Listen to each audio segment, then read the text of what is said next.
Since the age of exploration in the 15th century, humanity has been embroiled in the dirty slave trade. History always repeats itself in a surprising way, and the same is true for the era of cosmic exploration in Star Calendar 2016. My family is a group of humans who were abducted from a frontier planet by an interstellar slave ship to open up mines and wasteland. The so-called pioneer miners are actually slaves who were trapped on Manna planet for their entire lives until the day they die in the mines. Only those who pass the Mecha Master examination are eligible to become true citizens of the Galactic Empire, obtain immigration rights, and leave this desolate and barren planet. I never thought that I would encounter a moment that changed my destiny on this desolate mining planet. Today, I was mining in the mine as usual. Suddenly, the mine shook and the whole mine was shaken. A rock hit me, and I lost consciousness.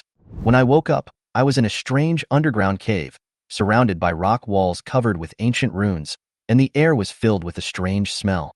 Just as I was about to look for an exit, the rock wall suddenly parted, revealing a pyramid-like crystal structure. I walked closer, reached out to touch it, and instantly, a strange memory flooded into my mind. It was about the war between the ancient ape clan and the gods, and a powerful force was waiting to be inherited. I turned around and found several blurry figures appearing around me. They are not human beings, but ancient life forms that have long disappeared, carrying a mysterious aura, as if waiting for me. I suddenly realized that this was no coincidence. I was chosen to be the new successor of God. But what is even more shocking is that there is a bigger conspiracy hidden behind it, and I am just a pawn in it. Suddenly, a deep voice came into my ears, "You are destined to be our heir." I turned around, my heart beating faster. At this moment, my life could never go back. I must become a Mecha Master. I swore to myself. Only then can I get rid of the label of a miner and let my father live a good life. The mining lamps on both sides flickered with faint light. As I walked, I found myself at a mecha maintenance point. Several dilapidated engineering mechas were parked on the maintenance table, with their energy indicator lights still on. I couldn't help but walk closer and gently touch the hard and cold surface of the mechas with my fingers. I thought to myself, how great it would be if I could become a mecha pilot. I rubbed my eyes and pinched myself hard. The pain made me sober instantly. After confirming that this was not a dream, I looked around. The equipment and alien corpses in front of me had obviously gone through tens of thousands of years. After being exposed to the air, they had long since oxidized and decayed, turning into dust. I took a deep breath, silently mourned for these dead alien lives, and prepared to leave. However, not far away, a shiny object caught my eye. Among these decaying ruins, is there anything that can survive? Curiosity drove me to walk over, and I saw a transparent crystal pyramid suspended on a high platform. There were more alien corpses around. Obviously, they were studying the pyramid or worshipping it. Just as I was thinking this, the crystal pyramid suddenly flashed a few times, turned into a brilliant light, and disappeared without a trace in the blink of an eye. Where did you go? I was stunned, feeling a sense of inexplicable confusion in my heart. At this moment, a burning sensation spread. My head began to feel dizzy, and my eyelids began to twitch. A wave of hallucinations swept over me like a tide, and before I could react, I fell powerlessly to the ground. I fell into a long dream, in which I turned into an ape. At that time, I stood on the top of the mountains, waving a wooden stick and howling at the distant mountains. The mountains are filled with tall and straight pines and rippling white clouds, making it seem like a fairyland. My people and I live here comfortably and without worries. The years were peaceful until one day, a huge starship broke through the clouds and descended from the sky, bringing with it another group of aliens, tall, with lizard-like skin and violent personalities.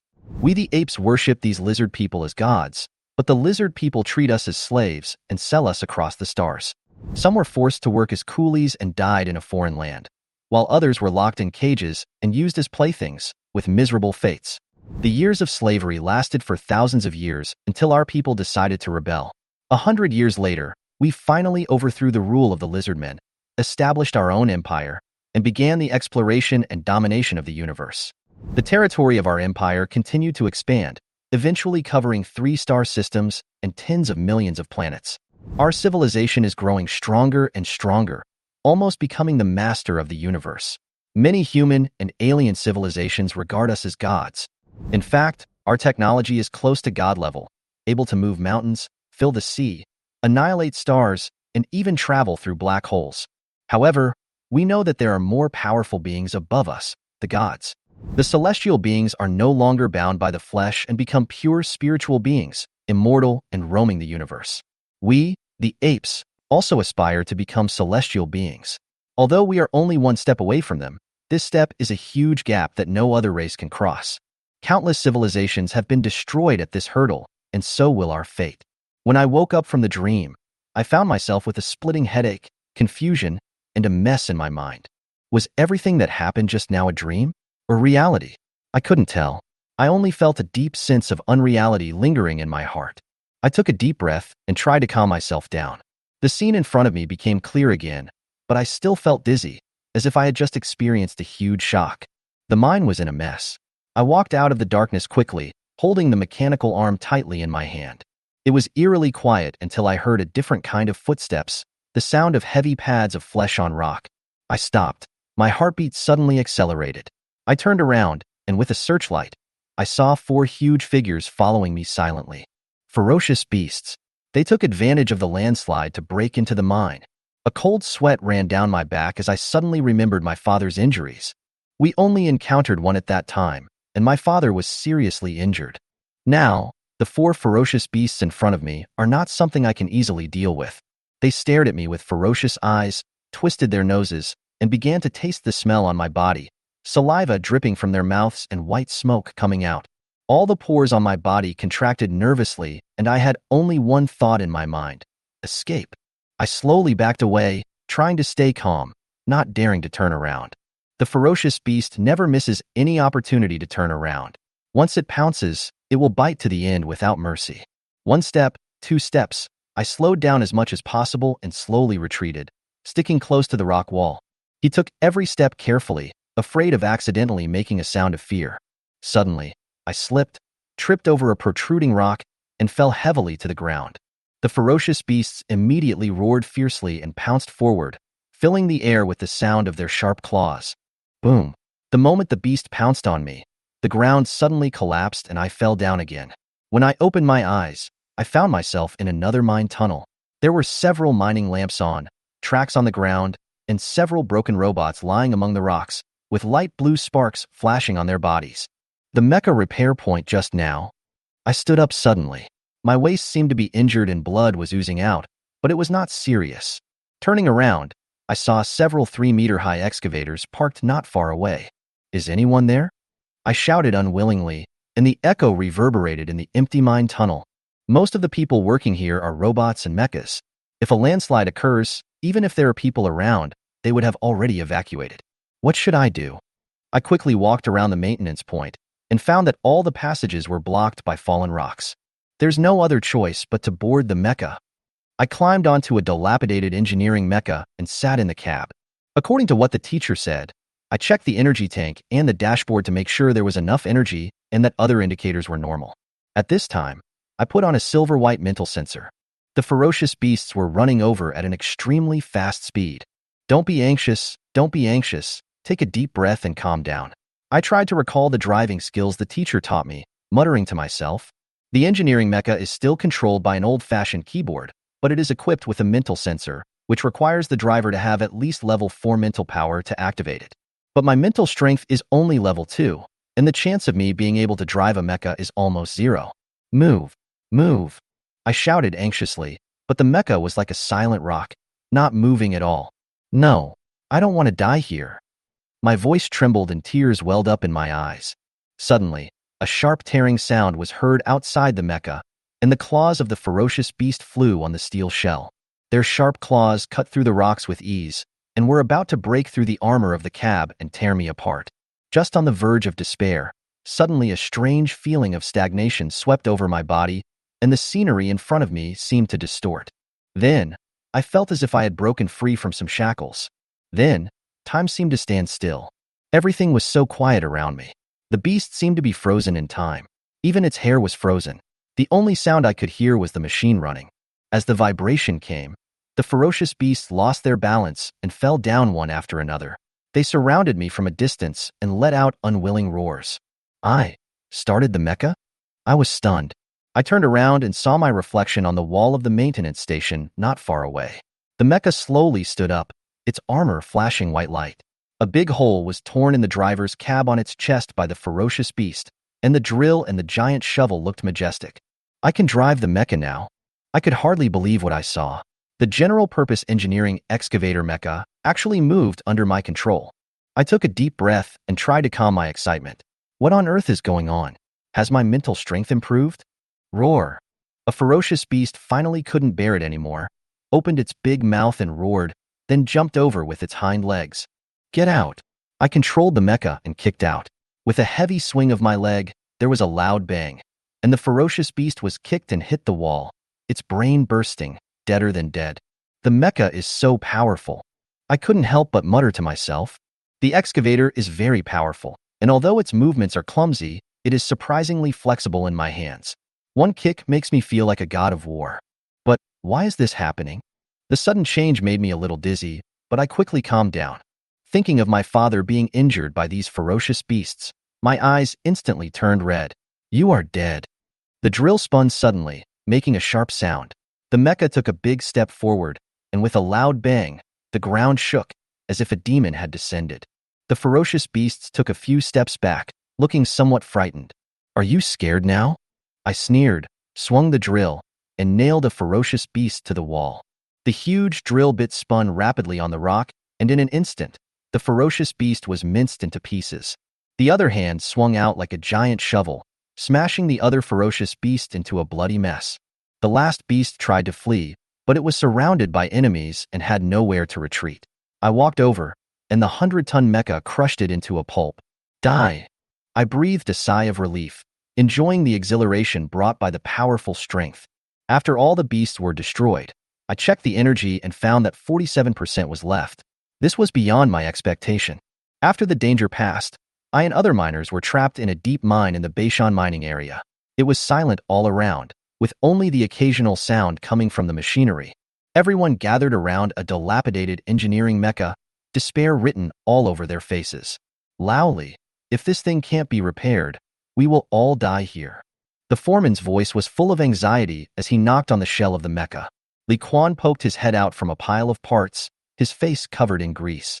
There's still energy, but the freezer is broken and there's no way to repair it. Can it be repaired? The miners asked anxiously. Li Quan shook his head. Forget it. Let's wait for rescue.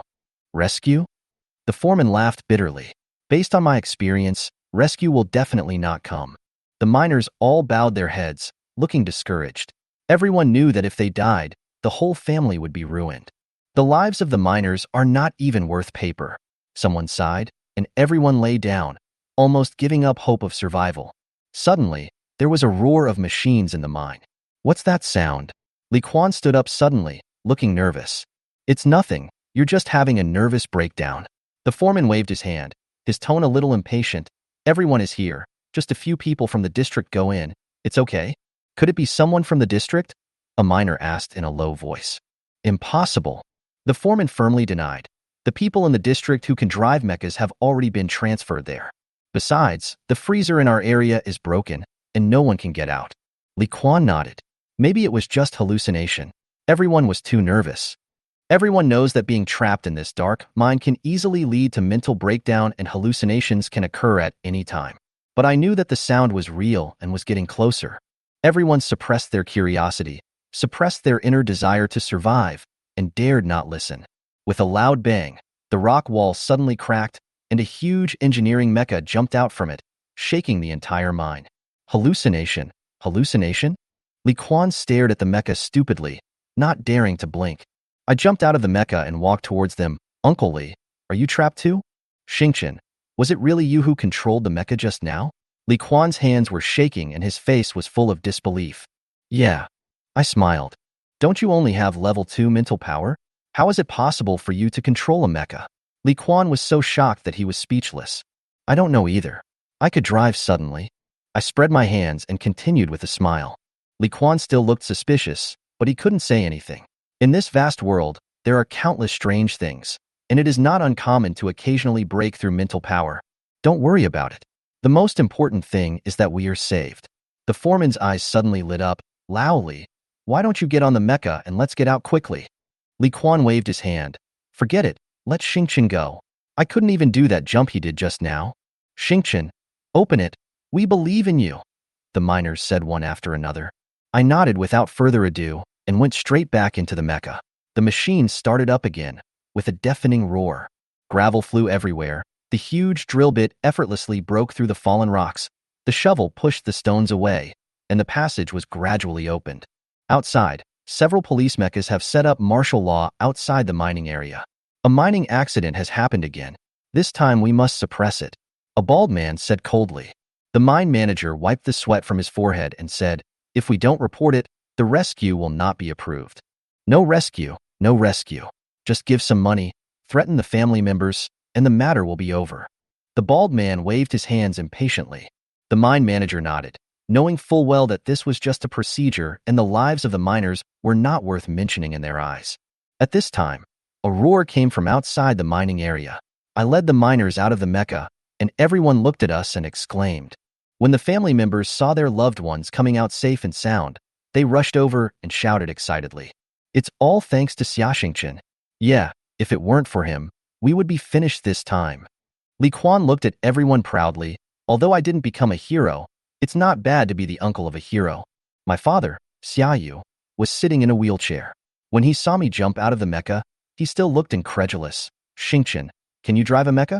I smiled and scratched my head. Dad, this is nothing. I just killed 4 ferocious beasts easily. Beishan High School covers an area of tens of thousands of square meters and is the only high school on Manna. Although university education was mandatory for all citizens of the empire, the miners were not eligible. We can only go to high school. If we want to go to college, we must have exceptionally good grades or pass the difficult college entrance examination to have a chance. For us, the children of miners, going to college is almost an unattainable dream. My name is Xingqian. I'm from class 12 of senior 3 and my grades are just below average. The students in the class were divided into 2 categories. One category was the children of formal citizens, who were basically admitted to key classes. The other category was the children of miners like me, who accounted for almost 90% of the entire school. Our academic subjects account for a small proportion, and what really determines whether we can go to college is our mental strength. People with high mental strength will naturally have good academic performance. If my mental power could reach level 5, maybe I could be promoted to the key class. But I only have level 2. This morning, I arrived at school earlier than usual. The playground was empty and few students had arrived yet. As I was walking across the playground, a familiar figure came over and patted my shoulder. Hey, Xingqian, why are you here so early today? I heard that you were quite popular yesterday and can now pilot a mecha. Has your mental strength reached level 5 as well? He is Zhang, the monitor of our class. He has a mental strength of level 6, is the best student, and is a standard candidate for the key class. Zhang usually never pays attention to me, but today he was very friendly. It was obvious that he felt that I was a threat to his admission to higher education and was testing me. Nothing. I smiled and shrugged. He continued, I'm going to the mecha training ground to check your mental strength level. There's a tester there. Come on, take a test. I knew it was just a test from him, but I agreed anyway. The mecha training ground is a place I have always longed for. Although I am not qualified to enter, being able to go in and take a look can satisfy my wish. We arrived at the training ground. The mecha training area here is tens of thousands of square meters, with a variety of terrains, from deserts to snowfields and swamps. Zhang took me to the testing room to test my mental strength.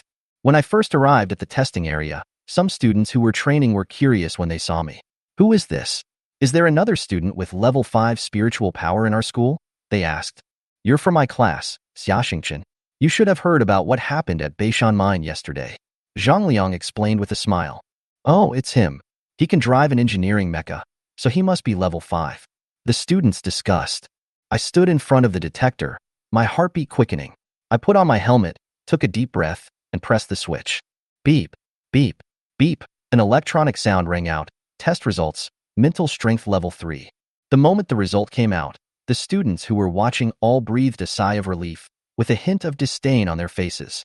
Level 3? I thought he was so powerful. With your level, how can you drive a mecha? You must have just been lucky yesterday, they said and laughed at me. The words pierced my heart and stuck like needles in my chest. I couldn't help but clench my fists, but didn't show anything on my face. The test result was only level 3, but I remembered that I was only level 2 yesterday. How come it suddenly increased by 1 level? Zhang Liang also showed a smug smile and said with pretended concern, "It's okay. Everyone is like this. Just cheer up." After saying that, he left in a hurry, as if I had wasted his precious time. "You're still the same," I muttered to myself and watched him leave. This test completely confused me. Yesterday, my mental strength was only level 2, but today it is level 3. How could there be such a big improvement in just one day? Moreover, although my mental strength is only level 3, why can I control the engineering mecha? I really couldn't understand it, so I decided to think about it carefully at night. When I was about to leave, I saw that the training mecha room was empty. Normally, only students above level 9 can operate there, and I am not even level 5. The shell of the mecha is cold and hard. When my palm touches it, I can't help but imagine the scene of myself driving it across the starry sea. The training mecha was 6 meters tall, and its scarlet exterior reflected dazzling light in the sun. It comes from the Tang Dynasty Group, one of the 3 major conglomerates in the Galactic Empire, and almost all industries on Manna are its property. I stroked the outer shell of the mecha and said to myself, although I cannot control you now, one day, I will become your real driver. Who are you? Who let you in? Suddenly, an angry question came to my ear. I looked back and saw a girl in a purple dress, her face flushed and obviously angry. I was just touching it, I explained quickly. You can't even touch it. Take your dirty hands off my mecha, she said coldly, her expression becoming even more angry. Li Xian? I was stunned for a moment and recognized her. She is the president of the school's student union, has a prominent family background, and her mental strength has reached level 9. All the boys around her were attracted to her, but she was always cold and kept everyone at a distance. She is a very special person, as if everyone wants to get close to her, but she never cares about anyone. Before I could say anything, the door behind me was pushed open again, and a young man in a white mecha combat suit walked in. Who let you in? Didn't you see the words "No admission" written on the door? The young man glanced at me with a look of contempt on his face. Ikuin. I frowned. The name made me feel unhappy. Ikuin is the only son of Yi Ming, the governor of Manna, and his mental strength is also level 9. He is a celebrity in the school and a crazy pursuer of Li Xian, although she has never treated him well. Ikuin relied on his father's power to bully others in school, and many people avoided him. He looked at me with a sneer and said, "You are a minor, right? If you are a minor, you have no right to come in. Teach him a lesson." As soon as he finished speaking, several boys who were in training came over behind him, all of them looking eager to try. They were very respectful to Ikuin, but they gave me a mocking smile and clenched their hands. I frowned and suddenly saw Zhang Liang standing among them. He is my classmate, and we don't have much friendship normally, but today he stood on Ikuin's side like everyone else. Zhang Liang. I couldn't help but glare at him. Zhang Liang smiled slightly and put on a helpless look. "I'm sorry, Xiaxingchen. Although we are classmates, you have offended Miss Li Xian, and I can't do anything about it." I said this without hesitation, as if I really was the rightful target of being beaten. "Stop." Li Xian suddenly spoke, her voice as cold as ice. She looked at Ikuin with coldness and disdain in her eyes. "I already knew you were this kind of person. You would always use violence to solve everything." Then, she turned her head and looked at me, with a condescending look in her eyes. "I will spare you this once today, so get out of here. This is not a place for minors." My heart suddenly trembled. Minors? Can't minors have dignity? Should I be trampled on by others? However, the 2 boys pushed me out without mercy. Ikuin looked at my back as I left, with a look of disdain on his face, as if he saw a dirty bug. He waved to Zhang Liang and said, "Zhang Liang, that boy is in your class, right?" Zhang Liang nodded hurriedly. A sneer appeared on Ikuin's lips. I don't like him, so I cut off one of his legs to make him understand his status. "Brother Kuin, I understand." A hint of viciousness flashed in Zhang Liang's eyes, and he turned and walked towards me. I stood outside the training ground, my mind in a mess. Everything happened so fast that before I could react, I was violently pushed and shoved by this group of people. Next, I was called to the office by my homeroom teacher. He pointed at me and said angrily, "Do you know that it is against school rules to enter the mecha training ground without permission? You are a minor, and we can expel you at any time." I explained. It was squad leader Zhang Liang who took me there. The head teacher raised his eyebrows and softened his tone a little. "You said Zhang Liang took you there? Well, go and call him over." Zhang Liang came in very quickly, without even glancing at me, and simply said to the head teacher, "Teacher, what do you want to talk to me about?" The head teacher pointed at me and said, "Zhang Liang, did you take him to the mecha training ground today?" Zhang Liang quickly shook his head. Of course not. Xiaxingqian only has level 2 mental strength. Why would I take him to visit the Mecha training ground? Hearing this, my heart was shaken and anger surged in my heart. I rushed forward and grabbed Zhang Liang's collar. You are lying. It was obviously you who brought me in. Zhang Liang looked innocent and turned to his head teacher and said, Teacher, he hit me. The head teacher slapped the table and said sternly, Xiaxingqian, you are so brave. Go home and ask your parents to come. If your parents don't come, you don't have to go to this school anymore. It was already dark. I stood at the school gate and watched my father slowly push his wheelchair towards me. The stairs were so steep that my father almost fell down, so I quickly went forward to push him. You little bastard, I don't need you to push me. The father's face turned red with anger. He yelled at me, I told you not to go to the mine, but you went anyway. As a result, a landslide almost buried you. I told you to go to school, but you still caused trouble for me. I was stunned, feeling so wrong that I couldn't say anything, but I could only endure it silently and said nothing. My father was also a minor, and our dignity was never respected.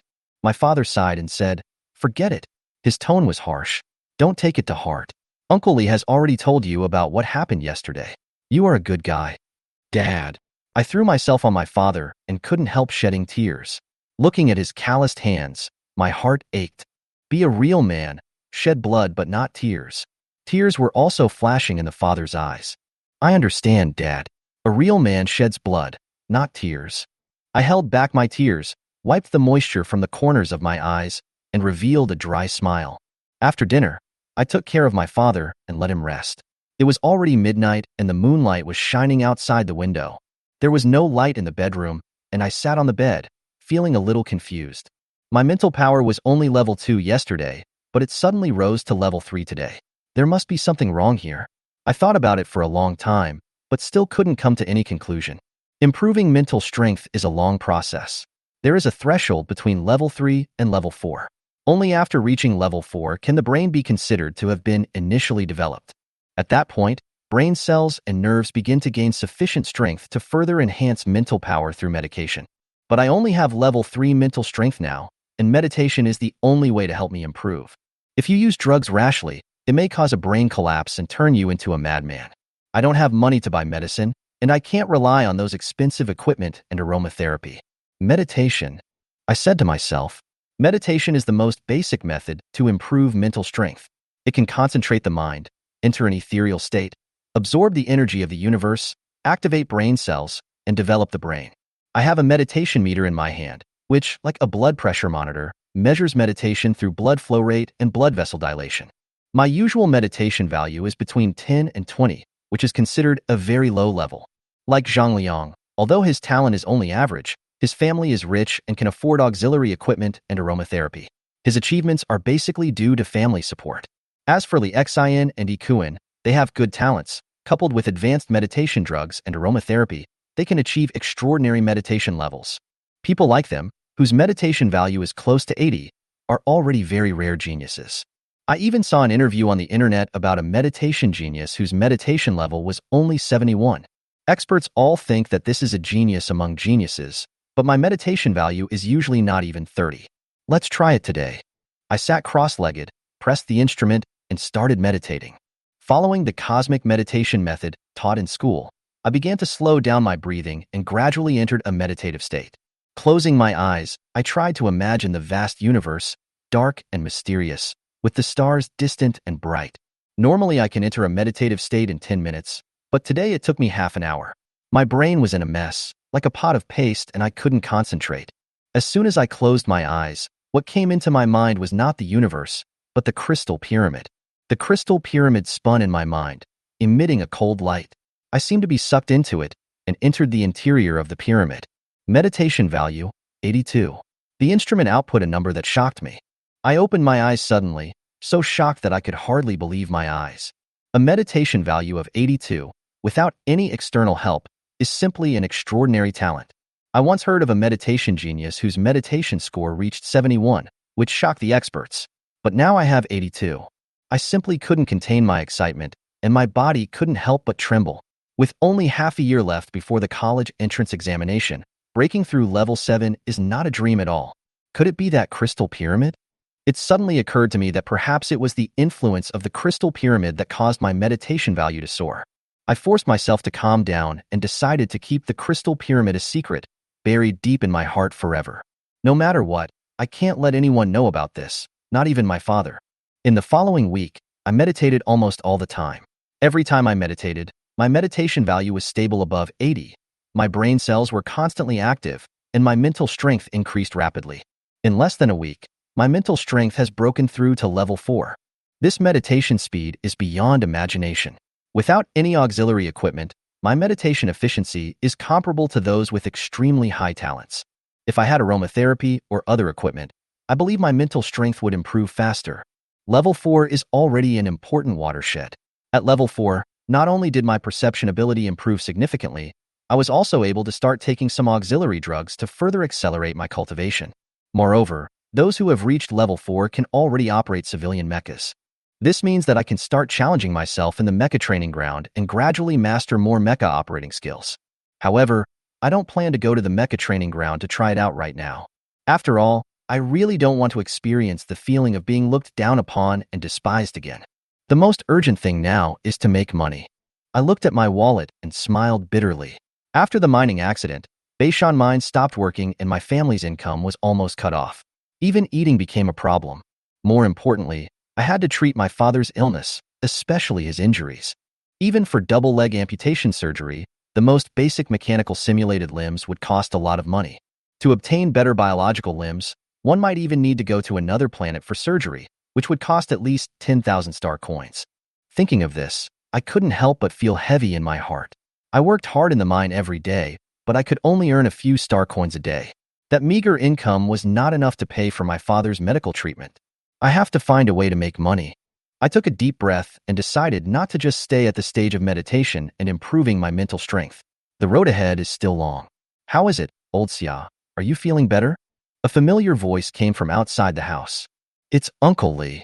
I hurried out to greet him and saw Li Quan walk in with his hands behind his back, busy serving tea and water. Li Quan laughed and took out a few side dishes and a bottle of ironstone wine, a specialty of Manna Star. The wine was strong and spicy. My dad's injury hasn't healed yet, so he can't drink.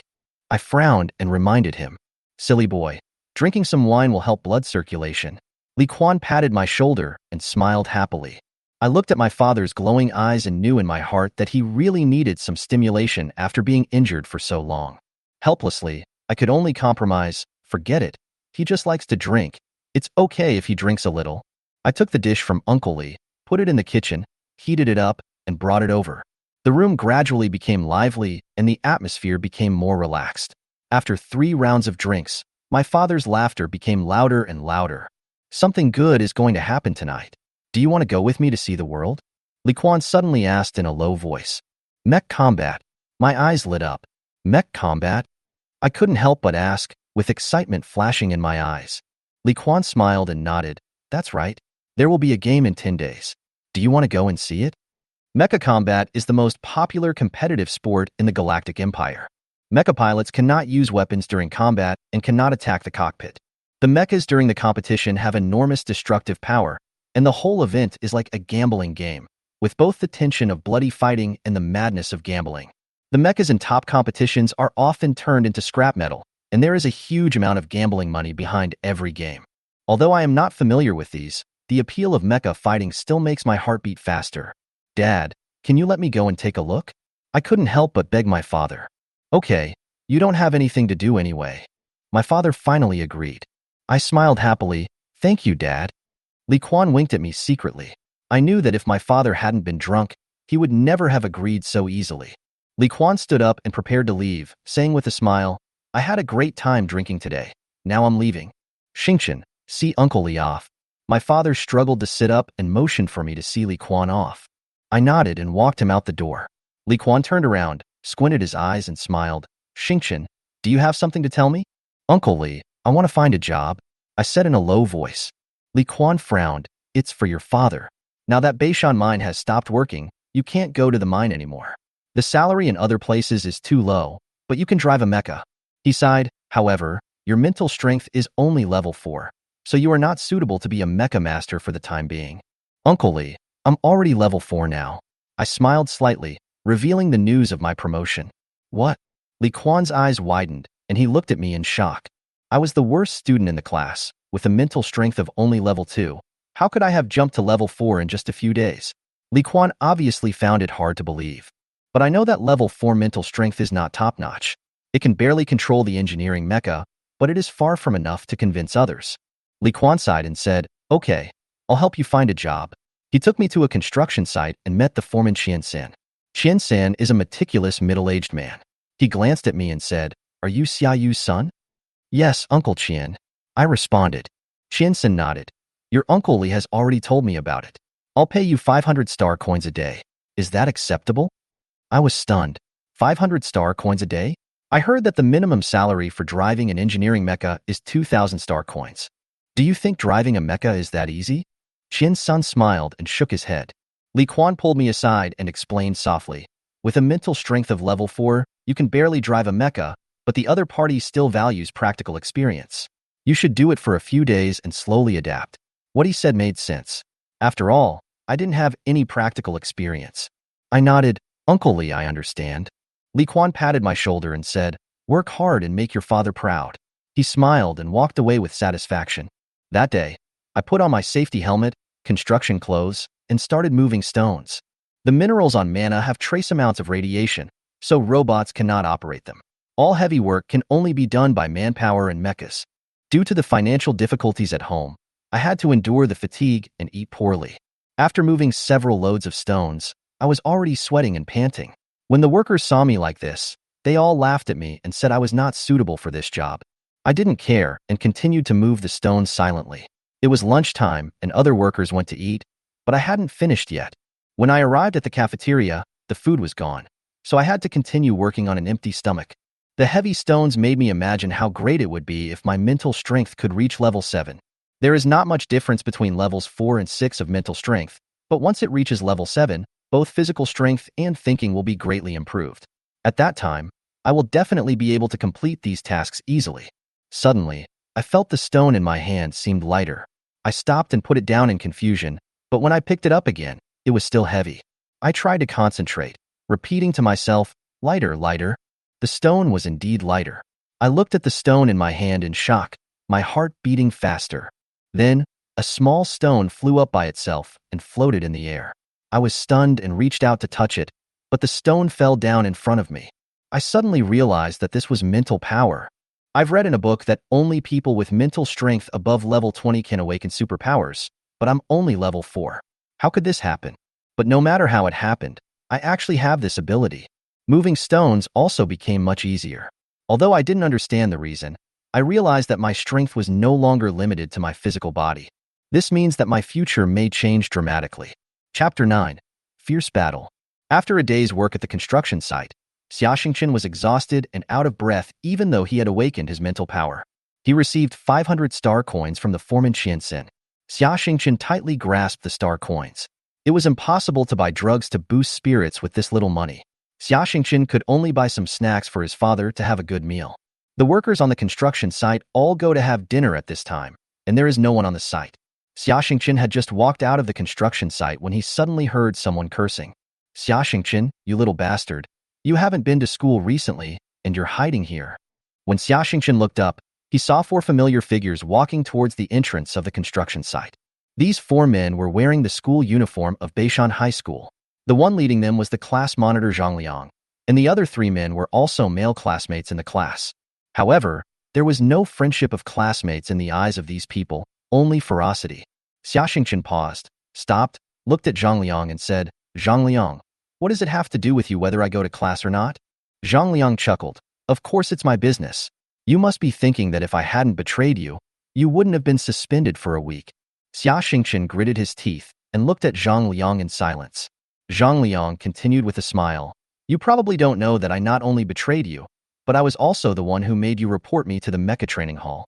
Next to Zhang Liang, a boy who looked like a skinny monkey pointed his thumb at his nose and said, "Hey, that's the little report I made to the teacher." When the skinny monkey said this, he was still extremely complacent. Xia Xingqian felt a tightness in his chest. He looked at Zhang Liang angrily and shouted, "Zhang Liang, do you think it's fun to frame me like this? I have no grudge against you." Zhang Liang interrupted Xia Xingqian and sneered, Yes, we have no grudges against each other. But Ikuin wants me to break one of your legs. Ikuin's father is the planetary governor, and I can't beat him.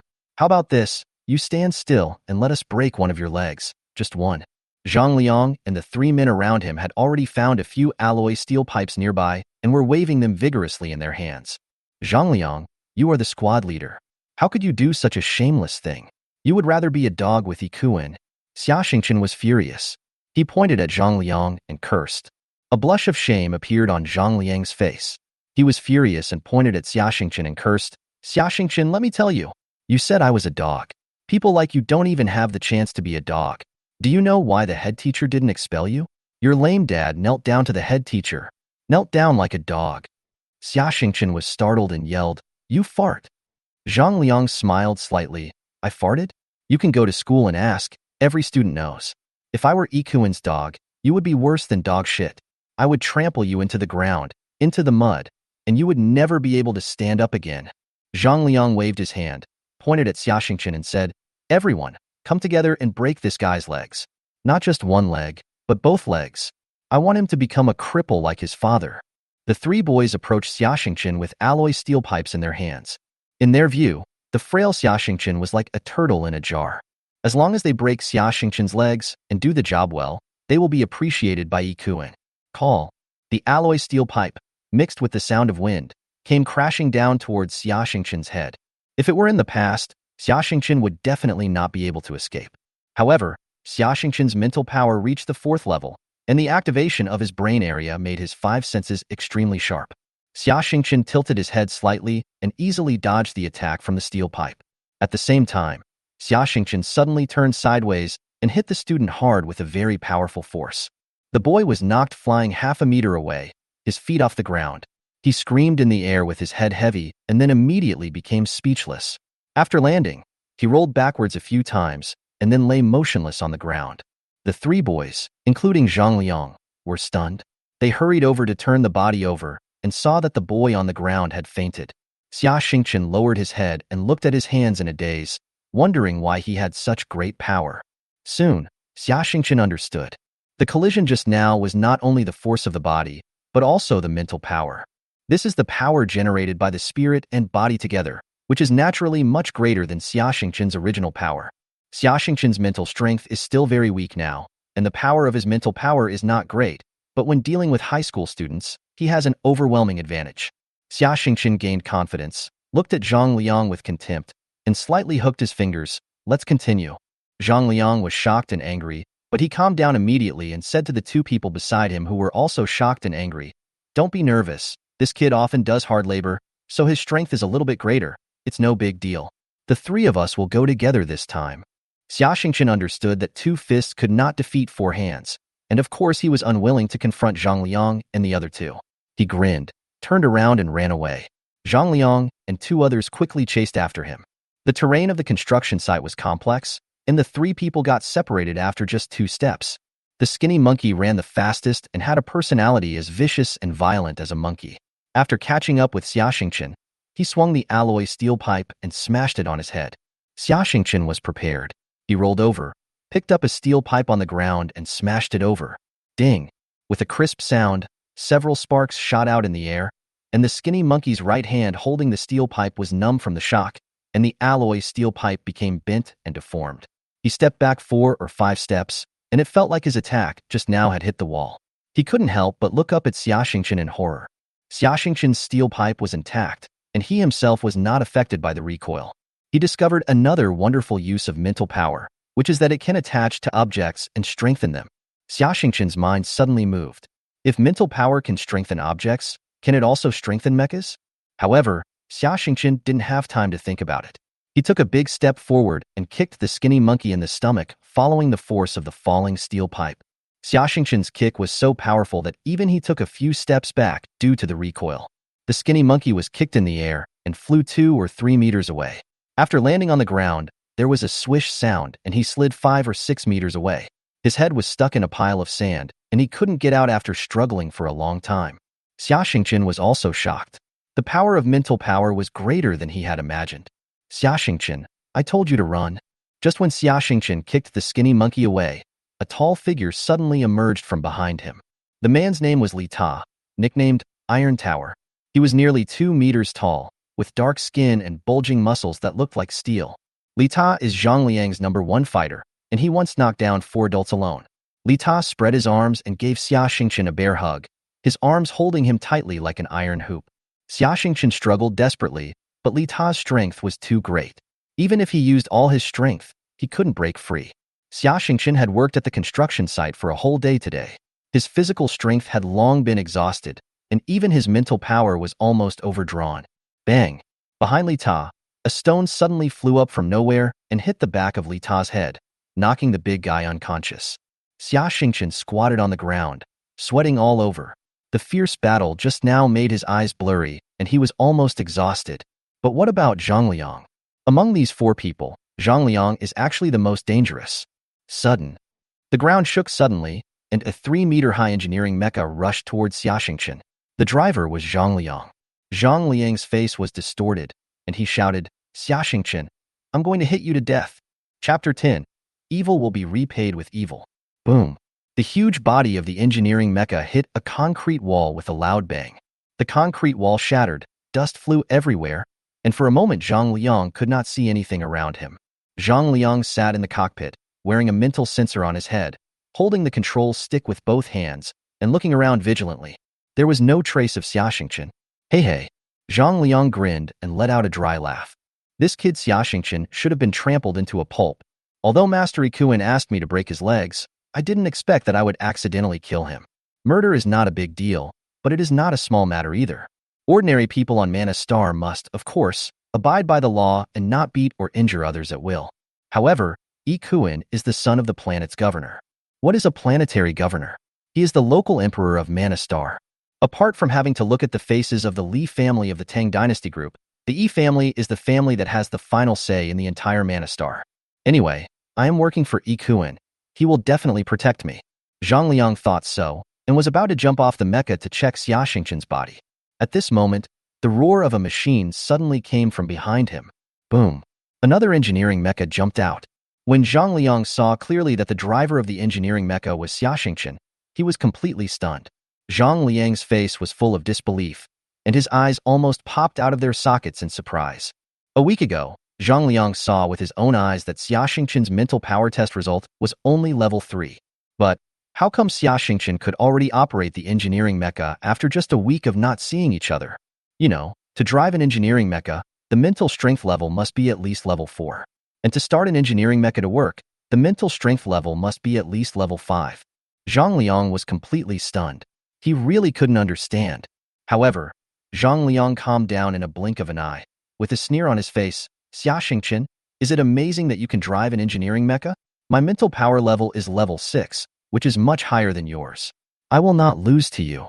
Zhang Liang pushed the joystick in his hand forward hard, and the engineering mecha took big strides, making a rumbling sound on the ground, and rushed towards Xia Xingqian. A cold light flashed in Xia Xingqian's eyes. He also pushed down the joystick, and the engineering mecha strode forward. Bang! There was a loud bang. 2 engineering mechas, each more than 3 meters high, collided fiercely like bullfighting.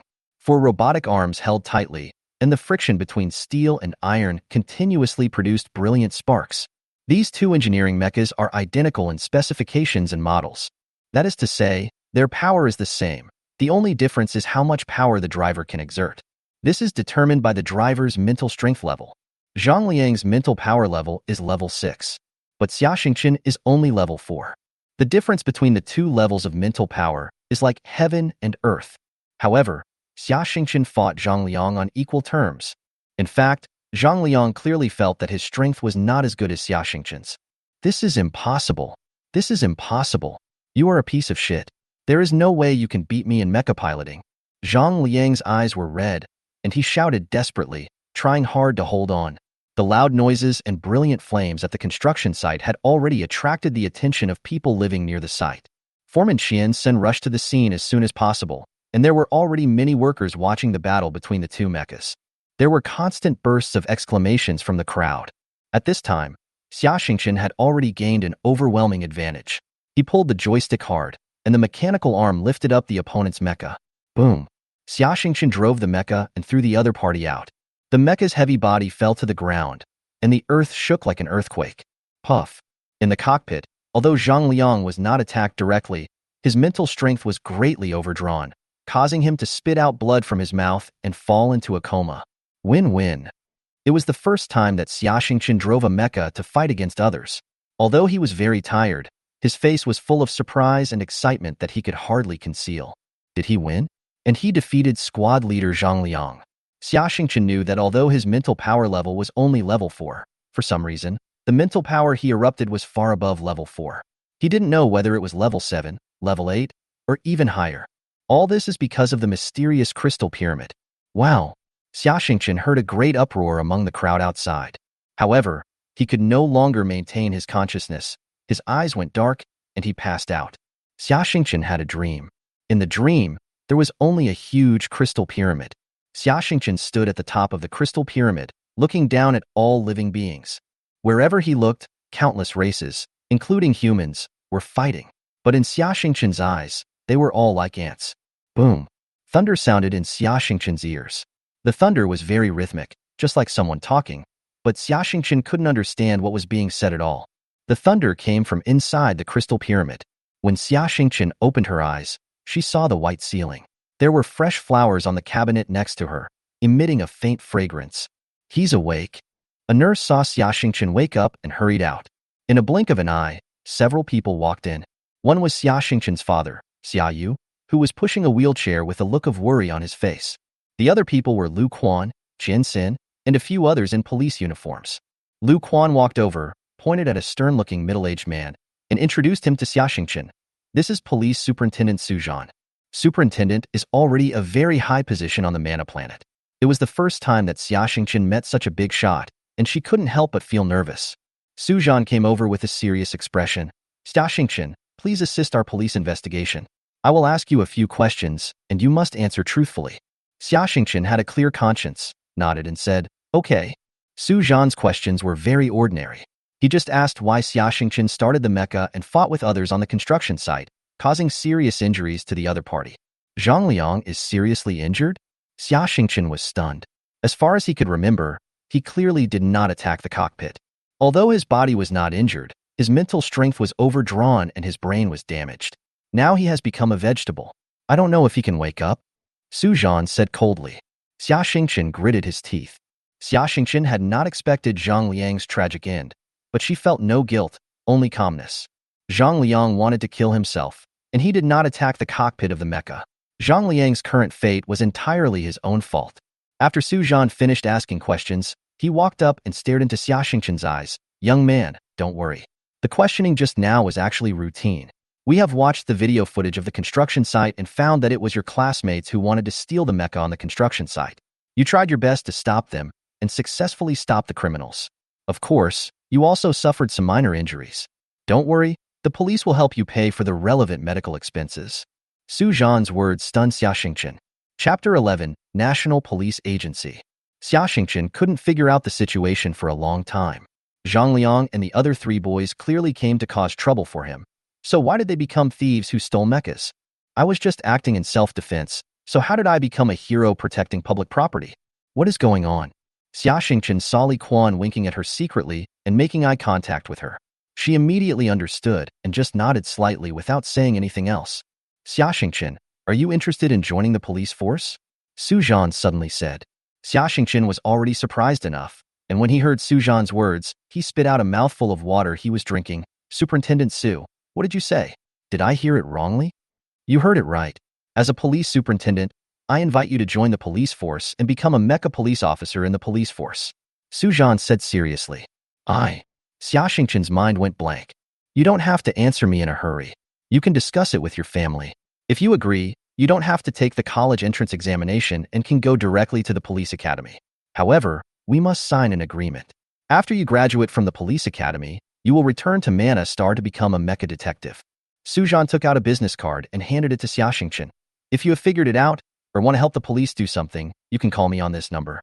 After saying that, Su Zhan left the ward with several policemen. Li Quan and Qian Xin both went to see Su Zhan off, leaving only Xia Yu and his son Xia Xingqian in the ward. Dad, what is going on? Xia Xingqian looked confused. Xingqian, They saw the video and they all decided that you have potential and will definitely become a mecha master. So, even the police came to win you over. Xiaoyu said in a low voice. Mechanic master, try to win me over. Xia Xingchen smiled bitterly. I'm not that powerful. You beat Zhang Liang, that's enough. Zhang Liang's grades are among the best in Beishan High School. Apart from the children of nobles like Yi Kuan and Li Xian, Zhang Liang is already one of the best. He was even evaluated by the police as the most likely civilian to become a mecha master. But now that person has changed to you. Xiaoyu was very excited and held Xia Xingchen's hand tightly. Son, I don't care what your choice is. As long as you are happy, I will always support you behind you. Thank you, Dad. Xia Xingchen hugged his father. The conditions proposed by Su Zhan were very generous, but Xia Xingchen was more concerned about the income of the mecha police. It's not that Xia Xingchen is greedy for money, but because Xia Xingchen needs a large sum of money to treat his father's broken leg. However, the income of mecha detectives is top-notch on Manna Star, but it is pitifully low across the entire empire. Manna is a mining area, poor and backward. It is incomparable to other planets in any aspect.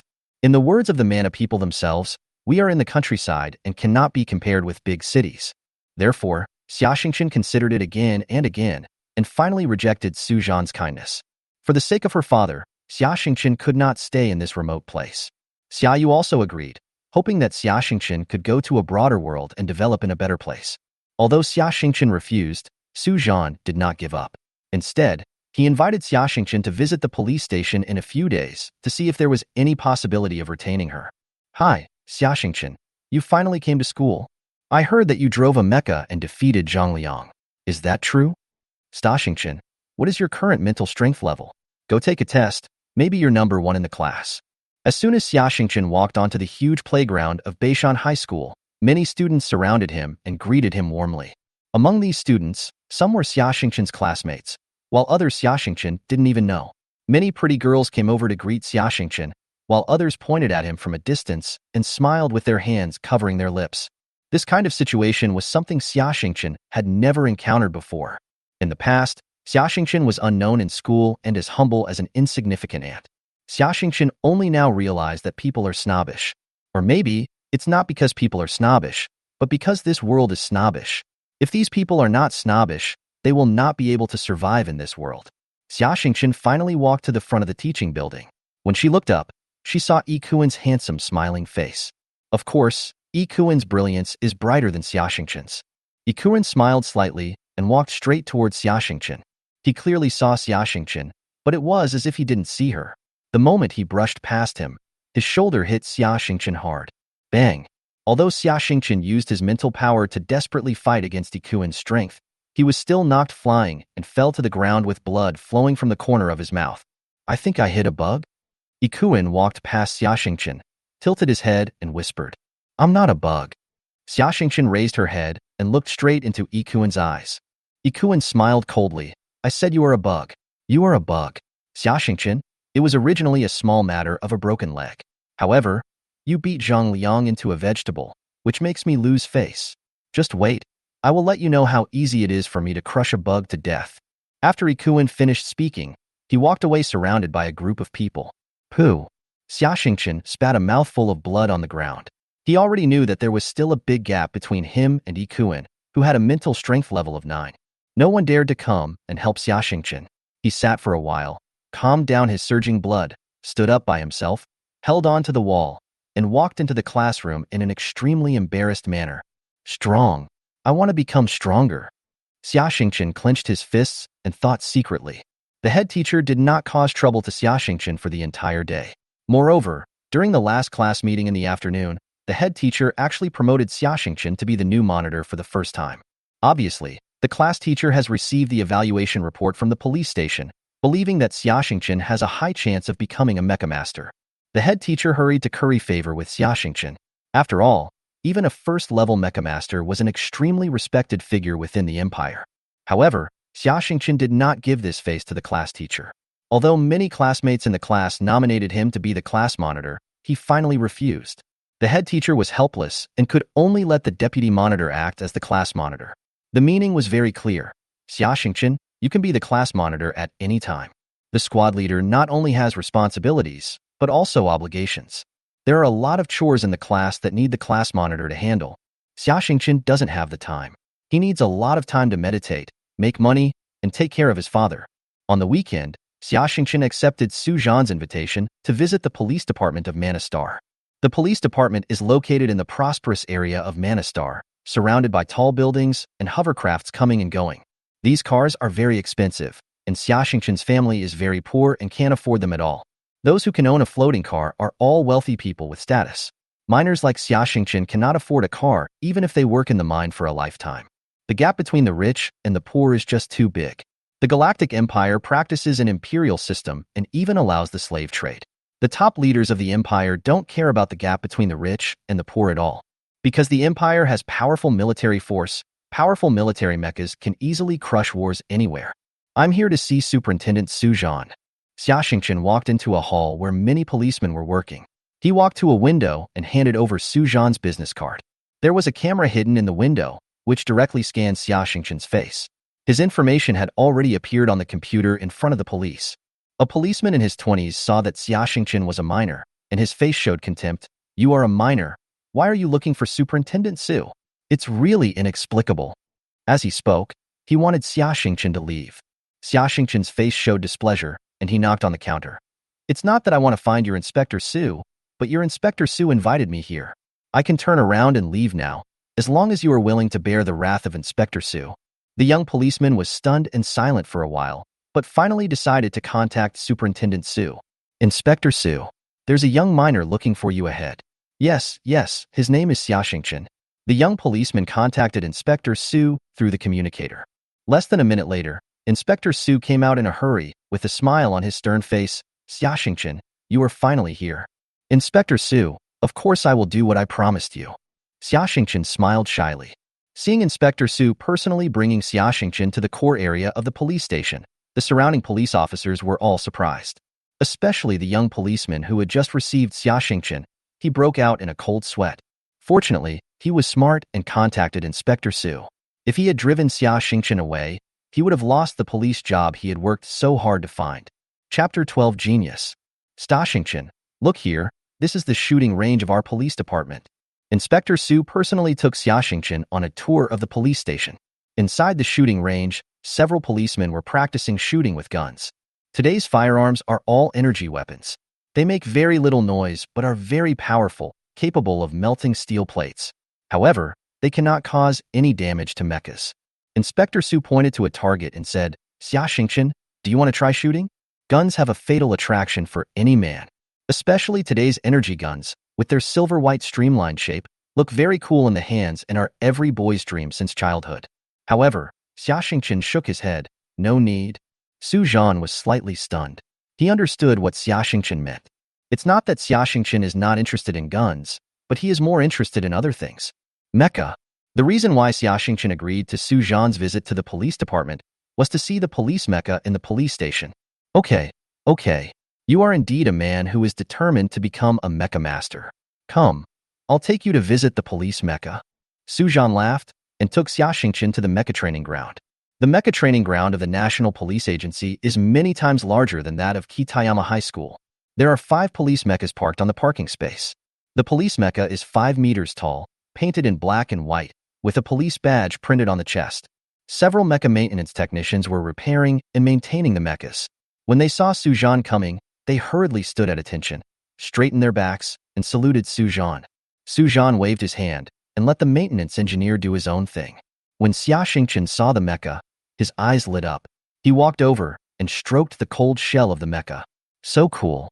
Xiaxingchen was like a possessed person, swallowing his saliva continuously. "Do you want to go up and try it?" Su Zhan suddenly asked. "I do." Xiaxingchen nodded repeatedly.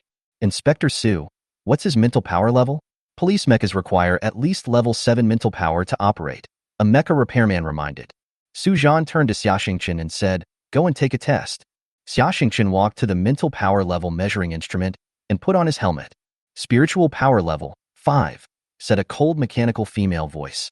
There is no special change between level 4 and level 6 of mental power, which can only be measured by machines. Therefore, Xiaxingchen did not know that his mental power level had reached level 5. Xiaxingchen was slightly stunned. He didn't expect that his mental power level had increased again. A meditation value above 80 is truly terrifying.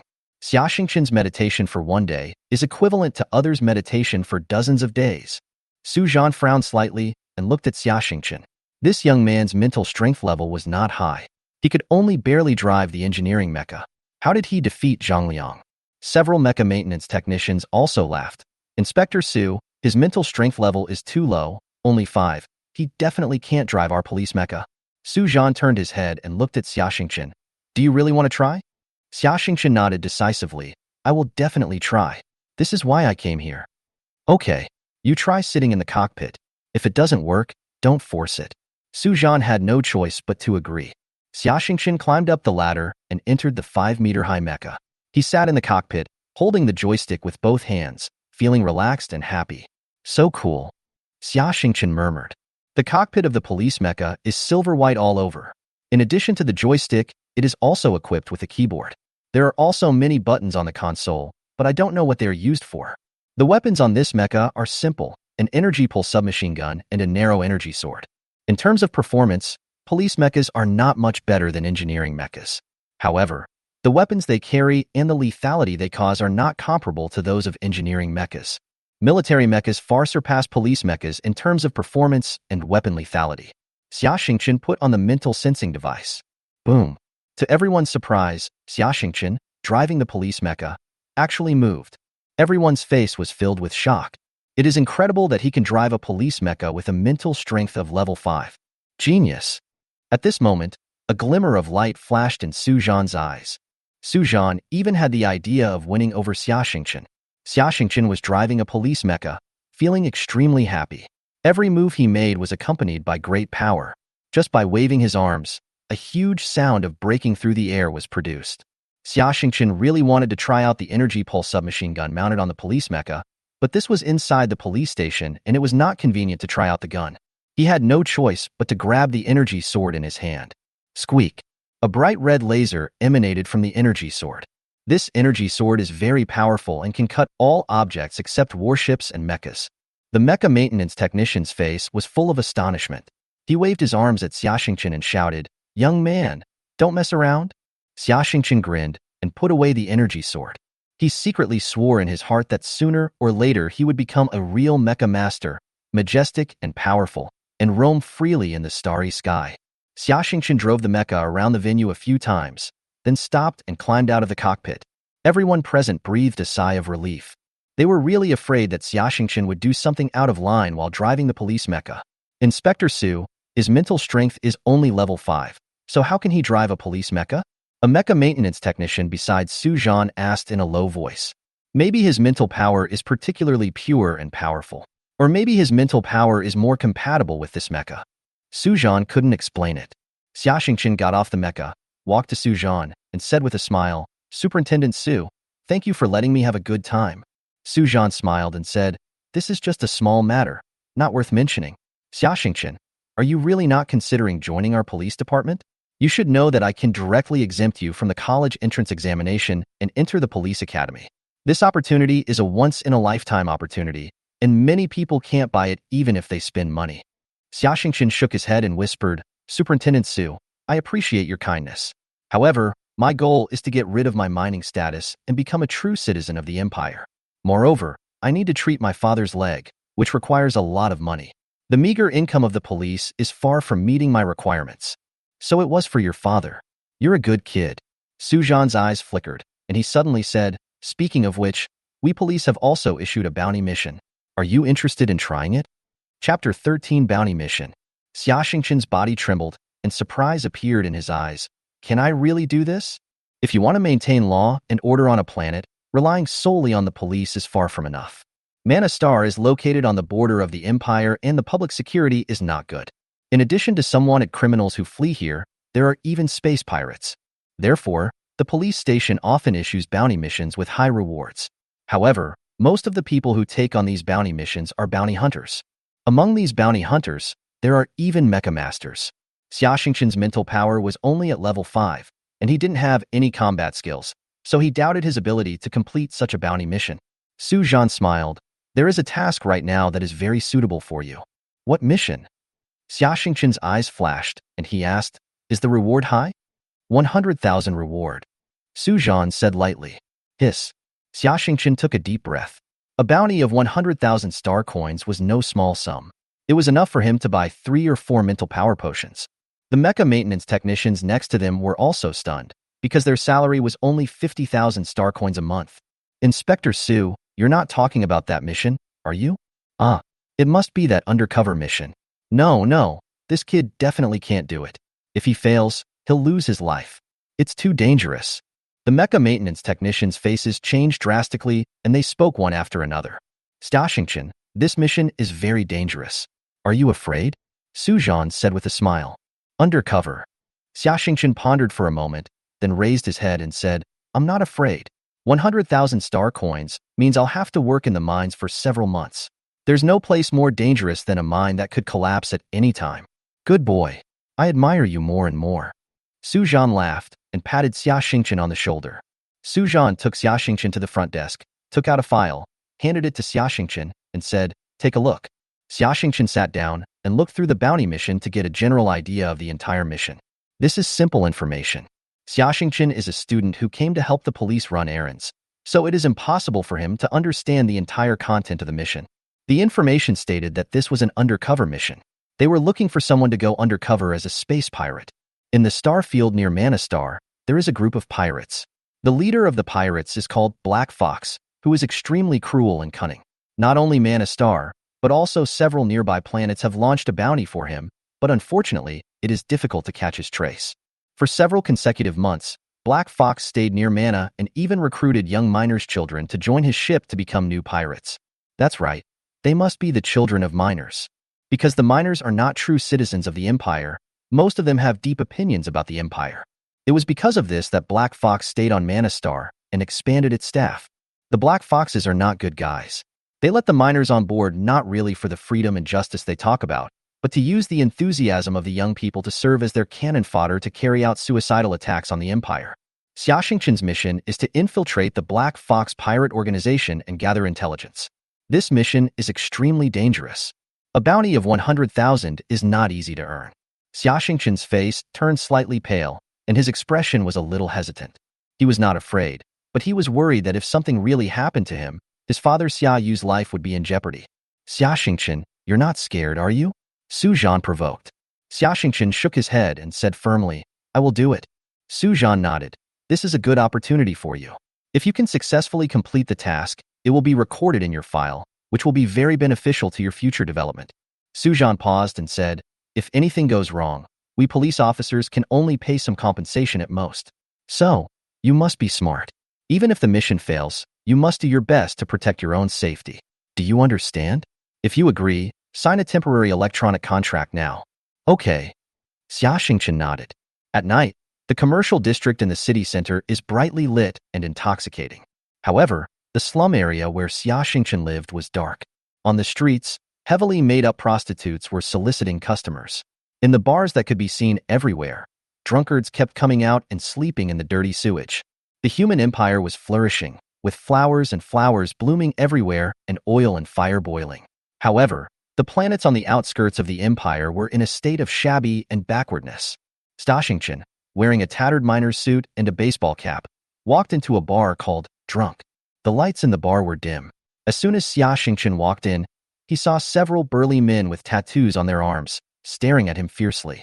Xia Xingchen walked to the bar, took out a coin, knocked on the table, and said to the bartender, I want a glass of ironstone brew. The bartender was a fat white woman with messy yellow curly hair that reached her waist. She did not hide the fat whiteness of her chest. She teased, You little brat who hasn't even grown all his hair yet. You're here to buy wine? You can't read? Ironstone brew costs at least 100 star coins. Xia Xingchen said stubbornly, I want a cup of ironstone brew. The fat woman asked, Who asked you to come? One Eye. Xia Xingchen whispered. What Xia Xingchen said was the code word among pirates. Only by saying this could he enter the Black Fox pirate organization. The fat woman looked Xia Xingchen up and down, then hooked her finger at a sturdy man next to her. Paul, here comes another one. Take him inside. Paul was a tall white man. He came over and grabbed Xia Xingchen's shoulders. Follow me. Xia Xingchen followed Paul into a room inside the bar. Bang. Xia Xingqian felt a pain in the back of his head and immediately passed out. When Xia Xingqian woke up, he had a splitting headache and dry mouth. He had a black hood on his head and could not see anything. Xia Xingqian struggled for a while and found that he was tied up tightly with ropes. Swish! The hood was lifted, and Xia Xingqian saw a strong light. He immediately realized that he was on a small spaceship with pitch-black space outside the porthole. The barren planet Manna is getting farther and farther away, and the spacecraft is flying away from Manna. Around Xia Xingqian, there were a dozen teenagers of similar age tied up. They all had fear on their faces and were far from being as calm as Xia Xingqian. A tall, thin pirate came over. One of his eyes glowed red, an electronic eye. The other eye flashed with a murderous light. This man is the infamous pirate, Black Fox. Chapter 14 Black Fox. Everyone, I am Black Fox. I welcome you, the people with lofty ideals, to join my pirate group and fight against the tyranny of the Empire and pursue freedom with me.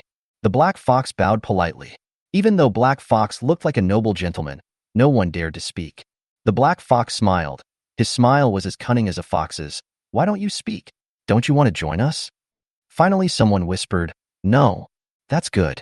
But even if you want to join us and pursue freedom, our pirate group may not accept you. Black Fox waved his hand, and immediately one of his men came over with a computer in his hand. Check their identities. I want miners with absolutely clean identities. This subordinate was very young, wore glasses, and looked like a hacker. He easily hacked into the household registration network of Manastar and checked the identities of Xia Xingqian and others one by one. Xia Xingqian's heart began to beat violently. He wondered if these people would find out that he was an undercover police agent. Beep, beep, beep. The hacker's computer sounded an alarm, and he pointed at a young man in front of him and said, This person is not a miner, but a citizen of the Empire. The young man said hurriedly, Although I am a citizen of the Empire, I yearn for freedom in my heart. Please give me a chance. Black Fox smiled coldly, said nothing, and just waved his hand. Immediately, two burly men came over, grabbed the young man by the shoulders, and pushed him into a small door. Black Fox pressed the button, and the young man was immediately ejected outside the spacecraft. Bang! The young man suddenly found himself in a vacuum. Because the air pressure inside his body was different from that outside, his body exploded immediately and turned into a mass of flesh and blood, floating in space. Oh my God! When the young people, including Xia Xingqian, saw this tragic scene, they all closed their eyes and some even screamed. Black Fox sneered, Next. After witnessing the cruelty of the Black Fox, Xia Xingqian's heart sank. Fortunately, the hacker's computer could not detect Xia Xingqian's undercover identity, but instead determined that he was a real miner. Afterwards, two more Imperial citizens were found out and pushed directly out of the cabin. Their bodies exploded in the vacuum, and they died extremely tragically. After verifying the identity information of these newcomers, the rope on Xia Xingqian's hands was untied. Black Fox sneered a few times, Welcome to join us. Become a member of the Space Pirates. After saying that, the Black Fox walked away.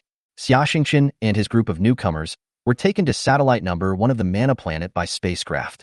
The satellite is desolate, with no air or green vegetation, only an abandoned sky base. Xia Xingqian was given a worn-out spacesuit, and his daily job was to mine in the mine next to the base. The Galactic Empire treated the miners as slaves, and the space pirates did the same. They also did not regard the miners as human beings, but just as livestock. The work intensity in the mine is very high, and there are pirates acting as supervisors. Although Xia Xingqian can bear it, others cannot. When the supervisor saw the miners slacking off, he would whip them and yell, You pigs, work faster, or you won't have food to eat? Because there is no vegetation on the satellite, the miners like Xia Xingqian eat a kind of white porridge. This porridge is a synthetic food, rich in vitamins and minerals, and is the most common space meal. If there is a disadvantage, this space meal has a fatal disadvantage, which is that it tastes bad, extremely unpalatable. However, Xia Xingqian still ate the hard-to-swallow space meal bite by bite. The working hours were 18 hours a day. After a day's work, the other young miners returned to the dormitory, fell asleep on the bed, and fell asleep immediately. Xia Xingqian was also very tired. However, after everyone fell asleep, he would quietly get up and wander around the abandoned space station. Xia Xingqian did not forget the task Su Zhan gave him. He wanted to investigate everything about this pirate stronghold.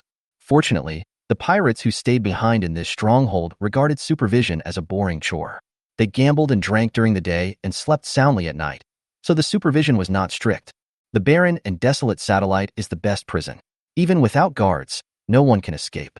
It took Xiaoxingchen 3 days to figure out the situation of the pirate stronghold. This pirate stronghold was not large, with only 10 pirates left behind and more than 100 miners. Xiaoxingchen accidentally discovered the pirates' warehouse. This warehouse was converted from a room in the space station. The door is electronically locked, and the key is in the possession of a pirate named Jack. However, through the small window of the warehouse, Xiaoxingchen discovered that there was a box in the warehouse with the Tang Dynasty Group's logo painted on it, and it contained mental power potions. Next to the box, there is a tall black mecha. This mecha is 8 meters tall and is obviously a military mecha. However, the pirates here have very low levels of mental strength, and none of them can drive this mecha. Xiaoxingchen looked at the handsome mecha through the window, licked his lips, and felt longing. On the 5th day, Xiaoxingchen finally found a ventilation hole above the warehouse. The vent is only the size of a palm, just enough for a mouse to pass through. People are not rats, so of course it is impossible for them to sneak into the pirates' warehouse from here. That's why the pirates left this vent and didn't seal it. Xiaoxingchen was overjoyed. Through the vent, he could just see the box of mental power potions below. He suppressed the excitement in his heart, and while everyone was sleeping, he sneaked to the vent and squatted down. Hee. These stupid pirates would never have thought that I'm a psychic. Xiaoxingchen gathered his energy and focused all his energy on the box below. Click. The box was opened, revealing the test tubes underneath. A box of mental power potions, 12 in total. Xiaoxingchen concentrated his mind and let his mental power attach to the test tube. A test tube flew up and kept rising, passing through the vent and into Xiaoxingchen's hands. Oh my god, it's the best grade medicine from the Tang Dynasty Group. Xiaoxingchen held the mental power potion in his hand, and when he saw the expression on it, his mouth opened wide in surprise. Mental power potions are divided into several levels according to their quality, with the highest being level 1. The price on the market is a full 10,000 star coins per bottle. The key is that the supply is in short supply, and you will have a chance to buy it only if you book it several months in advance. The value of this box of mental power potions alone exceeds the 100,000 star coin bonus given by Su Zhan. Xiaoxingchen was so happy that he put the mental power potion in his arms, quietly slipped back to the dormitory, drank the mental power potion, and began to meditate. Chapter 15 S-Level Mental Power Potion. Level 1 Mental Strength Potion is taken orally. The label comes with instructions, which say that if you want to maximize the effectiveness of the mental potion, it is best to use it with a meditation device. Meditation devices are more expensive, and the cheapest one costs 2 million star coins. Xiaoxingchen simply couldn't afford it. What's more, if Xiaoxingchen really had a lot of money, he would of course choose to replace his father's prosthesis with a better one, or perform limb regeneration surgery. The moment Xiaoxingchen drank the mental potion, he felt a stream of fresh air entering his body. His whole body seemed to be frozen and became extremely clear. Moreover, Xiaoxingchen's senses became extremely sharp and he could hear any sound. A crystal pyramid appeared in Xiaoxingchen's mind. Meditation has begun. Awesome. You get what you pay for. No wonder those rich people are so efficient at meditation. It turns out that the effect of mental potion is so powerful. Xiaoxingchen couldn't help but sigh in his heart. One potion costs 10,000 star coins, and the mental power potion alone costs 300,000 star coins a month. This amount of money is not a small sum for ordinary people. Even a well-off family cannot afford it. Only the rich are eligible to enjoy this treatment. No wonder the children of rich people all have such high mental strength. It's not necessarily that they are gifted, but that they have the resources to do so. However, mental potions have a strong resistance. That is to say, when you first use the mental potion, it is very effective, but with frequent use, the effect will decrease and eventually even become ineffective. You can't build a mecha division just by using resources. If you want to become a mecha master, in addition to money, you also need your own hard work and talent. However, the children of wealthy people have much better conditions, and their probability of becoming mecha pilots is much higher than that of ordinary people's children. The chances of a miner like Xiaoxingchen becoming a mecha master are extremely slim. Unless one is a natural talent and has extremely good luck, there is a chance. Xiaoxingchen's meditation value is terrifyingly high, and he is a well-deserved genius. After using the mental power potion, although Xiaoxingchen did not measure it, he estimated that his meditation value was close to 100. While meditating, Xiaoxingchen had a feeling of his soul leaving his body. He turned into a gust of gentle breeze and roamed freely in the universe. His brain cells were cheering with joy as if they were alive, as if he had just had a full meal. The next day, Xiaxingchen woke up from meditation. All the fatigue in his body was gone. He felt as strong as a dragon and a tiger, and his whole body was full of strength. Get up, get up, get up, you pigs. The overseer rushed in with a whip and drove the young miners away. Except for Xiaxingchen, the other miners had swollen bags under their eyes and bloodshot eyes. None of them had a good rest. After eating a tasteless synthetic meal that tasted like pig food, Xiaxingchen started mining in the mine with other miners. Xiaxingchen was a little nervous that day, because Xiaxingchen was afraid that the pirates would find out, so a bottle of mental power potion stored in the warehouse was missing. At the end of the day, Xiaxingchen found that his worries were unnecessary. These pirates were all careless men, and they didn't notice at all that a thief had entered their treasure warehouse and was stealing things. Xiaxingchen went out again at night and repeated his old trick, stealing a potion from the vent. He sneaked back to the dormitory and continued to meditate. Day 3. Day 4. Soon, a week passed. Xiaxingchen's mental power improved by leaps and bounds. He felt that his mental power had increased from level 5 to level 6, and even showed signs of breaking through to level 7. This speed is really too fast. Xiaxingchen knew that this was all thanks to the mysterious crystal pyramid. No one knows what the crystal pyramid is, but it is undoubtedly the most advanced meditation diagram.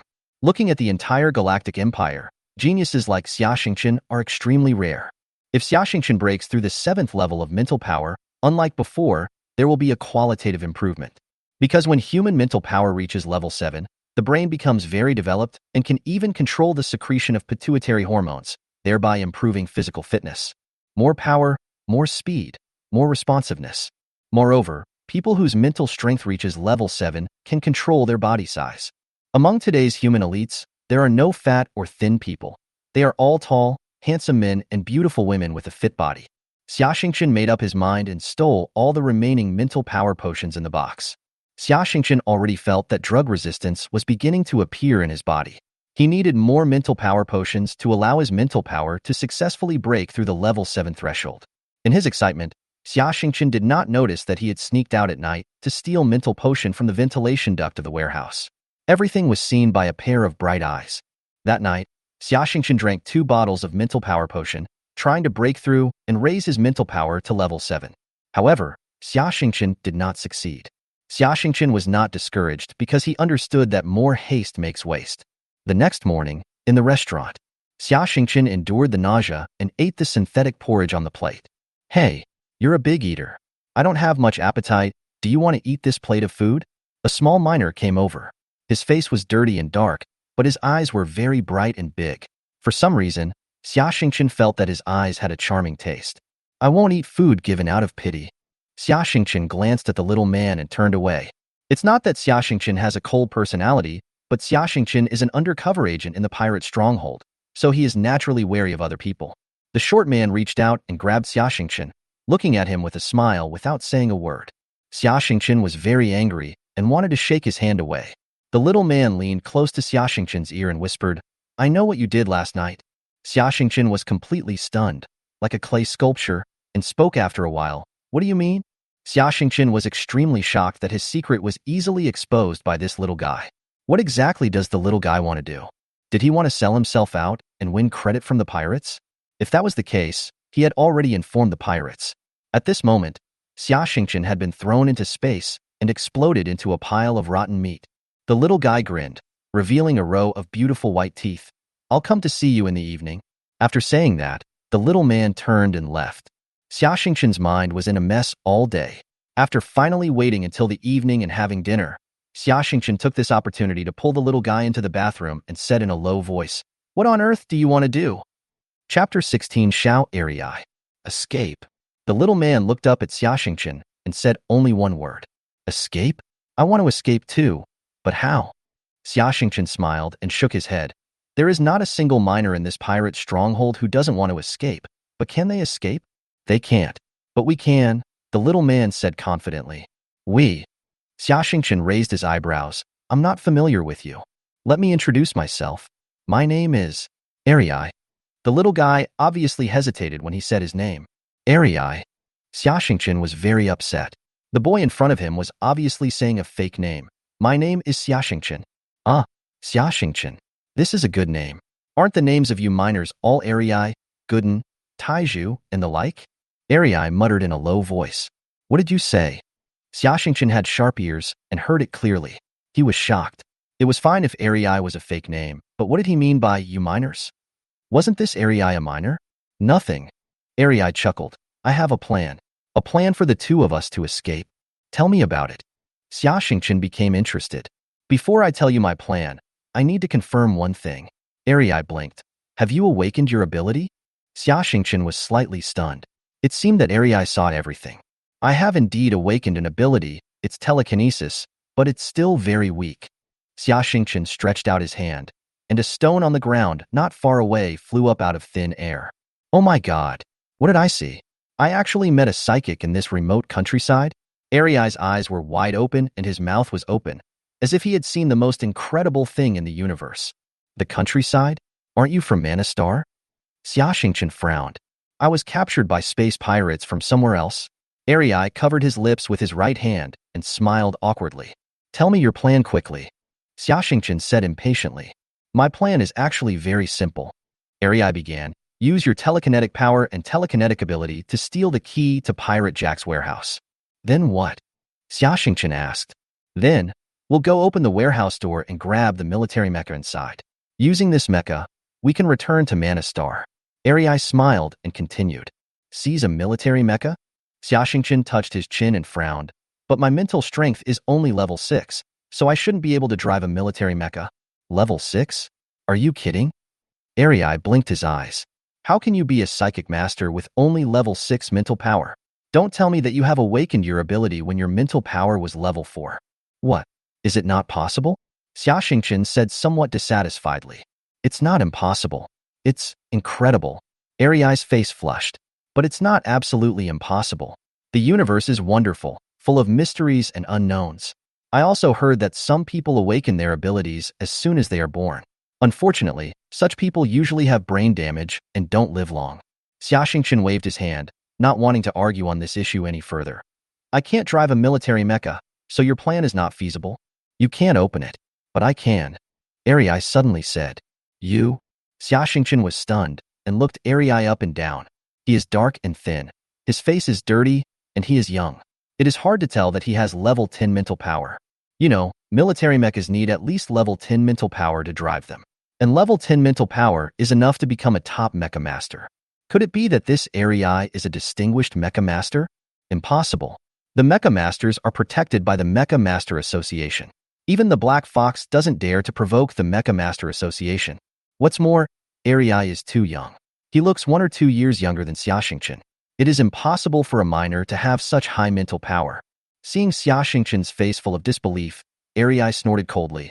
I just have level 10 mental power. So what? Do you really think level 10 mental power is very high? Very high. Xiaxingchen nodded and told the truth. Humph, that's because Manna Star is a rural place.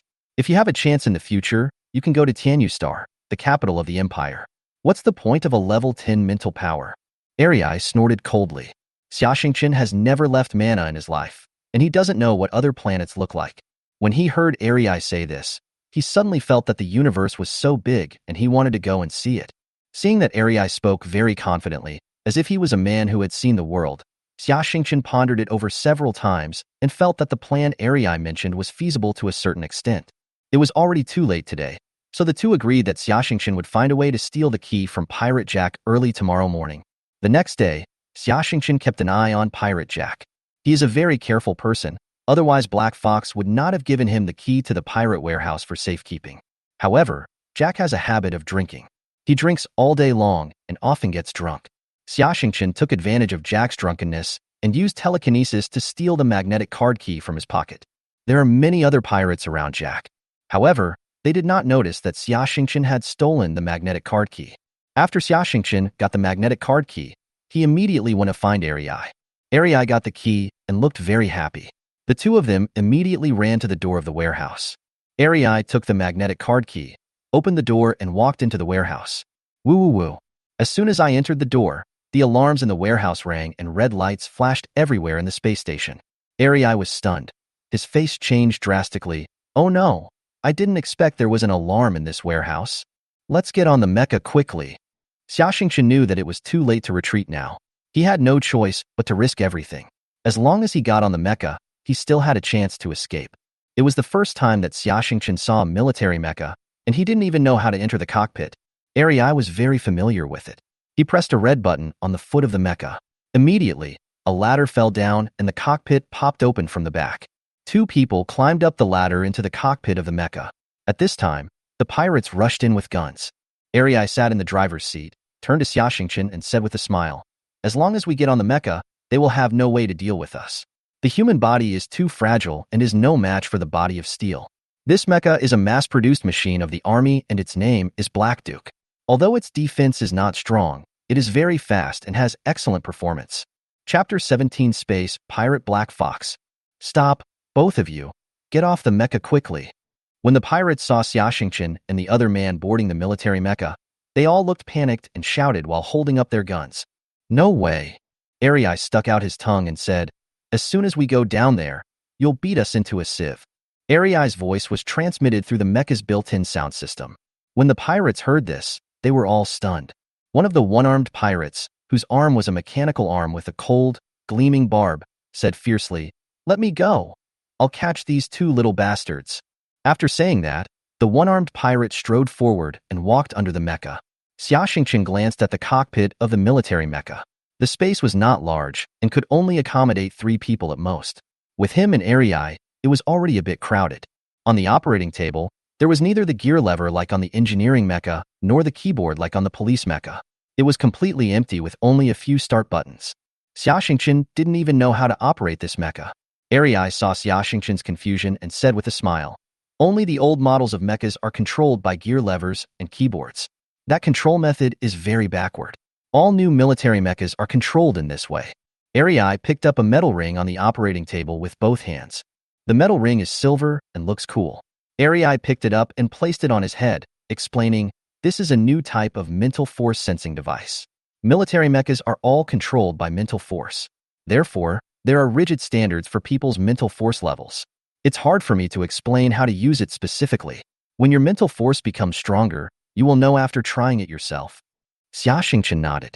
Boom. After the metal rings were connected, they immediately emitted a dazzling white light. The black military mecha Black Duke stood up under the control of Ari. At this time, the one-armed pirate was standing next to the mecha's feet. Phew. The Black Lord raised his foot, and with his huge metal foot, he crushed the one-armed pirate into a pulp. Ari seemed to sense something and chatted with Xiaxingchen with a smile. "I seem to have stepped on an ant to death." In front of the 8-meter-high military mecha, human beings are as fragile as an ant. Brother Wolf was trampled to death. Why are these humble miners able to drive military mechas? It's scary. Military mechas are really scary. The pirates were even more panicked, with a look of panic on their faces. The last few pirates even lost their feet and fell down. "Shoot! Shoot!" The pirates roared, not caring whether the bullets fired from the guns in their hands could penetrate the Black Lord's armor, and started shooting like crazy. Dang, dang, dang. Black Jew's outer armor erupted with bright fire, and countless bullets hit it without even a trace. This is the power of military mechas. The Black Duke is not a mecha that excels in defense, but even so, the reinforced military armor can ignore the small kinetic weapons in the hands of humans. Ari seemed to be feeling a little annoyed. He controlled Haiju to raise his hand, took off the electronic pulse submachine gun on his back, and pulled the trigger. Boom, boom, boom. The huge electronic pulse submachine gun fired huge energy bombs that were as powerful as artillery, instantly blowing the pirates in front of it into a bloody mess, turning them into balls of meat paste. When Xiaxingchen saw the true power of the military mecha, he was completely stunned. Compared with military mechas, the engineering mechas that Xiaxingchen had driven were simply toys. Ari turned around and gave Xiaxingchen a bright smile. "How about it? Isn't it great?" "So cool." Xiaxingchen said sincerely.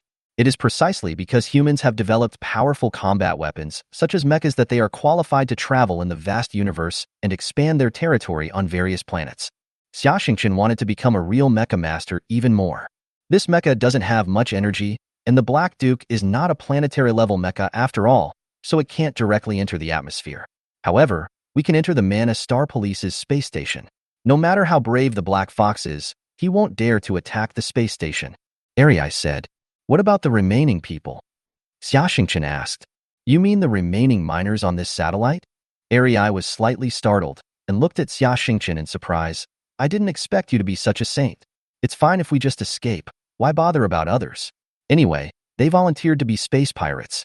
What's more, the cockpit of the Black Lord is very small and can't accommodate more people. Xia Xingqian thought about it and felt that what Arei said made sense. Although the two of them stole a military mecha, the space pirate Black Fox must have received the alarm and started rushing towards the stronghold. I can barely take care of myself. How can I have time to help others? Let's go, Xia Xingqian said. Of course. Arei smiled. Clang.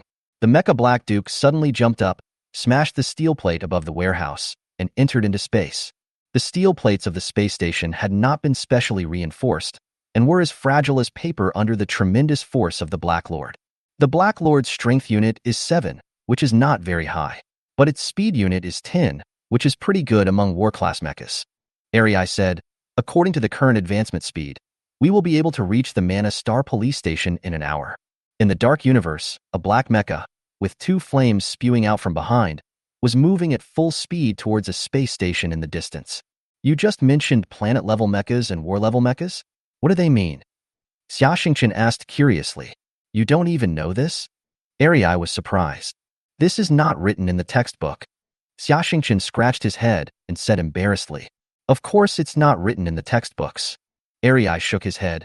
The territory of the Galactic Empire is so large, and the human race has spread far and wide, and the population has long exceeded 1 trillion. However, most of these people are still mediocre. Only 1 in a million of them has the chance to become a mecha master. What I just said was the true level of mechas. Xia Xingqian listened quietly. He was eager to learn. Civilian mechas are just toys. Military mechas are the real mechas. The lowest level of military mecha is called war level, which is divided into 10 levels. Above the war level is called the continental level, which also has 10 levels. Mechas above the continental level are called planetary level, which also has 10 levels. Human technology can only produce planetary level mechas at best. It is said that there are even more powerful mechas above the planetary level. However, even I have never seen one. Xia Xingqian could hear the implication of Arei's words, that he had seen planetary-level mechas. Planet-level mechas are extremely rare in the Galactic Empire. Who is this little guy called Arei? Chapter 18 Energy Sniper Cannon. Black Lord was only 20 minutes away from the Manna Star Police's space station. At this moment, an alarm suddenly sounded inside the mecha. Oh no! The expression on Arei's dirty face changed drastically. What's wrong? Xia Xingqian asked. The Black Fox is catching up. Arei pressed a button on the console, and a projection appeared. It was the starry sky not far away. 3 small spaceships were flying over with a mecha escorted by them. This mecha is all black, with a huge energy sniper rifle on the back. It is obviously a long-range warfare mecha. Oh no, this mecha is Black Fox's mecha, a customized one, and its name is Black Fox. Arei said. Custom mecha? Xia Xingqian was stunned. He had heard of customized mechas. General military mechas are mass-produced on assembly lines, while custom mechas, as the name implies, are specially customized. In terms of performance, custom mechas completely crush mass-produced mechas.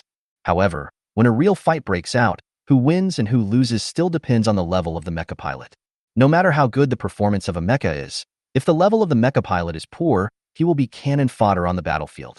However, Black Fox is no ordinary man. He was once a mecha master and had fought in countless battlefields and accumulated great military merits. Later, no one knew what happened.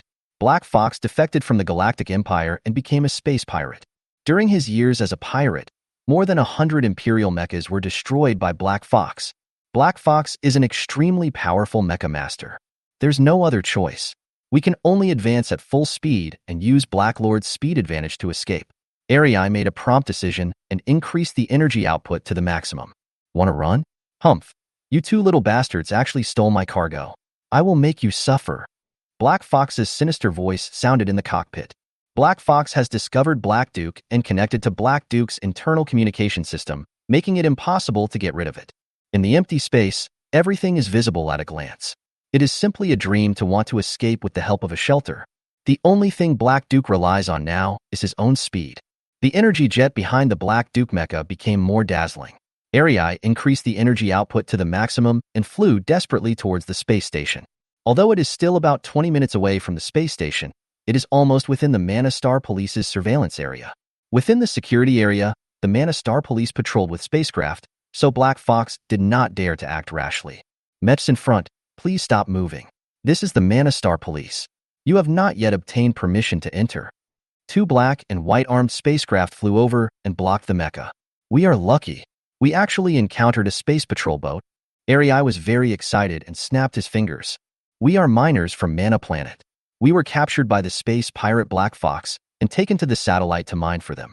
We managed to escape with great difficulty. Now Black Fox is still chasing us. Please let us in. Please.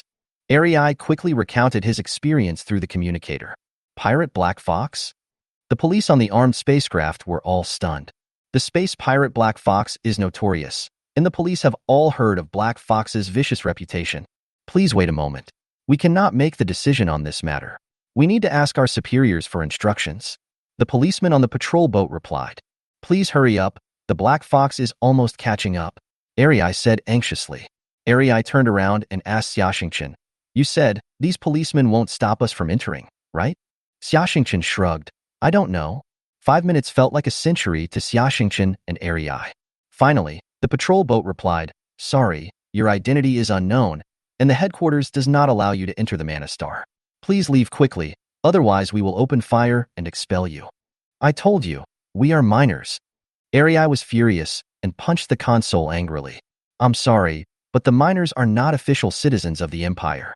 You might be the pirates' accomplices. For the safety of Manna Planet, we will not let you in. The space patrol boat replied. Damn it, is the status of miners so low? Arei said angrily. Don't you know that the status of miners is so low? Xiaxingchen looked at Arei suspiciously. Arei was silent for a while before speaking. Of course I know. But what should we do now? Black Fox will be here soon. I think we should leave here. Use the Black Lord's speed to try to break through from other places instead of sitting and waiting to die. Xiaxingchen thought for a while and spoke. I didn't expect that you have so many ideas. Arei looked at Xiaxingchen with strange eyes and looked at him with admiration. Just as Black Lord was about to turn around and leave, the pirate Black Fox, riding on the Mecha, showed a playful smile on his face. Captain Black Fox, the target has entered our shooting range. However, there are 2 patrol boats of the Manna Star Police ahead. What should we do now? A pirate in charge of reconnaissance said on the escort boat, next to the Black Fox Mecha. Kill him. Black Fox raised his eyebrows and said calmly. Kill? Inside the escort boat, all the pirates were dumbfounded. Captain, the police on the other side are from Manna Star. Don't we have a relationship with Manna Star? One of the pirates said. Shut up. Black Fox said angrily. I'm the captain, and what I say is what it is. At this moment, Black Fox had already controlled the Mecha, stretched out his long arms, and took down the huge energy sniper cannon behind him. The energy sniper cannon is extremely powerful and has a very long range, and its power will not decay as long as it is within range. However, the energy sniper cannon also has a huge disadvantage, which is that it only has 2 rounds of ammunition at a time, and it takes a long time to charge when loading the ammunition. Black Fox took off the energy sniper cannon, put the crosshairs on the police patrol boat, and smiled coldly. Goodbye, lackey of the Empire. Black Fox pulled the trigger decisively. The muzzle of the energy sniper cannon began to condense energy, emitting a dazzling red light and gathering into a huge ball of light. Boom! A red laser streaked across the dark space and accurately hit the 30-meter-long space patrol boat. It was like a red spear, piercing the patrol boat. A large hole was punched in the center of the patrol boat, immediately causing a violent explosion. The entire patrol boat and the 10 policemen on board died instantly in space. Black Fox. The other patrol boat then discovered the Black Fox and turned around to escape. The Black Fox flew over leisurely like a hunter, and when the heat from the barrel dissipated a little, it pulled the trigger again. Boom! Another space patrol boat was also blown up and exploded in space, becoming a ball of space junk. Chapter 19. Psychic Sensing Device. Black Fox is so brutal. He even destroyed the police patrol boat. He is challenging the majesty of the Empire. Arei's face changed drastically and turned pale. He originally thought that Black Fox would be cautious because of the Manna Star Police. But he didn't expect that Black Fox didn't take the police from Manna Star, a border planet, seriously at all. What should I do? What should I do? Arei was scratching his head anxiously and lost his usual calm. He even began to regret escaping from the pirate stronghold. Life in the pirate stronghold was hard, but it was still life after all. There is hope when you are alive, but if you die, there is nothing. A trace of despair also appeared on Xia Xingqian's face. She asked Arei, why didn't Black Fox shoot us like he did to the patrol boat? With his brutality, he can definitely do it. It's simple. Because the energy sniper rifle takes a long time to charge. Also, I just can't bear to do it. Arei gnashed his teeth and said, Black Fox is in the business of reselling arms and people. In addition to armed spacecraft, he also sells military mechas. This Black Duke is what he got when he attacked the cargo ship. A military mecha can easily cost hundreds of millions of star coins. Of course he is reluctant to damage it. Hundreds of millions of star coins. Xia Xingqian took a breath and said, when can I buy my own mecha? Hundreds of millions is considered cheap. Black Fox's custom mecha, although a bit old, must cost more than 1 billion. Moreover, the cost of repairing a mecha is an astronomical figure, which is not affordable for an ordinary family. However, if you become a mecha master, you can join the Mecha Master Guild.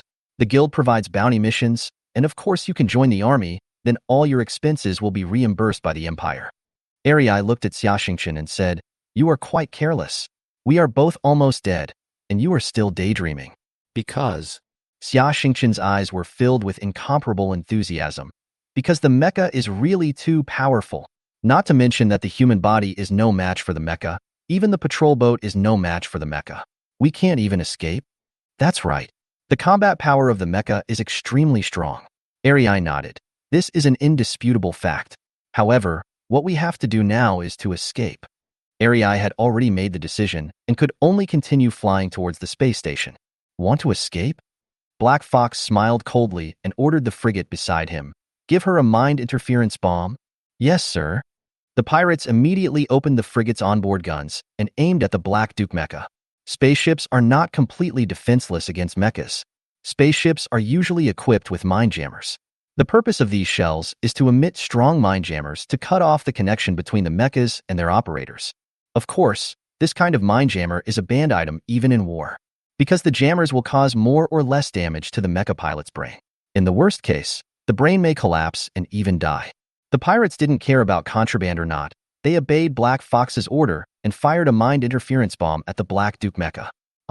Arei held his head with both hands and let out a scream.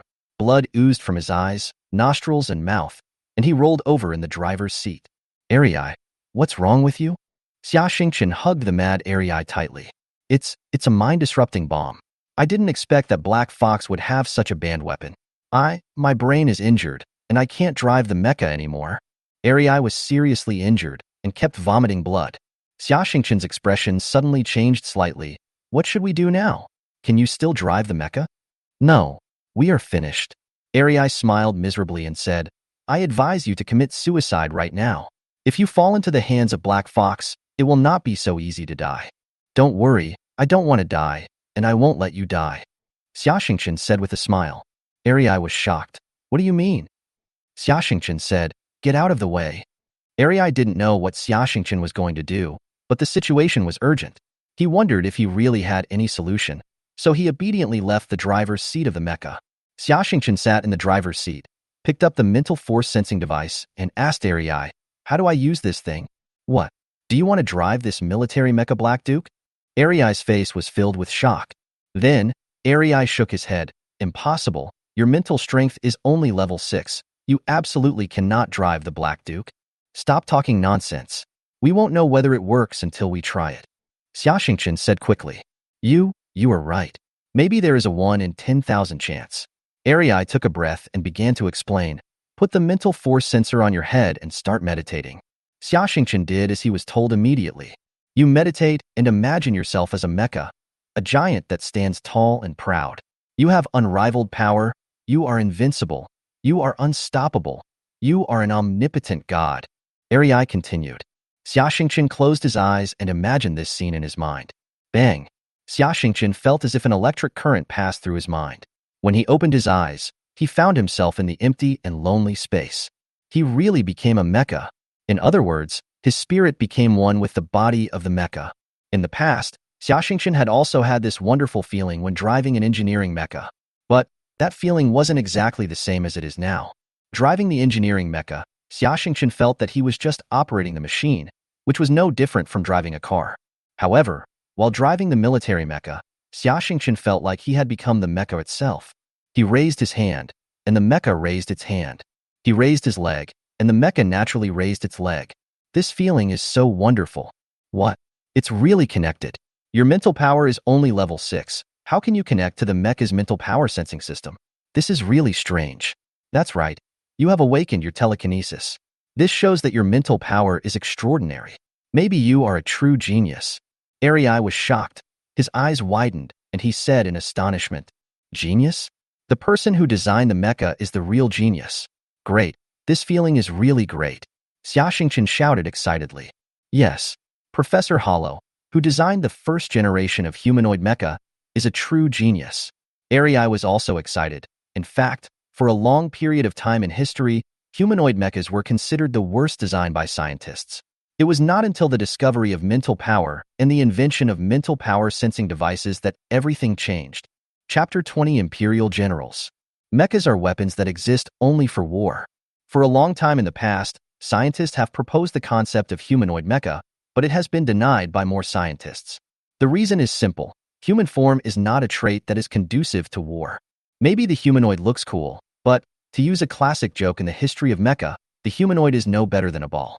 Therefore, in the long history of mecha development, mechas have been developed into various shapes: spherical, bullet-shaped, prism-shaped, and various geometric shapes.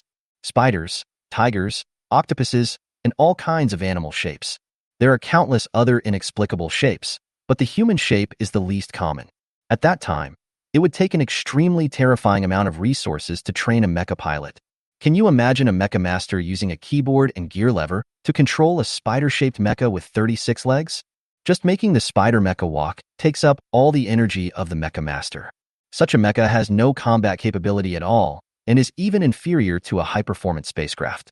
This embarrassing situation was not changed until Professor Hollow invented the first real humanoid mecha. It can be said that Professor Hollow is the one who truly pioneered the mecha era. The changes Professor Hollow made were simple. She installed a mental sensing system on the mecha and proposed using human mental power to control the mecha. When a mecha pilot is operating a mecha, he connects with the mecha through a mental sensing device, just like a person controlling his own body. What people are most familiar with and easiest to control is, of course, their own body. Therefore, today's mechas are made in human shape to facilitate mecha pilots to perform various actions. Of course, this does not mean that there are no non-humanoid mechas nowadays. However, non-humanoid mechas are all special mechas that must be customized by manufacturers, and mecha pilots also need a long time to adapt to these non-humanoid mechas. In short, if Professor Hollow had not invented the mental force sensing device, it would have been absolutely impossible for Xiaxingchen to control a military mecha for the first time, no matter how high his mental force was. Maximum energy output. Push forward with all your strength. Xiaxingchen roared and turned on the thrusters behind Black Duke's body. A brilliant beam of light spurted out from behind Black Lord, and the originally stationary mecha flew towards the space station again. It's done. Xiaxingchen shouted excitedly. Very good. Arei couldn't hide the joy in his heart. He rushed over and hugged Xiaxingchen tightly. Hundreds of kilometers away, the pirates, including Black Fox, were all stunned. Captain, the Black Lord has started again and is escaping at a high speed. A pirate in charge of observation had a look of shock on his face. Why didn't the mind-jamming bomb work? Could it be a fake? Black Fox was in a bad mood. If he really let these two little miners escape, he would lose all his face. None of the pirates dared to speak. They all knew that when the Black Fox got angry, the best way was to remain silent rather than to commit suicide and provoke him. Captain, we have detected a large number of armed spaceships ahead. They should be the troops sent by the military of Manna Star. We can no longer move forward, otherwise we will enter their attack range and be unable to escape. A pirate reported. Asshole. Black Fox cursed, his face uncertain. How long will it take to charge the energy sniper cannon? Captain, it will take another 7 minutes and 3 seconds. A pirate reported truthfully. We'll chase them for another 7 minutes. Black Fox gritted his teeth and said, even if I have to blow Black Duke into a pile of scrap metal, I'm going to make space the grave of these two little bastards. Yes, Captain. All the pirates answered together. Black Fox was indeed a brutal pirate, and without any hesitation he chose to destroy Black Lord to save his own face. On the other side, Xiaxingchen was driving the Black Jazz, flying forward desperately. He felt that his mental energy was being greatly depleted. It is indeed too difficult for someone with such high level of mental strength to drive a military mecha. Fortunately, Xia Xingqian felt that the crystal pyramid in his mind was constantly replenishing his mental strength. There seemed to be a huge consciousness in the crystal pyramid, constantly talking to Xia Xingqian. Xia Xingqian could hear it, but he couldn't understand it. But Xia Xingqian felt that this huge consciousness did not want to die just like that. Squeak, squeak, squeak. We are the first fleet of Manna Star. Mecha's in front. Stop moving forward. Otherwise, we will launch an attack. The communication device in the cab rang again. Hundreds of kilometers away, a space fleet was heading towards Xia Xingqian. The Manna Star First Fleet is the strongest military force station on Manna Star by the Empire. The entire fleet has hundreds of spaceships. The largest of these spacecraft have a diameter of over 1,000 meters, and the small frigates have a diameter of hundreds of meters. On the fleet are not local armed forces such as the Manna Police, but battle-hardened Imperial soldiers. This fleet represents the dignity of the Empire. What should we do? Xia Xingqian was slightly startled and asked loudly, should we stop? But they will definitely be like the police and will not listen to our explanation. Connect. Video connection is possible at this distance. Arai wiped the blood from the corner of his mouth and said weakly. Xia Xingqian didn't know what the video connection was for, but he had no other choice. He could even see that the shipborne guns on those spaceships had begun to glow faintly, which meant they were charging and could launch an attack at any time. Xia Xingqian could only try his luck. Xia Xingqian submitted the video request, and 30 seconds later, the other party approved the request. A three-dimensional picture appeared in front of the cockpit. On the screen is the control room of a spacecraft. This control room is huge, and there are more than 100 people working in the background alone. Most of the staff are young women wearing neat military uniforms. They are busy in front of various instruments and analyzing data. In the center of the picture is a young man. He looked very young and handsome, with curly fiery red hair, and he was wearing a light blue military uniform with a black cape behind him. This outfit is very handsome. This is the standard uniform for Imperial soldiers. On the man's shoulder, there was a military rank and a dazzling star. With the rank of Brigadier General, this young man is actually a general of the Empire. The Empire's territory is too large and its army is too large, but it is not easy to become a general of the Empire. From the temperament on the man's face, it can be seen that he must have a powerful backing. Behind him may be a powerful family in the imperial capital Tianyu Star. His name is Edward, and he is the heir to a medium-sized family in the imperial capital Tianyu Star. Although the Edward family is not ranked high in the entire Tianyu Star, they are true nobles in the remote and poor Manna Star. Now, Edward's face was filled with the arrogance that only nobles have. He looked at Xia Xingqian with contempt. Humble pirate, I'll give you 3 seconds. You'd better impress me. Otherwise, you will be turned into a pile of dirty space junk in the baptism of the Empire's artillery fire. Chapter 21 missed the target. In the starry sky, Xia Xingqian was driving the Mecha Black Duke and confronting a space fleet. 3 seconds. Xia Xingqian was slightly startled. He was not a tongue-tied person. However, with only 3 seconds, he could not think of anything to say that could impress the arrogant Imperial general in front of him. General Edward had no intention of giving Xia Xingqian more chances. He held out 3 fingers and put one down every second. 3 seconds passed in a flash, and Edward had put down all his fingers. Xia Xingqian remained silent. More than a dozen ideas flashed through his mind, but he rejected them all. A sad smile appeared on his face. He really couldn't think of what to say that would impress this young Imperial general. Ship's guns ready to attack. Contempt appeared on Edward's face, and he was ready to cut off the video connection and let the ship's guns blow the 2 lowly pirates into pieces. Wait a moment. Arai walked up and spoke loudly. I'm sorry, I gave you a chance, but you couldn't seize it. Edward remained polite and maintained the most basic etiquette of an Imperial noble. Even when he was about to kill the other person, he still had a smile on his face. It's not you who gave me the chance, but I who gave you the chance. Arai shook his head, holding a golden badge in his hand. On the golden badge is a silver-white, soaring dragon. Edward's smile froze on his face, then shattered into countless astonishments. This is the emblem of the Imperial Royal Family. The Imperial Royal Family, the seal of the Azure Dragon. Edward recognized it at a glance, and then his body began to tremble violently. Not out of fear, but out of shock and excitement. Edward was a nobleman. To be honest, his family was not ranked high in Tianyu Star and belonged to a declining noble family. Imperial nobles like Edward would naturally have a very prominent status in other star regions of the Empire, But on Tianyu Star, they were nothing. There are millions of noble children like Edward on Tianyu Star. The members of the Imperial Royal Family are the real controllers of the Galactic Empire. Even on Tianyu Star, if Edward wanted to curry favor with an ordinary member of the Imperial Royal Family, he might not have the chance even if he spent money. Edward didn't expect that in this remote place like Manna Star, he would actually meet a member of the Imperial Royal Family, and it seemed that he was being chased by pirates. Isn't this pie in the sky? General Edward, the ship's guns are fully charged and can attack at any time. A female deputy beside Edward asked respectfully, "Shall we attack as planned?" "Attack ass!" Edward shouted loudly with a look of ecstasy on his face. All the staff in the command room were stunned. They stopped and looked at Edward in disbelief. Edward is always smiling and polite.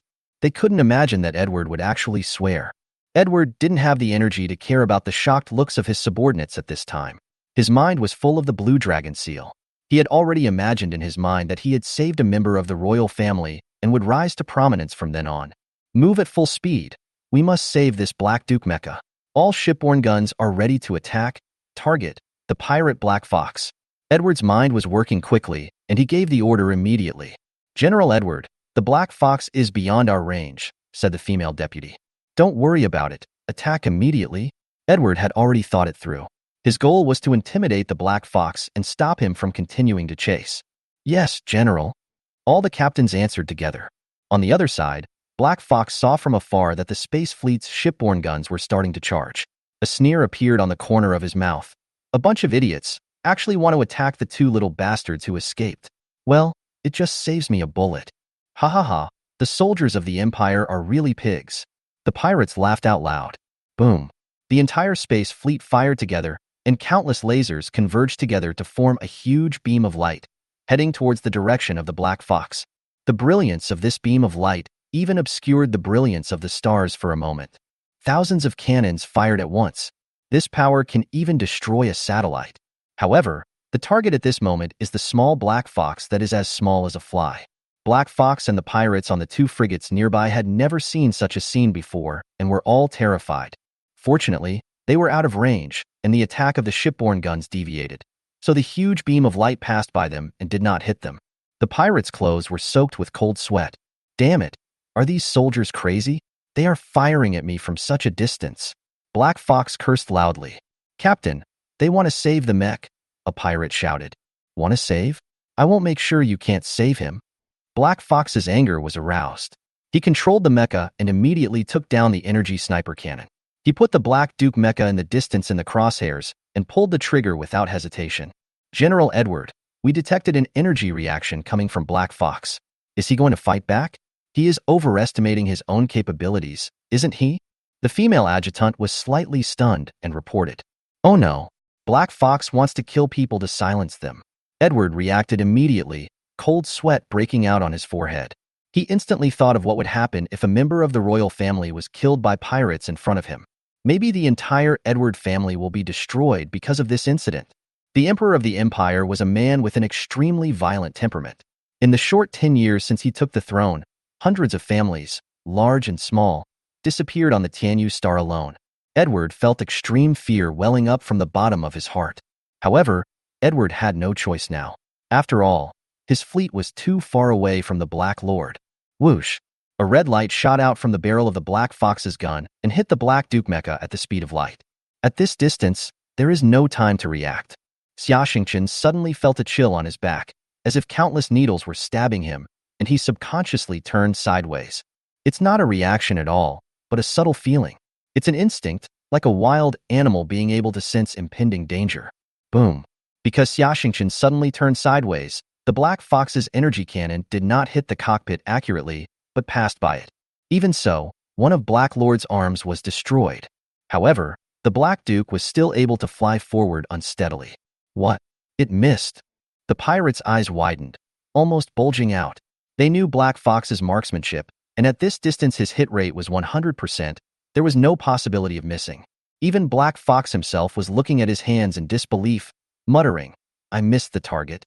How is this possible?" Chapter 22 Edward. The sharpshooter Black Fox actually missed. No, the Black Fox didn't miss because the Black Duke dodged it. Escaped? How is that possible? All the Imperial soldiers in the space fleet saw this bizarre scene. Their eyes widened with shock on their faces. An outsider might not think that Xia Xingqian's evasive action just now was so beautiful, or even a little embarrassing. However, the soldiers on the space fleet were all people who had participated in wars. They knew very well what it meant to dodge a shot from Black Fox at that distance. Even a real mecha master may not be able to do it. Edward and his deputies on the flagship also saw Xia Xingqian manipulating the Black Lord to avoid sniper attacks. Edward was also stunned and ordered, Master Brain, immediately analyze Black Fox's shooting and Black Lord's evasive action. The main brain on the flagship is a large optical computer.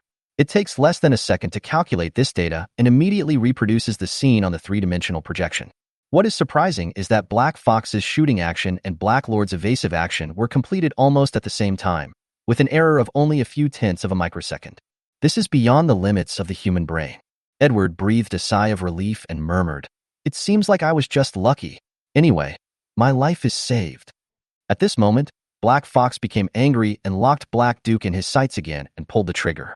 Black Fox is the kind of person who won't give up until he achieves his goal. He must destroy the Black Lord and let those two humble miners be buried in the universe. This time, Xia Xingqian had no time to dodge. However, at the moment when the laser bullet was about to hit the cockpit, he did one thing. He immediately spread out his telekinesis and attached it to the cockpit of Black Lord. To be honest, Xia Xingqian didn't know what the point of doing this was. He made this action subconsciously. Boom! With a loud explosion, the Black Duke was hit in the cockpit, and immediately a violent explosion occurred with the cockpit as the center. Seeing that he had been hit, Black Fox smiled coldly and said to the other pirates, "Done. Let's go back." The pirates cheered and immediately turned their spaceships around, heading in the opposite direction away from the Imperial space fleet. Black Fox was able to kill the hostages in front of the Imperial fleet. Although there was no direct conflict with the Imperial fleet, this record alone was enough for them to brag about for a while. Edward looked at the explosion in the cockpit of the Black Lord and sat down on the ground in surprise, his eyes blank. "It's over. It's all over." At this moment, Edward jumped up at the adjutant's words. "General, the life detection device shows that there are still signs of life on the Black Duke." The adjutant looked at the two red dots scanned on the screen and opened his mouth in shock. "Impossible. This is impossible. It's a direct hit. With Black Lord's armor, there is no way there could be any signs of life." Edward rushed to the life detector and was stunned when he saw the data displayed on it. Edward was stunned for a moment and immediately issued two orders. First, release the lifeboat to rescue the Black Lords and ensure the safety of the Black Lords.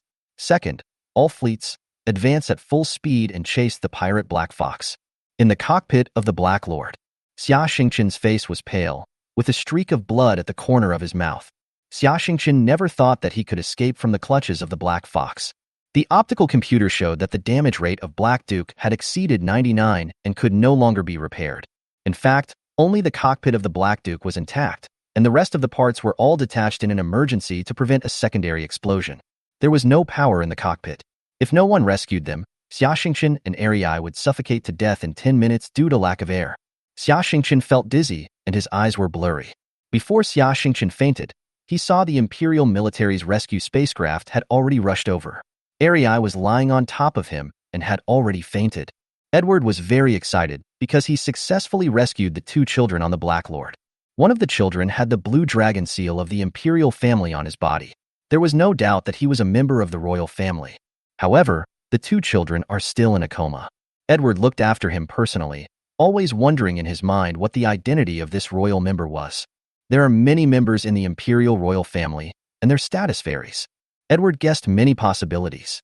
Of course, even the lowest-ranking royal member would be enough to make Edward and even the entire Edward family successful. Just as Edward was daydreaming, the female adjutant came over and told him an even more shocking news. "General, a small spaceship has applied to dock with our flagship." Edward said impatiently, "We are the military, not businessmen. If he wants to connect with us, we have to connect with him." "I disagree." The female adjutant said in embarrassment, "General, but there is this logo on the hull of this spacecraft." The female adjutant pointed to the blue dragon seal on the table. Edward jumped up as if he was equipped with a spring and shouted in shock, "What did you say? That small boat is the royal spaceship? How can it come so fast?" Edward hurriedly put on his military uniform and followed his female adjutant to meet the guests on the royal spaceship. Although Edward was an Imperial Brigadier General, he had to leave his flagship and go to the small spaceship. Members of the royal family will not easily appear in the public eye. The small boat with the blue dragon seal docked with the flagship. Edward got on the boat and immediately began to admire the magnificent decoration of the spacecraft. Edward was also a nobleman who had seen the world, but when he saw the pure wool handmade carpets on the ground, the antique oil paintings on the walls, the pine wood tables and chairs, and the ivory toothpicks on the table, he knew that the owner of this ship was not an ordinary person. At least, the Edward family does not have such a grand ceremony. Waiting for them was an old man with a white beard and wearing a black robe. The old man was very tall, with a cold and serious face. The old man said to Edward in a condescending manner, "General, I know you are confused, but please send the royal family member to this ship immediately." Edward quickly saluted, "Yes, sir." Edward sent the boy with a dirty face named Arii to the royal spaceship. As soon as the old man saw Arii, his face changed and he immediately asked the robot to send Arii into a room inside. That room has the latest medical equipment. Edward waited in the living room for a full hour. At this time, the old man came out of the room with a more relaxed expression. "General Edward, thank you for saving the princess." Chapter 23. Shao Arii is a princess. Father. Edward was so shocked that he stuttered. "It's the princess, not the father-in-law." A young girl with extraordinary temperament and incomparable beauty, wearing a white dress, walked out of the room and said lightly. Edward had never seen a girl with such a noble temperament. Standing in front of her, Edward, an imperial general, even felt ashamed. The girl walked over slowly and sat on a high chair, naturally exuding a domineering aura. This kind of temperament cannot be imitated by anyone. The girl looked at Edward, her red lips slightly parted, and she said calmly, "General Edward, thank you for saving me." You are the boy with the dirty face? Impossible, you don't look like him." Edward lowered his head, not daring to look the girl in the eye. Hee. The girl laughed like a silver bell and tapped the table with her fingers. Immediately, the old man came out and explained, "General Edward, the princess is wearing a camouflage device. It is the latest product of imperial technology and can only be worn by members of the royal family. It is normal that you have never seen it." Disguise device. Edward swallowed his saliva, and then he was sure that the dark-faced boy was the incredibly beautiful princess in front of him. "General Edward, this is Princess Xing. You should have heard of her name." The old man coughed and said, "I am the princess's butler. You can call me Huber." Princess Star. Edward was shocked. He had indeed heard of the name of Princess Star, because Princess Star was the favorite youngest daughter of the Emperor of the Galactic Empire. Edward was so excited that his temples were throbbing. He could even see himself gradually becoming a brigadier general, a major general, a lieutenant general, and a general, and becoming a true imperial aristocrat. Edward stepped forward, knelt on one knee, and kissed the princess's fingers. Princess Star stretched out her slender fingers, but before Edward could really kiss her, she pulled her hand back. The etiquette of the imperial nobility is so complicated, but most of the time, it is just a formality and no real kissing occurs. General Edward is not worthy of his current status. "General Edward, thank you for saving Princess Xing. When you return to the imperial capital Tianyu Star, Her Royal Highness the Princess will meet you in person," Huber said lightly. "It's my honor." Edward lowered his head and said in a low voice. Huber turned his head to Princess Xing and said, "Your Highness, we have been out for quite some time. We should go back." "No, Uncle Hu, I want to play for a few more days," Princess Xing said coquettishly. "No. You've gotten into big trouble this time and almost fell into the hands of space pirates. I'm going to take you back immediately," Huber said with a serious face. "Not almost, but already. Luckily those pirates are stupid, otherwise, if I were kidnapped by pirates, the Empire would be shocked." Princess Xing pursed her lips and smiled, her face full of mischief. "That's why I want to stay for a few more days. Those pirates pissed me off. I want to watch them being crushed by the Empire's army." This? Hu Bo hesitated. Logically, he should immediately send Princess Xing back to the imperial capital Tianyu Star. However, what Princess Xing said was also reasonable. The pirate Black Fox was so arrogant that he dared to kidnap the princess. He had to teach him a lesson. Hu Bo thought for a while and sighed, "Your Highness, I will give you another week. By then, no matter whether the Black Fox is wiped out or not, you must come back with me." "That's great." Princess Xing jumped up excitedly, but what she was thinking in her heart was that she could finally play with Xia Xingchen for a few more days. Although she had not known Xia Xingchen for a long time, she was very interested in this mysterious boy. A spiritualist whose spiritual power was less than level 10. Just thinking about it made people feel excited. But I have a condition. Huber suddenly said, I hope that Her Royal Highness and General Edward will treat today's events as if they never happened. After all, Her Royal Highness is in danger, and I cannot bear the responsibility. Edward nodded immediately. Keeping secrets is the most basic quality of a soldier. Princess Xing was nodding her head, but suddenly realized something was wrong and asked, just pretend it never happened. What about Xia Xingqian? Your Highness, you were not kidnapped by pirates, so naturally no one rescued you. I will arrange for someone to send the young miner back to Manna planet. He will not know your identity and will only regard everything that happened as a dream. Huber said, Oh well. Princess Xing knew very well that Huber was a man of his word, so in order to stay on Manna Star for a few more days, she could only agree temporarily. Too black. Too black. As soon as Xia Xingqian opened her eyes, she screamed loudly. Xingqian, what's wrong with you? Xiaoyu came in from outside pushing his wheelchair. Xia Xingqian sat up and was shocked to find that he was lying on his own bed. Xia Xingqian was bewildered. He was clearly in the universe, driving a mecha named Black Duke, escaping from the clutches of the Black Fox, and saving a strange miner boy who said his name was Ariai. Why did I find myself lying in my own bed when I opened my eyes? Xia Xingqian was confused for a moment. At first, he felt that he had a dream, a very bizarre dream. However, when Xia Xingqian asked his father about the date, he found that this was not a dream at all. I did spend a whole week on a desolate satellite. Dad, how did I get back? Xia Xingqian asked. You were sent back by a few policemen. They said that you fainted for unknown reasons when you visited the police station. They sent you to the hospital for treatment for a few days, and when your physical condition stabilized, they sent you back. Xiaoyu looked anxious. Xingqian, I couldn't find you these few days and I was so worried. Are you okay? If anything happens to you, how can I face your dead mother? As Xiaoyu spoke, he couldn't help crying. Dad, I'm fine. Xia Xingqian hugged his father and couldn't help sobbing. He and his father depend on each other for survival, and outsiders will never know the hardships they go through. By the way, Xingqian, your uncle Li Quan has been looking for you these days and asked you if you still want to watch his mecha fights. Xiaoyu suddenly asked. Watch. Of course I have to watch. Xia Xingqian's eyes lit up when he heard about mecha fighting. I'll say it again, you can do it, but gambling is not allowed. Xiaoyu said, looking at his son. Don't worry, Dad. I do want to gamble, but my pockets are cleaner than my face, so I need money to gamble. Xia Xingqian smiled and said, Chapter 24, want to be an undercover agent? The night is cool as water. Xia Xingqian lay in bed, tossing and turning, unable to fall asleep. The shadows of space pirates Black Fox, Ariai, and Commodore Edward kept lingering in Xia Xingqian's mind. Xia Xingqian turned over and sat up, clenched his fists with both hands, and murmured, Is this really a dream? The reason why Xia Xingqian doubted himself was because virtual reality technology was already very advanced today. Many people are addicted to virtual reality, unable to distinguish between the real and virtual worlds, and are completely unable to extricate themselves. Technically speaking, it is possible that Xia Xingqian was hypnotized and then entered a virtual world and had a dream of being a hero. After all, what happened to Xia Xingqian was too unreal. Wrong. Xia Xingqian suddenly clenched his fists. My mental power has indeed reached level 6. If it is in virtual reality, everything is virtual, and my mental power cannot be improved. At this moment, Xia Xingqian began to meditate, wanting to confirm whether his mental power was level 6. However, after Xia Xingqian entered a state of meditation, he suddenly discovered that there was something extra in his mind, a transparent hexagonal crystal. What is this thing?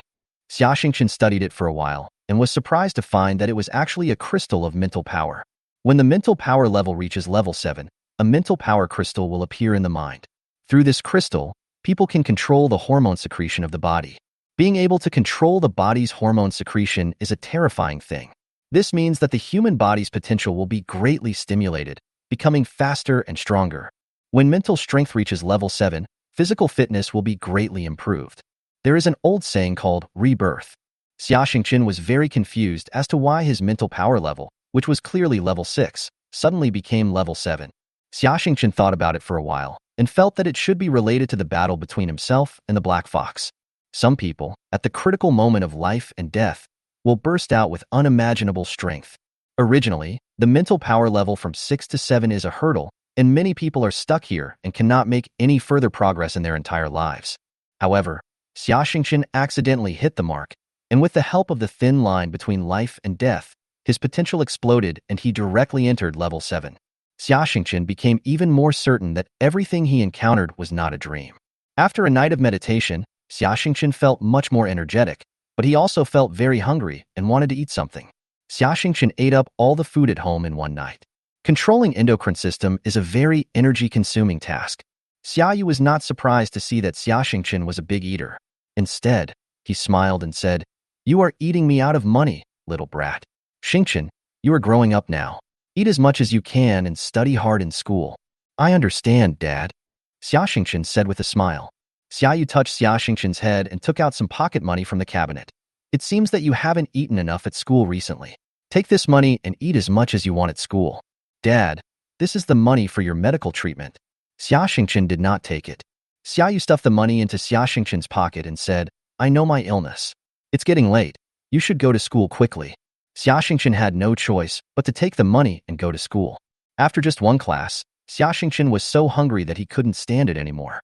He took the money and went to the store at the door to buy food, but he ate it all in no time. Xia Xingqian had no money and his stomach was growling with hunger. He thought about it, asked for sick leave from the teacher, and left the school. Xia Xingqian did not go home because his family had no money. He took the suspended subway to the city center and went to the police station to find Su Zhan. Su Zhan was reading documents in the office. He was surprised to see Xia Xingqian coming to see him. He stood up, closed the door, and pulled Xia Xingqian into the room. "Xia Xingqian, didn't you go undercover at Black Fox?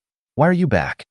Xia Xingqian smiled and said, "I have already found out the situation of Black Fox's base, so I came back to hand in the task." "So fast?" Su Zhan was surprised. Logically speaking, Su Zhan should know that Xia Xingqian saved Princess Xing. However, because of Huber, the entire news was blocked. Not only the police didn't know, even the military didn't know what happened. Xia Xingqian told Su Zhan about the situation on the satellite and drew a detailed map. Su Zhan read it and praised it repeatedly. He assured Xia Xingqian, "With this map, our police will definitely be able to rescue the miners captured by Black Fox." Su Zhan looked at Xia Xingqian and said, "Xingqian, you are very smart and have the potential to be an undercover agent. Are you interested in taking on another mission?"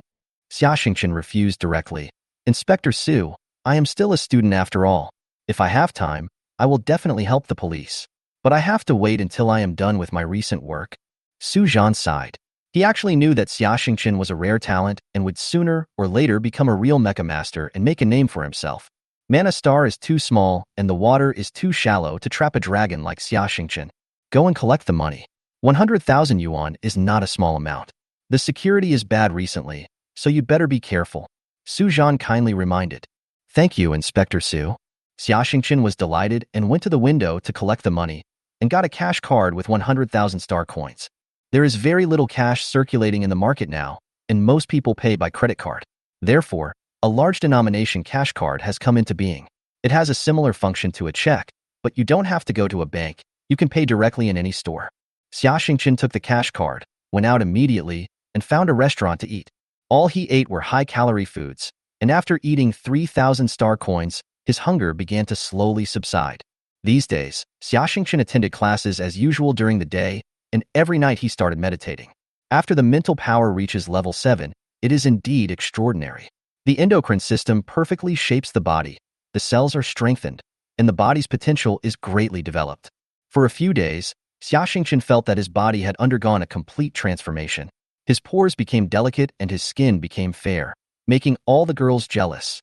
Although the internal changes cannot be seen by the naked eye, Xia Xingqian can feel that his muscles have become tight and strong. The tendons in his body and his arms have become tough like cowhide, and his bones are white and delicate. Many difficult physical exercises that he could not do before can now be easily performed. Especially the strength and running speed have increased a lot. Even Xia Yu could see that Xia Xingqian looked much better recently and had grown a lot taller. In school, Xia Xingqian was originally inconspicuous, but now, when he walks on the street, some girls will turn around and stare at him, and some girls even handed Xia Xingqian love letters. Chapter 25 Mecha Combat. This result is so terrifying that it is even faster than the speed of professional sprinters a long time ago. In just a few days, Xia Xingqian's body had undergone such a drastic change, and he himself felt extremely surprised. If he were to face Zhang Liang's 3 men again, Xia Xingqian would not need to use his mental power at all. He could easily defeat Zhang Liang with just strength and speed. However, Xia Xingqian knew that she was not yet a match for Ikuan. Not only was he no match in hand-to-hand combat, he was no match even in piloting a mecha. Xia Xingqian has to continue to work hard, and work harder. The day before the mecha fighting competition, Li Quan came to find Xia Xingqian. Li Quan was also shocked when he saw Xia Xingqian. Xingqian, I haven't seen you for just a few days. How come you've grown so tall? Xia Yu smiled and said, this kid is growing up and eats a lot. I feel like he changes every day. Uncle Li, why are you here today? Isn't the official competition tomorrow? Xia Xingqian said in surprise when he saw Li Quan coming. Xingqian, haven't you always wanted to drive a military mecha? I'll show you today. By the way, I'll teach you a few tricks. Li Quan said with a smile, don't look at me like this. I, your Uncle Li, am a master of mecha combat. In the league before, I even made it into the top 100 of Manna Star. In Xia Xingqian's opinion, the top 100 of Manna Star are really not that good. However, for Li Quan, a minor, it is something to be proud of. Dad, I'm going to go see the world with Uncle Li, Xia Xingqian said to his father. Go, and remember to come back early in the evening, Xia Yu said with a smile. Xia Xingqian followed Li Quan into a dilapidated hovercar and arrived in front of a dome-shaped stadium. Li Quan introduced, this is the largest gymnasium on Manna Star. This mecha fight is not an ordinary black boxing match. Many dignitaries will come to watch tomorrow. Li Quan greeted the guard, said he was there to test the mecha, and took Xia Xingqian into the gymnasium. Li Quan has his own separate training room, which is very spacious and houses a 5-meter-tall blue mecha. Uncle Li, is this your mecha?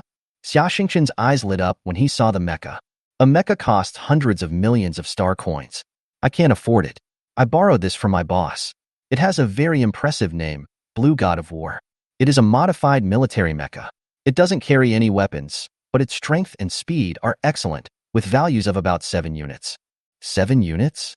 Xia Xingqian was slightly startled. He remembered that Arei said that the power unit of Black Duke was 7, but the speed unit was 10. The power and speed of the customized Black Fox were beyond imagination. How come the performance of this Blue Ares is not as good as that of the Black Duke? However, Xia Xingqian quickly figured it out. Li Quan's boss was unknown, but he must be very rich. However, no matter how rich he was, he couldn't possibly get a military mecha that was in service. This Blue War God must have been modified by the boss from a retired mecha. The technology of the Imperial military is changing with each passing day. The performance of the old mechas is naturally not comparable to that of the new mechas. Even so, Xia Xingqian was very envious. When will I be able to have a mecha of my own? Xia Xingqian licked his lips and began to daydream again. Uncle Li, can you teach me mecha fighting? Xia Xingqian suddenly asked. Mech fighting, haha. I knew you were interested in this. Of course. Li Quan said readily. But there is only one mecha here. How can we fight? Xia Xingqian asked. To fight with mechas, you don't have to drive a mecha. You should know that military mechas are synchronized with the human body. We can practice with our bare hands first. Li Quan said with a smile. I won't bully the weak. I'll let you use one hand. Uncle Li, you don't have to give way. Xia Xingqian grinned, took a step forward, took a bow stance, and pulled his right fist back suddenly as if pulling a bow and arrow. Boom. Xia Xingqian's fist flew out like an arrow, even making a sound of explosion in the air. Li Quan didn't take it seriously at first, thinking that Xia Xingqian was just a rookie, but when he saw the momentum of his punch, his face suddenly changed. Li Quan reacted quickly, but he only had time to put his arms in front of his chest. Boom. Xia Xingqian's punch hit Li Quan hard. Li Quan took 3 steps back and stopped only when his back hit the wall. Li Quan's face flushed red, and it was obvious that his blood was boiling. He stared with shock on his face. Good boy. How can you have so much strength? Xia Xingqian smiled shyly. Uncle Li, my mental strength has reached level 7. I can control my endocrine system. My body has been completely transformed. No wonder. Li Quan muttered a few words, and suddenly his face changed. That's not right. Wasn't your mental power only level 2 before? How come it's suddenly level 7 now? This speed is a bit too fast. I don't know either. Xia Xingqian scratched his head and did not tell the truth. Maybe it's the result of your hard work. You can bring honor to the family, Xingqian. Now I think you can bring honor to the family. Your father's love for you is not in vain. Li Quan patted Xia Xingqian's shoulder and said with emotion, Uncle Li, please teach me how to fight with mechas. Xia Xingqian blinked his eyes. Do I need to practice kung fu? My physique is very strong, and I can practice any kung fu now. Li Quan smiled, shook his head and said, Xingqian, you have to figure out one thing, and then keep it firmly in your mind, and never forget it. If you get lost in this matter, it will be difficult to come back. Uncle Li, you go ahead. Xia Xingqian said. Xingqian, we are human beings. No matter what era, whether it is the Earth era, the space exploration era, or the current Galactic Empire era, we are all human beings. What do you think? Is our human power strong? Li Quan asked. Not strong. After so many years of evolution, our physical strength is not only inferior to that of our ancestors, but has even regressed. My current strength is already very good, but I am no match for tigers, leopards, or elephants. Xia Xingqian thought for a moment and said truthfully, That's right. We humans are very weak physically. Not to mention in the universe, even on this planet Manna, humans are no match for those hateful beasts. Not to mention, I heard that in the distant starry sky, there are giant beasts lurking that can swallow a planet in one bite. Li Quan said, Our bodies are not as good as those of the beasts, but why can we humans build the Galactic Empire while the beasts can only hide underground and never come out? Xia Xingqian immediately said, Because we have brains and a relatively high IQ. That's right. Li Quan pointed at his muscles and said, This is not what we are good at. Then, he pointed at his head and said, This is it. Chapter 26, Brave and Fearless.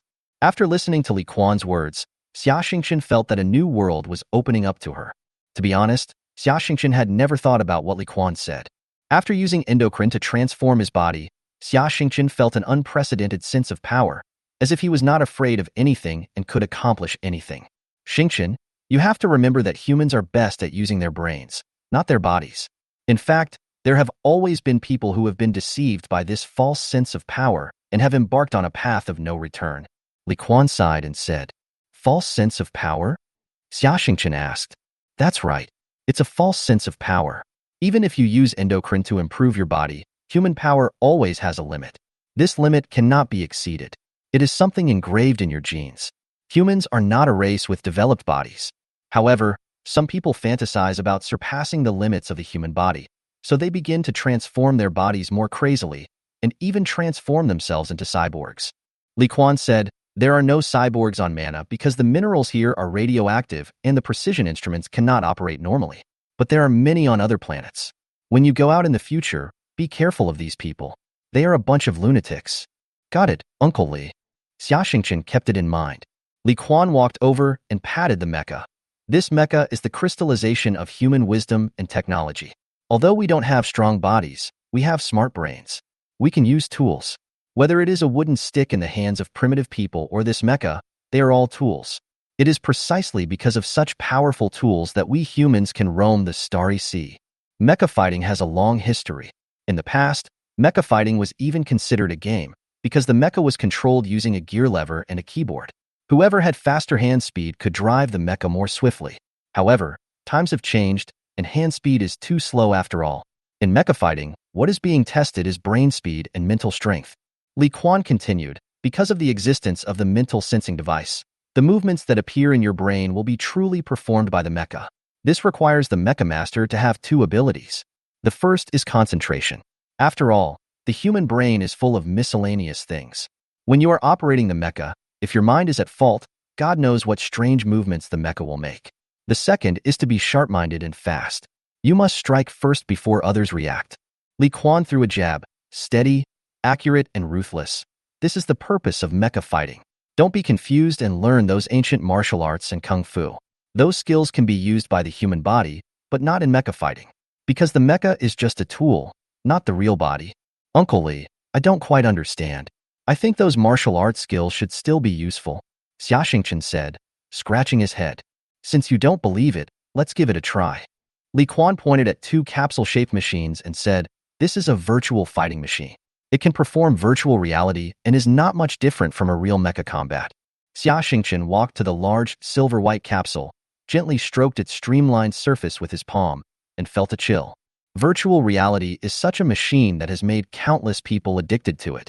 There are even people who cannot distinguish between reality and illusion and commit suicide after waking up. Xia Xingqian's family has no money and has never been exposed to virtual reality. Xia Xingqian followed Li Quan's instructions and lay inside the capsule with two electrodes attached to his temples. Hypnotic gas sprayed out of the capsule, and Xia Xingqian's eyes went dark and he fell asleep. Soon, Xia Xingqian opened his eyes and found himself transformed into a mecha, standing in a white world. Li Quan was standing opposite him. The model of his mecha was the same as his, but the color was different. Xia Xingqian is black and Li Quan is white. Xingqian, the models of our two mechas are exactly the same, with strength and speed both at 5. This time, you can attack with all your strength, Li Quan said. Okay. Xia Xingqian was eager to try. Taking advantage of Li Quan's unpreparedness, Xia Xingqian suddenly took a step forward and punched Li Quan in the chest with a bow fist. The power of a mecha is tens of millions times greater than that of a human body, so its might is certainly extraordinary. Li Quan did not dodge, but just slightly turned sideways and punched Xia Xingqian in the chest. Boom. Li Quan's entire shoulder was shattered by Xia Xingqian's punch. Xia Xingqian's cockpit was blown up. Xia Xingqian was defeated. After a feeling of dizziness, Xia Xingqian's mecha recovered and stood in front of Li Quan. Xia Xingqian complained, "Uncle Li, why are you hitting me so fiercely? Why don't you hide?" Li Quan smiled and said, "Why should I hide? If you were holding a long sword, would you be afraid of the long sword colliding with other weapons, so you kept dodging? Then you will definitely lose." "I understand, Uncle Li." Xia Xingqian suddenly realized, although our spirit is controlling the mecha is still a tool. Even if the mecha breaks down, we can just replace it with another one, as long as the people are safe. "That's right."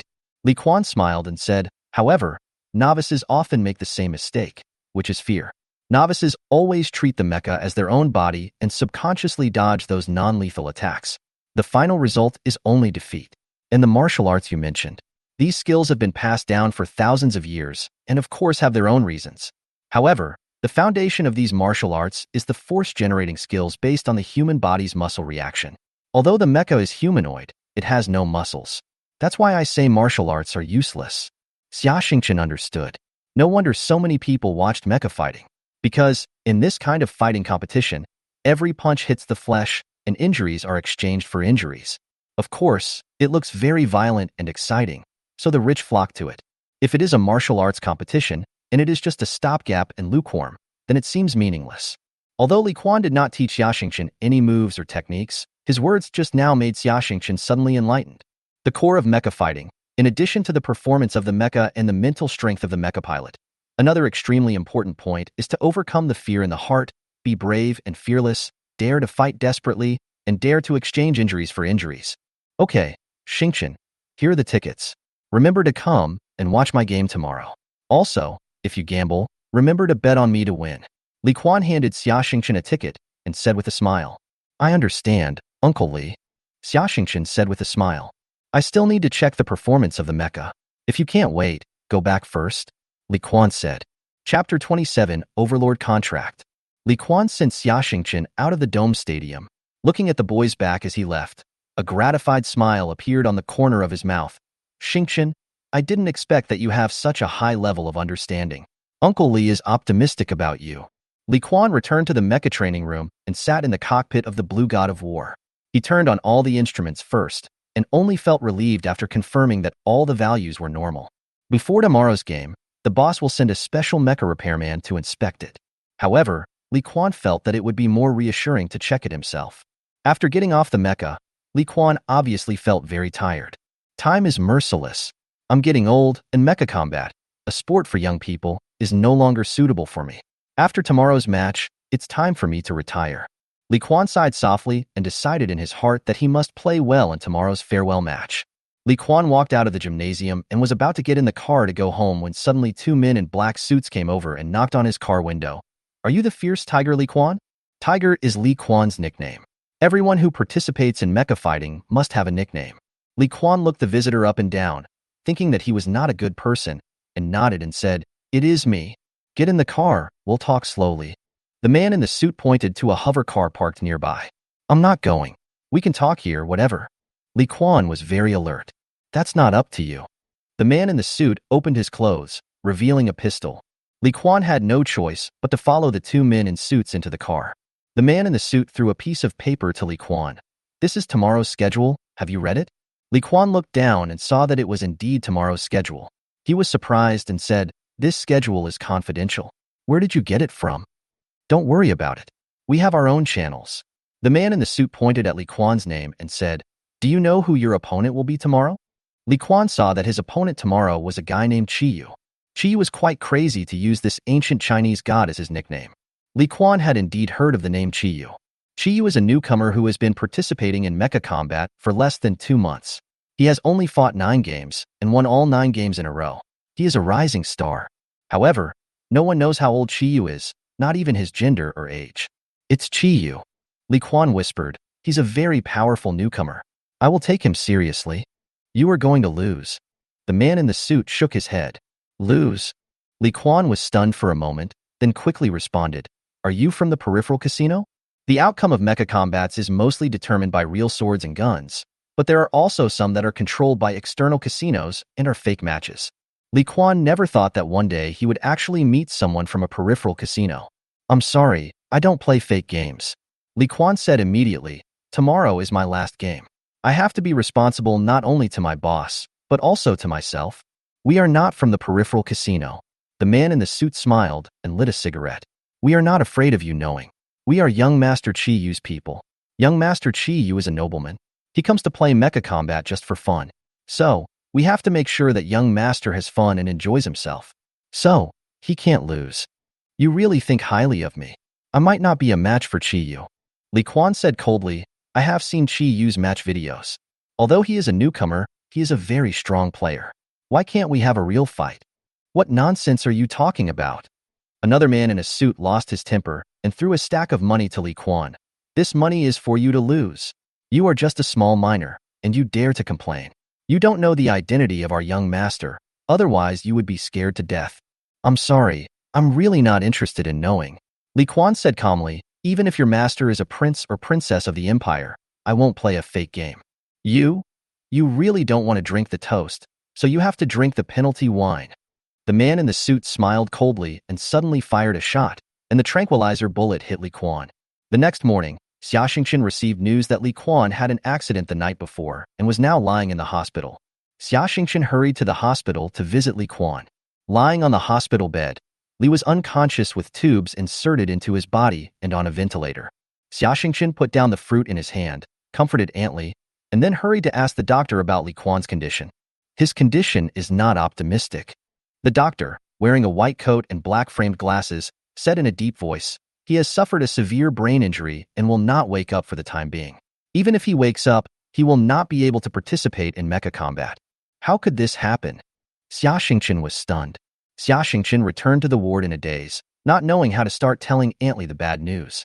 However, just as Xia Xingqian walked to the entrance of the ward, he saw a fat man wearing a high-end suit, a gold watch on his wrist, and a gold chain on his hand, walking into the ward arrogantly, surrounded by 2 bodyguards. These bad guys, who harmed Uncle Li like this, actually dared to show up. Xia Xingqian was furious. He rushed into the ward, blocked Uncle Li and Aunt Li and shouted, "Whatever you want to do, come at me." The fat man was stunned and looked at Xia Xingqian in surprise. Aunt Li hurriedly explained, "Xingqian, this is your Uncle Li's boss, Boss Zhou. He heard that your Uncle Li was injured, so he came to see him."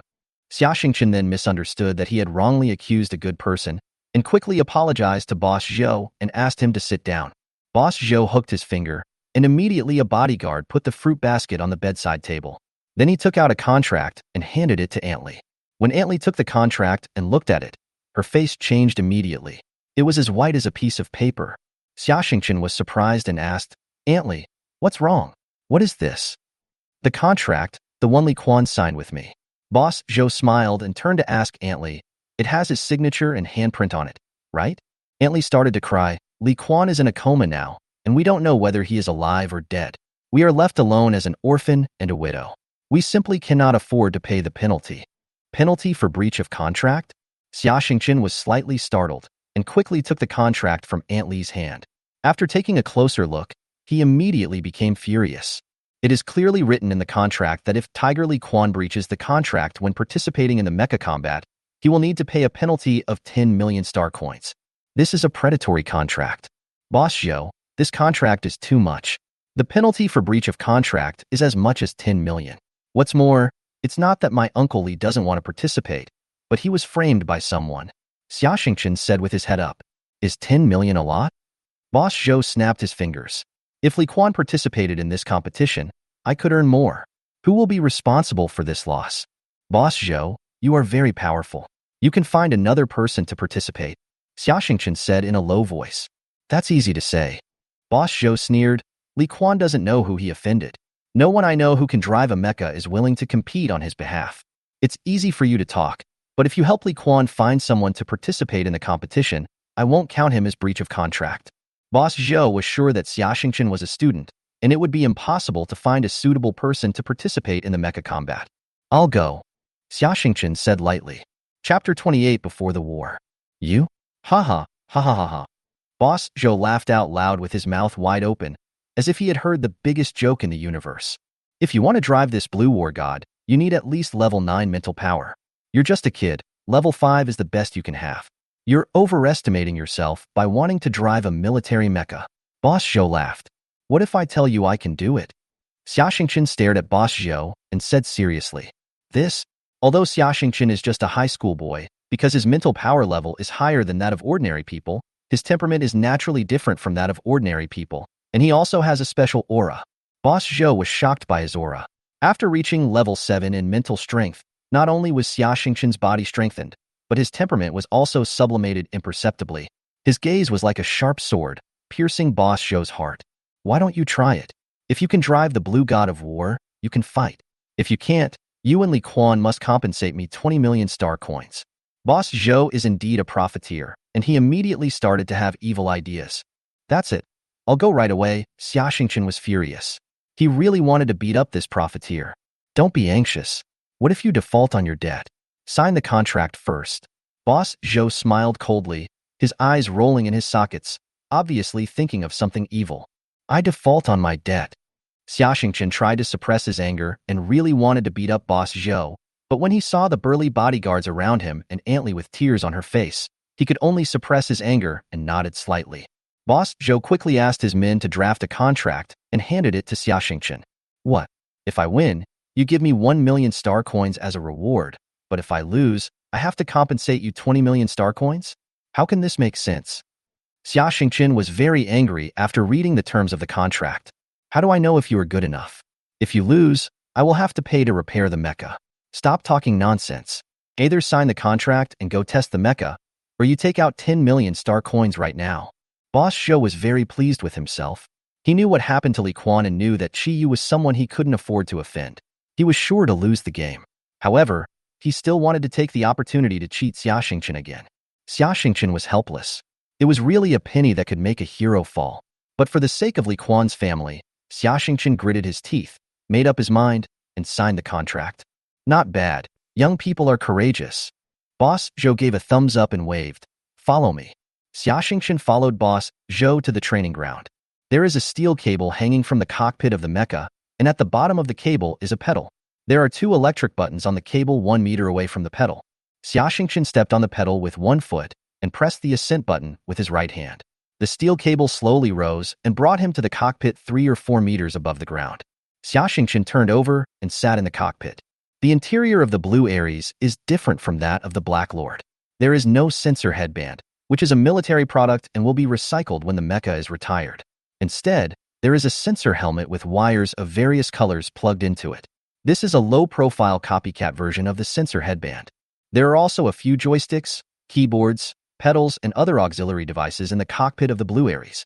This is because driving a mecha consumes a lot of mental energy, which limits the endurance of the mecha. If you are doing patrols, strategic transfers, and other tasks, using mental power to control it all the time will make you very tired. So many military mechas are equipped with some auxiliary operating systems. Xia Xingchen adjusted the seat, fastened his seatbelt, and slowly put on the sensing helmet. Beep. An electronic sound rang out, the screen in front of him lit up, and various indicator lights lit up one after another. Xia Xingchen felt the crystal pyramid in his brain spinning rapidly, releasing a large amount of mental power.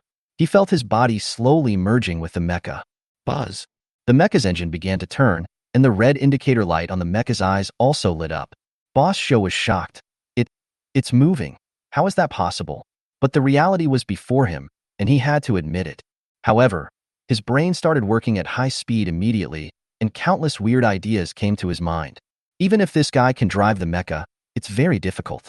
The opponent is very strong. He will definitely lose. Then I can bet all my wealth on him losing, and then ask him for compensation.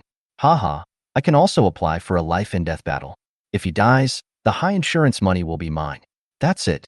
Normally, mecha fighting competitions do not allow attacks on cockpits, which greatly affects the viewing experience of the competition. So the organizers of the competition introduced a life and death battle. As long as the life and death battle contract is signed, both parties can use any means of attack to attack any part of the mecha without surrender until one party dies. The winner's prize money is 5 times that of a normal competition, and those who die in the battle will also receive tens of millions of insurance compensation. The dome was bustling with people, with more than 60,000 spectators gathered here, most of whom were citizens of the Galactic Empire. Minors were not eligible and had no money to watch the game. The mecha fighting competition was not broadcast on TV or the internet, so the ticket price was so valuable. The cheapest ticket cost 100,000 star coins each, and the most expensive ticket cost 2 million each. There will be a total of 8 games tonight, and the last one is a life and death match. At this time, in the most luxurious private room in the venue, a middle-aged man in military uniform was sitting on the sofa. He had blonde hair, blue eyes, deep gaze, and a stiff expression on his face, making it difficult to tell what he was thinking. Manna Star Executive Officer Yi Ming and Manna Star First Fleet Rear Admiral Commander Edward were accompanying him with flattering faces. This man's name is Von Klosch, a lieutenant general of the Empire, born into a noble family. He is the commander of the 1st Squadron of the 3rd Fleet of the Empire. His family is a military family. From the time when humans did not leave the Earth until now, almost all members of the family are soldiers, and there are many generals. He was ordered to lead 50 warships to welcome the little princess and escort her back to the capital Tianyuan Star. Edward felt that this was an opportunity and tried desperately to curry favor with Von Krausch and take this opportunity to climb up a step. After all, it was difficult to get promoted in his current position. Although the governor Yi Ming had the final say on Manna Star, he was just a watchdog of the Tang dynasty group. He himself was old, but he hoped that his son could have a good future and get a noble status to bring honor to the family. Unfortunately, Von Krausch was a very conservative person. He refused all invitations except for a welcoming party. The two men's hair turned white with worry.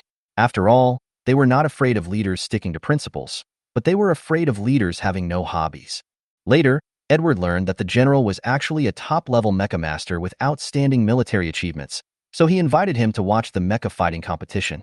In the core planets of the Galactic Empire, such competitions involving mechas directly competing against real people were considered barbaric and were banned. Mecha masters in those places could only compete using simulators through large optical computers. Such competitions lack authenticity and excitement, and it is difficult for contestants to exert their full strength. Only in remote places like Manna Star can such real-life mecha fighting competitions be held. Von Klosch heard about this and became interested, so he decided to come and see the excitement. Chapter 29. Dead End. The first 7 games were very exciting, but that was just excitement. The mechas were modified beyond recognition, the mecha operations were dull in the eyes of professionals, and some mecha masters were just playing around. Von Klosch almost fell asleep while sitting there. General Klosch, how was the game? It was exciting, right? Yi Ming asked. It's so boring and lackluster, said Von Krausch, unwilling to say anything more. The next match is a life and death battle. One of the contestants is my son. He is only 16 years old, but he is already a level 9 psychic.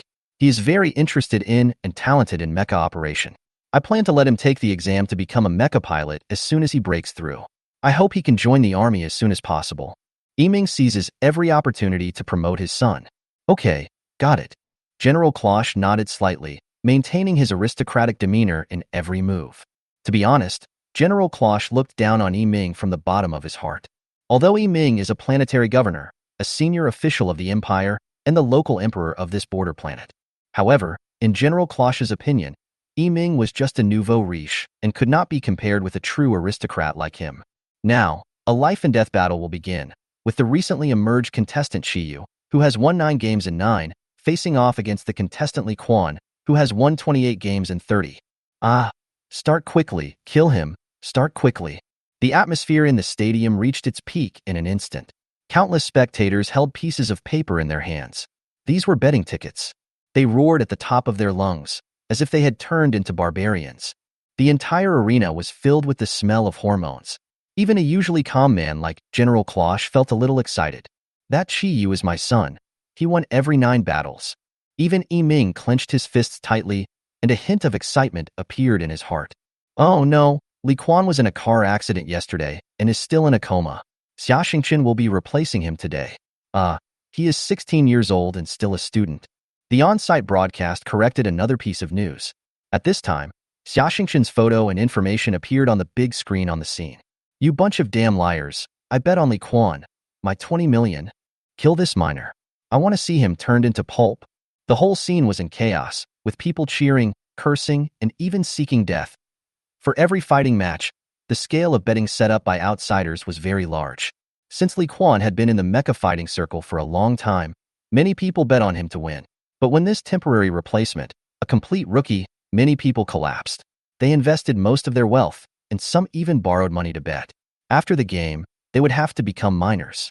Xia Xingqian sat on the blue Aries and walked toward the arena through the dedicated passage of the mecha hangar.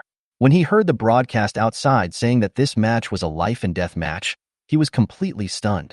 He called Boss Zhou through the pager and questioned him about the life-and-death match. What? What did you say? It's too noisy. I can't hear you clearly. Boss Zhou laughed inwardly and turned off the pager. He pretended to be a contestant and submitted an application for a life-and-death battle. He gave Xia Xingqian's information to his opponent, who also agreed to the life-and-death battle. The mecha finally arrived at the end of the passage, and the door slowly opened. Xia Xingqian, sitting in the cockpit, had already seen the opponent's mecha. This is a 6-meter-tall, powerful mecha. Its armor looks thick and heavy, with a metallic texture. Its legs and arms are very thick, and it is a mecha with strong explosive power. In its left hand is a rectangular alloy shield with a spike in the center. In its right hand is an alloy battle axe. The engine of the mecha roars, like a beast ready to tear its prey apart at any time. At this time, someone sent a communication request on the mecha's public communication channel. He clicked the connection, and the image of a masked man appeared on the communicator screen. Boy, I didn't expect you to be so lucky that Zhang Liang couldn't kill you. But your luck has run out. I'm going to send you to hell now. Hearing this voice, Xia Xingqian's pupils suddenly dilated. Ikuan, you shameless villain actually ordered someone to kill me. I will not let you go. Xia Xingqian said angrily. Haha, a miner is so arrogant. Prepare to die. Ikuan grinned, pushed the gear lever with both hands, and drove the mecha forward. He swung his mecha's axe and chopped it down at Blue War God's head. Blue War God held the axe with the alloy sword in his right hand. The axe was powerful enough that Blue War God's body was tilted backwards. Ikuan took the opportunity to attack. The engine instantly burst out with maximum power. The shield in his left hand hit Blue War God hard. Blue War God lost his balance and was knocked to the ground by a huge force. Well done. Look how great my son is. In the luxurious private room, Yiming's face was full of smiles and he jumped up with excitement. This is a military mecha Onimusha, a product of the Wamaru Arms Company, Limited. It's a pure military version disguised as a civilian mecha. Haha, it's really awesome. Feng Klosh saw through the trick at a glance, and a word in a bland tone dampened Yiming's enthusiasm.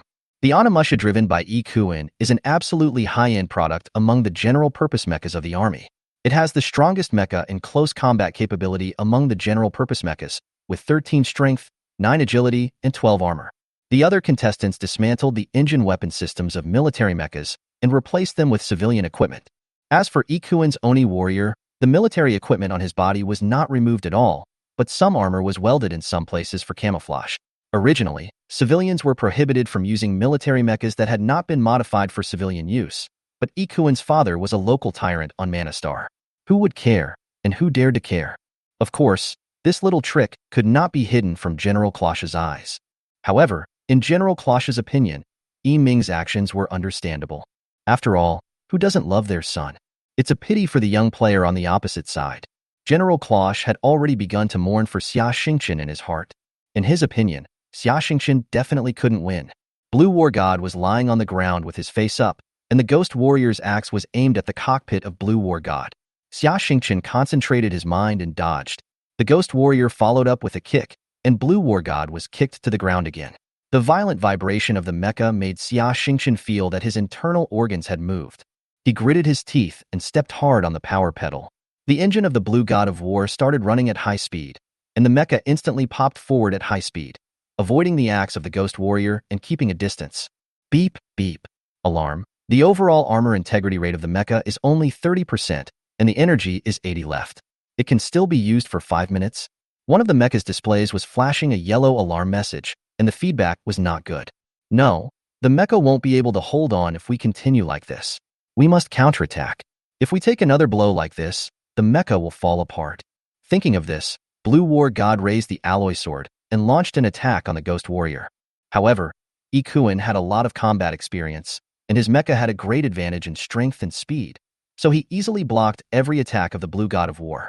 Moreover, the powerful force of the Onimusha mecha caused the Blue God of War to become stiff every time they collided, and Ikuin used this stiffness to launch a more violent attack. 2 minutes later, the alarm turned red, armor integrity rate 15, energy remaining 10, left arm damaged, integrity rate 78, shoulder damaged, integrity rate 62. The integrity rate of mecha components is an important indicator. When the integrity rate is reduced to 50, the performance of the mecha components is lost by half. If the integrity rate drops to 0, it means that the component has completely lost its function. What should I do? Xia Xingqian thought quickly. His mecha power was at a disadvantage, and his speed was not as fast as others. In the previous battle, the Ghost Warrior was also chopped by the alloy sword several times, but only a few white marks were cut. There were only 10 energy left, and he could only make the last attack. However, how to hit the opponent's vital point was the most difficult. Perhaps, his mental power was the only and last chance. Haha, you are at the end of your rope, you ant, you untouchable. I don't want to play with you anymore. Let me send you to hell. Chapter 30. Turning defeat into victory. The power of the Onimusha instantly increased to maximum. The engine roared, and his legs pushed the ground hard.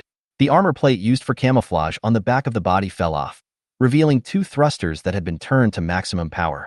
This was standard military equipment, and the Onimusha's speed instantly reached its peak. At this time, the crystal pyramid in Xia Xingqian's mind was spinning at high speed. Huge spiritual power poured into the body, and the surrounding area was empty. The attack of the Onimusha mecha seemed to be slowing down in his eyes. The Blue God of War raised his left arm, and the round alloy shield shot towards the Onimusha like a frisbee. The Onimusha raised his shield in his left hand, and there was a loud dang sound. The alloy shield flew away and hit the energy shield on the sidelines. At this time, the Onimusha's speed was not affected at all, and the sharp axe slashed down with an indomitable momentum. Ouch! Hiss! The audience held their breath, and time seemed to have frozen. Everyone thought that the Blue God of War was dead. When the tomahawk was still about half a meter away from Blue War God's head, Blue War God moved, and almost everyone saw that Blue War God was chopped down. But there was nothing but air under the axe. It was just an afterimage. It turned out that at this moment, the Blue God of War mecha took a step to the left, and the battle axe almost touched the mecha and fell. At this time, the Blue War God's legs were curled up. Xia Xingqian stepped on the power pedal to the bottom, and his mental power was infused into the legs of the mecha, which bounced up like a spring. The Blue War God soared into the air and flew to a height of 7 or 8 meters. In midair, the Blue God of War held the alloy sword in both hands, with the tip of the sword slanted downward. The weight of the entire mecha was concentrated on the alloy sword. His mental power filled the arms of the mecha, and he stabbed at the seams of the Onimushi's neck and back armor. The joints, neck, and other parts of the mecha need to rotate, and the armor cannot cover all of these positions. However, the Onimusha is protected by the back thrusters at this position, and both horizontal and vertical attacks are blocked by the thrusters. Only by attacking this gap from the top and down can it cause damage to the Onimusha. However, in actual combat, attacking from this angle is almost an impossible task, and the Onimusha will not stay there and wait for you to jump on its head and stab it. The 2-meter-long alloy sword pierced through the Onimusha, and the tip of the sword protruded from the cockpit in front of the Onimusha. The Onimusha's engine made a crackling noise, a burst of black smoke came out, and the mecha was completely paralyzed. At this time, the Blue God of War's power was completely exhausted, and its entire body was hanging on the Ghost Warrior, motionless. This dramatic scene caused the entire venue to fall into silence. There were 2 large screens above the venue, connected to the cameras inside the mecha. The audience saw Xia Xingqian's head tilt, and he slumped down in his seat. The battle just now had exhausted all his physical and mental strength, and he had lost consciousness. As for Chi Yu's cockpit screen, there was first a flash of blood, then a burst of fire from an explosion, and only a snowflake remained on the display. A few seconds later, Chi Yu's head portrait on the big screen dimmed, and a red death popped up on it, while a green win appeared on Xia Xingqian's head portrait. It turned out that the main control computer of the arena was connected to the life detection system in the cockpits of the two mechas. Chiyu died and was judged to have lost the life and death battle. Boom. The venue exploded completely, and this result shocked everyone's nerves. Haha, I didn't lose, so I don't have to be a miner anymore. I'm rich. Ah, you miner, bitch, I'm going to kill you. My money? My money. Call an ambulance quickly. Someone is having a heart attack. I have one here too. He's already dead. In the luxurious private room, Edward's eyes were as big as eggs and he was completely dumbfounded. My son. Yiming screamed and fainted. The bodyguards standing behind him rushed over to rescue him. Good, great fight. Lieutenant General von Klosch clapped his hands. What a wonderful fight. This kid is a natural fighter. What an amazing fighting talent. This is the first time he has laughed since arriving at Manna Star. Von Klosch knew that although he himself was a mecha master, at the same age, even though his mental strength barely reached level 15 with the help of various top mental potions and meditation devices of his family, he could not make such a calm judgment and such a super difficult move under the same conditions. Edward, von Krausch called out. Here, General. Edward finally recovered from his shock. This guy is a talented guy. I have high hopes for him. Take him, his family and friends to my flagship and protect them well. If anything goes wrong, you will have to quit your job as a major general. Don't let me down. Von Klosch looked at Edward meaningfully, then stood up and left. Yes, General, I will complete the task. Edward agreed, but he was muttering in his heart. I'm sorry, Brother E. Although you have been filial to me a lot, and it is very tragic that your son died, I'm sorry for the sake of my future. He quickly assigned the tasks and left the private room. 10 minutes later, Yiming slowly woke up. Oh, my son. Someone come quickly, catch that little bastard and his whole family. I will skin them myself, my poor son. An hour later, the men came back with bruised faces and noses to report. Report to Lord E. Xiaxingchen and his family have been protected by the military and taken to Lord von Klosch's flagship. They said that the boy is a soldier and is under military protection. We wanted to snatch him away, so they sent out mechas. More than a dozen of our police mechas were destroyed, and more than a dozen people died. This is too much. Yiming spat out a mouthful of blood and fainted again. 3 days later, Xiaxingchen woke up and found himself lying in a ward, with various tubes inserted into his body and connected to various medical instruments. At this time, he was sore all over, had no strength at all, and was hit by a strong feeling of hunger. Oh, the patient is awake. A young nurse saw him wake up and immediately ran out to call for help. Not long after, the nurse brought a doctor and a woman over, and the woman turned out to be Aunt Lee. Aunt Lee, how are my father and Uncle Lee? He only then remembered that he had killed Ikuin, but the thought of the crazy revenge he might face gave him a headache. Xingchen, after you won the game, a group of soldiers came to our house and took my son, Old Lee, and me to the warship. Your father was also brought there and is now receiving treatment in the biomedical warehouse. Aunt Lee said. What happened to my father? How was he injured? Xiaxingchen panicked when he heard that his father was receiving treatment. Hey, it's my fault for not explaining it clearly. They are using cell cloning technology to repair your father's broken leg. It is said that it was ordered by the fleet commander, General Klosch.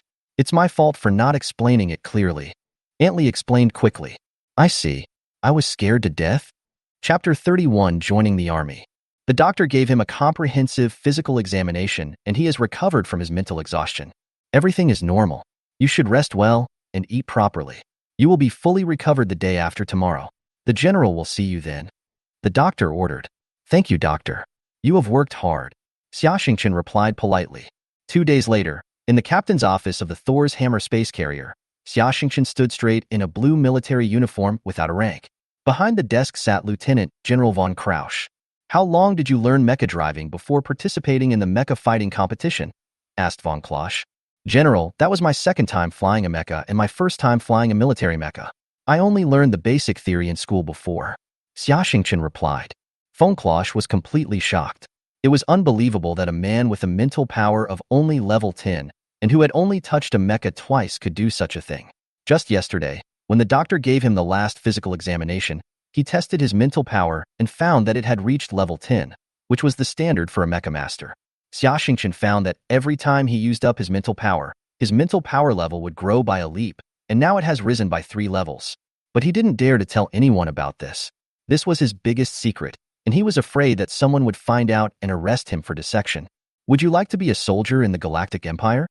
I do, General. This has always been my dream. What is your reason for wanting to join the army? Asked von Krausch. General, I am a miner, and so is my father. He broke his leg trying to feed me. If I don't seek change, one day we will starve to death, or die in a mine accident, or die in the mouth of a ferocious beast. Or one day we will make those noble lords unhappy and they will crush us to death like stink bugs. So, I can only keep getting stronger, join the army, and exchange my life for military merit and the status of a citizen. Only in this way can I leave Manna Star, earn money, and treat my father's illness. Having said this, he bowed deeply. Thank you, General, for rescuing and treating my father. My life is yours from now on. Okay, Soldier Xiaxingchen, from today on, you are a member of the 1st Squadron of the 3rd Fleet of my Galaxy Fleet. Yes, General. Xiaxingchen put his legs together and saluted. Okay, come with me. As he said that, von Klosch took Xiaxingchen for a stroll on the space carrier, Thor's Hammer. We have 7 fleets in the Galactic Empire, but 9 heavy space carriers. The 1st Fleet has 2 heavy space carriers, and another one is directly under the royal family. The other fleets each have one as a flagship. The Thor's Hammer is one of them, and it is the flagship of our 3rd Fleet. This ship has a total of more than 20,000 regular personnel and can carry 60,000 people at full capacity. It is equipped with 4 small attack ships, 24 planetary landing ships, 1,000 combat mechas, and 2,000 fighter planes of various types. Now is not wartime, so it is not fully staffed. He walked along and introduced the members of the ship. After seeing the general, they saluted one after another. An hour later, they had only toured a small part of the ship and then returned to the captain's office. I will arrange things for you with your father and friends. Now, you have 2 paths to choose from. First, stay on the Thor's Hammer and start as a crew member. You will be an officer at the beginning, and with gradual promotion, you may become a captain or something in the future. The second path is that I will throw you to an outpost in a remote area, and you will start as a soldier at the bottom. It is very dangerous there, and there will be battles all the time. You may die in the battle, or you may stay there in obscurity for decades, be slowly forgotten by me, and retire quietly. These are the 2 paths, and you can choose now. Von Krausch stared into his eyes. Report to the general, I choose the second path. What's your reason? I want to become stronger in battle and become the best soldier. As for danger or remoteness, I am not afraid. Is there any place worse than the mine under Manna Star? Xiaxingchen answered firmly. Haha. Von Klosch laughed up to the sky. I was not wrong about you. I really was not wrong about you. I respect your choice, soldier. I hope you can give me another surprise next time you see me. Yes, General, as you wish. Xiaxingchen saluted again. A month later, after 3 interstellar jumps, the fleet finally arrived at the capital star region. The traffic here was busy, the 1st and 2nd fleets of the Galactic Empire were stationed here, and the public security was very good. At this time, a small spaceship with the royal emblem left the fleet and flew to the capital star Odaquil. 5 days later, after another interstellar jump, the fleet finally returned to its base, Luban Star. Luban Star is named after a famous craftsman in the legend of mankind's ancestors. He was skilled in craftsmanship and invented many practical tools. The diameter of Luban Star is 4 times that of the Earth, but the mass is about the same. The atmosphere on the planet is very thin, and humans cannot survive directly, so thousands of biospheres were built on it to simulate the living environment for humans. Luban Star has more than a dozen satellites, all of which are asteroids rich in mineral resources, so the Galactic Empire established a production and maintenance base for space battleships in the Luban Star region. The 3rd Fleet is stationed and supplied here. Xiaxingchen and his son and Li Quan and his wife were taken to the Lubangsing ecosystem number 358 by logistics personnel. Each of their families was assigned a dormitory with a separate kitchen and bathroom. Since Xiaxingchen has joined the army, he has gotten rid of his identity as a miner and became a citizen of the Galactic Empire. Although Xiaoyu and Li Quan and his wife were still miners, they were now military dependents and protected by the army. If Xiaxingchen had military merits in the future, they could be used to cancel their miner status. Because of his excellent mecha driving skills, Li Quan entered the logistics department as a porter. Xiaoyu worked as a security guard in the logistics base, while Antli entered the canteen of the logistics department. A few days later, Xiaxingchen, a private in the 3rd Fleet of the Galactic Empire, bid farewell to his father and Li Quan and his wife, and boarded a supply ship bound for the Death Star region, Watch Star. Chapter 32 Watch Star. The Goldfish-class transport ship is the most successful cargo ship designed by humans in the space age. It looks like a goldfish with a large belly and can carry thousands of tons of supplies. This ship is a specially designed spaceship that flies in a near-vacuum space environment and does not enter the planet's atmosphere, so wind resistance is not considered when designing it. As long as it can load cargo, is strong, and saves fuel, it's fine. There were only 4 pilots on such a huge spaceship. 2 people in a group took turns to drive. This journey would take about a month, and there were no entertainment activities on the ship. The pilots only had to drive the spaceship and sleep, and there were no entertainment facilities. Xia Xingchen locked himself in the room and began to meditate. His current mental power level has reached level 10. The gap between level 9 and level 10 is difficult for most people to cross. 90% of people in this world never reach level 10 in their lifetime. The biggest difference between level 9 and level 10 is the total amount of mental power reserves. The total amount of mental power reserves of level 10 is dozens or even hundreds of times that of level 9. If the total amount of mental power of level 9 is a glass of water, the total amount of mental power of level 10 is a bathtub of water. As the total amount of mental power increases, the Mecha Master can drive the Mecha for a longer time.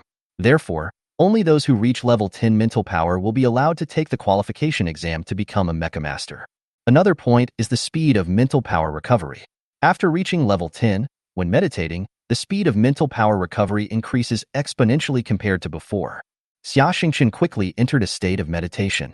The crystal pyramid appeared in his mind again, with countless apes worshipping it. 10 hours later, he felt a strong hunger. Mental power stimulated the pituitary gland to secrete hormones to strengthen and transform the body, but this transformation also consumed a lot of nutrition and calories. He stood up and took a lot of space food to replenish his energy. He took a look at the meditation meter in his hand, and the number displayed was 90. Xia Xingchen was a little surprised. After the meditation degree exceeds 50, every increase in meditation degree will cost a lot. And after the meditation value reaches 50, every increase of 5 meditation points will double the growth rate of mental power. It seems that this crystal pyramid is really magical. Xia Xingchen is already looking forward to what kind of surprise will come if his mental power is increased by another 10 levels. Ding ding. The intercom on the cabin wall rang, interrupting his meditation. He stood up and answered the call. Soldier Xia Xingchen, I am the captain of this ship. We have arrived at your destination, the Watchstar space station, and it is time for you to disembark. I wish you all the best and don't miss home. The captain said with a smile. Yes, thank you, sir. Xia Xingchen picked up his bag and came to the Watchstar space station through the docking channel. The size of the Overwatch space station is about the same as the moon.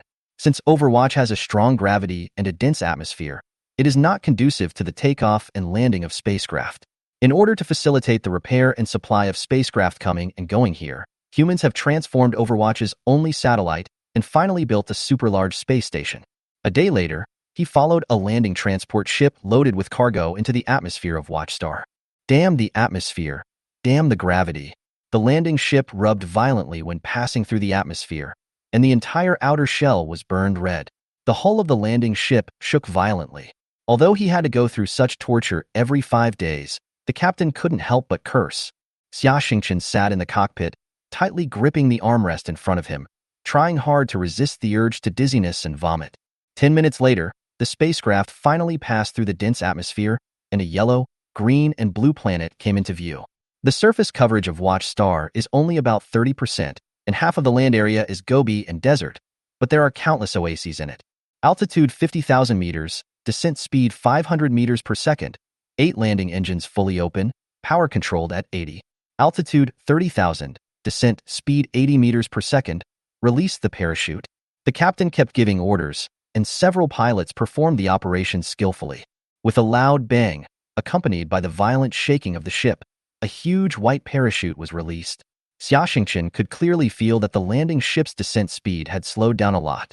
8 huge rocket engines spewed flames, and the landing ship finally landed slowly on the ground. The hatch opened, and several huge engineering mechas came forward to unload the supplies. Xia Xingchen walked down the gangway. A military jeep was parked there. A blonde, blue-eyed, healthy-looking female officer with a hot body leaned against the car. She saw someone coming and asked, "Private Xia Xingchen?" Xia Xingchen saluted and said, "Private Xia Xingchen is reporting in." The female officer saluted in return, "Welcome, Private. I am Lieutenant Freya, Deputy Captain of the Mecha Brigade at the Quicksand Base. I am here to give you a ride." Get in the car. The quicksand base is still more than 3,000 kilometers away. The two got in the car, and Freya stepped on the accelerator, and the car drove onto a simple road, and the speed instantly soared to more than 200 kilometers per hour. The journey was long, and the two gradually became familiar with each other and started chatting. Lieutenant, the launch site is so far away from the base, why not use a transport plane? Boy, you've been on the ground for so long. Don't you feel anything unusual? No. Xiaxingchen felt that there was nothing special. I really realized it late. It's gravity. The gravity of Watch is 2, which is twice the gravity of the Earth. That's why it has such a thick atmosphere. Under such gravity conditions, it is very difficult for aircraft to take off and land. The accident rate is very high, and fuel consumption increases exponentially. In addition, all kinds of interstellar pirates and sand bandits are rampant on Watch. Aircraft are very easy to be attacked when taking off and landing. Only the launch site where you just landed is absolutely safe. I see. Xiaxingchen suddenly realized. Most people would not be able to adapt to this gravity environment for the first time, and their bodies would feel very uncomfortable because the strong gravity would double the consumption of the body, and the blood supply to the heart and brain would be insufficient, and it would take at least half a month to adapt. But Xiaxingchen did not have such adverse reactions, and he thought that this was probably the credit of the mysterious crystal pyramid. In the following time, Freya gave him a detailed introduction to the situation of the quicksand base. Not far from Watchstar is the Death Star region, which is full of mystery and danger, but also rich in resources. Every year, a large number of spaceships pass through Watchstar to go to the Death Star region for adventure and treasure hunting, which naturally attracts a large number of interstellar pirates. These pirates are no match for the military in space, so they fled to Watchstar, established pirate bases, and harassed space stations and passing spaceships. The military had no choice but to build a spaceship launch site on Watchstar, and with the launch site as the center, radiated to the surrounding areas and established more than a dozen outposts. The responsibilities of these bases are to eliminate the interstellar pirates who landed and protect the local indigenous residents, the Aminians. Quicksand Base is the farthest base from the launch site. It is located in an oasis in the Gobi Desert, and the natural environment is very harsh. Not only do they often fight with interstellar pirates, but they are also often attacked by wild beasts such as sandworms and stinging scorpions. Every year, 200 to 300 people die in this base. It is like quicksand that constantly devours the lives of soldiers, so this base is named Quicksand to remind everyone who comes here. Chapter 33 Quicksand Base. There is a Mecha battalion stationed at the Lusha base, with 200 infantrymen and more than 200 logistics support personnel, totaling more than 500 people. The Galactic Empire's Mecha troop organization is that 5 mechas form a squad, 5 squads form a squadron, and 2 squadrons form a battalion. The car ran for more than 1,500 kilometers across the Gobi Desert and finally arrived at a supply station in the evening. When the car was still far away from the supply station, 2 fully armed soldiers and a mecha locked their car with their weapon systems from a distance. When they got closer and went through a careful inspection and verification of their credentials, they were allowed to enter the yard of the supply station. This supply station is 80 meters long and 80 meters wide, with a 5-meter high alloy concrete wall. There are armed watchtowers at the 4 corners, and the only exit is guarded by a mecha and 2 soldiers. Why are they so nervous, as if they are facing a great enemy? Xiaxingchen was very curious. You just got here and didn't know that nighttime is when the beasts of Watchstar are most active. If you are alone in the wild at night, even if you are driving a mecha, it will be dangerous. One day is definitely not enough to get from the launch site to the quicksand base, so you must rest at the supply station at night. This place is often attacked by wild beasts at night, and sometimes the cruel sand bandits and interstellar pirates living in the desert will sneak attack here. At the beginning, there was only 1 mecha team stationed here. It was bloodbath 3 times in a year, and all the people died. Finally, the military had no choice but to make great efforts to expand this supply station. Now there are 2 mecha teams here. Fighting is likely to occur at night. You don't have to worry about it, just have a good rest. Don't worry about the outside world. If they can't resist, it's useless to have 1 more of you, and we have no way to escape in the desert. Freya explained in great detail. Xiaxingchen nodded silently. In just a few days, he understood the cruelty of Watchstar, but he was full of hope. If he could survive and grow up in such an environment, he would definitely become a strong man. Only such an environment could best hone people. In the middle of the night, there was a fierce exchange of gunfire outside the house, with gunshots and artillery fire emitting from one place to another. The next morning, the 2 walked out of the house. There were 2 body bags lying across the yard, with 2 fresh corpses inside. Everyone was calm. When the car drove out of the supply station, Xiaxingchen found that the ground outside was covered with green blood and the wreckage of a mecha. The mecha had been pierced by countless sharp weapons and had become a pile of scrap metal. It's a stinging scorpion. They live in groups, and their stings can pierce mechas. But you won't find any corpses. They even eat their own kind and won't give up any protein. If you encounter them in the wild, running away is the only way to survive. Don't try to fight them in the wild. There are too many of them, and they won't stop until one dies. The car rushed all the way. The rotation time of Watchstar is 26 hours. At about 3 o'clock in the afternoon, there were still more than 200 kilometers to the quicksand base. Shoo shoo. Lucia calling Blood Rose. Lucia calling Blood Rose. The communicator that had been silent all the way suddenly rang. Blood Rose received. Lucia, please go ahead. Freya replied. Blood Rose was her code name for the operation. An hour ago, a group of sand bandits attempted to attack the base. After being defeated, they are fleeing in your direction and will make contact with you in a few minutes. There are a total of 4 desert off-road vehicles and a mecha. Squad 06 is chasing them 20 kilometers behind them. Please avoid them in time. Have you ever used a weapon? Freya asked. No. Then you drive. Freya stopped the car and the two exchanged seats in the car. When they exchanged seats, Freya sat over from his lap. The round and firm buttocks and the fragrance of a woman greatly stimulated this young man. Freya felt something hard pressing against her buttocks. She glared at Xiaxingchen and said coldly, You dare to have ideas about me? Do you want some extra parts of your body that you don't want anymore? Xiaxingchen blushed, gripped the steering wheel tightly, and stopped talking. Turn the car around, keep the engine running, and stay where you are and listen to my orders. Freya ordered. Then she rolled down the window on the rear door, assembled a laser sniper rifle, installed the energy module, charged the gun, and finally loaded 2 shoulder-fired rocket launchers with ammunition and put them aside. The barrel of the sniper rifle extended out of the rear door window. The electronic optical sight clearly shows the scene 3 kilometers away. The intelligent aiming system automatically analyzes the humidity, dust particle concentration, wind speed, and other information in the atmosphere to calculate the curvature of the laser. Because there are many factors in the atmospheric environment that can cause the laser to deflect. Looking from afar, 4 black dots appeared, and farther away was a larger black dot, which was a mecha. Soon, the enemy entered the range. Freya pulled the trigger, and a purple laser shot out instantly, directly hitting the engine of the first car. The car exploded violently, and the entire car body was blown into the sky.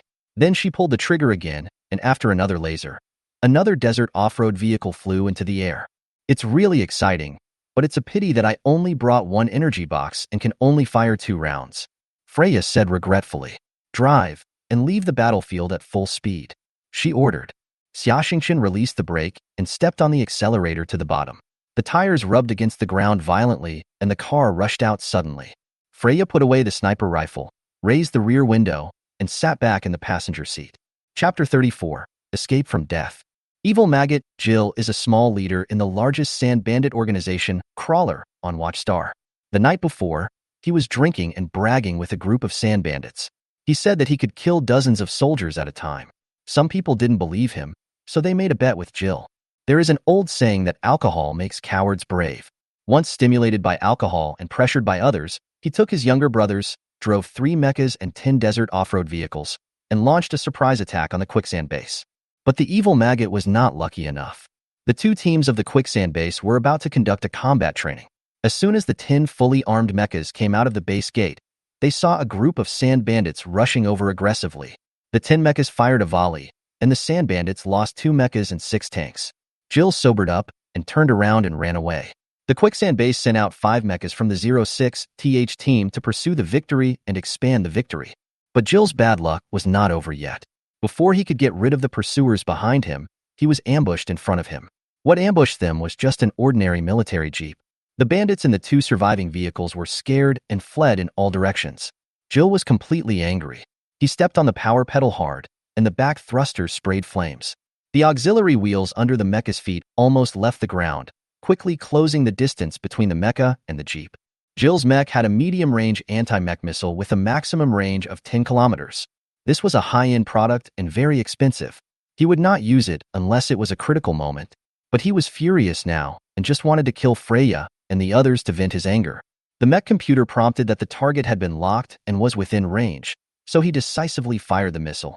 Xiaxingchen was driving with full concentration when he suddenly saw a flash of fire flying towards the car through the rearview mirror. Missile! His pupils contracted, and he shouted. It was too late to dodge now. The anti-mech missile had a strong tracking ability. It was fast and powerful.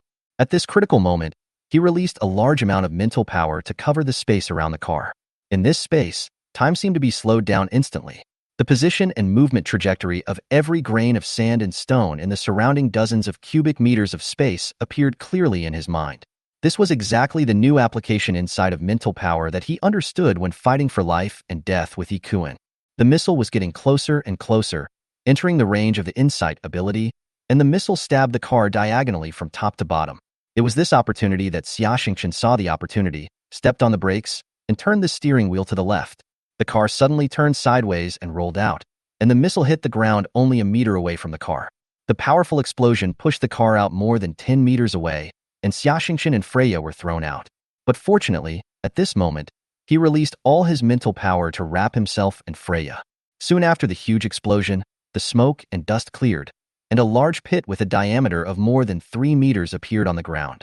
Xiaxingchen's mental power resisted most of the impact on the two of them, but they still flew more than 10 meters away and fell to the ground. Their clothes were almost torn into strips, and their bodies were covered with scratches. Freya fainted. Xiaxingchen was a little stronger than her. Although he did not faint, he also had stars in his eyes and a buzzing in his ears. It seemed that all his internal organs had moved.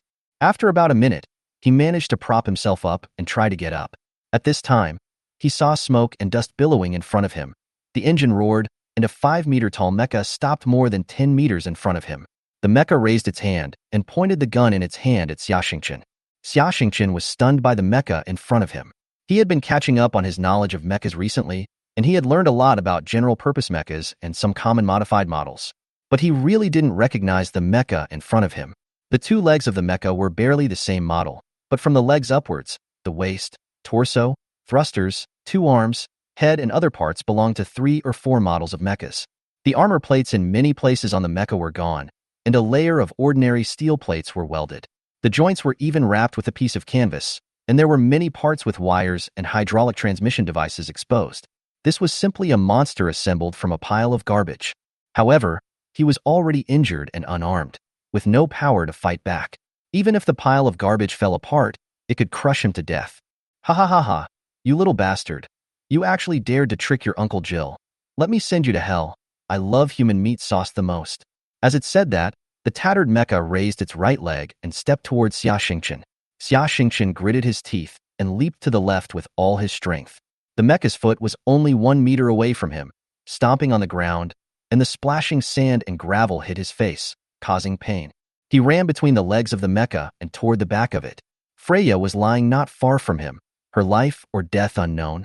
Xiaxingchen wanted to divert the mecha's attention away. Seeing that his attack missed, Jill turned around and stepped on him again. Xiaxingchen dodged again. There were 2 times when the mecha almost stepped on Xiaxingchen, but Jill didn't want to let him go so easily.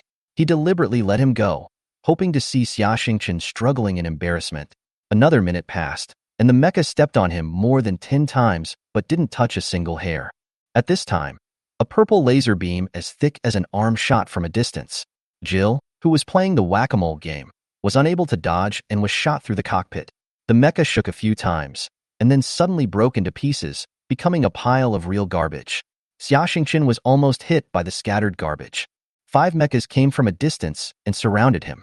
The mechas had 06 printed on their shoulders. They were the 06th Mecha Squadron of the Quicksand Base. The cockpit of a mecha opened, and a sergeant carrying a first aid kit checked the 2 of them and found that they were not seriously injured. Freya just fainted due to concussion. He simply treated the wounds of the 2. A few minutes later, a 4-wing helicopter flew from the direction of the Quicksand Base. Several medical staff got off the plane and carried the still unconscious Freya onto the plane. Xiaxingchen followed. Before getting on the plane, the mecha pilot patted him on the shoulder and said with a smile, "There are not many recruits that the base can send a plane to pick them up. You are lucky to have benefited from the Queen." Xiaxingchen was confused. Chapter 35 Arrangement. The Quicksand Base has a circular outer wall. The base is circular with a diameter of about 1 kilometer. The outer wall has an average height of 5 meters and is also an alloy concrete structure.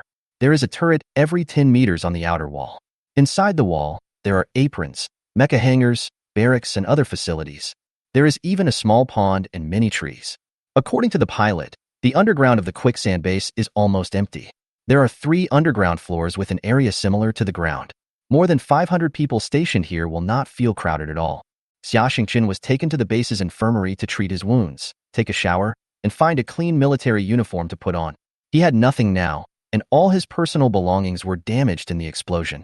The base staff took him to the commander's office on the 2nd underground floor, which was considered a formal report. Sir, Private Xiaxingchen is here to report. Lieutenant Colonel Nickel, the commander of the quicksand base, looked at Xiaxingchen silently for a long time before speaking. I don't know your background, nor do I know your character, let alone your strength. I am only sure that you are a lucky guy. Generally speaking, there are always some guys on the battlefield who are luckier than others. They can live a little longer than others. I think you are one of them. It turned out that Xiaxingchen was 3 days late because the journey from Luban Star to Shoang Star was too long. There were a total of 20 new recruits to be added to the quicksand base, but he was late, so the other 19 soldiers followed the supply convoy and set off first. As a result, the supply convoy was harassed by 2 groups of sand bandits on the way and failed to reach the supply station before dark. After dark, it encountered a group of stinging scorpions. The driver, the new recruits, and some base staff were all wiped out, and not even a piece of intact meat was left. The assistant of Old Fry in the Mecha maintenance section of the logistics department has died. He is such an unlucky guy.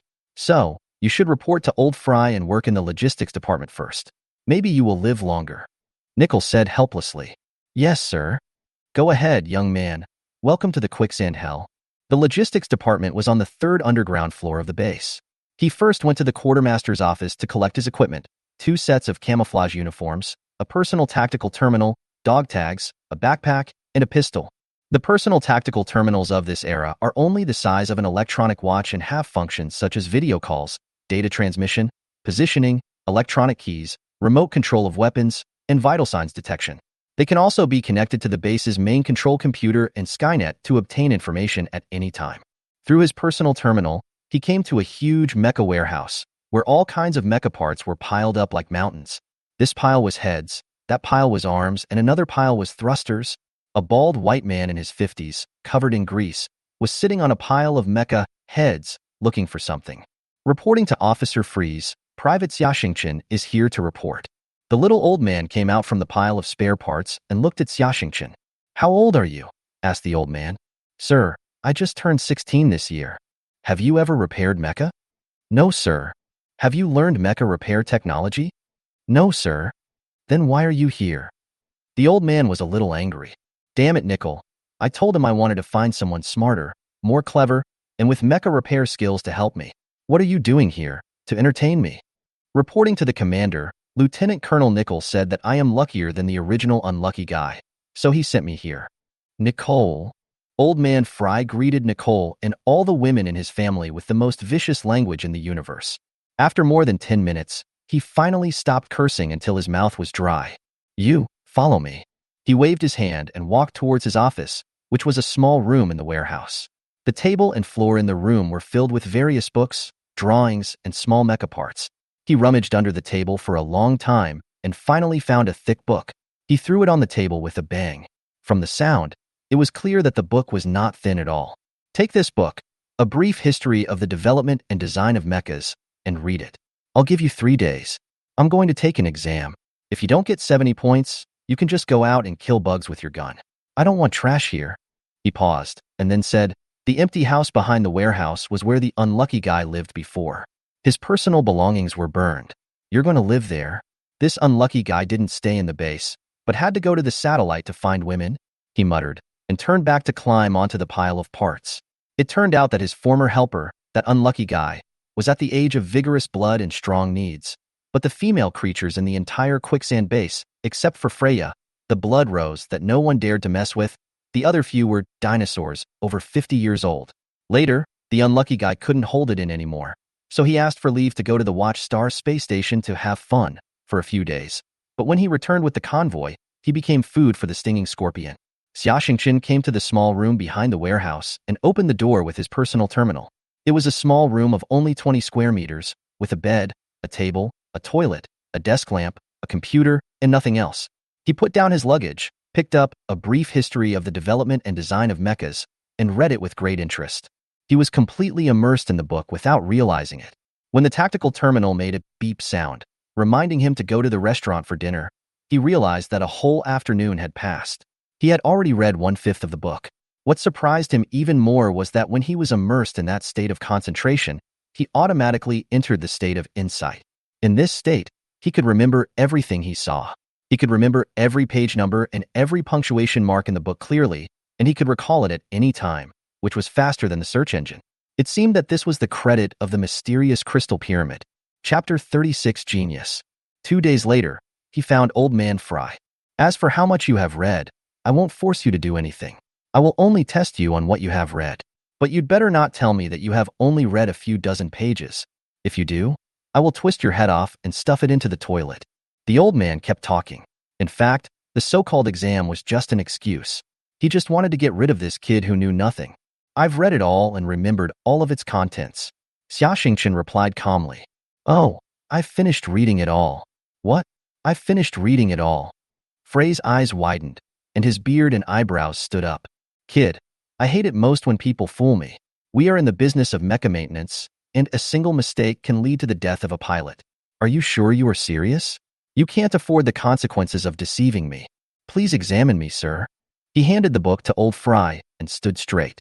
Old Fry opened the book and began to ask questions.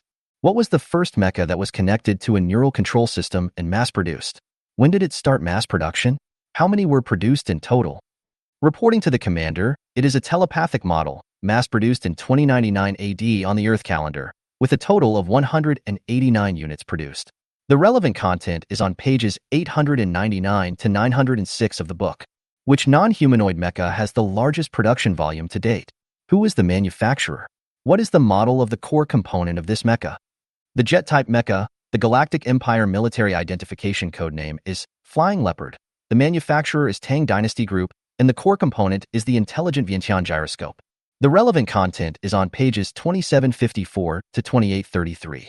What are the main differences in the design concepts between space-type mechas and mechas that can travel inside the atmosphere? Old Fry asked more than 20 questions and got perfect answers to all of them. Not only that, Xia Xingchen also accurately pointed out the exact page range of these contents in the book. This is unscientific. Old Fry was completely stunned, but he thought again, maybe this little guy has read this book before and has a better memory, so he came here to play the pig-eating tiger game with me. Wait a minute. Old Fry went back into his messy office. Half an hour later, he threw 4 thick books on the table.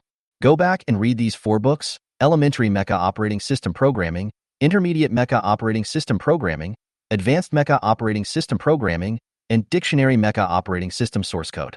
I'll give you 10 days to take the exam. The treatment will be the same. Xia Xingchen frowned. This task was not easy, but since he had the crystal pyramid in his hand, it was not impossible to complete it. Besides, he could learn a lot from it, and it was also a very happy thing. He returned to the room and entered the state of insight again. However, the state of insight also consumes a lot of mental energy. Although it is not as much as driving a mecha, it is still being consumed all the time. Once the mental energy is exhausted, Xia Xingchen will start to meditate and then continue reading after recovery. In this state of forgetting to eat and sleep, half a month passed in the blink of an eye. On the 15th day, he finally finished reading the last page and closed the book. After reading through the 4 books, Old Fry asked hundreds of questions, all of which were very tricky and weird, and even asked him to recite large sections of the source code. Even he himself couldn't do this, but Xia Xingchen answered every word correctly. Seeing that he was not proving difficult for him, Old Fry threw the book away in a huff, picked up a handheld X-ray flaw detector, and started scanning him from head to toe. Stop. Sir, this thing has radiation. It can kill people. Xia Xingchen dodged desperately. Hey, that's strange. It's not an electronic brain. There's no smart chip implanted, and there's no micro-receiving device in the ear. It seems this guy didn't cheat. Xia Xingchen was very upset after hearing this. Not bad. It seems that you are not only luckier than that unlucky guy, but also have some strength. This is very good.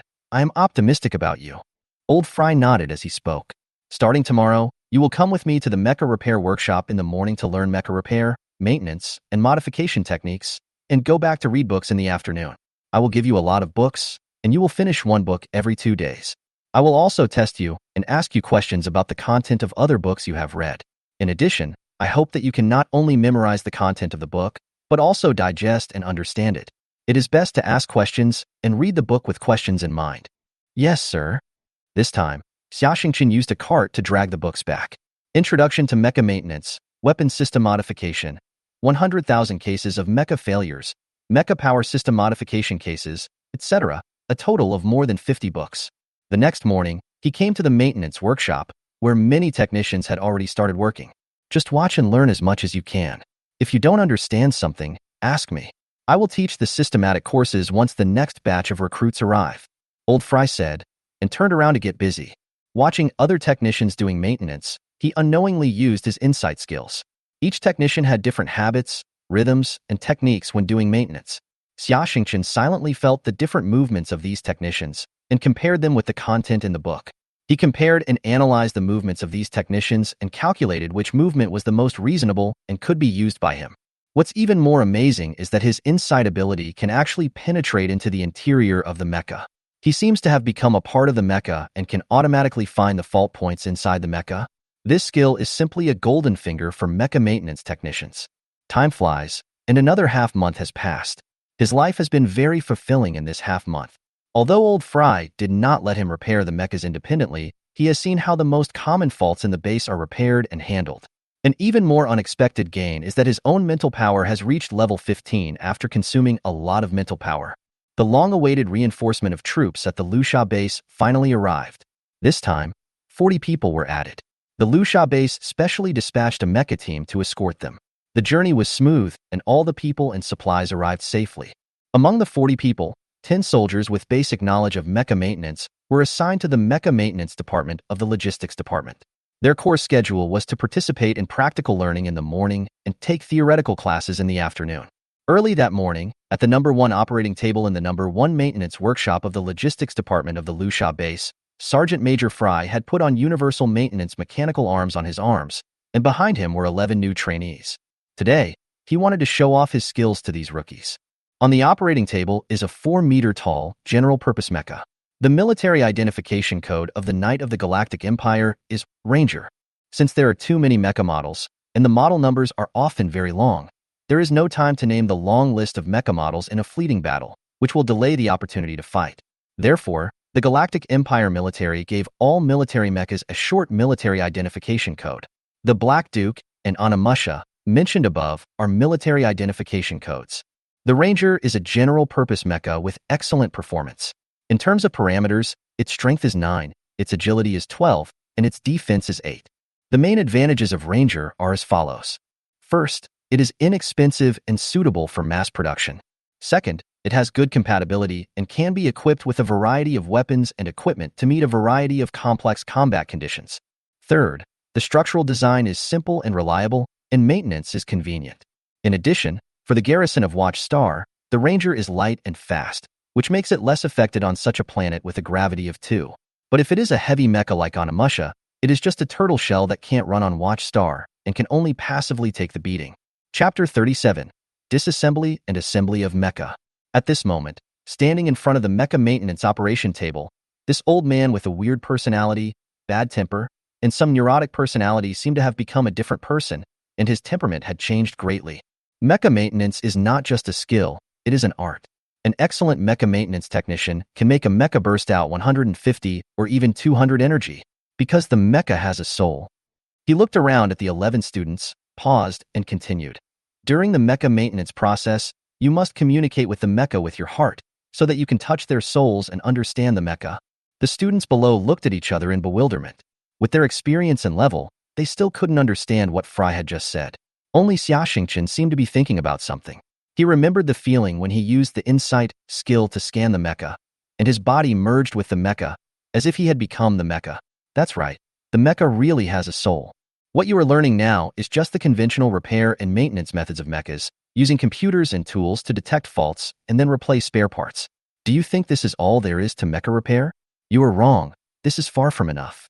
For example, if a war breaks out and the mecha is severely damaged in the battle, you will find faults everywhere when you use a computer to check it, and it will be completely unusable.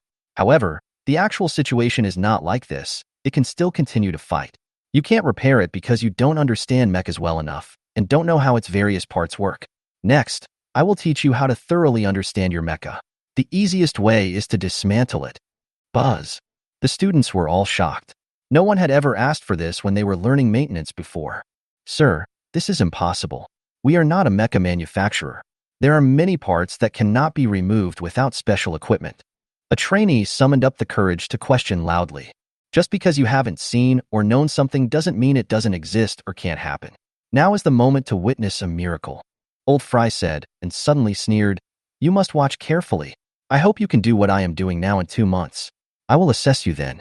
If you can't do it by then, just go out and kill bugs with your guns. I don't need any trash here." Hearing this, the students were sweating profusely. They had heard about Old Fray's deeds in the past few days. He was very respected in the quicksand base, and even dared to point at the base commander, Lieutenant Colonel Nickel, and curse him. And he was definitely a guy who did what he said.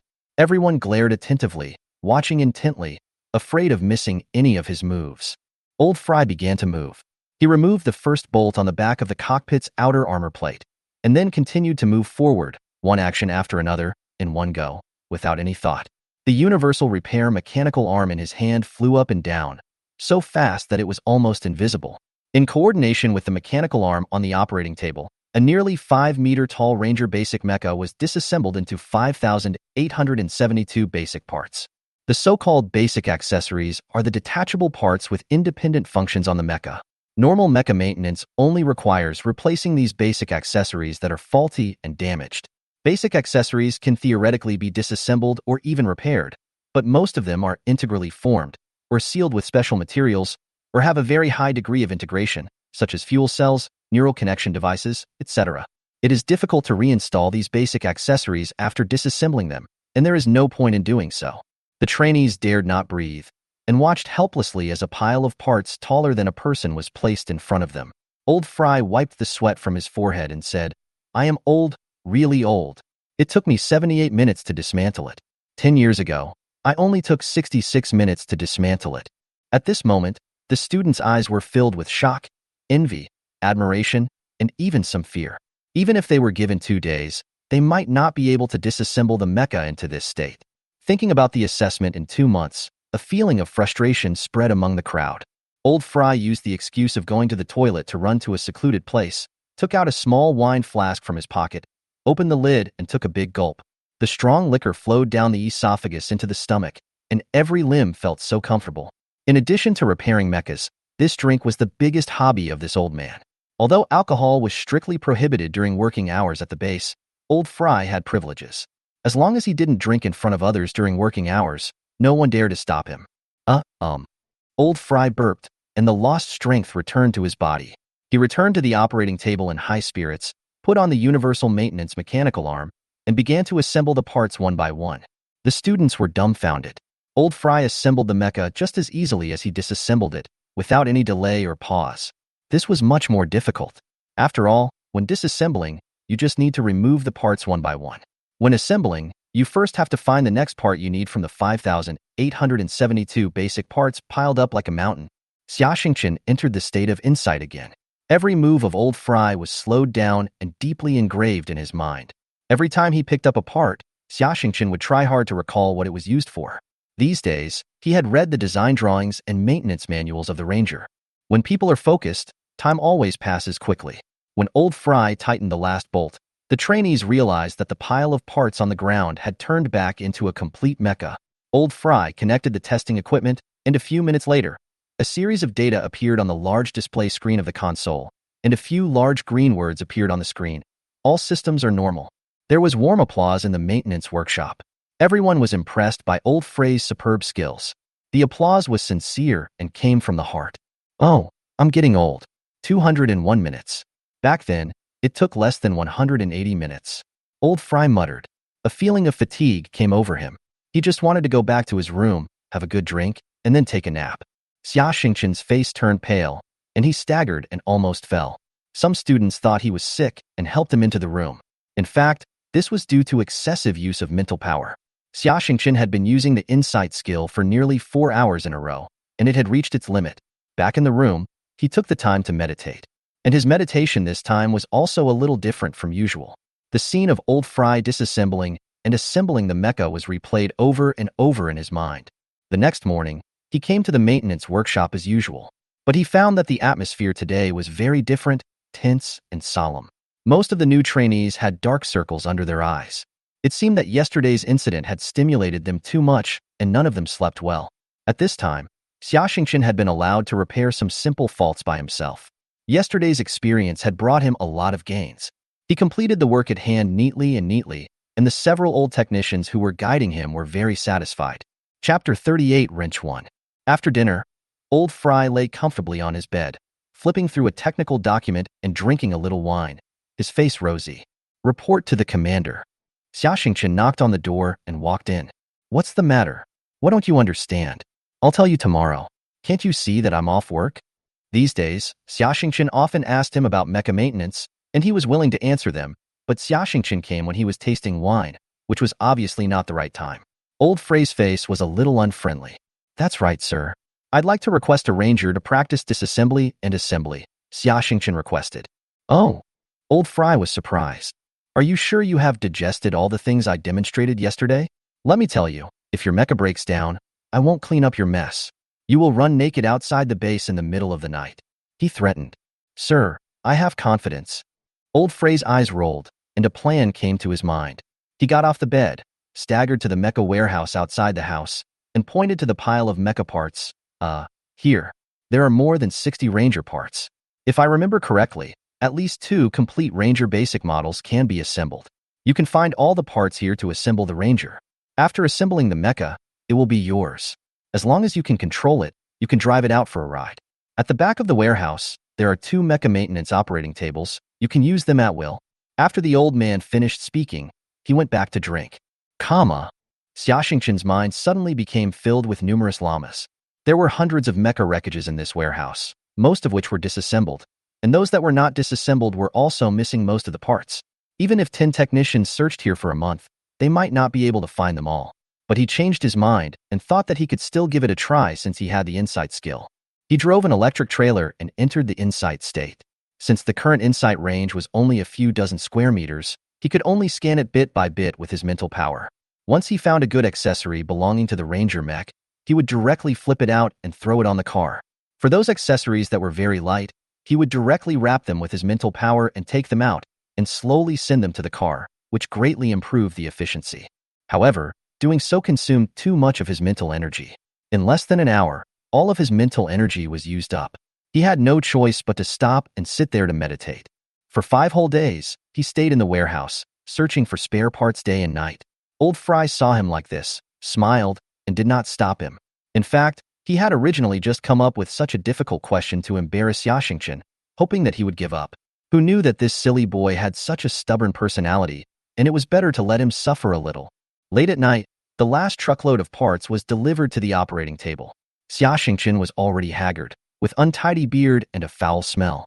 After 5 days of sleepless and frantic searching, he was finally able to assemble the mecha. He was very excited.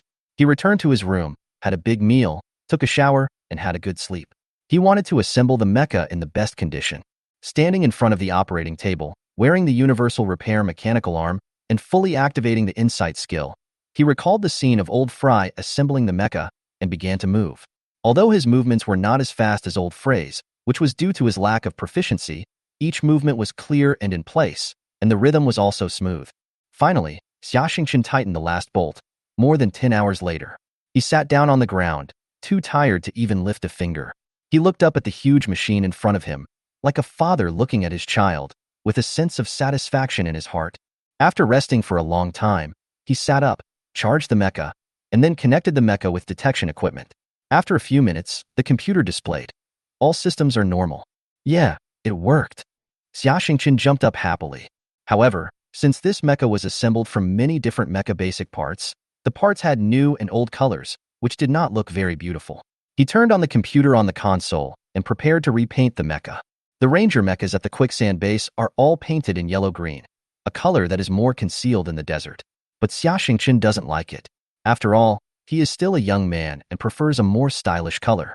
The Ranger's body is relatively slender, so he chose a white body and a sky blue for the joints. After the spraying program was set, Several mechanical arms with pipes stretched out from the operating table and began the spraying operation. The team number was sprayed on the chest of each mecha in the base.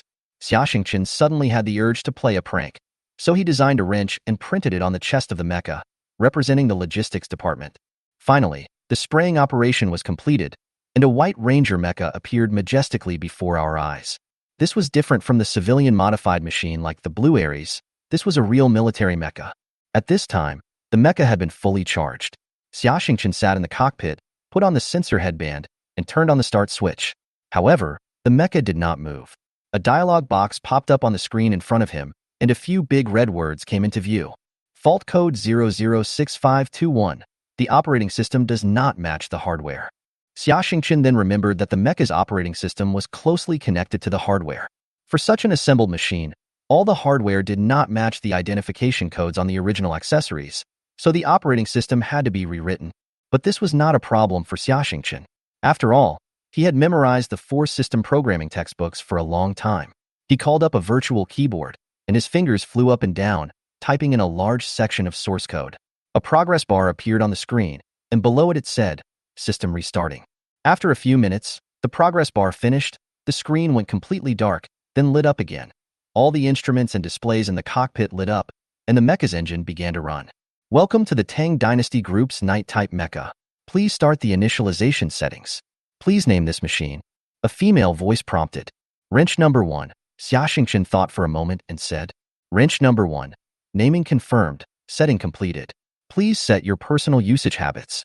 Another dialog box popped up, showing a row of mecha control parameters, such as button response time, pedal strength, power output mode, etc.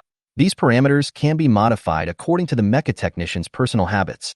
Xiaxingchen thought about it carefully, set the parameters, and restarted the system as required. The indicator lights on the Ranger mech's eyes lit up, and the engine ran smoothly. Xiaxingchen felt that he had merged with the mech. At this time, the bracket and cable connecting the console to the mech automatically disconnected, and the mech untied its restraints. Wrench 1, let's go. Chapter 39 Oolong Incident. It was inevitable that he would be very excited to drive a truly complete military mecha for the first time. Xiaxingchen was eager to test the performance of the mecha on the ground. There are large elevators in the warehouse and maintenance workshop on the 3rd underground floor. The 2nd underground floor is the weapons depot and mecha depot. Faulty mechas are transported here by elevators for repair and maintenance. Wrench 1 walked into the elevator, which slowly rose to the ground. It was noon at this time, and the light from the star on watch was very strong. The white light shone on the surface of Wrench 1, reflecting a dazzling glow. The mecha walked out of the elevator, and Xiaxingchen looked around. This was the first time he had looked at the quicksand base so carefully in the 2 months since he came here. There were several barracks and hangars in the distance.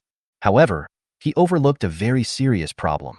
Woo, a shrill alarm suddenly sounded in the base, and everyone's personal terminal and mecha received the alarm. Level 1 combat alert.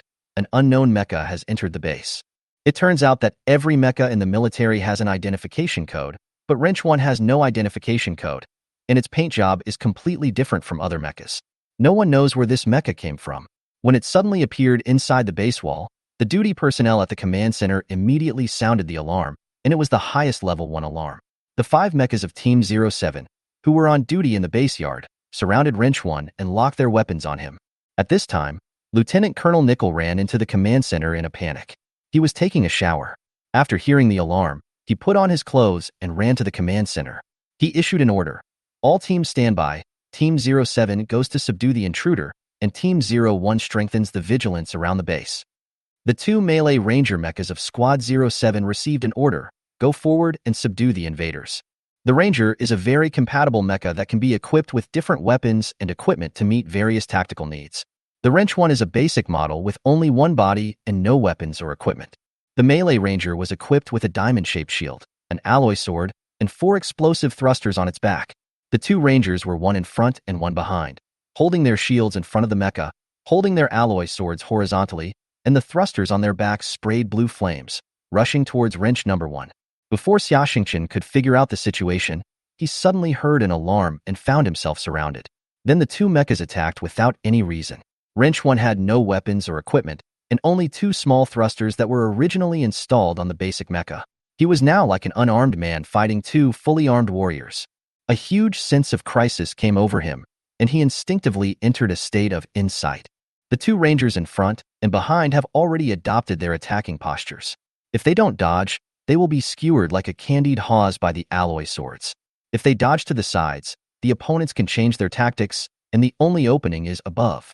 Wrench 1 bent his knees slightly, turned on the engine power to the maximum, opened the thrusters behind him, and enveloped the mecha with his mental power. The entire Wrench 1 jumped up more than 5 meters high. The attacks of the two rangers missed, and they collided fiercely. The alloy sword of one ranger pierced the shoulder of the other ranger, and the right arm of the mecha fell to the ground. At this time, Wrench 1 began to fall. Its knee hit the head of the other ranger. The knee joint of the mecha usually has very thick armor. Wrench 1's knee smashed the head of the ranger, and the fire splashed, and the body flew out. Since the head of the humanoid mecha is integrated with multiple sensors, if the head is destroyed, the mecha will lose its combat capability. At this time, Wrench 1 landed on the ground swiftly, picked up the fallen alloy sword, and aimed the alloy sword at the cockpit of the other mecha. Everyone was stunned by this lightning action.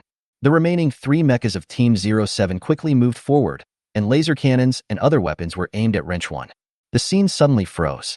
Xiaxingchen dialed his personal terminal. "Captain Fry, I have assembled a ranger, but I was surrounded when I was testing the machine on the ground." "What?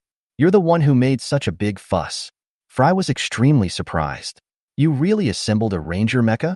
"Yes, sir, but I am surrounded now. Please help me contact the base." "I don't have the base's communication code." "You idiot! You dare to drive out without the mecha identification code." "Well, leave this matter to me, an old man." Old Fry laughed. At this time, the atmosphere in the command center of the quicksand base was solemn. Not only had they been attacked by the enemy who broke into the base, but the two mechas were fighting 2 against 1, and one was crippled and the other was captured. Now the situation was at a stalemate and neither side dared to take action. At this time, the communicator in the command center sounded an alarm and someone made an emergency call request. "You old lunatic, I'm commanding the battle and don't have time to deal with you." Lieutenant Colonel Nickel was very unhappy and roared loudly. "Quality, pay attention to quality. What attitude? I just want to tell you that this is a misunderstanding. A rookie maintenance technician wanted to try the mecha, but he didn't know about the identification code and made a mistake.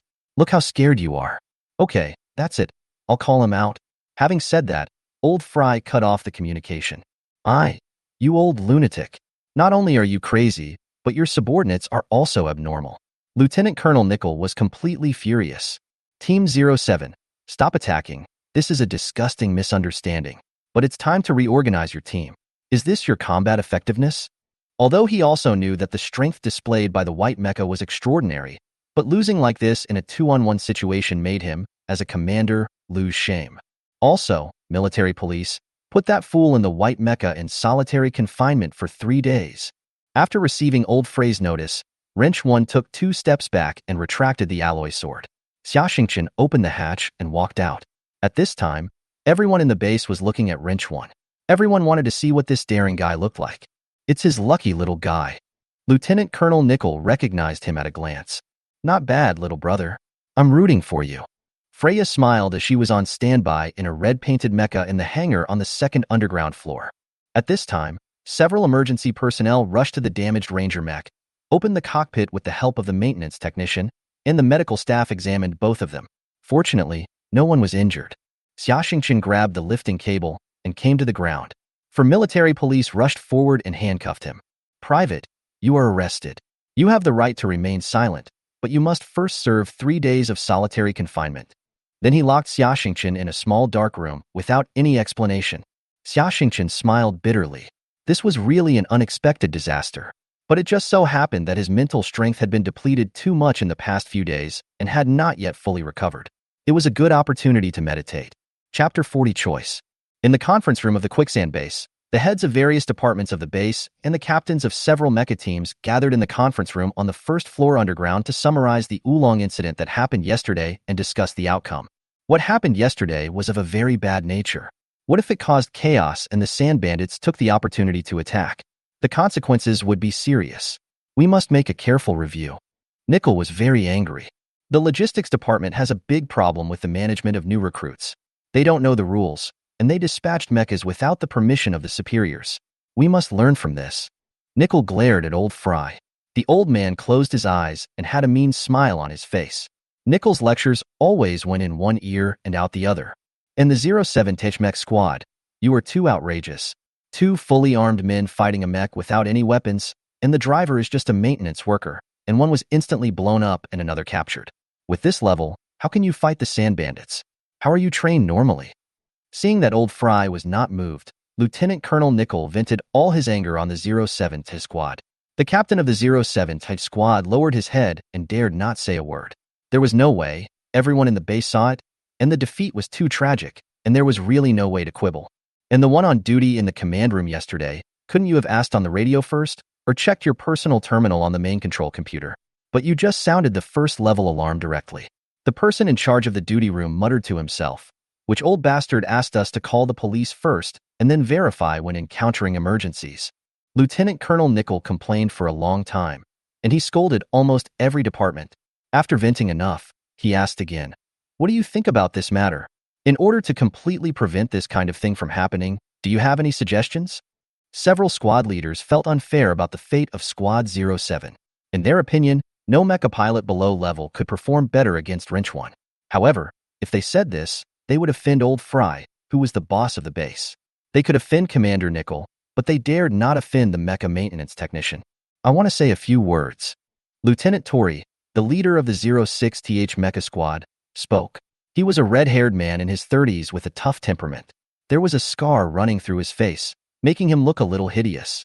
Last month, our base selected elites from various squads to form a Special Operations Commando. Our 06 squad's deputy captain, Abate, was transferred away. Now our team is short of people, and training and patrols have been affected. In the past 3 months, none of the new recruits have reached level 10 in mental power, and there are no infantrymen who can drive mechas. You have to find a way to help us fill the gap, otherwise it will affect our combat effectiveness. Wait a few more days. When the next batch of troops arrives, the mecha divisions will be assigned to you first. No, it's too long. Besides, the new recruits still need training, and running it. This takes time. The activities of the sand bandits have become more and more rampant recently. We can't wait. So what do you want?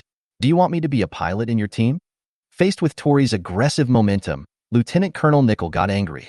Sir, I've read the information about Xiaxingchen, the driver of the White Ranger. He's a level 10 psychic, and judging from yesterday's battle, this guy is definitely a genius in mecha driving. It's a shame to keep such a person in the logistics department. I'd like to apply to transfer him to our 06th Mecha Squadron. Please approve it, said Tori. I object. No. Old Fry became anxious when he heard it. Lieutenant Colonel Nickel thought what Tori said made sense. Then he saw Old Fray's anxious look, and a bad idea came to his mind, wanting to deliberately anger him. Yes, Lieutenant Tori is right.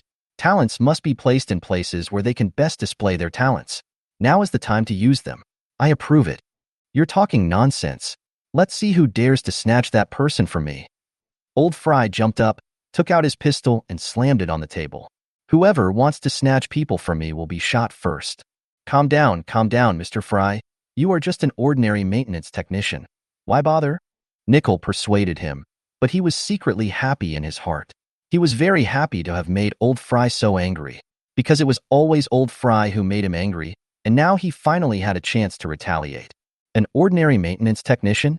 Which ordinary maintenance technician can memorize a maintenance manual of more than 2,000 pages word for word in 3 days? Which ordinary maintenance technician can independently assemble a mecha after studying for a month? Which ordinary maintenance technician can select a complete mecha from the rubble of hundreds of mechas? Anyway, I can't. I have been in this base for 10 years, and I have been doing mecha maintenance work for 30 years, but I have never seen such a talented mecha maintenance technician. With him around, even if the combat loss rate of the mechas in the base doubles in a year, there is nothing to be afraid of. Such a talent, you let him go to die. Old Fry cursed while banging on the table with his pistol, scaring the people next to him, who were afraid that the pistol would go off accidentally. Old Fray's words silenced everyone. From his description, Xiaxingchen was a true genius, and his future achievements would be limitless no matter which department he was in. Lieutenant Colonel Nickel thought for a moment and said, although your logistics department is safe, the promotion is too slow. I forced this guy into your department. Maybe he doesn't want to be a maintenance technician all his life. I have an idea. We should ask for his opinion and let him make his own choice. Everyone nodded, and Old Fry snorted and sat on the chair. Although he was very angry, Nicole's proposal was indeed difficult to refute. Watch Star was a shabby place. If he was not promoted slowly, he would probably stay in this hellhole for the rest of his life. This was really unfair to a 16-year-old child. Xiaxingchen was taken out of the confinement room. He was very puzzled. It had not been 3 days yet. The military police uncuffed him and took him to the meeting room. Xiaxingchen saluted. Report, Private Xiaxingchen is here to report. Xiaxingchen, let me ask you a question. Do you like mecha repair? Nicole asked. Yes, sir. I like it very much and can learn a lot. Xiaxingchen replied. Old Fry smiled slightly at this time. So do you like to fly mechas to fight and become a mecha master? Yes, sir. This is what I have always dreamed of, and it is also every man's dream. Hearing this, Old Fray's smile froze, and then his face turned green. Now, you must make a choice. First, continue to stay in the logistics department as a mecha maintenance technician. Although promotion is slow, it is very safe. Second, go to the 06th Mecha Squadron to be a mecha master. You may encounter danger and fierce battles, and you may lose your life at any time. How you will develop in the future depends on your choice. Think about it carefully. Chapter 41 Father Fry. Xiaxingchen fell into deep thought. Only by joining the 06th Mecha Squad and becoming a real mecha master would he have military merits, become stronger faster, get promoted, and have the opportunity to leave here and go to a bigger stage. However, Old Fry opened another door for him, allowing him to understand mecha from another perspective. A mecha master who knows how to design, repair, and manufacture mechas will have unlimited possibilities in the future. There are enough reasons to choose any path, but both will leave regrets. More than a dozen pairs of eyes in the conference room focused on him, waiting for his answer. I want to be a mecha pilot. I want to fight. After hearing his answer, Old Fry slumped in his chair, his eyes filled with despair. But I also want to continue learning about mecha maintenance from Sergeant Fry. This is also very important to me and will make me stronger. There was a glimmer of anticipation in Old Fray's eyes again. What kind of choice is this? Lieutenant Colonel Nickel was puzzled. I hope that outside of training and patrolling, I can continue to stay in the logistics department and continue learning from Sergeant Fry. Xiaxingchen gave his answer. Okay, I agree. Lieutenant Tori spoke first. In the early stage, we will only let him participate in training and patrols, and he will not be required to participate in combat missions for the time being. He can use all the rest of his time freely. Lieutenant Tori thought very clearly. If he completely snatched the person, the logistics department would be offended. Although they would not use means such as missing a bolt or cutting a few wires, it would be fatal to be bullied. For example, they were arranged to be the last in maintenance, or they were not given good equipment to use. Such bullying was unacceptable.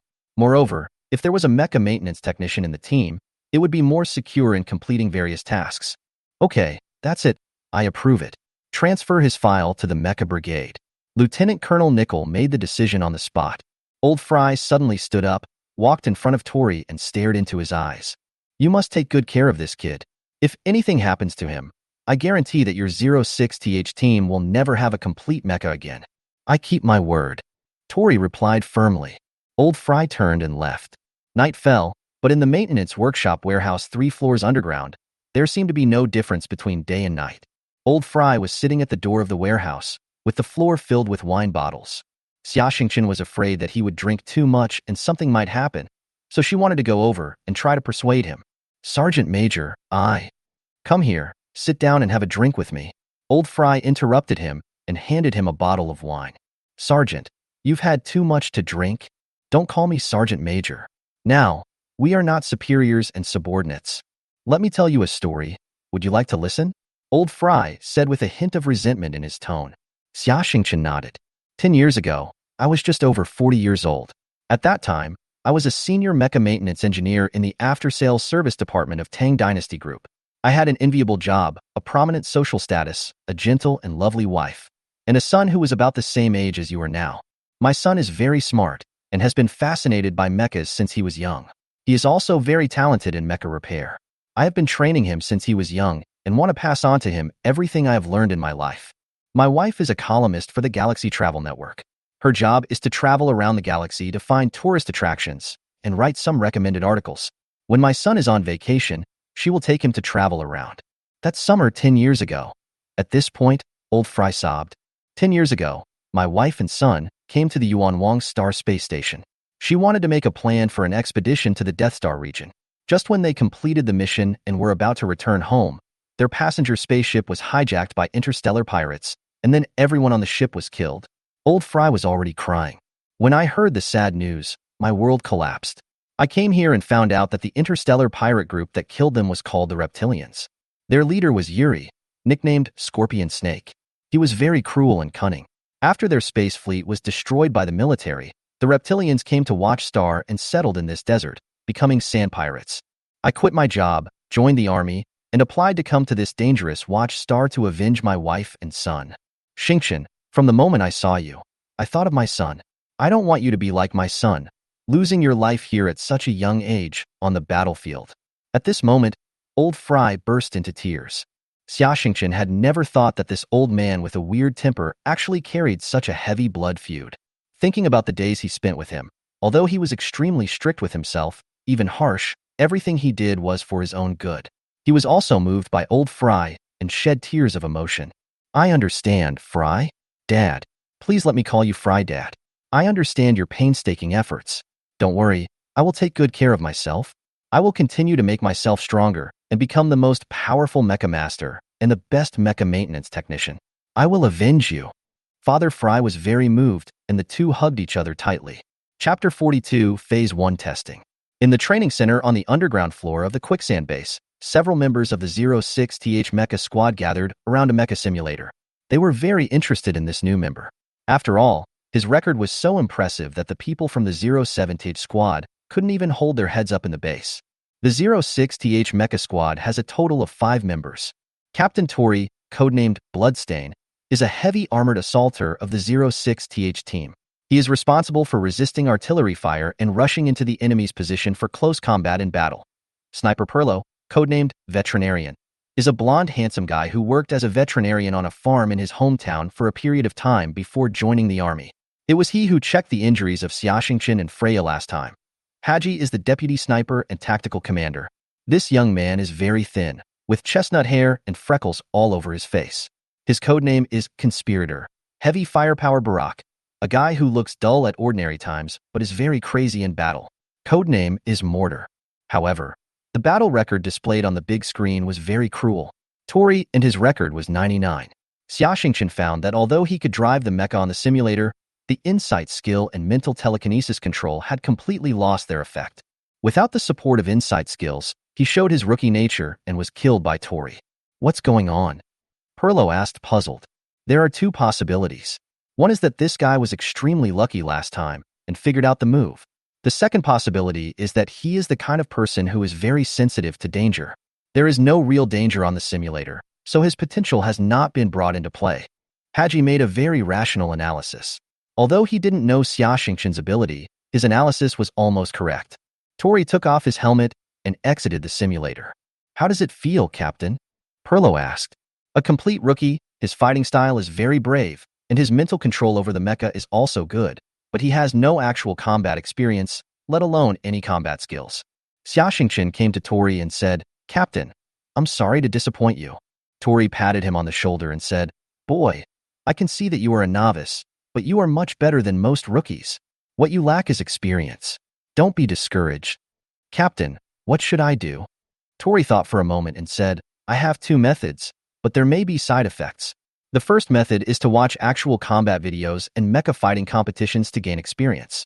The second method is to constantly fight against others and improve yourself through being abused. However, this has a side effect. Generally, if a rookie is abused too much, he is likely to develop a sense of inferiority and fear. Are you sure you can bear it? Captain, I just want to grow up as quickly as possible. As long as I can become stronger, it doesn't matter what method I use. Tori nodded. You are now level 10, and you can take the level 10 Mecha Master qualification exam.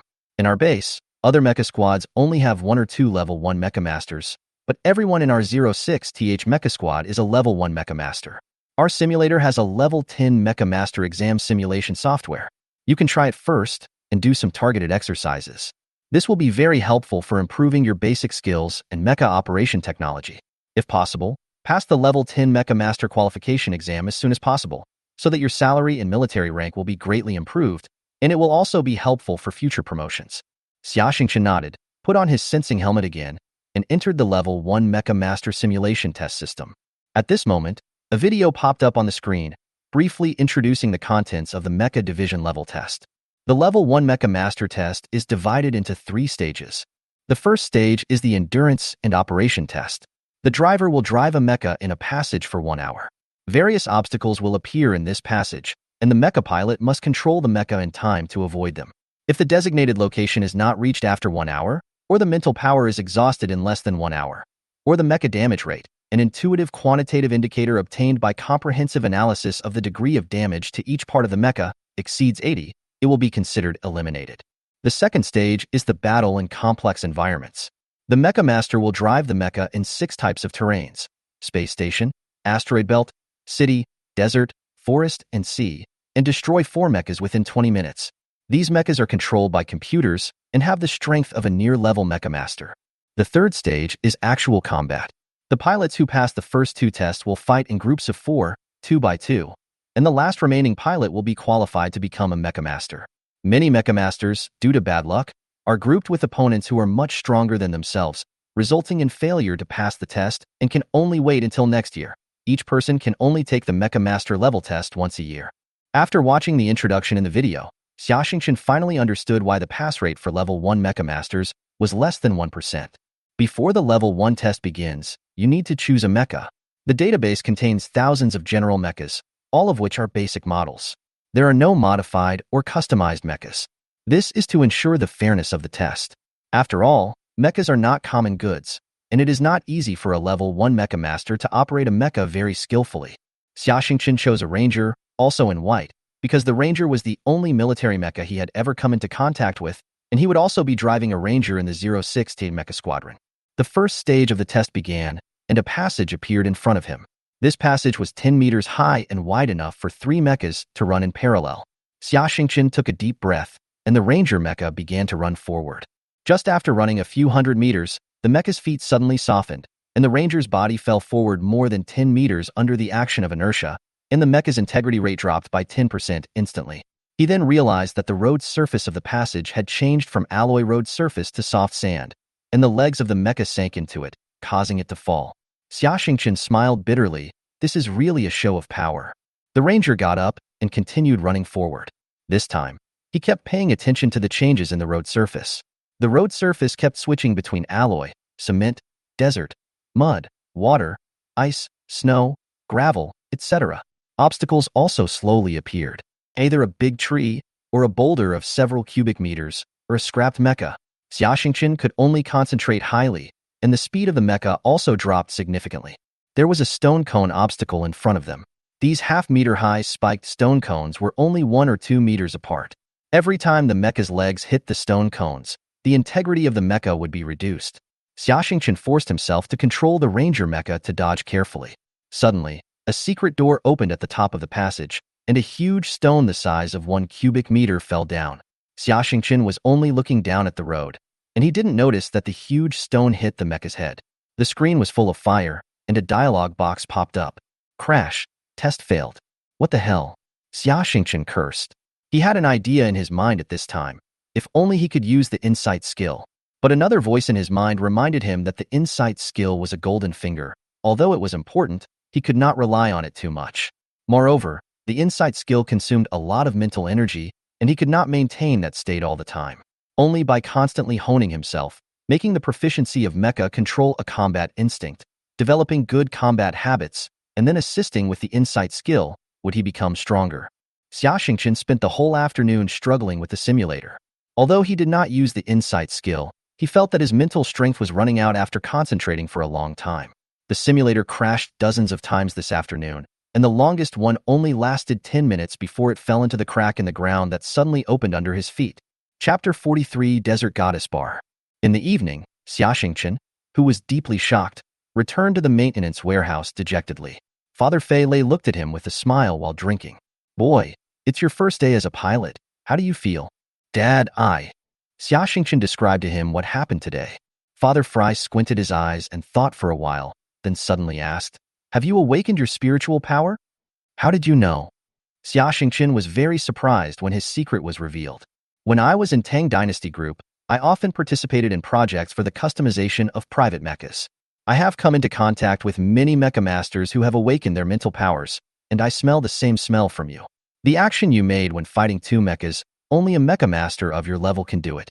Father, you really have a keen eye, but please keep it a secret for me. I don't want to be caught and dissected. Don't worry, I know the stakes. But you're the only one who awakened before your mental power reached level 20, so you're still a monster. Dad, can my telekinesis be used in the simulator? Xiaxingchen asked. There is no technical problem. I often participate in the customization of mechas and simulators for telekinetic mecha operators. All you need to do is add a program. He thought for a moment and said, however, I don't recommend you to do that. What you need now is to lay a foundation.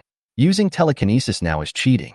And there is an old saying on Earth that those who drown are those who can swim. The deaths of most mecha operators with telekinesis are mostly related to their own over-reliance on telekinesis.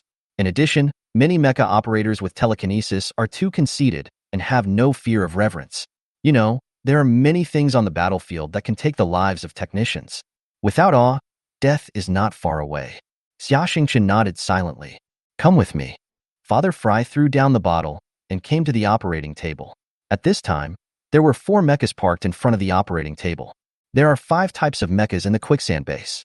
From today on, I will disassemble and assemble 1 mecha for you every night. If you try hard, I know you can learn it. He put on the universal maintenance robotic arm and started working. For the next 5 days, Xiaxingchen was tortured in the simulator during the day and learned to disassemble and assemble the mecha at night.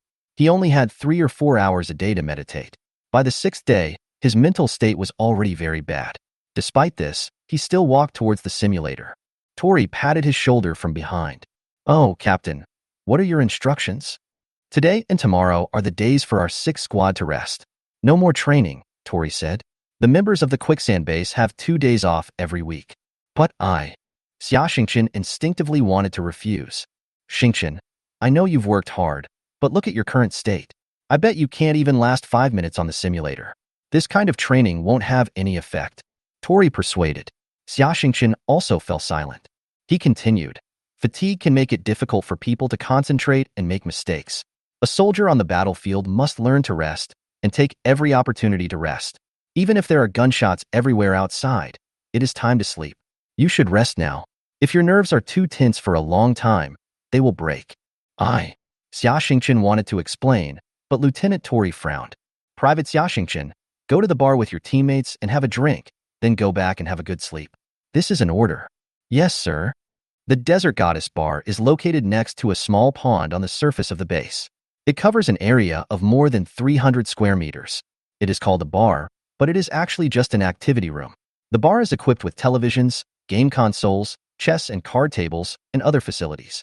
However, there is no desert goddess in the bar, not even a waitress. The owner, Li Pai, is a retired veteran.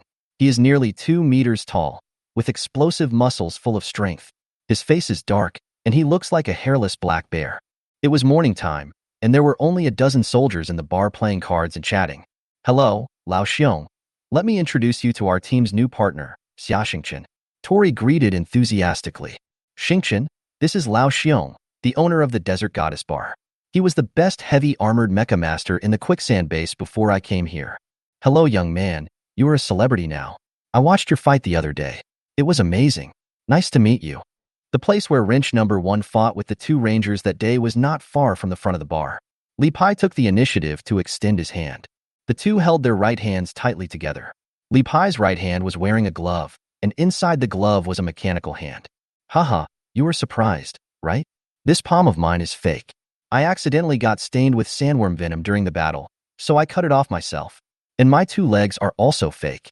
He introduced it carelessly, as if he was talking about a trivial matter. Xiaxingchen immediately respected him. Old bear, old rules. I want a bottle of Overwatch vodka with 65% proof, and a bottle of dark beer each for Balak and Perlo. This guy Haji doesn't drink alcoholic beverages, so just give him a glass of soda water, and then 2 plates of your best grilled scorpion meat with sauce. Xingchen, what do you want? It's my treat, Tori asked. I'll have some dark beer too, Xiaxingchen said. Hey, Xingchen, you are not yet 18 years old and can't drink alcoholic beverages. Perlo teased. You veterinarian, you want me to throw you into the pond for a bath again, right? Li Pai threatened. Xingchen, drink it with confidence. In my place, No one will dare to stop you even if you feed vodka to a baby. If you don't believe me, ask those masters on the space station to catch me. Ask them if they dare to come. Ha ha ha. Li Pai's hearty laughter attracted the attention of other people in the bar. The people from Team 06 got their drinks and sat down at a table near the window. Come on, let's toast to our new member Xia Xingqian. Tori raised his glass and said, Welcome. Cheers.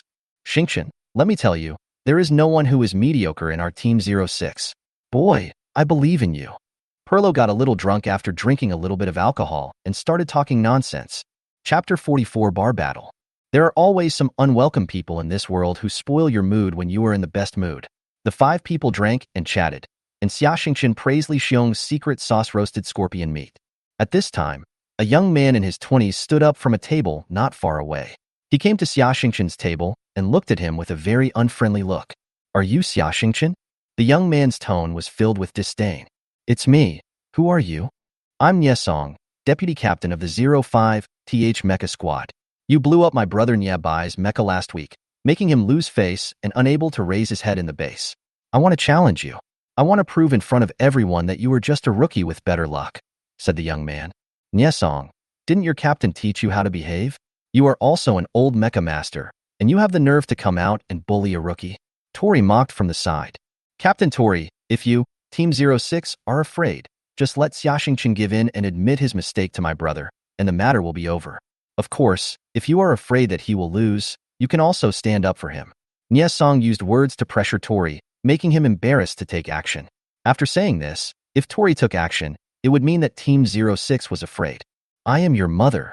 Perlo was enraged by this and picked up the bottle of wine to fight. Several teammates of Niesong's 05th Mecha squad also gathered around at this time. Tori and several others stood up, and the two groups glared at each other, and the battle was about to break out. Xia Xingqian stopped Perlo, turned around, and said to Niesong, Okay, I accept your challenge. What do you want to compete in? Mech fighting, or real people? But if you want to fight, do it for real, don't use a simulator. Then let's do it in person. Using a mecha is too much trouble. We have to apply in advance, and it may not be approved. Let's solve it here. Niesong was very proud to see that Xia Xingqian had taken the bait. Don't you need to tell brother Li Pai before fighting here? Xia Xingqian turned around and asked his teammates. Haha, the rule of the desert goddess is that as long as you don't use guns, you can fight one-on-one or in a group. The only requirement is that the losing party has to bear all the losses of the bar and come here to clean up during the break. So, no matter how you fight, you must win. Haji explained on the side. The two men stood in the middle of the bar. Niesong took an attacking stance, while Xia Xingqian put his hands behind his back, looking very relaxed.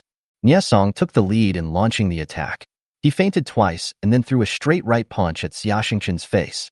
Xia Xingqian entered the insight mode. He saw the opponent's fist coming slowly, and his body slightly dodged to the left, barely avoiding the fist, and then his right fist hit Niesong's abdomen with all his strength. A sharp pain came, and Niesong's body hunched over, covering his stomach with both hands. Xia Xingqian raised his arm and elbowed him down at the back, and Niesong was immediately knocked to the ground. At this moment, he suddenly heard a bad sound behind his head. It turned out that Niesong's teammate swung a chair horizontally and hit the back of his head. Xia Xingqian was furious. It was supposed to be a one-on-one fight, but why did it turn into a group fight? Moreover, this person not only attacked him by surprise, but also used a ruthless move. If his head was hit, it would be seriously injured. He quickly sank down to avoid the sneak attack of the chair, then quickly bounced up and kicked the attacker between his legs. Bang! Ah, my balls are broken, the man screamed, and fell to the ground with his hands covering his penis. The other three teammates of Niesong rushed over together. Bang! Plop! Ouch! Crash! Ah! Crash! It turned out that the teammates of Team 06 took action. Barak's lightning-fast straight punch hit a man's nose. The man was knocked unconscious on the spot, his nose was broken, and his body flew several meters away and hit the table heavily. Another person was tripped by Haji while running, and then Haji picked up a bottle and hit him on the back of the head. The man screamed and tried to struggle, but Haji picked up another bottle. At this time, Xia Xingqian was facing the captain of Team 05. He rushed over and kicked Xia Xingqian with a series of side kicks. This was a combat skill with great power. 1 kick, 2 kicks, 3 kicks. Xia Xingqian was paying attention to his attack. At this time, The captain made a move of lifting his body into the air and sweeping across the air. The opportunity came, and Xia Xingqian's eyes lit up. He turned his body to the side and kicked the captain in the waist. The captain screamed and was kicked several meters away, knocking over many tables. Xia Xingqian clapped his hands and said, "Your level in Team 05 is just this low. Where's the one-on-one duel?" Pa. The members of Team 06 turned around and left while joking, leaving behind a bunch of onlookers who looked at each other in bewilderment. A closed environment like the quicksand base with limited personnel is the best soil for gossip to spread. The fight that happened in the morning spread to several bases within a few hours. "Hey, did you hear that the 05th team was beaten by the 06th team at the Desert Goddess? It was a complete victory." "Nonsense. Xia Xingqian was the only one who beat them up. He beat 5 people alone." "What? You don't even know Xia Xingqian, the guy from the logistics department who beat that guy in a 1-on-2 battle in a mecha? Do you think Niebai is a disaster? He already made Team 07 lose face, and now he's dragging his brother and Team 05 down with him. Fortunately, I had the foresight to not choose him. Let me tell you, in the past 2 or 3 years, the 06th squad had a fight in a bar. One of them fought more than 30 infantrymen and won. They are really not human. This time there is another monster. Don't mess with them in the future. You really can't beat them." After lunch, Xia Xingqian came to the mecha maintenance warehouse to practice disassembling and assembling the mecha. However, he was stopped by Father Fry at the door of the warehouse. "Xingqian, I received a call from Captain Tori. He is right. What you need most now is rest. Today and tomorrow, I forbid you to set foot in the maintenance workshop and mecha maintenance warehouse. You can go back to sleep, meditate, or masturbate, but you must rest immediately." Father Fry said seriously. "Dad, I'm fine. I've rested for a whole morning and I feel energetic now," Xia Xingqian explained. "That's enough. I've seen a lot. Fighting can't help me get rid of my fatigue. Go and rest quickly." "That's an order." "Yes," Xia Xingqian replied weakly. "Take this, it will help you sleep," Dad said, throwing him a bottle, which turned out to be a bottle of white wine. After drinking half a bottle of white wine, Xia Xingqian lay down on the bed and fell asleep. He dreamed of the Crystal Pyramid. Chapter 45 Mental Strength Test. When he woke up, it was already noon the next day. Xia Xingqian had lunch and meditated for another 7 or 8 hours, but he felt that his mental strength had not fully recovered. Moreover, his mental strength level had not been upgraded again after reaching level 15. He found Father Fry and asked him the questions he had. "Dad, I feel like there's something wrong with my mental strength." "How do you know?"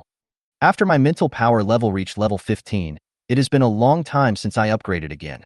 And no matter how I meditate, my mental power cannot reach full level," Xia Xingqian said. "How long has it been since you upgraded?" asked Dad. "Well, several weeks, less than a month." Bang! Father Fry smashed a thick book in his hand on his head. "You little bastard are so greedy.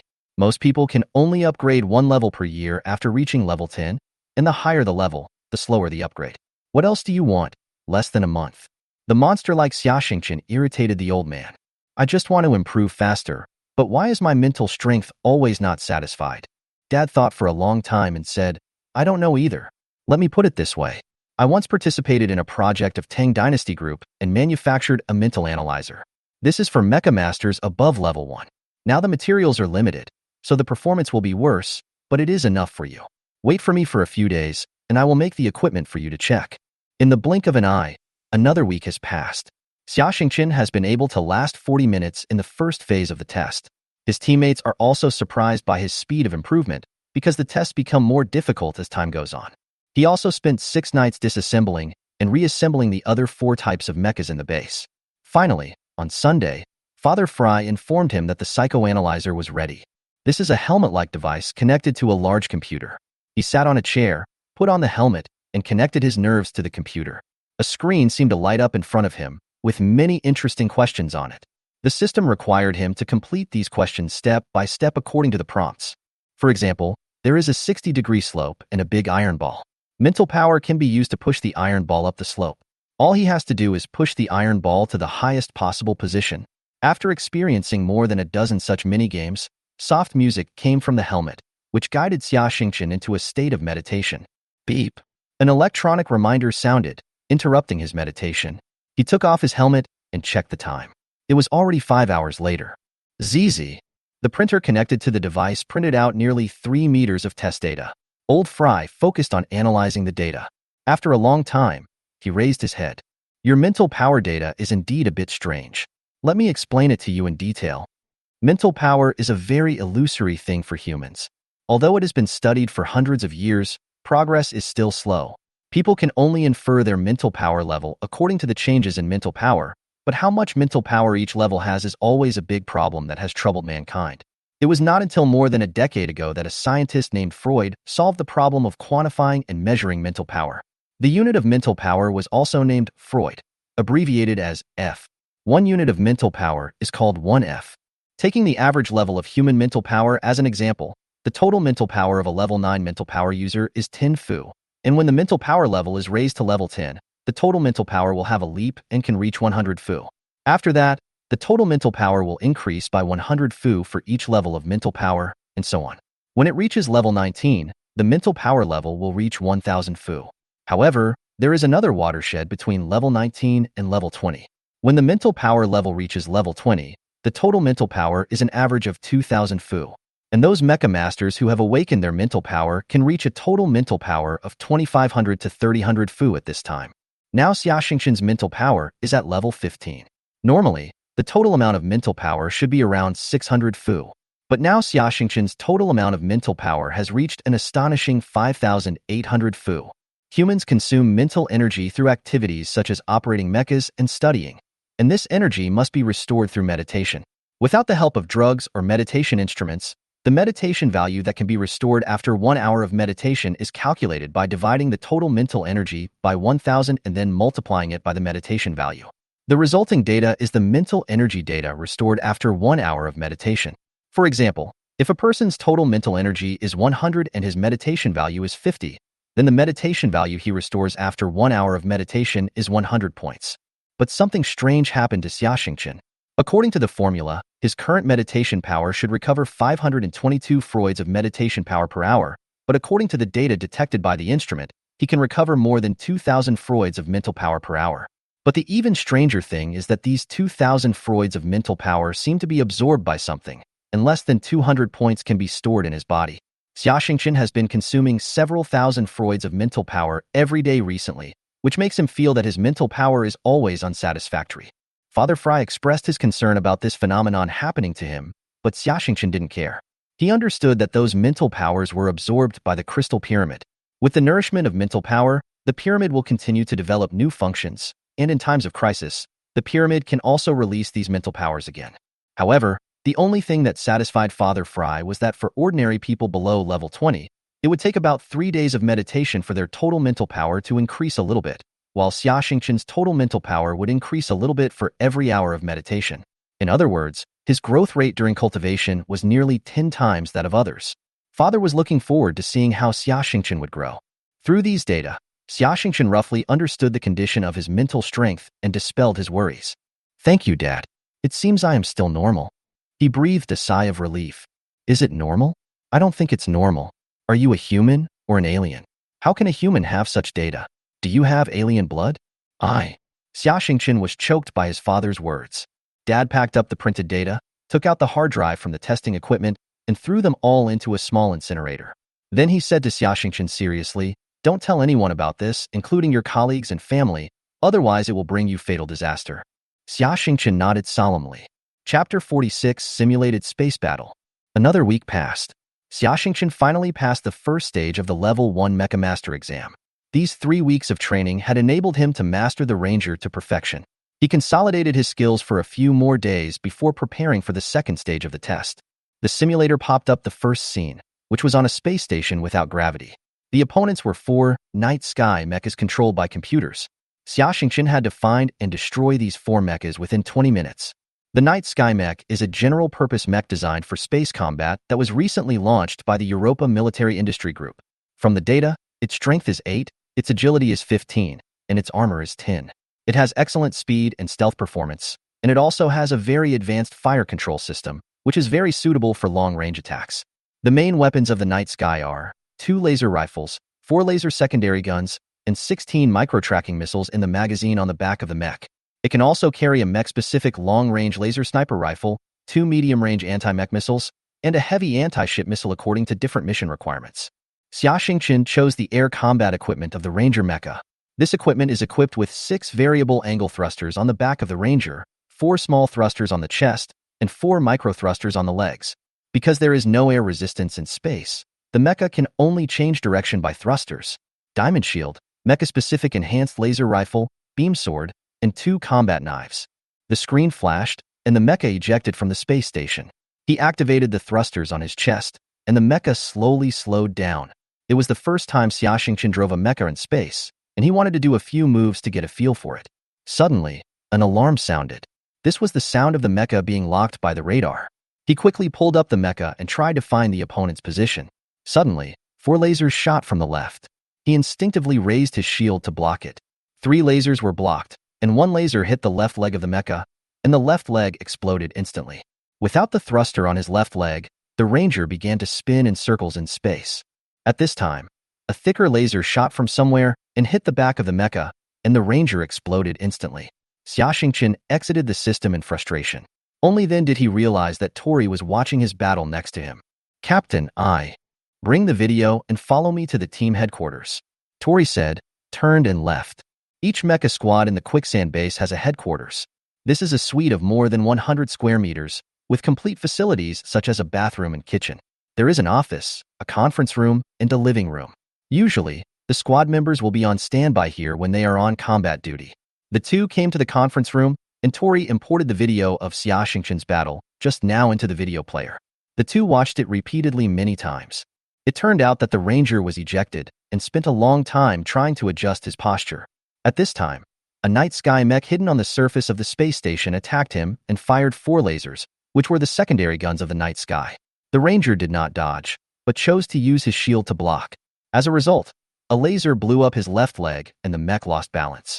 At this time, another night sky mech ambushed on a piece of space junk not far away killed the Ranger with a long-range laser sniper rifle. "Tell me, how do you feel?" Tori asked. "I felt helpless and depressed. I had no power to fight back. I had no idea where the opponent came from. My phone exploded. Let me tell you about a few mistakes you made.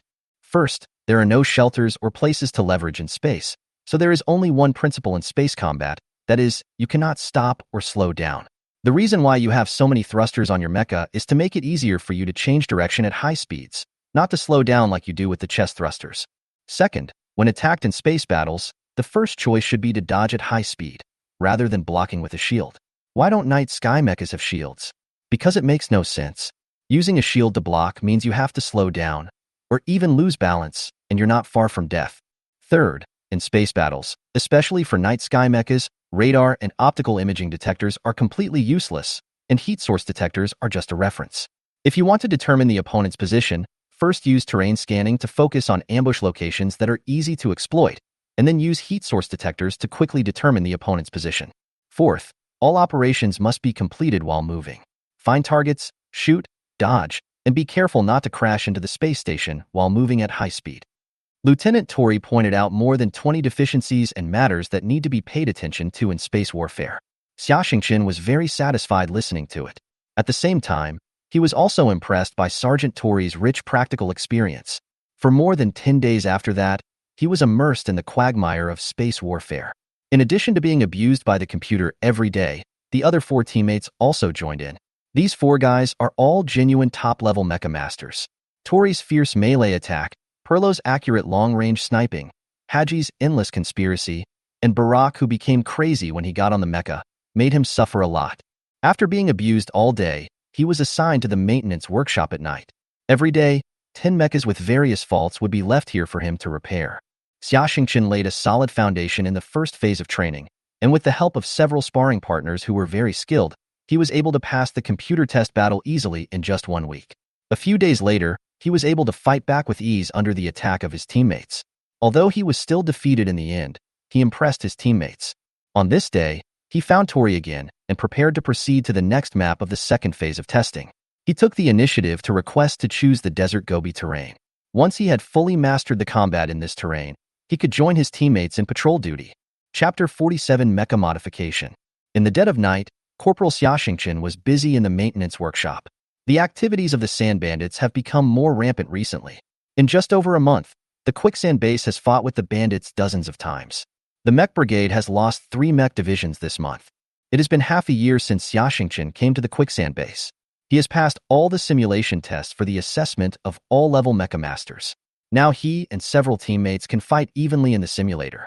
Moreover, he has joined the patrol duty of the 06th Mecha team since 2 months ago and has destroyed 2 Sand Bandit mechas. Now he has been promoted to corporal. After finally repairing the last mecha, he found Father Fry looking at him with a smile. "Dad, you're still awake?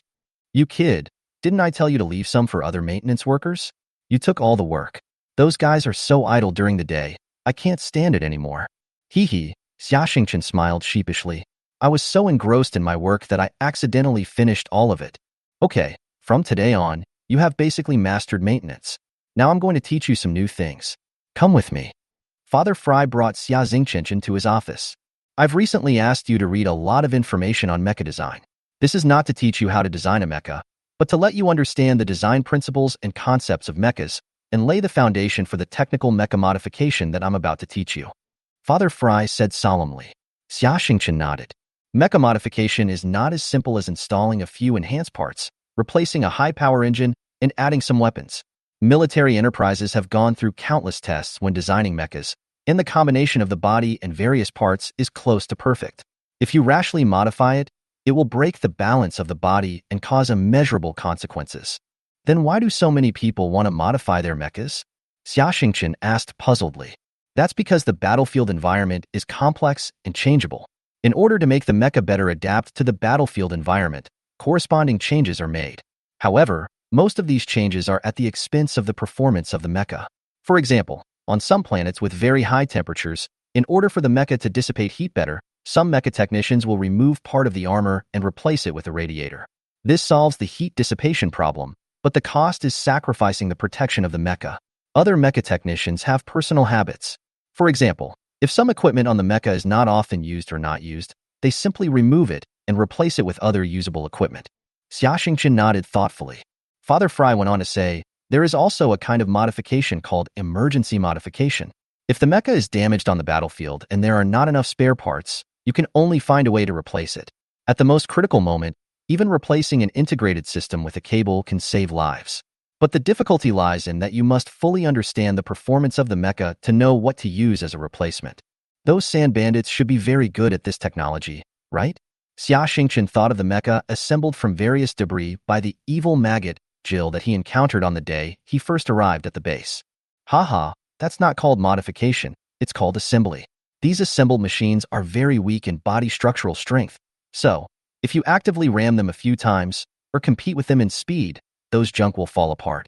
Father Fry joked. Of course, the highest level of mecha modification is almost the same as redesigning a mecha. However, there is no perfect mecha in this world, only the most suitable mecha. So it is perfect for you as a mecha master to master the technology of modifying mecha. At this point, Father Fry turned on the computer. The most suitable mecha model for modification in our base is the Ranger. It has a simple structure and a lot of room for upgrades. Look, this is the blueprint. Currently, Xiaxingchen is still driving wrench number 1, but the mecha's paint has been modified. The famous wrench has been moved to the left shoulder and shield of the mecha. This was originally a treatment only for ace mecha masters and team leaders, but Xiaxingchen's 2 battles made him a legendary figure in the quicksand base, and no one questioned it. Only the people in Team 07 always looked a little unnatural when they saw the wrench. You see, if we don't use reinforced parts here, other parts will have to be strengthened here and here to ensure that the structure of the aircraft is not affected. You see here, we use materials of this strength to save costs, and we can replace them with more advanced ones. Father Fry explained to him the principles of modification of each accessory, as well as what other options there are. After 5 whole nights, Xiaxingchen finally learned the Ranger modification technology. Father Fry told him that there was no end to the technology of mecha modification. As long as he dared to think and dared to do, nothing was impossible. He stood in front of the operating table, put on the universal maintenance arm, entered the insight state, and began to assemble the mecha. Most of the Ranger accessories in front of him have been strengthened and modified, and many accessories are from private customized mechas. In order to modify this mecha, Father Fry took out all his savings. There are many senior military mecha masters in the space station who often come here to ask Father Fry to help them modify or customize their personal mechas. Some of their mechas were scrapped and simply transported to the quicksand base. There are also many private mechas from bounty hunters who came to the Watchstar to encircle and suppress star pirates. They lost their lives here, and the wreckage of the mecha also became Father Frey's collection. Father Fry wants to build the strongest ranger for Xiaxingchen so that he can survive on the battlefield as long as possible. After 3 consecutive nights, with the joint efforts of the two, a majestic mecha appeared in front of them. This mecha was still painted white, and the joints and other parts were painted with a more showy golden color. The paint of the mecha was carefully prepared by Father Fry. This paint can make the mecha perfectly blend into the background color of the desert, greatly reducing the probability of the mecha being discovered by the opponent's optical imaging detector. What's more amazing is that this paint can also make the temperature of the mecha surface quickly consistent with the surrounding environment, which will greatly confuse the heat source detector of the opponent's mecha. In addition, it also has the function of absorbing radar waves. Of course, the price of the raw materials for mixing this paint alone is enough to buy 2 mechas. Not only that, Father Fry also personally built several weapons and equipment specifically for this mecha, including an alloy shield coated with a special reflective coating, and a mecha laser rifle that has the same size but a higher firing rate and bullet capacity. Xiaxingchen personally wrote the operating system and completed the mecha settings. Kid, give your mecha name, he's yours. Let's call him Wrench number 2. Xiaxingchen threw out this name without even thinking about it. Father Fry was furious and grabbed his ear. You little bastard, I spent all my savings of several decades to build a mecha like this. You gave it such a cheap name. Are you worthy of me? Xiaxingchen felt aggrieved. I'm not good at naming, so why don't you help me come up with one? Father Fry squinted his eyes and thought for a while, then said, the last private mecha I ordered for our base was named Blood Queen, and its owner has some connection with you. This one, let's just call it Desert Knight. Chapter 48, Desert Knight. Xiaxingchen entered the cockpit of the mecha. The layout of the cockpit was similar to that of the Ranger, except that some instruments had become virtual display screens. The cockpit was equipped with an ejection device, and the cockpit armor and life support system had been greatly upgraded. Please name the mecha Desert Knight. Name confirmed. Please set the mecha parameters. Setting completed. System restart. The golden indicator light on the mecha's eyes lit up. Father Fry looked at the mecha and nodded with satisfaction. Desert Knight, Mecha Master Xiaxingchen. Height 5 meters, Ranger modified. Parameters, Strength 15, Agility 18, Armor 15, Speed 20. The head of the mecha is integrated with a small phased array radar, terrain scanning radar, optical imaging instrument, heat source detector, laser ranging system, searchlight, and other equipment. The back of the mech is equipped with 2 medium-sized vector thrusters and 4 variable angle thrusters. There are 4 micro thrusters on the chest and each leg.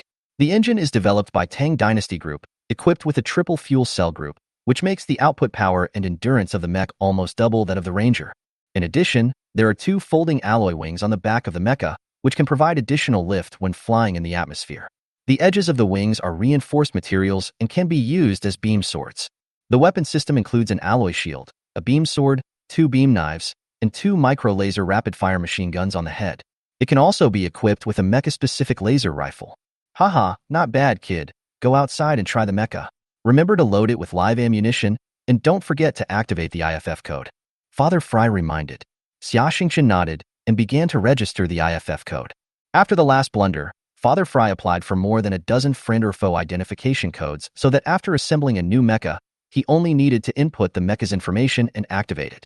After the mecha was charged, Xiaxingchen loaded weapons such as shields and laser rifles. The operating console was unlocked and the mecha took the elevator to the ground. At this time, the command center was in an uproar. The duty officer found that someone was registering a new mecha, so he uploaded the information to the big screen. Everyone was stunned when they saw the parameters. This performance is so scary. Is this still a Ranger? Who is the Mecha Master? Is it the captain? When he saw the Mecha Division's information, Lieutenant Colonel Nickel laughed. It's you again, lucky little guy. It seems that you are always willing to give us surprises. When the Desert Knight came to the ground, the entire quicksand base was in an uproar. This mecha is so cool. Why don't we have such a mecha? The military is biased. Too showy. He will be beaten down as soon as he goes out. Some people complained in their hearts. Xiaxingchen calmed down his excitement and adjusted the mecha's posture. The alloy wings on the back of the mecha suddenly opened, and the thrusters on the whole body sprayed a large amount of blue flames downward. The Desert Knight flew into the sky. Under the shining of the starlight, it turned into a golden beam of light, and bursts of sonic booms came from the sky. What a powerful engine! If my ranger flies like this, the energy will be exhausted in 5 minutes. The pilots watching in the base had mixed feelings. They were envious, jealous, and hateful. Xiaxingchen performed many tumbling, diving, high-speed shooting, and other actions in the air. Tori on the ground watched and nodded frequently. He was very satisfied with the boy's growth rate. At this time, he had been flying at high speed for more than 10 minutes, and only 20% of the energy had been consumed. Xiaxingchen was very satisfied. Luxia calling Xingchen. Luxia calling Xingchen. At this time, a call from headquarters appeared in the communicator. Xingchen is Xiaxingchen's codename. Every mecha division has an action codename for easy command. For example, Freya's codename is Blood Rose and Lieutenant Tori's codename is Bloodmark. Luxia, please speak. The supply convoy of the base was attacked by sand bandits 60 kilometers north of the base. The enemy had 4 mechas, and we only had 1 mecha. There were also 20 new recruits in the convoy. Does your mecha have enough energy to participate in the rescue operation?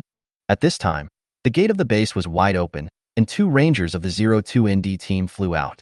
However, they were still flying on the ground with the auxiliary wheels on the legs of the mechas. It's not that the rangers can't fly, but under the gravity conditions of Watch Star, when they fly to the scene of the incident, their energy will be exhausted, and there is no need to fight at all, and they can only be slaughtered. No problem, Luxia, I'll go first, Xiaxingchen said as he stepped on the power pedal, and the desert knight turned into a golden light and flew towards the scene of the incident. Su Fei is the mecha master of the 01 SD mecha squad of the quicksand base. He was ordered to participate in this escort operation. It was originally smooth sailing, but when they were about to reach the base, they were attacked by the sand bandits. What was even more surprising was that the mecha models of the sand bandits were previously disorganized, filled with a large number of assembled machines. But the 4 mechas encountered this time were 4 Ice Wolf mechas. The Dire Wolf mech is 4 meters tall, with strength 12, agility 11, and armor 12. It is a land combat mech with very strong comprehensive performance. It is still the main mech in service on many planets with harsh environments in the Galactic Empire. Although the armor of these 4 mechs seems to be missing in some parts, this is definitely not caused by inadequate maintenance. It is more like a modification to make the mech adapt to the gravity environment of Watchstar. Now Su Fei's ranger was entangled by 3 mechas, and the laser rifles of the mechas had been damaged, but the 3 dire wolves did not seem to be in a hurry to destroy him. Instead, they teased their opponents like a cat treating a mouse before eating. Another dire wolf held a mecha in its hand and pointed a shotgun at the convoy. A dire wolf rushed forward, its 2 arms extended sharp alloy claws. Su Fei's ranger raised his shield to block it.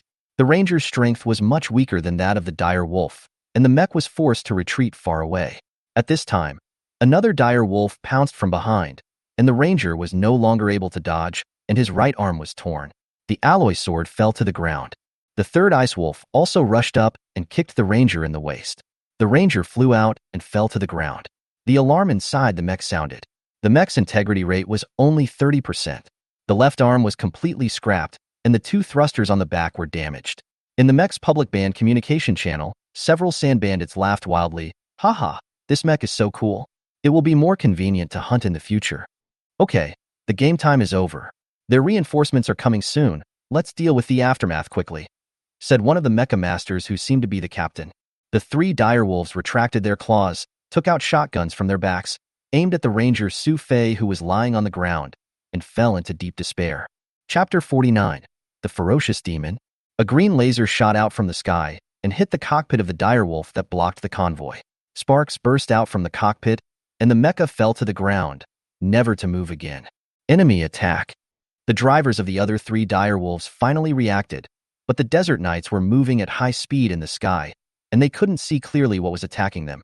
The desert knights circled over their heads at high speed, firing laser mecha rifles continuously, with laser beams flying accurately at the 3 mechas.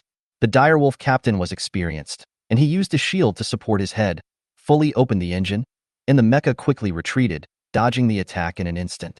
The other 2 direwolves were each hit by more than a dozen laser beams, causing violent explosions. At this time, the only surviving dire wolf finally discovered the figure of the desert knight. He raised his shield to cover and picked up his shotgun to fight back. However, the shotgun had a short range and a slow firing rate, which could not threaten the high-speed desert knight at all. Soon the ammunition was exhausted. He threw away the shotgun, raised his shield, and stretched out his alloy claws in his right hand. He made a provocative gesture. Seeing this, The Desert Knight landed on the ground not far away, put away his rifle, retracted his wings, raised his shield, held the beam sword in his hand horizontally, stepped hard on the power pedal, and the mecha rushed towards the dire wolf with a large amount of sand and stones. The mech master of the dire wolf was also a veteran of many battles. He wanted to use the speed and strength advantage of the dire wolf to bully the ranger. The mechs collided with each other, and the shields hit each other. The white mech in front of him was not pushed back as expected, but his dire wolf was almost knocked over. Fortunately, he reacted quickly and waved his right claw to grab the head of the Desert Knight. At this time, Xiaxingchen did not use his insight skill at all. It might be that the opponent's mecha master's ability was not enough to threaten him. He raised his beam sword to resist, and the two mechas pushed against the bull. However, in the face of the powerful power of the Desert Knight, the dire wolf retreated step by step. Seeing that the situation was not good, the dire wolf's mecha master came up with a plan. He suddenly withdrew the forward force of the mecha. The Desert Knight rushed forward due to inertia. The dire wolf technician planned to suddenly withdraw the force to make the opponent lose balance.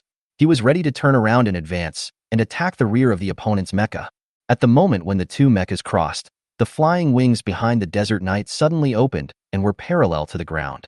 The front of the flying wings lit up red. At this time, the flying wings turned into two beam swords, using inertia to cut into the waist of the dire wolf. The dire wolf exploded on the spot, and the mecha master died. At this time, the Desert Knight put away the flying wings and beam swords, picked up the laser mecha rifle, and stopped in place to be on guard. At this time, Xiaxingchen glanced at the screen. There were only 35 energy left, which was enough to fly back to the base. Su Fei opened his eyes wide with mixed emotions, including the joy of escaping death, but also deep shock and more of a curiosity. Who is sitting in the mecha? Two columns of smoke rose from the direction of the base as two rangers from Team 02 arrived belatedly. Xingchen calling Lu Sha, the target has been eliminated. Xingchen requests to return. At this time, the command center was already boiling with excitement. After witnessing such a wonderful battle, everyone was very excited. Lieutenant Colonel Nickel grabbed the microphone of the pager and said, "Great, Xingchen. Lu Sha has allowed you to return to the base. Come back soon.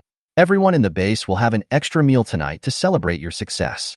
"I'll leave it to you," Xingchen said to the two rangers who had come over on the public channel, and then he turned on the thrusters and flew back to the base. Many people did not sleep that night. Xiaxingchen and Father Fry carefully inspected the aircraft and analyzed the combat data. Here, the output of the flight power can be adjusted lower, which can save 5% of energy. We should add power wheels. After all, flying all the time is a waste of energy. It would be great if it could be equipped with a miniature nuclear fusion engine, Xiaxingchen fantasized. When you pass the assessment and become a top-level mecha master, I will install a fusion engine for you even if I have to sell my kidney. Dad said sarcastically. You said it. I have reserved your kidney. In the meeting room on the underground floor of the quicksand base, the atmosphere was solemn as the heads of various combat departments held an emergency military meeting. The battle video of Su Fei and Xiaxingchen on the mecha was repeatedly played on the big screen. Although we won this battle, the situation is very serious. The reptile gang actually got the direwolf, a mecha with performance even better than the ranger, and it was modified by experts. We don't know where they got the direwolf from, but it is obvious that our equipment advantage is gone. At this time, a white man sitting next to him spoke up. His name was Barisi, and his military rank was also lieutenant colonel. He was the captain of the Mecha Brigade of the Quicksand Base. Captain Barisi was in his early 40s and was a level 1 Mecha division. Let me say a few words. From the analysis of the video, the strength of these 4 Mecha divisions is higher than the average level of the Mecha divisions in our base. They are brave and ferocious in combat and have rich experience. The Mecha division of that captain has reached the level of a level 1 Mecha division. This is worth noting. I suggest that we temporarily increase the number of troops for patrol and escort missions in the future. All combatants will have their weekly vacation reduced to 1 day. Lieutenant Colonel Nickel nodded. We must report this to our superiors and instruct the intelligence department to find out the source and quantity of the enemy mechas. In the desert more than 500 kilometers away from the quicksand base, there is a dry oasis surrounded by dead bushes. Under a mound next to the oasis, a huge underground base is hidden inside. The leader of the reptile gang, Yuri, is furious.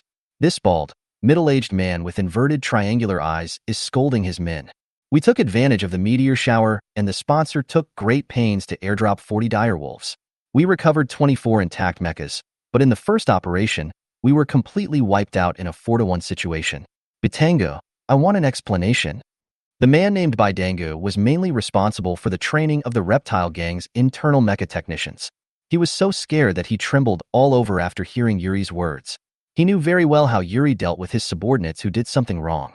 Master Yuri, I did send out the best mecha masters this time, all of whom are close to the top level. There must have been some accident here. Yes, it must have been an accident. Waste is waste.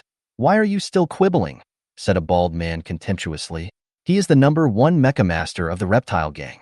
Although he did not take the exam, he already has the strength of a top mecha master. You.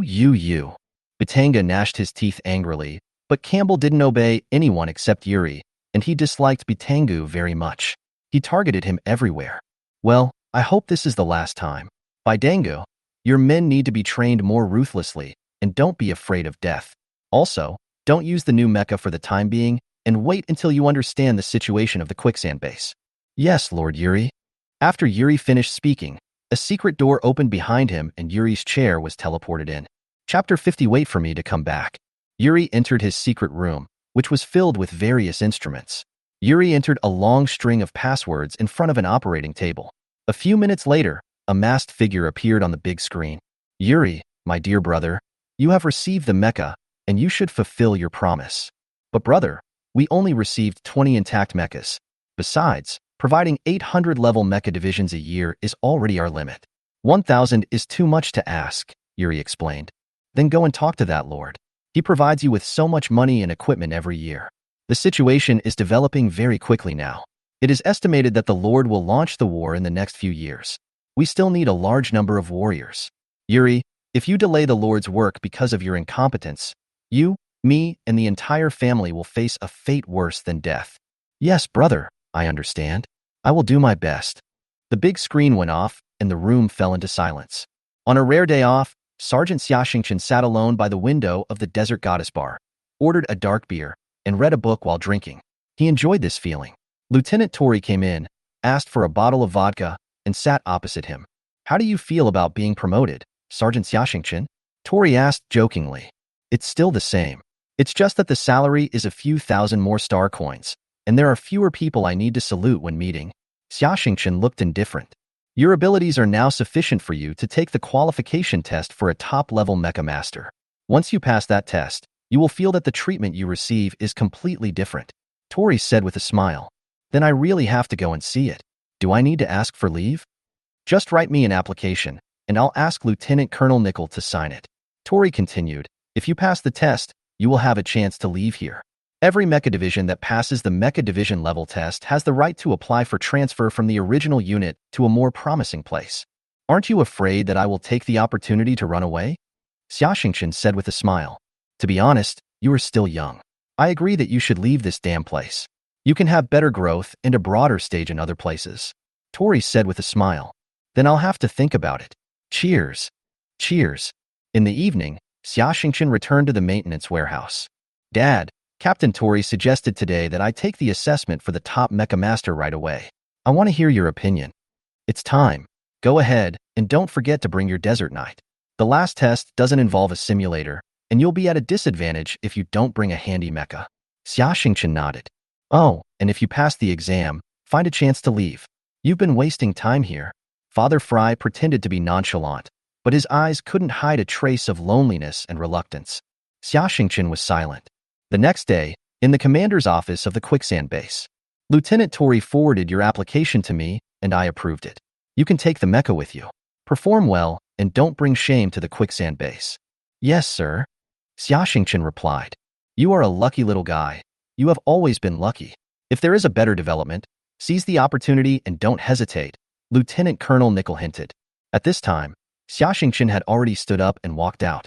He turned around and said, What are you talking about? It's incomprehensible. I'm still waiting to come back for promotion. Okay, no problem, I promise you now, Nicole replied. However, if the promotion is too small, I won't come back, Xiaxingchen added. Roll. The next morning, the light of the stars filled the surface of the planet. Outside the quicksand base, several engineering mechas were cleaning up the remains of the stinging scorpions on the outer wall. Thousands of stinging scorpions had gone crazy last night and were madly attacking the base. When the elevator reached the ground, the Desert Knight was fully armed, with a flight assistance system installed on the back, which consisted of a set of flying wings, a quad fuel cell, and 4 thrusters, which could provide continuous flight capabilities. Father Fry was still sleeping soundly with a hangover, and Xia Xingqian knew that he had gotten himself drunk on purpose. Xia Xingqian turned on the thrusters to the maximum and stepped on the power pedal to the bottom. The mecha overcame gravity and slowly rose up, then turned into a golden light and flew away. At this time, in the yard of the quicksand base, the soldiers of Squad 06 were silently saluting. On the tower of the command center, Lieutenant Colonel Nichols silently said in his heart, "Good luck, lucky little guy." On a red mecha in the base yard, Freya thought silently, "Interesting little guy. I wonder if I can see him again?" At the entrance of the Desert Goddess Bar, Li Pai shouted to the sky, "Boy, I'll wait for you to come back for a drink." Suddenly, the Desert Knight fired 5 colored flares, and everyone's eyes flashed with a gleam of light. What the color signal means is, "Wait for me to come back." Chapter 51. D-Class Mecha Master Assessment. There are many coincidences in this world. The landing ship that Xia Xingqian took to the space station was the same one he took when he came to watch Star. The landing ship accelerated on the electromagnetic launch track, and the 8 propulsion rockets were fully opened, carrying Xia Xingqian and his mecha to the space station. When he arrived at the Watch Star space station, a special military personnel received him. He and the mecha boarded a transport spacecraft and flew to Chang'an Star, the capital of the Western Administrative Region. The Galactic Empire has 5 major administrative regions. The Capital Administrative Region, whose capital is Tianyuan Star, is also the capital of the entire Galactic Empire. The Eastern Administrative Region, whose capital is Penglai Star, the Western Administrative Region, whose capital is Chang'an Star, the Northern Administrative Region, whose capital is Siberia Star, and the Southern Administrative Region, whose capital is Antarctica Star. Each administrative region has a mecha-level examination center. This journey takes 15 days. Xia Xingqian stayed in the cabin, meditating and reading technical data every day. He is now studying the design drawings and instruction manuals of various mechas every day. In the words of Father Fry, only by understanding the opponent can you better defeat the opponent. Chang'an is a very unique planet. It is slightly larger than the Earth, but has 34 satellites. The test site is on Changwei 18. This is a planet with an area only half the size of the Moon. Half of the planet has been transformed into a space station, which is specially used for the Mecha Master level test. They arrived at Changwei 18 and came to the military's special reception office. There were special personnel in charge of reception who helped Xia Xingqian book a room, stored his mecha, and took him to register. Since there are hundreds of thousands of Mecha Masters who sign up every day, and Changwei 18 only has 8,000 simulators, and each simulator can only conduct a dozen tests a day, there are a large number of Mecha Masters piled up here. Therefore, the tourism and service industries here are very developed, and there are many people selling various exam secrets on the street. Moreover, here, there are a large number of spokespersons of various forces using the method of handing out small cards, which has been used for hundreds of years, to recruit talents. Among them are the military, large corporate consortiums, large interstellar mine owners, and even star pirates and some secret organizations against the Galactic Empire. For Mecha Masters who passed the level test, they offered very generous conditions. For those who failed the test, they might provide various conditions and resources to help them level up. Xia Xingqian was not wearing a military uniform, and dozens of people started chatting with him along the way. But what surprised him was that a force from Watch Star was recruiting the largest number of people. They said that there was a big mine owner on Watch Star who was very rich and was recruiting a large number of Mecha Masters to protect the mines. They offered generous treatment and various practical opportunities. Xia Xingqian frowned, because as far as he knew, Watch Star had no mineral resources at all, and there were sandworms underground and stinging scorpions on the ground, so there were no mines to protect.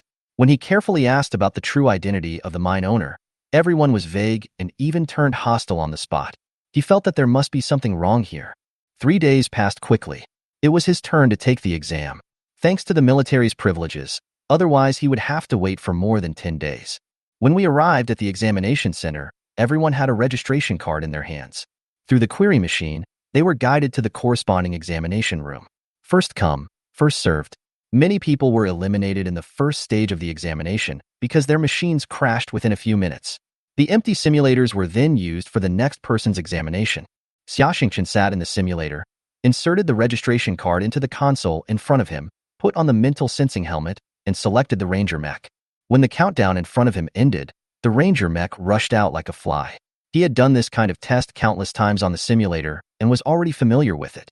Especially after participating in actual combat for half a year, he found that there were many obstacles that he could pass with more reasonable and faster methods. An hour passed quickly, and the Ranger mech was unscathed. At this time, the words "Passed, Level 1 Performance" appeared on the screen. The system will score the Mecha Masters who pass the test, and make a score based on the distance he reaches within an hour and the completeness rate of the mecha. There are 4 levels: level, level, level, and level. This score is also an important indicator to measure the level of the Mecha Master. For example, if 2 Mecha Masters of the same level compete for a position, this score can become an important reference. On the first day of the exam, nearly 60% of the Mecha Masters were eliminated, but no one complained, because this was a complete test of hard ability. There was no room for falsehood, and even excuses were hard to come by. Students who passed the first stage exam will take the second stage exam the next day. The next day, the process was the same, but we went to a different examination room and the number of students was much smaller. Insert the card, enter the system, select the scene, space station. Xia Xingqian was amused when he saw it. Could this really be a coincidence? This was the map he drew when he first entered the simulation system. The Ranger mecha stood on the catapult of the space station. The catapult started, and the Ranger flew out. Xia Xingqian stepped on the power pedal hard, the thrusters were fully opened, and the engine was immediately increased to maximum power. The Ranger rotated at high speed, and the terrain scanning radar quickly confirmed the surrounding terrain. His brain quickly analyzed the possible hiding places of the enemy mechas, and combined with the heat source detector, he instantly determined the locations of the 4 night sky mechas. The thrusters on his chest deflected to the side, and the Ranger flew out diagonally, avoiding the first round of attacks from the 4 night sky mechas. The Ranger mecha rotated at high speed, and the mecha laser rifle in his hand was set to continuous shooting mode. 6 lasers were fired at 3 mechas as the mecha rotated. Each target was shot twice, and the first shot of each target was aimed directly at the vital point, while the second shot was aimed at the direction where the enemy mecha wanted to avoid. The 3 night sky mechas were hit in the vital point and were judged to be destroyed by the system. In fact, this move is Haji's special move. This move has high requirements for the mecha operator's operation, overall view, vision, and experience, and it is very mentally demanding. Haji himself can attack 4 targets at the same time, while Xia Xingqian can only attack 3 at present. If he uses the insight skill, he can attack 5 targets at the same time. This is because 10 consecutive shots are the limit of a laser rifle. The remaining night sky mech was shooting at the Ranger with a laser sniper rifle from more than 50,000 meters away. The Ranger kept changing speed and direction, closing the distance with the night sky mech. Seeing that it could not hurt the Ranger, the night sky mech threw away the sniper rifle, took out 2 beam swords, and rushed towards the Ranger. Xia Xingqian threw away the laser rifle, took out the beam sword, and rushed over while the mech rotated. The 2 beam swords of the night sky mech chopped down on him, and Xia Xingqian swung his alloy shield and charged straight at him. With the help of the inertia of high-speed flight and the rotation of the mech, the night sky mech was knocked away, lost its balance, and tilted back, revealing an open door. Xia Xingqian took advantage of the situation and stabbed into the cabin with the sword. After a violent explosion, the system popped up a subtitle: Test passed, graded. Xia Xingqian let out a sigh of relief. After passing the second level, there were less than 20 people left, and these people would fight against each other tomorrow. This was not just about personal strength, but also about the performance of the mecha, the strength of the opponent, luck, and other factors that would directly affect the assessment results. Chapter 52, Final Assessment. The Mecha Masters who passed the second stage of the assessment were notified that they could bring their mechas to the dock of Changwei 18, board the corresponding mecha transport ships according to the instructions, and be sent to different practical examination sites. Due to the dense population of the capital star, individuals are not allowed to drive mechas around at will. The mechas and common weapons of these Mecha Masters are all loaded into standard-sized mecha transport containers, and the mechas are sent to the transport ships by professional transport vehicles. Xia Xingqian's test site was Changwei 30. This satellite was only half the size of Changwei 18 and was located on the other side of Chang'an Star. The satellite numbers of Chang'an Star were arranged according to the size of the satellite.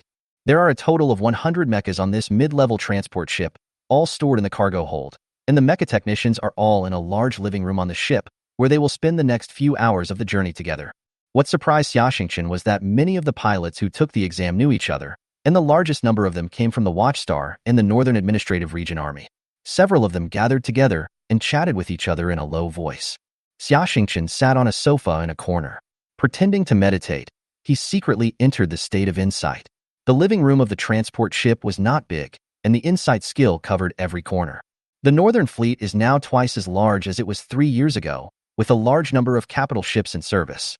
I heard that a heavy space carrier will soon be commissioned. With this thing, our Northern Fleet will be able to surpass the first Galactic Fleet in strength. More than one idea. I heard that the fleet is still expanding. There are plenty of opportunities. We must seize them. Hey, brothers, we all think so. So if you are drawn into a group, don't hold back. Show your true skills, but don't let outsiders get away with it. A group of mechanized divisions from the Northern Fleet of the Northern Administrative Region Army were chatting. I heard that Lord Batanga went crazy and asked the instructors of each team to double the intensity of training. When I left, some people were exhausted to death. Yes, it is said that Lord Yuri has issued a death order to increase the harassment of the military. Why can't we use those direwolf mechs? There are more than 20 of them. If they were all deployed, wouldn't the quicksand base be flattened? Hey, it's all the fault of that quicksand base. I heard that 4 direwolves attacked their convoy, but were destroyed by 1 ranger. I heard that when you reach level 1, you can leave that damn place called Overwatch, and you can also join the regular army with very generous treatment. I can't wait. You are asking for your life. This is a secret. If Lord Baidangu finds out, he will feed you to the sandworms. A group of mecha masters from Watchstar were whispering. From the content of their conversation, one could guess that they were all sand bandits and all from the reptile gang. They seemed to be plotting some conspiracy. Xia Xingqian used his spiritual sense to scan these people one by one. Except for one person, there was nothing special about the others. The person that Xia Xingqian felt was special was a blonde man with very fair skin, blue eyes, a high-nosed bridge, and in his early 20s. He was very handsome, but he had a kind of coldness that kept people at a distance. The man was wearing a military uniform and had the rank of second lieutenant. Judging from the armband, he was from the Northern Fleet. He didn't talk to anyone after he boarded the ship. He sat there quietly meditating. When Xia Xingqian's mental power swept over him, he was startled and looked around, but didn't find anything. At this time, several soldiers from the Northern Fleet recognized the man. Look, isn't that Lieutenant Andre? The Siberian wolf? If any of us encounter him, we should just admit defeat, otherwise we will surely die. Yes, I heard that he never held back during training. Those who fought against him were either killed or seriously injured. Moreover, he could fight a top-level mecha master to a draw? It seems this is a strong enemy, Xia Xingqian thought to himself. A few hours later, the transport ship finally arrived at Changwei 30. Various transport vehicles were busy transporting the mechas to the test site. The 100 contestants got off the transport ship and entered a large lounge. The numbers of the 100 contestants appeared on the large screen in the lounge. After a series of rolls, the 100 contestants were divided into 25 groups of 4. The grouping results came out, and Xia Xingqian's pupil shrank violently when he saw the results. Andre's name was written next to his name. Xia Xingqian also remembered the other 2 people in the same group. One was a sand bandit from the reptile gang, and the other was a soldier from the Northern Fleet. The final assessment of the 100 people was conducted in 5 different venues. The mecha masters followed the system's instructions and went out to fight one by one. Andre's opponent was the soldier from the Northern Fleet, but the soldier simply saluted and gave up. Andre won without fighting. Xia Xingqian felt very sorry for losing an opportunity to find out the opponent's background. Next, it was the turn of Xia Xingqian to compete with the sand bandit from the reptile gang. The sand bandits did not bring their mechas, so for such contestants, the organizers of the test provided 50 types of general-purpose mechas. When they registered, they could fill in their requirements, and the mechas would be sent directly to the test site. The sand bandit on the other side chose the Scythe Demon Mecha. It is said that Campbell, the top thug in the reptile gang, has an elite team of 13 people under him, all equipped with Scythe Demon Mechas. It seems that this sand bandit is either a member of the elite team or a reserve member of the elite team. Scythe Demon Mech, height 5 meters, parameters strength 11, agility 13, armor 9. This mech uses a lot of hollow structure and skeleton design, which greatly reduces the weight and is very fast, making it very suitable for use in the gravity environment of Watchstar. The weapon is a long-handled thermal sickle and 2 small machine guns on the shoulders. The door of the test site opened to both sides. It was a cylindrical site with a diameter of 1,000 meters and a height of 50 meters. There was an exit at each end of the site. The gate opened and 2 mechas entered the site. The mecha's public communication frequency was connected, and the 2 mecha masters could talk directly. As soon as the sand bandit saw the desert knight, he knew that this mecha was not easy to deal with. So he threatened, "Boy, my grandfather is a sand bandit. I have killed dozens of mechas from the famous reptile gang and the army. If you admit defeat and surrender now, I will spare your life." His words were both to intimidate his opponent and to give himself courage. Haha, what a coincidence. I'm also from Watchstar, and I'm from the quicksand base. We'll have a battle sooner or later, Xiaxingchen said. Humph, then you don't have to go back. You'll be killed anyway. It doesn't matter where you go. As he said that, he started the mecha and rushed towards the desert knight. Xiaxingchen stepped on the power pedal and held the sword in his right hand. The mecha was fully powered. Just as the two mechas were about to touch, Xiaxingchen said, "I forgot to tell you that I killed all 4 direwolves by myself." The pupils of the desert bandit shrank violently. He was frightened by the news and paused for a moment. But in this pause of a few tenths of a second, the desert knight easily dodged the scythe demon's attack and stabbed the beam sword into the sickle demon's cockpit. A violent explosion saved the sinful soul. Although it's not a military achievement, it's really a happy thing to be able to kill the sand bandits. Xiaxingchen's heart was filled with joy. Chapter 53, Wolf on the Ice Field. Xiaxingchen got off the mecha, checked it carefully, and finished charging it before returning to the hall. At this time, someone stopped him. "You are very strong. I can't see through you." Andre stared at Xiaxingchen. "You are also very strong," Xiaxingchen said. "Are you interested in coming to the Northern Fleet? As long as you admit defeat, you will be valued even if you don't have the qualifications of a top-level mecha division." Andre wanted to recruit him. "I'm sorry, I've always been like this. No one can take away what belongs to me, no matter who he is." Xiaxingchen had a tough attitude. "I want to remind you that there is only one outcome for those people I defeated, and that is death. Oh, there are a few exceptions, but they are now in a worse situation than death." Andre's eyes gleamed coldly. "So what? Isn't it enough to defeat you? Then let's fight to the death tomorrow." Andre was very angry. "Goodbye, I won't see you off." The next day, the second round of the third stage of the Level 1 Mecha Master Assessment began. The winner of this round will directly qualify as a Level 1 Mecha Master. The gate of the assessment site opened, and a silver-white mecha appeared on the site. Ice Wolf Mecha, height meters, modified version of Ice Wolf Mecha. Parameters, strength 16, agility 16, armor 16, speed 18. It has a stronger engine and weapon system based on the direwolf. It is fully equipped with alloy armor, and its weight is similar to that of the direwolf, but the armor strength is almost doubled. Sitting in the cockpit of the Ice Wolf, Andre felt like he had turned into a Ice Wolf, the king of the ice field. His thoughts drifted away briefly to more than a decade ago. Siberia, the capital of the Northern Administrative Region. This planet has a cold climate and still retains a large area of virgin forest. On the shoulders of a mecha, 2 figures, one large and one small, stood, using binoculars to watch a group of gray ice wolves hunting in the distance. A sturdy ice bison was surrounded by hungry wolves. Ice Wolf tried to attack, but the bison shook its head and the horn sent the wolf flying 3 or 4 meters away, where it fell to the ground, with its internal organs spilling out. The second wolf rushed up and was also sent flying. "Uncle Nicholas, why did those wolves rush forward regardless of the consequences even though they knew they would die?" The 8-year-old Andre looked like a doll, with an innocent face. "Because they want to survive. In this big forest with ice and snow, it's just like our Siberia, barren and backward. In order to survive, the wolves must fight. Even if they know they are going to die, they must not be afraid at all and must fight. Only in this way can they have a glimmer of hope," the long-haired man replied. The wolves kept attacking the bison, which was covered with wounds and had lost some of its strength. At this moment, a silver-white figure rushed out of the wolf pack like lightning and bit the bison's neck. This was a large silver-white wolf, almost twice the size of the other wolves. The powerful inertia knocked the bison to the ground. At this moment, the wolves rushed forward, ripping the bison's belly with their fangs and claws. The wolves frantically tore at the bison's internal organs. There were also hungry ice wolves that began to eat their companions' bodies. A larger ice wolf was chewing the best meat from the bison greedily, not noticing that their leader was approaching. The big wolf stared at it, baring its teeth and guarding its food. Ah woo! The silver-white big wolf was enraged. It pounced on the gray wolf, knocked it to the ground, bit the gray wolf's throat, and then used its claws to tear open the gray wolf's stomach.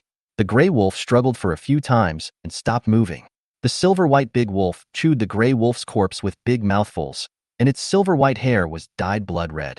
It howled to the sky, and the wolf pack followed it to issue the declaration of the forest overlord. "Uncle Nicholas, Why did the big white wolf kill his companions? Andre asked. Because it is a demon wolf, the king of the wolf pack. As a king, he cannot be afraid of any opponent and is not afraid of facing any challenge. He will tear apart the weak, even if they are his companions. And in order to survive, he will even eat the corpses of his companions. The man had a serious expression, and he looked intimidating without being angry. His aura was very much like that of the silver white wolf king. Then I will also be the wolf king and tear all my opponents to pieces, Andre said, with a hint of fanaticism and determination in his eyes. Then you should grow up quickly, my little Andre. The appearance of the ice wolf mech is more like a werewolf. Its body is humanoid, with its spine curled up as if it is ready to pounce on its prey at any time. The head of the mech is in the shape of a wolf's head. It ran at a very fast speed. Its 2 arms extended 6 alloy claws. The ice wolf mech is not equipped with a shield. Its forearms are designed to be very thick, with alloy claws hidden inside the arms. The outside of the arms is a thick alloy armor plate that acts as a shield.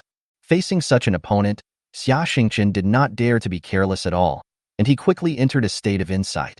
The 2 mechas were getting closer and closer, and the ice wolf's head suddenly opened, revealing a laser cannon inside, with a ball of light shooting out from it.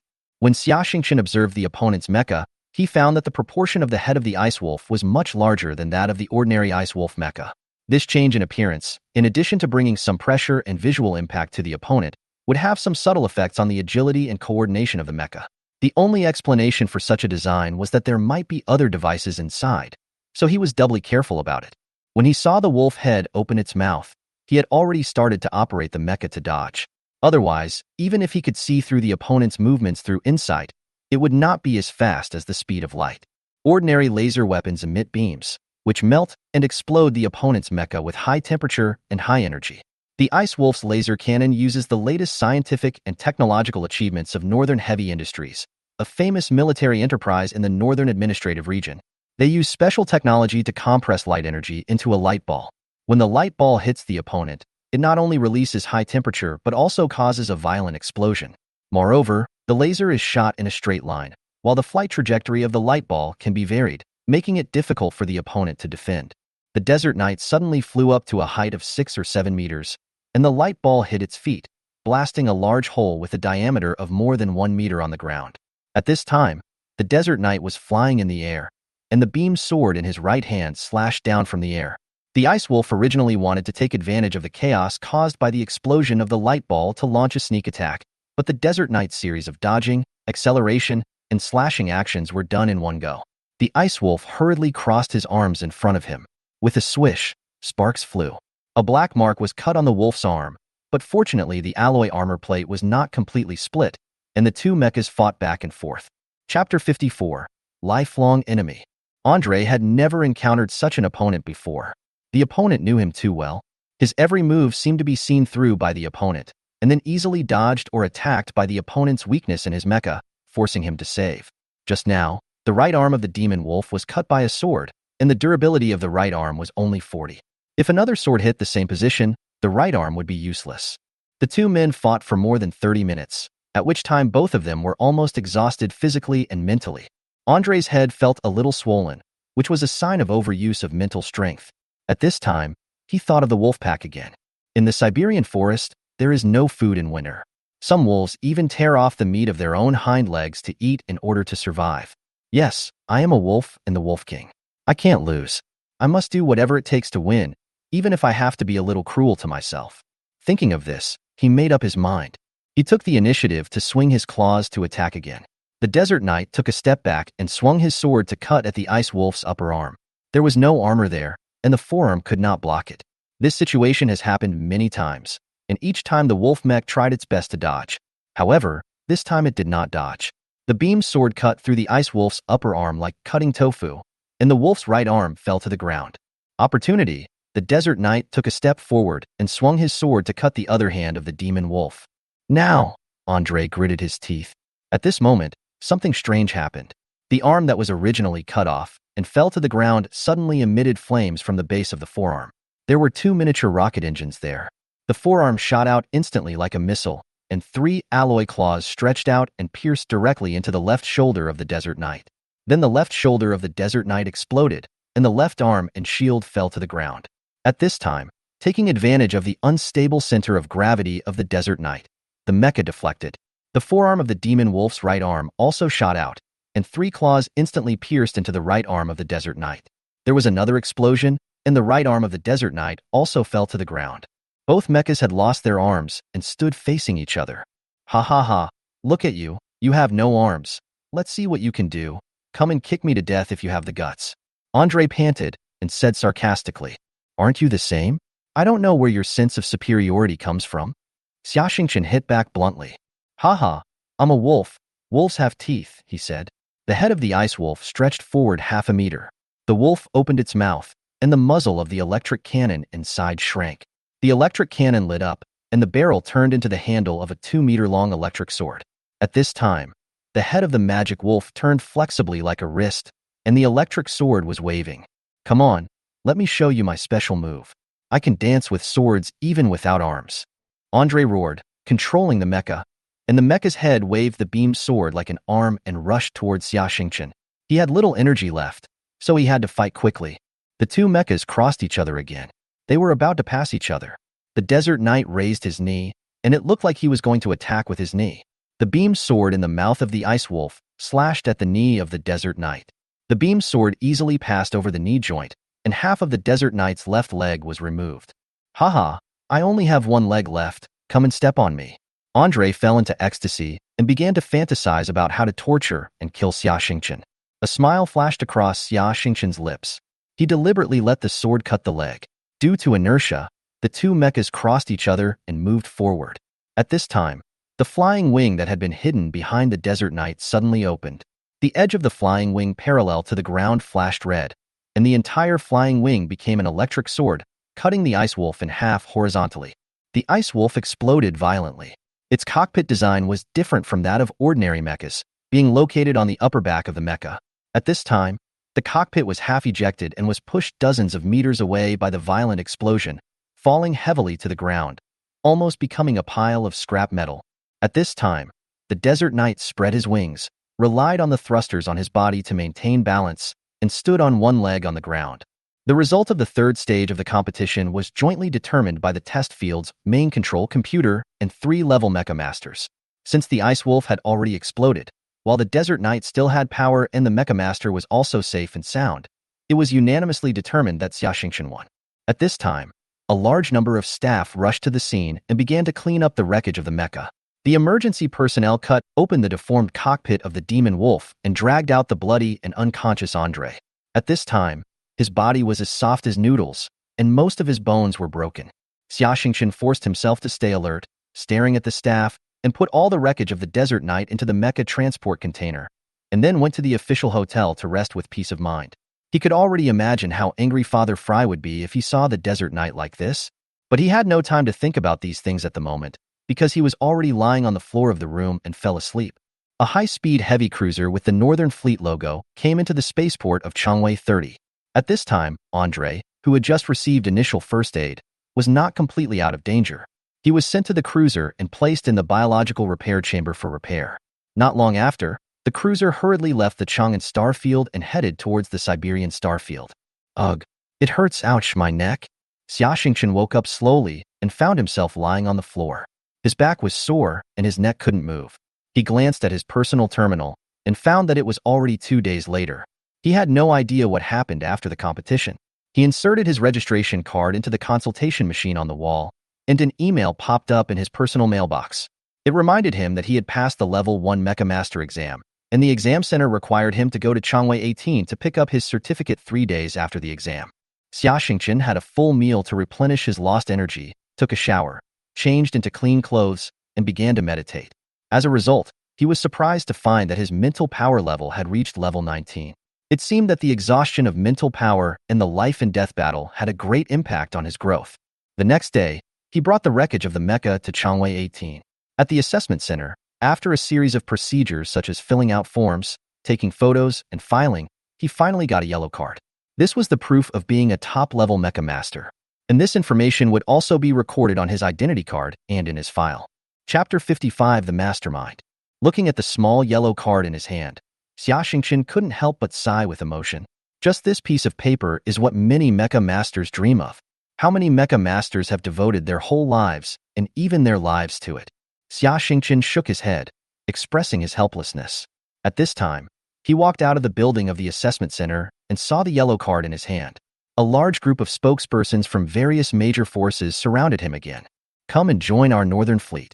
We have everything you want, including money, status, and promotion opportunities.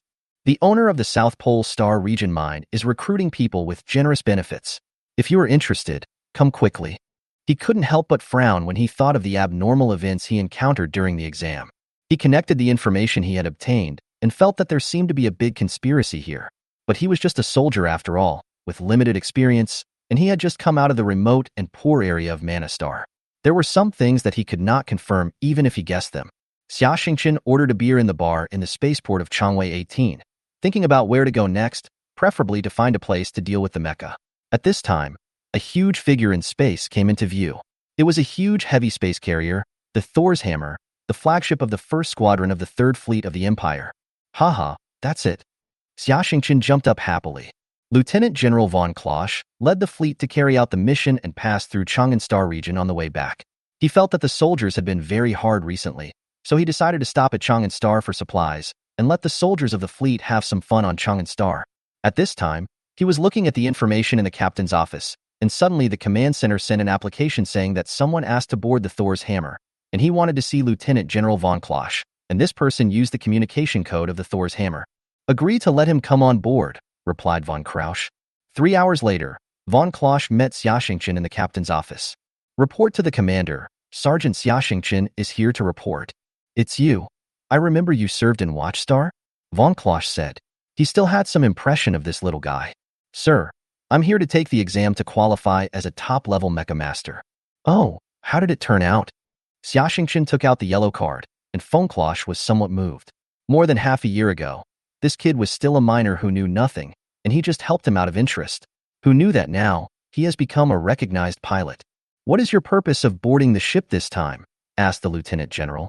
Sir, I encountered a very strong opponent in this assessment.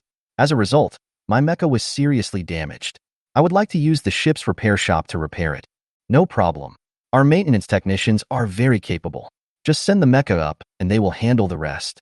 Report to the commander. This is my personal mecha, which I assembled myself. It's not that I don't trust the pilots of your ship, but I think it is more appropriate for me to assemble it myself. Xia Xingqian explained. You can also repair mechas? Von Klosch's eyes lit up. He was a little bit unbelievable. In less than a year, this kid's growth rate was too amazing. Yes, sir. I met a very outstanding mecha maintenance master at the quicksand base on the Overwatch Star. I learned a lot from him. Okay, I'll see how good your repair skills are then. Von Klosch managed a rare smile. Also, sir, the quicksand base where I am is facing a very big crisis. This time when I came to take the exam, I found some very abnormal phenomena. I combined these phenomena and came to a very scary conclusion. This conclusion seriously troubles me, and I want to find someone to help me solve it. Oh, I see. Go get your mecha first. We can discuss your doubts in detail tonight. Yes, sir. It was late at night. This was von Klosch's private cabin. The two of them sat on the sofa, sipping red wine, while Xia Xingqian told von Klosch about his experiences in the past year. The lieutenant general listened with great interest. However, when he heard Xia Xingqian's story about his experiences during the exam, he could not help but frown. You said you came to a conclusion. What is that conclusion? Tell me about it, said von Krausch. General, this conclusion is a bit shocking. I can't confirm it now, but it's okay. My conclusion is that Watchstar is a training base used by a very large force to train top-level pilots. The reptile gang of Watchstar is their spokesperson. Their pilots come from other sand bandits acquired by the reptile gang, as well as pilots who failed the top-level assessment. And our garrison on Watchstar is their whetstone. Xia Xingqian felt very angry when he said this. This force provides the sand bandits with a large amount of personnel, funds, and weapons and equipment. I also suspect that this force provided the sand bandits with a device that can protect them from attacks by stinging scorpions and sandworms. Moreover, I suspect that our satellite system has been hacked by the sand bandits. Our military's every move on Watchstar is under their surveillance. That's why they can find the weakest link in our defense time and time again, and when we encircle them, they can always escape at the most appropriate time. As von Krausch listened, he tapped his fingers rhythmically on the armrest of the sofa. You continue your analysis, he said. As for the power behind the sand bandits, they can get a large number of in-service military armors, and they need a large number of mecha divisions, which means they are expanding rapidly. Through my understanding of the scale of talent recruitment by major forces this time, the mastermind behind the scenes is only one Northern Fleet. In other words, the mayor of the Northern Administrative Region, Prince Nicholas. Xiaxingchen finally expressed his speculation. How many people have you told this to? Von Krausch suddenly asked. You are the only one. Xiaxingchen replied. That's good. This matter involves too many things. Don't tell anyone about it, even the people closest to you.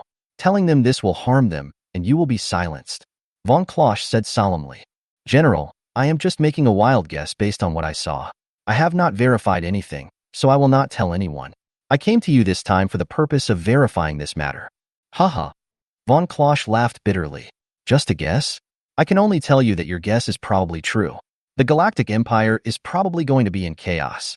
The Von Klosch family held high positions and was an important general in the military. They knew all the secrets of the Galactic Empire's political arena. When he first met Prince Nicholas, he saw ambition in his eyes.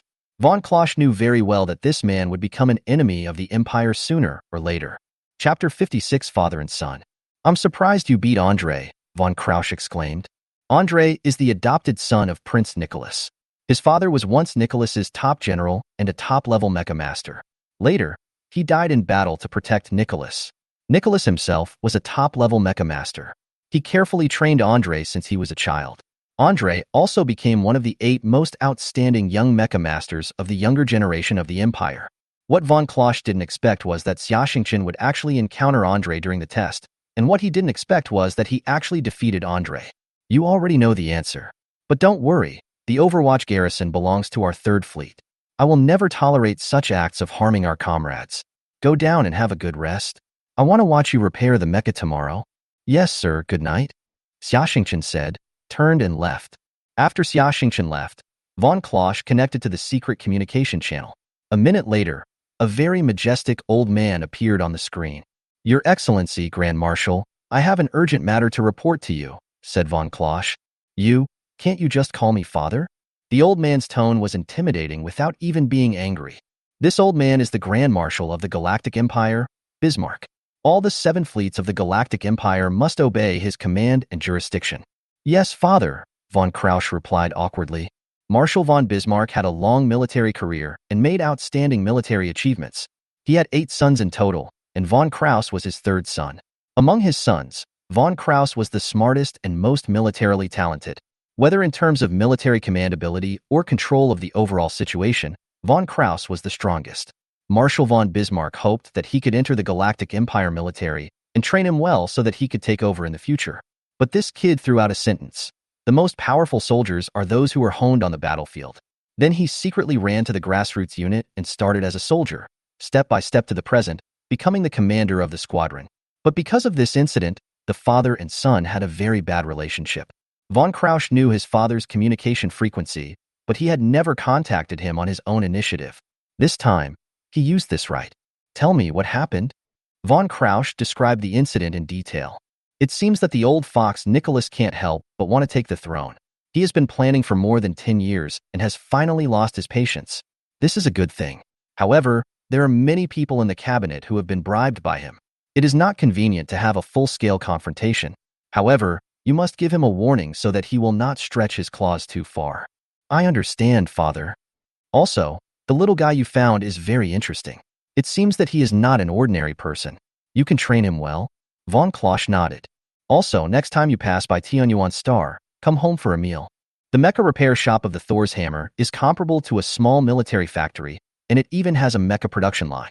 In front of a mecha maintenance operation table, the Desert Knight was pinned there with only one leg left, looking very miserable. The left leg was fine, cut off by the beam sword, and the incision was very neat. The 2 shoulder components of the mecha were almost blown to pieces, which was enough to show how tragic the battle was. Xiaxingchen did not use a computer to check or look at the design drawings. He simply put on the universal mecha maintenance arm and began to disassemble the mecha. That's too much of a mess. At least we should check it with a computer first to be more sure. This is the standard procedure, and they don't follow it. A maintenance technician who was watching said. But what he didn't know was that Xiaxingchen, who had entered the insight state, was integrated with the mecha. He knew exactly which part of the mecha was broken and the extent of the damage. So why bother with this? However, as Xiaxingqian's speed increased, the technicians put away their contemptuous attitude. They saw that Xiaxingqian was not reckless, and each of his movements had a special rhythm.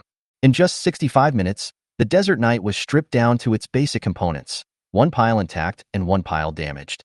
Xiaxingqian picked up the writing board, made a list of the parts he needed and the corresponding performance indicators, and handed it to the general's adjutant. "General, thank you for your help. I have written down the parameters of the required parts above. If you really can't find a part that meets the parameter requirements, just use one that meets the minimum parameter requirements. The cost will be charged to the account of the quicksand base." "What do you think of me, kid? The information you delivered this time is very important. So, all the accessories should be the best. I will pay for it as a reward to you." Chang'an's star was indeed prosperous, and many people owned private mechas, so it was effortless to purchase these parts. In just one day, all the parts were purchased. Xiaxingqian reassembled the Desert Knight in just one day, under the dumbfounded eyes of those mecha maintenance technicians. The only regret is that without the carefully prepared spray paint by Father Fry, I can only respray a layer of ordinary stealth and heat-insulating spray paint. After the mecha was repaired, Xiaxingqian was invited to participate in the joint training of the ship's mecha brigade. In the space battle, Xiaxingqian fought evenly with several top mecha masters. They invited him to join the Thor's Hammer Air Combat Brigade, but he refused, because he still had his concerns on the distant Watch Star. Chapter 57 Return. 5 days later, the first squadron of the Third Fleet of the Galactic Empire finished their rest and were about to rush to the fleet base in the Luban starfield. When they parted, von Klosch sent a Glorious-class heavy mecha cruiser Repulse to transport Xiaxingqian. The Glory class is a space battleship with excellent independent combat capabilities. It has fierce firepower, thick armor, strong endurance, and can carry 50 mechas. General von Klosch also had his own purpose for sending out the Slava-class heavy cruiser. First, they will send military police to Watchstar to investigate the mole and the intrusion into the satellite system. Second, the cruisers will be stationed in the Watchstar region to fight against space pirates and space smugglers, and completely cut off the North's material support to Watchstar. This move will greatly reduce the pressure on the Watchstar garrison, such as the quicksand base. Third, if Xiaxingqian needs it, this force can join the battle at any time. In addition, the military also took action.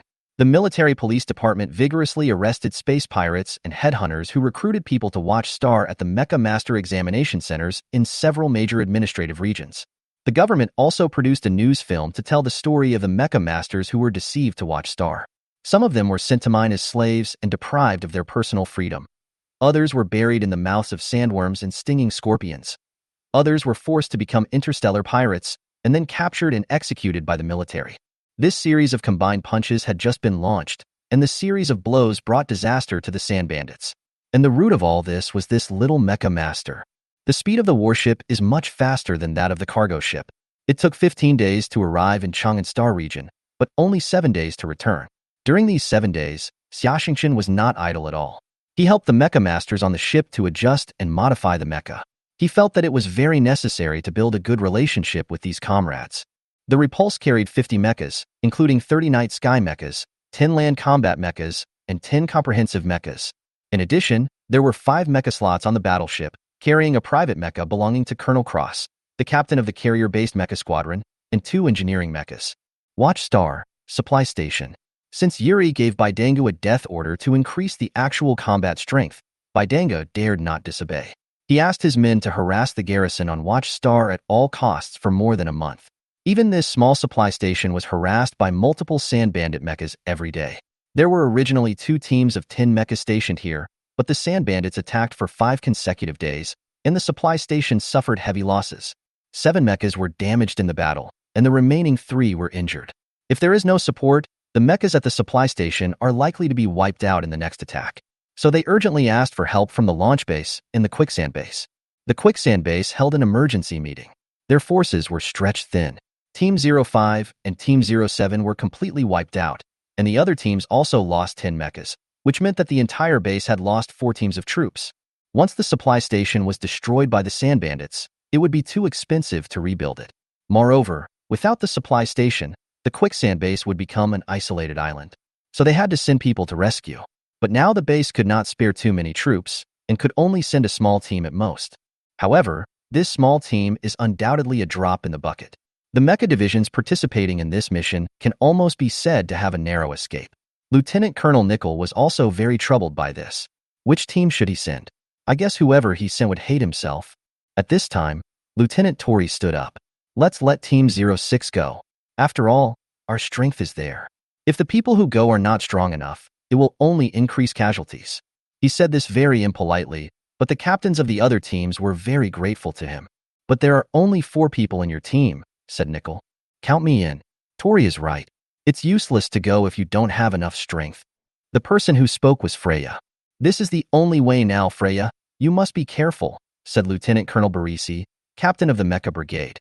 There is no time to lose. It's already 9 o'clock. You must prepare quickly, bring more ammunition, and set off early. You must get there before dark. Lieutenant Colonel Nickel ordered. Yes, sir. A few dozen minutes later, a tornado heavy mech, the Bloody Queen, and 3 rangers roared out of the base gate and headed straight for the supply station. Among them, Barak was originally driving the Storm, long-range firepower output mech, but the Storm was too big, heavy, and slow, and could not keep up with the team, so Barak could only use the Ranger to make up the number. When they arrived at the supply station, the battle had already begun. One of the 3 mechas had been destroyed, and the remaining 2 were in danger under the attack of the 5 mechas of the Sand Bandits. Prepare for battle. Haji gave the order. This was what made Team 06 different. Other teams were led by their captains, and Lieutenant Tori's command level was also very high. However, Haji was simply a demon in terms of battle command and strategy. Moreover, Tori was a heavy assaulter who often had to break through to the front and fight desperately. Haji was a deputy sniper, or observer, and his position was more suitable for commanding operations. No need for you, leave it to me, Freya said, and the mecha engine was turned to maximum power. The high-powered thrusters on the back sprayed out red particles, and a red light instantly shot out from the queue. It was Freya's mecha, the Bloody Queen. The Bloody Queen mecha is 4 meters high and is a custom-made mecha created by Father Fry. Parameters: strength 12, agility 19, armor 10, speed 20. This mecha looks like a legendary creature called a succubus. The body is red, and the outer layer is also sprayed with the secret paint made by Father Fry. There is a single high-power red light thruster and 2 small variable angle thrusters on the back. The Blood Queen mecha is equipped with 6 rapid-fire laser cannons. These rapid-fire cannons look inconspicuous like the tentacles on a succubus, but once they suddenly fire in close combat, it is difficult for the opponent to dodge. There are 2 electric whips that can extend up to 10 meters, and a high-power laser cannon hidden in the tail. The mecha's feet and knees are also equipped with electric blades. At this time, the 5 mechas of the Sand Bandits were shooting at the gate of the supply base in a plum blossom shape. The Bloody Queen instantly rushed into the center of the 5 mechas, and the electric whips in her left and right hands respectively wrapped around the laser rifles of 2 mechas. The electric whips were instantly energized, generating high temperatures, and the 2 laser rifles exploded instantly. The fragments produced by the explosion caused the 2 mechas of the Sand Bandits to be damaged to varying degrees. At this time, the other 3 mechas reacted and prepared to shoot at the Bloody Queen, but they were too slow. The Bloody Queen mecha's 6 rapid-fire laser cannons had already been aimed at their 5 mechas. It fired only 5 shots, and 5 red lights flashed. The 5 Sand Bandit mechas were hit in the cockpit. Under the backdrop of the 5 explosions, the surface of the Bloody Queen mecha flickered with scarlet light. This woman is amazing, Barak exclaimed. There's no need to plan tactics in the future. Just let her go up and everything will be solved, Haji said. I wonder what kind of man can subdue such a fierce woman. But such a woman is quite interesting, Perlo exclaimed. Everyone, the public channel is not closed. The depressed Captain Tori reminded helplessly. Chapter 58. Encircled. When the 5 mechas of Team 06 drove into the yard of the supply station was filled with gloom. There were more than a dozen body bags on the ground. There were also the wreckage of 7 or 8 Ranger mechas, which had been dismantled into pieces. The wall of the supply station was full of bullet holes, and the gate was half blown up and could no longer be closed. From all this, it was enough to imagine how tragic the battle was. 5 people walked out of the cockpit of the mecha, and Freya glanced at 4 of them with an unfriendly look. Captain Tori looked normal, but the other 3 were trembling with fear. There were too many legends about the Bloody Queen in the quicksand base. It was said that a blind boy tried to tease the queen and got his balls kicked. In addition, they had seen with their own eyes that a soldier who was disrespectful to the queen was beaten badly. At this time, in the base of the reptile gang underground on Watchstar. Lord Batangu, that supply base is almost destroyed, with only 2 or 3 mechas left. If we destroy it in one go, the quicksand base will become an isolated island. Lord Yuri will definitely be very happy then, and it will be of great help in boosting the confidence of our pilots. A minion was giving advice to Batangu. You said yesterday that there were only 3 mechas left in that supply base, but none of the 5 mechas we sent out today have returned. Batangu said with an unhappy look on his face. Think about it. Most of those mecha warriors who can hold on to the end are quite capable. If you only send a few mechas over, they will easily be picked off one by one in the end. If dozens of mechas charge forward together, they will be exhausted to death. The minion explained. Then do you think that quicksand base will send reinforcements? What if reinforcements come? Sir, please stop kidding. The quicksand base has already suffered heavy losses and is short of manpower. Who would come here to die? Okay, let's do this. Tomorrow we will send out 50 mechas and take down the supply station in one fell swoop, Batangu ordered. Haji and Perlo each guarded a corner of the watchtower, found a good position to install the mecha-specific sniper rifle, and waited for the arrival of the sand bandits. It was around 10 o'clock in the morning, and a few black spots appeared on the Gobi Desert in the distance. The target is found in the southwest, 10 kilometers away. The number is unknown. Perlo discovered the mecha of the sand bandits and immediately alerted everyone in the base. He adjusted the shooting curvature of the laser sniper rifle and pulled the trigger. 2 laser beams flew towards the sand bandits 10 kilometers away. 2 balls of fire appeared in the scope. Yeah, hit 2. Perlo shouted happily. The sniper rifle was slowly charging. The energy consumption of the laser sniper rifle was very huge. In order to facilitate the sniper rifle to recharge energy, a cable extended from the base and directly connected to the energy box of the sniper rifle. 10 seconds later, the sniper rifle was fully charged, and it fired 2 shots in a row, destroying 2 more mechas. Hey, that's not right. I've already shot down 4. Why are there still so many? Damn, so many? Perlo then realized that there were dozens of mechas in the site. He hurriedly pressed the first-level alarm button. Suddenly, all the staff at the supply station became nervous. Lieutenant Tori's tornado mech was guarding the gate, with its 2 alloy shields blocking the damaged part of the gate. Barak's ranger mech was lying on the top of the wall, and his laser rifle was also adjusted to long-range shooting mode. Seeing their companions' mechas being sniped, the bandits' mechas quickly dispersed and approached the supply station from all directions, which made it more difficult to snipe them.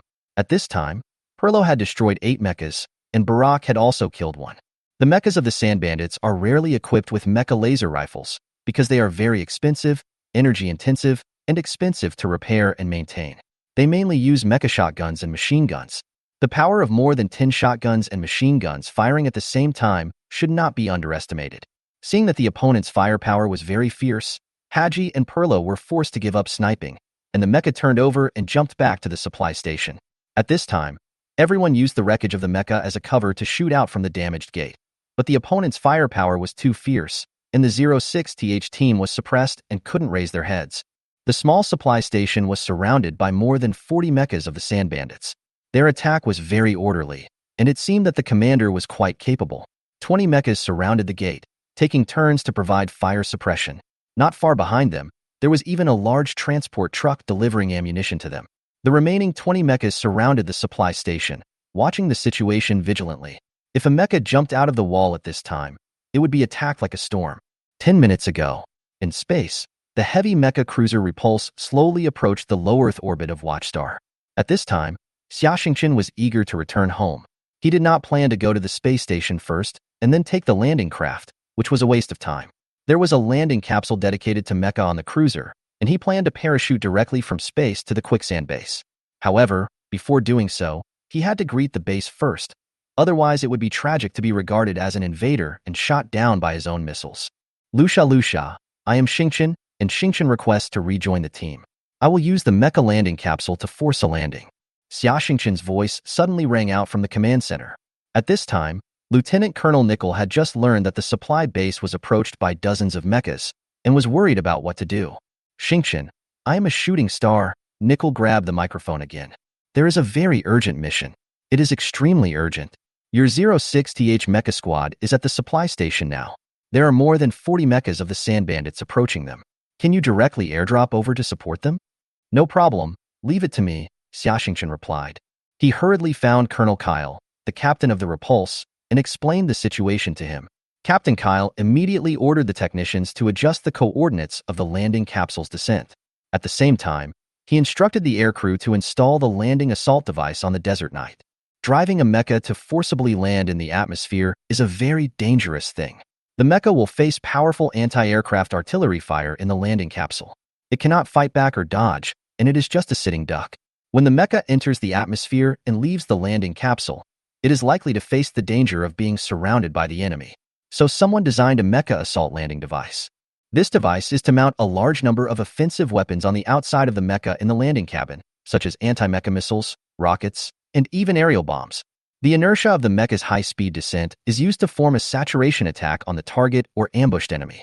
After the missiles and rockets are launched, the launcher and other devices are directly thrown away. The mecha can quickly adjust its state while the opponent is under saturation attack and enter the next round of attack.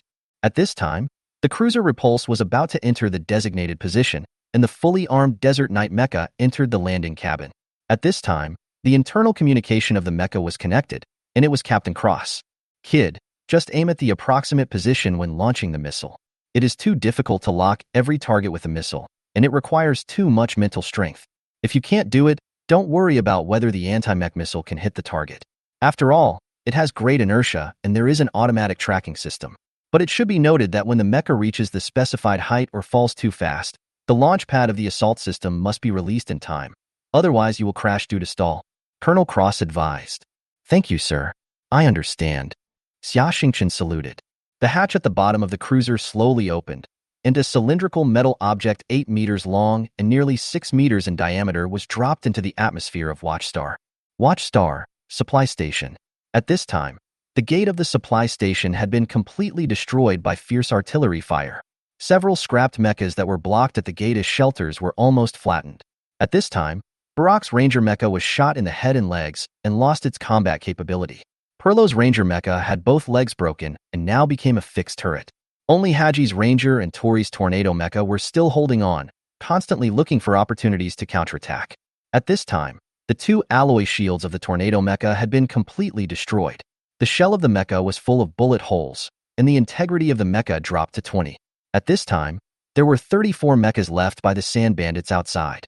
Lieutenant Freya, you better break out in one direction at high speed. We are at the end of our rope. If we kill one, we will break even. If we kill 2, we will still make a profit, Haji said.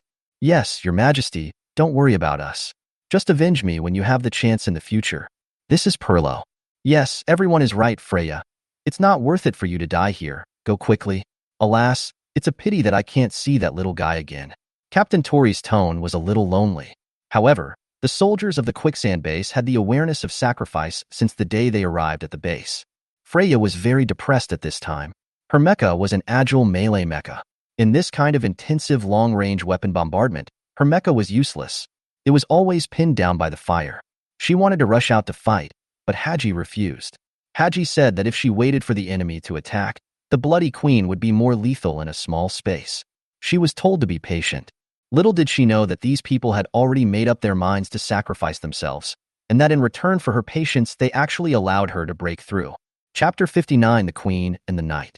I will not abandon my comrades and live alone. Freya gritted her teeth. Although she was a woman, she also had her own stubbornness and innocence. Thinking of this, Freya stepped hard on the power pedal, turning the engine power to the maximum, and the mecha rushed out from the wall on the other side of the gate. At this time, the mechas of the sand bandits had been lying in ambush here for quite a while, and no one had been seen breaking through. Their spirits were a little slack. At this time, a red figure flew out, and the mecha's body was spinning at high speed. 2 high-speed spinning electric whips were like the saw blades of a chainsaw, directly cutting the 2 mechas in half. Moreover, the red mecha was constantly spinning, and the 6 laser rapid-fire cannons on its body continuously shot out deadly red lasers. 4 more mechas were instantly blown up, and another mecha was injured and lost its combat capability. At this time, the remaining dozen mechas finally reacted, and they all raised their guns and fired. Since most of the weapons of the Sand Bandits mechas were shotguns, their ammunition covered a large area. In addition, these mecha masters were desperate and did not consider whether their shots would hit their teammates. In an instant, the Bloody Queen mecha was damaged in more than dozens of places and fell to the ground, unable to move. A sand bandit mecha drew out its alloy sword and slowly walked up. At this time, Freya pulled out a small keyboard next to her seat and entered a 6-digit password on it. The control panel split to the sides, and a red button popped out. This is a device that almost every military mecha has, but it is also the device that all mecha masters are most reluctant to use. Freya put her white finger on the red button and waited for the opponent's mecha to get close, and then she would use the mecha's last means of attack to self-destruct. At this moment, Freya's mind flashed with past memories. A little girl whose mother died very early. Her father was a mecha master stationed at the Watch Star space station. Although he was always busy, he loved his daughter very much. Freya grew up in the army, which made her character like a boy, strong and unwilling to admit defeat. Her father took her to play with mechas when she was very young, and Freya was determined to become a mecha master. When she was 14, her father was killed by the reptile gang's sand bandits while on a mission. Freya lost her last relative and was heartbroken. The deep hatred for the sand bandits was also engraved in her heart at this time. She passed the enlistment test with excellent results, and finally joined the army and came to the quicksand base. Lieutenant Colonel Barisi, a friend of Freya's father, became her master, and he taught her how to use mechas to destroy enemies and how to fight more reasonably. The beautiful Freya is always the focus of men's attention, but she is determined not to fall in love or consider personal problems before avenging her father. This makes a large number of male creatures in the base heartbroken. Later, a few soldiers tried to force her, but they were severely punished by Freya, and one of them had his balls kicked to pieces. Moreover, Freya was extremely brave in battle and very cruel to the enemy, so the legend of the Bloody Queen was born in the quicksand base. Later, a year ago, she met an interesting little guy by chance. Freya, who never looked down upon men, actually developed a strong interest in this little boy.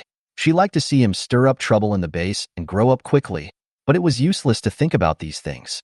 Now I was about to die, and I had never been in a relationship. It seemed like I was at a big loss. The mecha of the sand bandit has already raised the alloy sword high. If anyone can come to save me now, I will definitely marry him. Every girl has a knight on a white horse in her mind. The landing module descended at high speed under the gravity of Overwatch 2.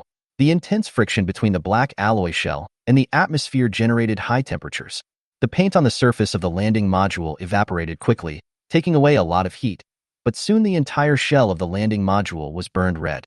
After a few minutes, the landing module passed through the dense atmosphere and fell at high speed. At this time, the shell of the landing module also cooled down rapidly. Then, the safety lock inside the landing capsule opened, and the entire capsule quickly split into 4 pieces, which popped open to the sides, revealing the Desert Knight mecha in the middle. The Desert Knight spread its wings and adjusted its flight posture. The altitude kept dropping, 100,000 meters, 50,000 meters, 30,000 meters. At this time, the situation on the ground could be seen clearly. More than a dozen mechas of the sand bandits surrounded the gate of the supply station and continued to fire. Not far away, there were more than a dozen mechas surrounding a red mecha and exchanging fire. Xiaoxingqian's mental power was running at high speed at this time. 10 anti-mecha missiles quickly locked onto the 10 mechas besieging the gate of the supply station. The anti-mecha missiles sprayed flames and flew towards the mechas of the sand bandits with inertia. Then, he quickly released the missile launcher, adjusted the mecha's posture, spread the wings. The mecha's head was facing up and the feet were facing down, and all the thrusters were fully open downwards. The Desert Knight slowed down his descent a little bit. At this time, he was less than 10,000 meters away from the ground. When he saw a sand bandit's mecha raising its sword to chop at the red mecha, the altitude had dropped to more than 3,000 meters. The Desert Knight's falling momentum had been stopped, and the mecha could hover in the air. He instinctively opened fire at the sand bandit's mecha. Freya was about to self-destruct in despair when suddenly a loud explosion was heard at the gate not far away. A purple laser flashed in the sky, and the cockpit of the sand bandit mech in front of her was blown up. At this time, a golden light flashed in the sky. The Desert Knight dived, and the body rotated downward. The laser rifle in his hand fired 10 lasers. This was another trick of Haji. 7 of the sand bandit mechas surrounding the red mecha were hit instantly. The white light continued to dive. When it was only a few hundred meters away from the ground, the 2 missile compartments mounted on the outside of the mecha's legs suddenly opened the lid. The 80 micro anti-mecha missiles loaded inside flew happily towards the few surviving sand bandit mechas. Each mecha was hit by more than a dozen missiles. Suddenly, thick smoke billowed at the scene. At this time, there was no sand bandit mecha that could move on the ground. The desert knight hovered at a height of 30 meters and looked around. At this time, the dozen or so sand bandit mechas opposite the main entrance of the supply station had an even more miserable fate. The anti-mecha missiles were originally powerful, and coupled with the huge inertia, the mechas that were hit exploded violently. Several nearby sand bandit mechas that were not hit were not spared and exploded. The transport vehicle loaded with ammunition turned into a large bomb. Hush hiss. The series of explosions just now had a serious impact on radio wave communications, which only returned to normal at this time. I'm alive again, ha ha ha ha. I'll be a disaster and live for 1,000 years, Perlo laughed loudly towards the sky. It was a close call. I managed to save my life, Haji sighed. Shinchin, yes, is it you? Tori asked. Brothers, I'm back? Looking at the figure in the air, Freya's eyes became moist. It turned out that he was my knight. Chapter 60. Reversal of the situation. Freya sat on the wall of the supply station, watching the desert knight helping the survivors clean up the ruins. His movements were so graceful that Freya was mesmerized. Lieutenant Tori drove the tornado mecha, which was already riddled with holes but still able to move, picked up 2 alloy swords, and slowly searched the scene. As long as he found the cockpit of the sand bandit mecha, whether it was intact or damaged, he would go up and stab it with a sword. This was probably a way to vent after escaping death. Besides, the sand bandits were not a country, and were not protected by any damn international law, interstellar law, or convention. Veterinarian Perlo started to rescue the wounded with a first aid kit. At this time, in the command center of the quicksand base, Lieutenant Commander Nickel let out a sigh and collapsed in his chair. Father Fry, who got the news about Xiaxingchen, happily drank a few more bottles and got himself drunk again. At this moment, in the underground base of the reptile gang, Yuri was talking to the cloaked man in a secret hut. Yuri, something terrible has happened. Our plan seems to have been exposed, said the cloaked man. What's going on? A government media outlet revealed that Watchstar's recruitment of mecha divisions was a big scam. Then all our headhunters in various places were arrested. Also, the space station suddenly stepped up its crackdown on smuggling and illegal immigration, and a heavy mecha cruiser is now stationed at the space station. We must suspend our recent equipment and material transportation until the storm has passed. Also, several of our undercover agents lurking in the space station were also arrested by the damn military police. Yuri got anxious when he heard this. We have no people, no resources, and now we don't even have the intelligence advantage. What do you want me to use to train mecha divisions? Is it useful for you to tell me this? Do you think that gentlemen will listen to your explanation? We have given you enough resources, and now it is time for you to give back. The man in black said in a bad tone. Of course, I will try to explain to that gentleman that the difficulties are only temporary, but shouldn't you work harder, Yuri? Yes, I understand. As soon as Yuri came out of the hut, his top thug Campbell came to meet him. Lord Yuri, something big has happened, Campbell said anxiously. How many times have I told you to stay calm when encountering things? In Watchstar, we have the final say. What is there to be afraid of? Okay, tell me, what's wrong? Yuri took the opportunity to educate Campbell. Dangu ordered his 50 mechas to attack the supply station of the quicksand base, but they were all destroyed and all the pilots were killed, including the ones sent a few days ago. We lost 70 mechas there in just 3 days. Yuri spat out a mouthful of blood upon hearing the news. It hurts so much. Dangu, Campbell, Dangu is now in your hands. I have only one request, that you don't let him die too easily.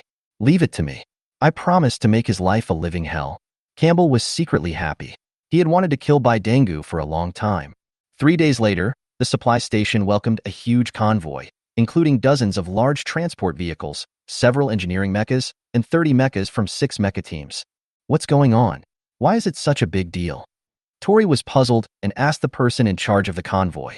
3 days ago, the military suddenly issued an order, strictly ordering the troops stationed in the Watchstar field to eliminate all the sand bandits entrenched in the Watchstar as soon as possible at all costs. Therefore, the first order of the general staff was to strengthen the strength of various bases and supply stations. The person in charge answered. 3 days later, a larger convoy arrived. This convoy was escorted by 50 mechas of various colors from 10 mecha teams, and 100 recruits who could operate military mechas. Their destination was the quicksand base. The next day, Team 06 set out on their return journey. They borrowed a large transport vehicle, which carried the wreckage of the Bloody Queen and 2 ranger mechas. The convoy arrived at the Lusha base in the evening. At this time, The base was decorated with lights and colors. Except for the people on normal combat readiness duty, everyone came to the yard. Li Xiong's bar was already full at this time. Of course, they were not there to welcome the new recruits. Instead, they were there to welcome their heroes, the 06T Mech Squadron, who had destroyed 55 mechs. In the yard, Lieutenant Colonel Nickel spoke a lot of encouragement and welcome to the newcomers. While Captain Barisi was giving a speech, he quietly came to Xiaxingchen and gave him a big hug. "Welcome back, Lieutenant Xiaxingchen. Are you satisfied with this rank?" Lieutenant Colonel Nickel teased. "It's just so, that's all." Xiaxingchen shrugged. His promotion speed was like a rocket, and in the entire Third Fleet, there were not many people who had such a promotion speed. After saying goodbye to his teammates, Xiaxingchen operated the Desert Knight onto the elevator and slowly went down to the third underground floor. In the Mecha repair vehicle warehouse there was a Mecha hangar dedicated to the Desert Knight. Father Fry heard the noise and ran out. Xiaxingchen excitedly jumped directly from the 3 or 4 meter high cockpit and hugged his father. "Dad, I'm back." Xiaxingchen's eyes were filled with tears. He hadn't seen his dad for nearly 2 months. He had a lot more wrinkles on his face and looked much older. Okay, I'm glad you're back."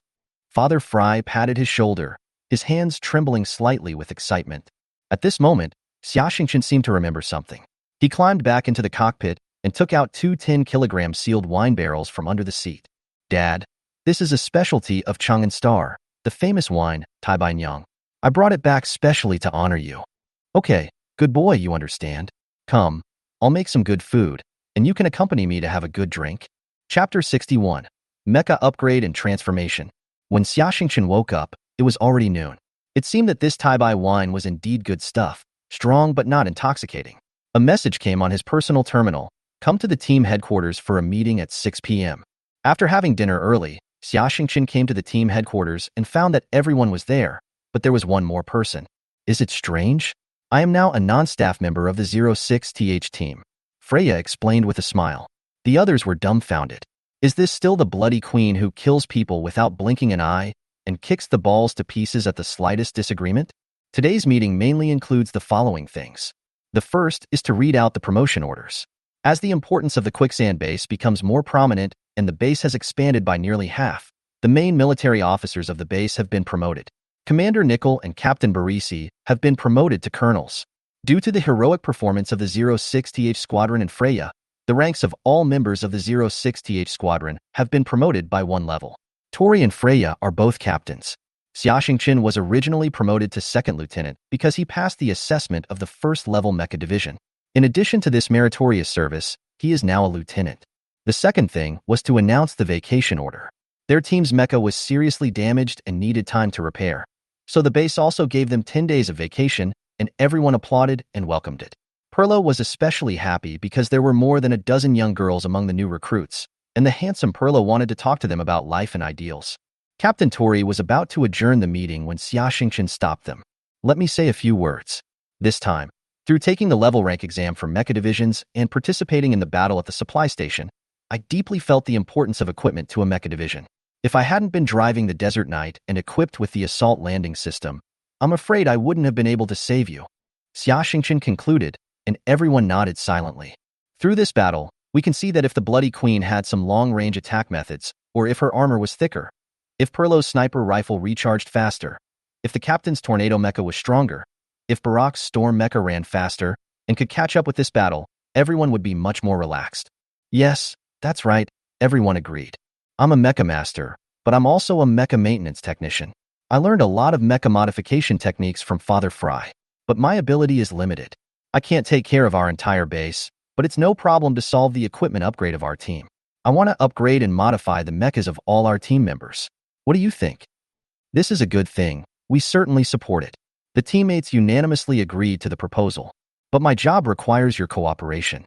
There is a saying in our Mecha Master Circle: there is no best mecha, only the most suitable mecha. I need to understand the needs and operating habits of each of you. So, during your rest time these days, one of you can come to my maintenance warehouse every day, and we will discuss the modification plan in detail. I will try to complete all the modification work within 1 month. Of course, Freya's mecha will take a little longer. After all, the damage is too serious, and there are too many places that need to be modified." Everyone expressed their agreement. Xia Xingqian began the upgrade and modification work of the mecha of Squad 06. The first thing to be modified is Captain Tornado's mecha. Tornado mecha, height 5 meters. Main parameters, strength 13, agility 12, armor 16. This is a heavy armored assault mecha with superior comprehensive performance. This mecha is equipped with 2 large alloy shields, 2 alloy giant swords, 2 small machine guns, and a mecha shotgun. The performance of the Tornado mecha is very balanced, and it is capable of operating in a variety of complex battlefield environments. But at the same time, balanced performance means that it is difficult to escape the embarrassment of being good at everything but not good at anything. For example, compared with other heavy mechas, its mecha protection is somewhat worse. Captain Tori's request is very simple, just a higher level of protection for the mecha. The first thing Xia Xingqian had to solve was the shield problem. The Hurricane mecha was equipped with 2 alloy shields that were 3 meters long, 2 meters wide, 60 centimeters thick, and weighed tens of tons. 2 grooves were dug into the shields, and 2 alloy giant swords were inserted into the grooves. Xia Xingqian believed that these 2 giant shields were the culprits that restricted the performance of the Hurricane. First of all, the alloy material used in the shield is a common one, with poor protection performance and average quality, so it has to rely on thickness to make up for it. In normal combat, the performance is not good, but in the battle at the supply base, the shield was quickly blown up by intensive firepower. Second, this crappy design of hiding a sword in the shield saves space in the mecha, but it also reduces the strength of the shield. Third, an overly heavy shield greatly affects the agility of the mecha and causes a lot of energy waste. This time, the expansion and upgrade of the quicksand base brought with it many advanced equipment along with the supply convoy. Among them is a very advanced material factory equipment. The core component of this equipment is a small metal smelting furnace, which can smelt various metal minerals and add various materials to the metal solution to produce various alloys. The melted alloy material will be introduced into the 3D printing equipment to directly make various mecha parts or introduced into the forging press to be pressed into high-strength plates. This set of equipment is very expensive. After many calculations and experiments, Xia Xingqian and Father Fry finally came up with the formulas for 2 alloy materials. One of the alloys used for armor was named alloy. The protection and durability of the armor plates made of it are more than doubled compared to the armor of the previous Tornado mecha, while the weight of the same volume is only 60 of the original armor material. All the armor plates of the Tornado mech have been removed and replaced with this alloy. Before the mech was shipped, some designs had to be strengthened to ensure the flexibility of the mech without sacrificing armor protection. These positions have been strengthened, and the armor of some key parts has also been thickened. In this way, the armor strength of the mech has been nearly doubled, and the weight without a shield has been reduced by 15%. Another alloy is called alloy, which is specially used for the shield of mecha. The strength and durability of this alloy are 6 times that of the original shield alloy, but the weight is only half of the original. Because this material is too hard to be used for 3D printing, it can only be formed in one time in a forging press, so it can only be used to make mecha shields. The new shield equipped on this mecha is 2 meters long and 1 meter wide, and only half as thick as the original one. The alloy sword was cancelled and replaced with 2 high-power light swords, which are stored in the forearms of the mecha when not in use. Since the weight of the shield was reduced by more than half, many of the bulky supporting parts on the mecha's arms were also removed. Just the 2 modifications of armor and shield reduced the total weight of the mecha by more than 40%, while the flexibility, speed, and endurance of the mecha were greatly improved. In addition, the small machine gun on the mecha was removed and replaced with a quad-mounted grenade launcher. The new Tornado mecha is named Super Tornado. Mecha parameters strength 14, agility 15, armor 23, speed 18. Captain Tori was ecstatic when he got his new mecha. The only request of the Sniper Perlo is to modify his Mecha Laser Sniper Rifle. Since the Mecha Laser Sniper Rifle requires a lot of energy, the rifle must be charged before each use. The Mecha Laser Sniper Rifle he is using now can only fire 2 rounds in a row each time. Then the energy block must be replaced, and then charged for up to 20 seconds. Even if the energy block is directly connected to the external cable, the charging time is as long as 10 seconds. On the battlefield, such a long time is fatal to a sniper. The newly designed laser sniper rifle is slightly larger than before and uses a larger energy storage device and charging device. This allows the sniper rifle to fire 5 bursts. The energy module of the Ranger mecha has been redesigned, and an additional set of batteries has been added to charge the sniper rifle, which can provide energy for 20 shots of the laser sniper rifle. The new charging device on the rifle can continuously charge the energy block, and it can complete a charge every 5 seconds, so you can continue shooting. In addition, His ranger also replaced the shield and the body armor of key parts, and the long-range attack capability was greatly enhanced. Piglo happily gave the new mecha a very earthy name, Sniper. Haji's ranger is a secondary sniper. His mecha has undergone the same changes as Perlo's, with a new shield, armor, and new mecha energy module. However, his rifle has only been replaced with a new charging device, which can charge every 5 seconds. But it can only shoot 2 shots in a row, but the size of the laser sniper rifle has not changed. It is worth mentioning that Haji's ranger is equipped with folding wings and 6 variable angle thrusters. This wing is a low-end version of the Desert Knight's wing, with only flying capabilities but no lightning sword function. It can give the ranger good hovering and low-altitude flight capabilities, so that Haji can better observe the battlefield situation.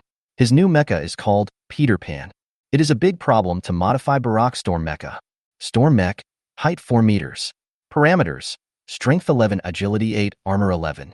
The Storm Mech is a long-range strike mech, but it is more of a large-scale long-range weapon-carrying platform than a mech. The fuselage is equipped with a high-power fire control radar and can carry large-caliber howitzers, anti-mech missiles, rocket launchers, rocket mine layers, anti-aircraft missiles, mech laser rifles, etc. according to the requirements of the battle.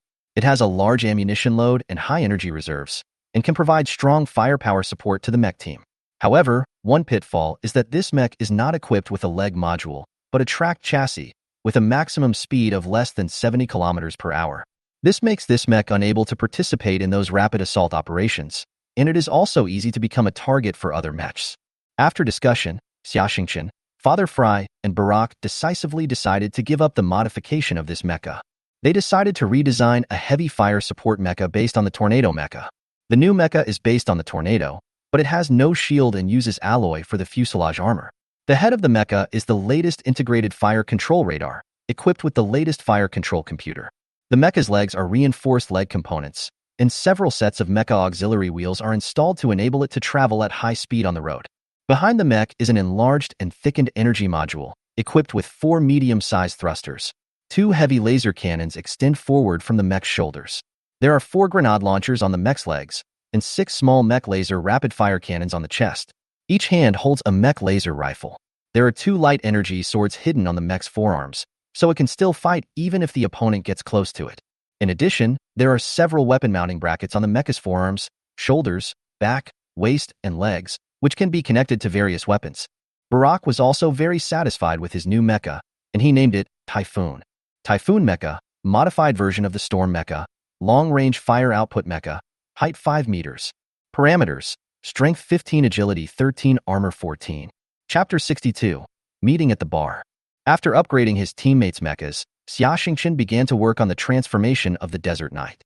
Through this test, he felt that although his mecha had superior performance, it was still a little lacking in weapons and equipment. The Desert Knight mecha's fuselage material is better than alloy, but it is too expensive to mass produce. However, it is still equipped with a new alloy shield. There are 3 light swords on the inside of the shield and the waist of the mecha. Inspired by Papa Frey's leg design for the Bloody Queen, Xiaxingchen added light energy blades to the Desert Knight's foot assembly, and also added 2 retractable light energy blades to the knees and elbows. As for Freya's Bloody Queen, the 2 maintenance technicians unanimously determined that it was too badly damaged and no longer worth repairing. Freya was very frustrated. However, Xiaxingchen reassembled a ranger for her, using alloy armor and a new alloy shield. Freya happily named this red-painted mecha Wrench No. 2. When the new mechas of Team 06 participated in the Combat Readiness Patrol for the first time, the entire base was shocked. There are people who are envious, jealous, and hateful. Some are even asking around to see if they can get into Team 06 through the back door. Colonel Nickel and Colonel Barisi high-fived each other in celebration. Haha, it seems that our base has gained another elite mecha team. During the 40 days when Xiaxingchen was busy modifying the mecha, Yuri was living a hellish life. At most, his men had more than 5,000 mechas in the area near the landing site, and more than 3,000 reserve mecha divisions. The reptile gang had suffered a comprehensive blow from the military these days, and suffered heavy losses in death and escape. Now only his headquarters has more than 200 mechas of various colors left. What's more deadly is that the military has actually issued a bounty mission to the outside world, and there will be a high reward for killing star pirates and wild beasts such as stinging scorpions. This attracted countless bounty hunters and explorers to come to watch Star to hunt, and the heads of these sand pirates turned into a lot of money. The attraction of money is the most terrible. Campbell, the remaining mecha divisions we have are all elite. When you go out, you must focus on preserving your strength. This way, we will have the capital to wait for an opportunity to counterattack and reverse the situation. Yes, Lord Yuri, Campbell replied. The lights in the room dimmed, and Yuri was secretly planning his escape from Overwatch. This day was another rest day, and Xiaxingchen planned to relax. He was mentally exhausted from modifying the mecha day and night during this period. I haven't been to a bar for a long time. Thinking of this, Xiaxingchen came to the Desert Goddess bar.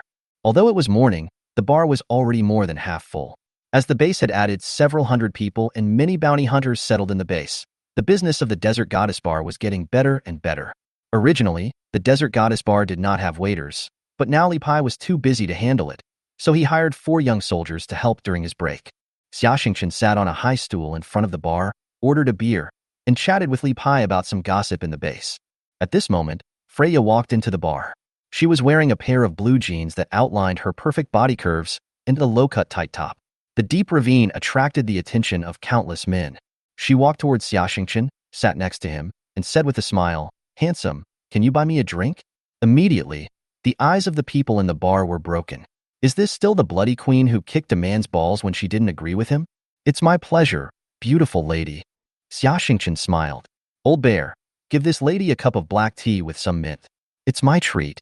Freya had been going to the headquarters of Team 06 and the Mecha repair warehouse frequently recently, and she was always around Xiaxingchen, so Xiaxingchen knew what she liked to drink. Lao Xiong quickly brought a cup of black tea with mint, and the two clinked their cups and started chatting. However, women always bring a lot of trouble, especially beautiful women. Hollier is a 2-meter tall, muscular black man. He is a top-level mecha master and a bounty hunter.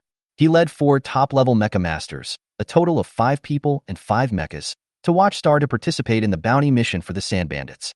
The bounty hunters were free to accept any missions they wanted, as long as they had a certificate from the military. They could go to the military bases and supply stations on watch Star to rest and resupply, of course, at their own expense. But as long as they killed enough Sand Bandits and bugs, this little money was nothing. Hollier's 5 mecha divisions were quite powerful, and after killing more than a dozen mechas of the Sand Bandits, their self-confidence swelled a little. So a few of them set their sights on Yuri and Campbell, who had the highest bounties. The bounties were both over 1 billion star coins, so after discussing it, they came to the quicksand base. However, the quicksand base is different from the space station and the launch site. It is almost entirely populated by military personnel, and there are no women engaged in the sex trade at all. As a result, several people stayed here for a week and were almost going crazy. At this moment, Holler saw the beautiful Freya and his mind was immediately filled with lust. Girl, come and have a drink with me. He walked towards Freya with a lewd smile on his face, followed by 4 younger brothers with lewd eyes and smirks on their faces. They also had a share of the women that the elder brother had played with enough. Freya frowned. If it was normal, she would have drawn her gun if there was such a blind person. But in order to give Xiaxingchen a good impression, she resisted the urge to attack. Freya smiled, moved closer to Xiaxingchen, and put her arms around his. No, I already have a boyfriend. He will be unhappy. Freya acted like a little girl, the softness of her chest rubbed against Xiaxingchen's arm, and a woman's alluring fragrance penetrated Xiaxingchen's nostrils. The people around were stunned by this scene. How could this boy capture their queen? Many people's hearts were broken at this moment. Chapter 63 Fight. Girl, how dare you disobey our boss? I tell you, the boss's cannon is very powerful. If you serve him well, you will definitely reap both physical and spiritual rewards. A younger brother came up with a look on his face that asked for a beating. He thought Freya was just like those prostitutes, pretending to be deep in order to raise her own value. Pa! Crash! Ouch! No matter how good-tempered Freya was, she could not stand such insults and provocations. She grabbed a bottle on the bar and smashed it on the back of the guy's head with all her strength. The guy immediately saw stars, blood came out, and slowly collapsed to the ground. You bitch, how dare you hit my brother? Holler was furious and threw a fierce straight punch at Freya's face. These bounty hunters lived a life of blood and knife, and they were merciless when they attacked. If the casserole-sized fist hit her, Freya would be seriously injured if not killed. Just when his fist was still some distance away from Freya, a wine bottle swung down from above. But the strange thing was that the bottle didn't seem to be aimed at Holler, but just fell naturally, and Holler's fist seemed to hit it on purpose. Pa! Crash! Hey yo! Holler retracted his right fist, and the hard red wine bottle hit the back of his hand. Although Haller's body had been tempered by mental strength for many years and his bones were not broken, the soft tissue on the back of his hand was injured and swollen. "Who is it?" Haller looked up and found that the young man next to the girl was standing between the two of them. "You actually said such dirty and rude words to such a beautiful lady. You must apologize to her," Xiaxingchen said. Although he was only 16 years old, he exuded confidence and majesty. "You little bastard. You haven't even grown all your hair yet, but you already want to imitate adults in picking up girls and meddling in other people's business. Guys, let's kill him." Haller clenched his hands and roared loudly. The remaining 3 brothers rushed forward with a roar. The boss had spoken, and the brothers had to perform well. Freya wanted to rush forward, but Xiaxingchen held her hand, patted the back of her hand, and told her to be at ease. It was the first time that a man held Freya's hand like this, and her face immediately turned red. Xiaxingchen was not very good at fighting. Although he had learned some basic fighting skills during his year in the army, they were mostly fancy techniques and had not been honed in actual combat. The fighting skills of mechas were still very different from those of real people. However, he had the golden finger of the insight skill. The attacks of the 3 people seemed to be slow motion in his eyes, and they were full of flaws. Although he was not very good at martial arts, he was no stranger to fighting. He used to be a miner and climbed up from the bottom. He even fought with others for a piece of bread. Whether it was a single fight or a group fight, Xiaxingchen could be said to have experienced hundreds of battles. He dodged the attack and attacked the 3 people, kicked in the crotch, gouged in the eyes, elbowed in the ribs. The 3 brothers soon fell to the ground and rolled over, wailing. His attacks had no routines at all, nor were they standard fighting moves, but in the eyes of others, Xiaxingchen's relaxed and comfortable fighting style and ferocious killing moves made him look like a hidden martial arts master. Seeing his men being knocked down one after another, Haller was furious and rushed forward to attack. It must be said that this black man had rich practical experience, and his moves were fierce and coherent. In addition, his enhanced body made Xiaxingchen feel a little tired. He could see many of Haller's moves, but his body's reaction speed could not keep up, and he could only dodge them with great difficulty. Some of his attacks, if they did not hit the vital parts, could not cause any harm to Haller. Xiaxingchen frowned. It seemed that he had to conduct physical intensive training in the next stage, and he also had to master fighting techniques. After all, the body is the root of everything. A considerable number of pilots did not die in mecha battles. After all, mecha pilots could not hide in mechas all the time. Hollier attacked for 3 or 4 minutes without success. He was exhausted and his movements finally slowed down. Xiaxingchen saw the opportunity and punched him in the abdomen with great force. Hollier was in pain and hunched over to cover his stomach. Xiaxingchen then kicked him in the chin from bottom to top. Hollier was kicked 3 or 4 meters away, blood spurted out of his mouth, and he fell heavily on a table behind him. The table was smashed to pieces, and he lay on the ground unable to stand up. Freya came over and took a tissue to help Xiaxingchen wipe away the sweat on his forehead. Then she took his arm and said, "What a disappointment. I've lost all interest. Let's go back and have a drink in my room. No one dares to disturb us there." Xiaxingchen nodded, but at this moment, the whole bar was suddenly silent except for a few people groaning on the ground. A man was invited to go to the queen's room to drink. Was this the rhythm of being favored? If looks could kill, Xiaxingchen had been killed thousands of times by various envious and jealous looks. Before leaving the bar, Freya walked up to Haller, who was struggling on the ground, raised her foot, and kicked him hard between his legs. Suddenly, everyone heard the sound of eggs being crushed. The two turned and walked towards the door of the bar. At this time, a younger brother secretly climbed up. He became more and more ferocious. He raised the laser pistol in his hand and aimed it at Xiaxingchen from behind. Bang! There was a loud gunshot, and the man with the gun was hit by a bullet. The huge impact force smashed his entire body out of the window. His body and the debris of the window fell into the pond outside the bar. Hearing the gunshot, everyone instinctively lay on the ground for cover. When they looked up, they found Li Pai standing behind the bar with a murderous look on his face, holding an old-fashioned shotgun with smoke coming out of the muzzle. He roared loudly like an angry black bear. "How many times have I told you that fighting in this bar is prohibited with weapons? Don't you know the big words on the wall?" The two walked side by side in the base. Freya held Xiaxingchen's arm. Xiaxingchen felt a little embarrassed and his face blushed, but he enjoyed the feeling of having a beautiful woman around him. After all, he was at the age where he was beginning to fall in love. In the base commander's office, Commander Nickel and Captain Barisi were chatting. At this time, the duty officer at the command center saw this scene on the base's surveillance. It was like seeing an alien. All his cognition was completely overturned. The duty officer's brain suddenly crashed. He accidentally clicked send, and the image was transmitted to the computer in Colonel Nichols' office. Nickel clicked on the image, and the monitor on the wall was connected to the surveillance equipment. Seeing this scene, his mouth opened so wide that a goose egg could be stuffed into it. After a long while, he finally said, "Lucky little guy. This is so lucky." Captain Barisi, who was standing by, had mixed feelings at the moment. He was a comrade in arms of Freya's father and also Freya's master. Although Freya always called him uncle in private, he always treated Freya as his daughter. "Oh, the child has grown up?" Principal Barisi sighed. Chapter 64, Unexpected Breakthrough. Although Freya's military rank is deputy captain, her residence is not in the same officer dormitory as Colonel Nickel and Colonel Barisi, but in a building on the surface of the base with the female soldiers' dormitories. This is a large suite of more than 100 square meters, and the overall decoration style is red, just like Freya showed in front of him, passionate. One wall of the room is covered with photos. The photos are of a handsome officer and a doll-like little girl, telling the happy days they once spent together. On the other wall were pictures of various mechas.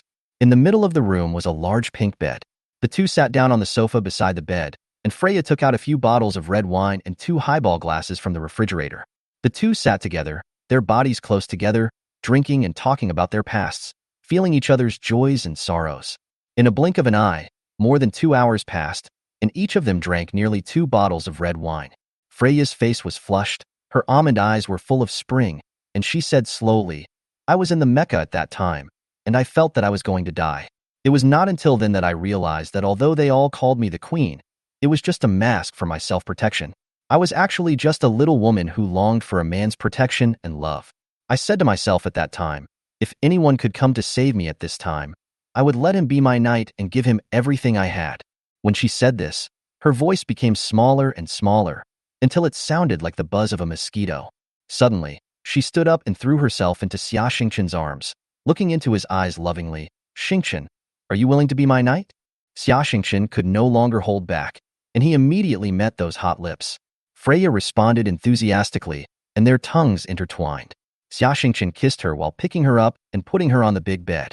Some things are humans' primitive instincts, engraved in their genes. Although neither of them had any experience, these things did not need to be taught. Xia Xingqian struggled hard, and a strong stimulation came to his mind. The mysterious crystal pyramid appeared in his mind again. The pyramid released colorful light. Under the illumination of the pyramid, in the surrounding forests and houses, pairs of ape-like creatures were doing what he was doing now. He seemed to be integrated with each of the apes. He moved faster and faster, and Freya moaned happily. Finally, something left his body and his mind went blank. At this time, the pyramid suddenly emitted a sky-high light. Xia Xingqian lost consciousness. When he woke up, it was already the next day. The whole room was still filled with the smell of intoxication, which fully demonstrated the fierceness of the battle last night. At this moment, he felt that everything in front of him seemed different, as if he had entered the state of insight again. But the difference was that this state seemed to be unable to be cancelled. He had been maintaining the state of insight, and he found that the range of insight had expanded to more than 50 meters. What was even more amazing was that the mental energy he consumed to maintain the state of insight was very small, as if there was almost no consumption. He carefully checked his mental strength and suddenly found that his mental strength level had reached level 20. Generally speaking, when a human's spiritual power level is upgraded from level 19 to level 20, the total amount of additional spiritual power required is dozens of times the total amount of spiritual power increased in the previous 19 levels. Even though his spiritual power increased at an inhuman speed, Xia Xingqian calculated that he would probably need several months of hard practice to reach the upgrade requirements, plus a suitable opportunity, before he could upgrade. But now, after a night of romance, he actually received such a big red envelope. Xia Xingqian got dressed and suddenly found a video message for him on the big screen in the room. Opening the video, Freya's charming figure appeared in it. After a night of love, Freya's temperament became a little more charming and she looked even more radiant. "My dear knight Xia Xingqian, it's a pity that this queen can't get up with you. My knight, you can always bring me surprises. My mental power has reached level 19 for a long time, and it has not changed. I felt that I might not be able to cross this threshold in my life. But with you, my knight, your strength, your fierce love for me, I broke my physical bonds when I woke up in the morning. At that time, I found that I had a breakthrough. For the sake of our future, I decided to go into retreat to meditate. Kiss you. Freya ended the video with a blowing kiss. After reading the comments on the video, Xia Xingqian smiled bitterly. I didn't expect Freya to break through, and she was also level 20. According to research, after humans have just broken through level 10, level 20, level 30, these important nodes, the human spiritual sea has not yet stabilized. Therefore, it is determined that the first meditation after the breakthrough is very important. If you grasp this meditation, the total amount of spiritual power is likely to reach a higher level. The result of this meditation may even be worth the hard work of the next few years. Moreover, when the human spiritual level reaches level 20, only one in hundreds of thousands of people can awaken spiritual power. Don't think this ratio is high, because less than one in the entire universe can reach level 20 spiritual power. Xia Xingqian said hello to Father Fry and his teammates and told them that he was going to retreat. His teammates were very surprised. Colonel Tori was a dozen years older than him, and it took him a lot of effort to reach level 17. The only other person in the team with a level 18 mental power was Haji, who was only 23 years old. However, at this age, it was already a very fast speed to reach the level 18 mental power. Who knew that there was such a monster in his team? Xia Xingqian came to the base commander's office and planned to ask for leave. Because their mecha team belonged to the combat department, they had to participate in patrol missions frequently. If they were absent rashly, it would bring great risks to their teammates, so they had to ask for leave from the commander, who would rearrange the duty personnel. At this time, in the commander's office of the quicksand base, Colonel Nickel and Colonel Barisi were discussing issues. They were discussing Freya's future arrangements. Because just over an hour ago, Freya also came to ask for leave and retreat, and her mental strength level reached level 20. He walked into the office and saluted the two superiors. "What do you want?" Nicole was curious to see him. Reporting to the commander, "I would like to take a few days off, but the time is uncertain. My mental power level has just broken through level 20, and I plan to take a few days off to go into seclusion." Xia Xingqian replied, "Oh, I broke through level 20. What? You also broke through level 20? Nicole jumped up like a cat whose tail was stepped on and asked loudly, "Yes, sir." At this time, Barisi spoke up, "Freya has also broken through level 20. Did you know about this?" "Yes, sir, I know. She broke through at midnight yesterday. She said she didn't tell anyone." "How did you know?" Colonel Barisi asked with a stern face. He noticed that Freya looked a little different today. He and Nickel were both experienced people. They guessed what might have happened to Freya last night, and the guy in front of him was probably the culprit. "Sir, Xia Xingqian was speechless. "I watched Freya grow up. She is like my daughter. If you treat her unfairly, don't blame me for feeding you to the sandworms." Colonel Barisi said solemnly. "Yes, sir." Chapter 65 New Powers.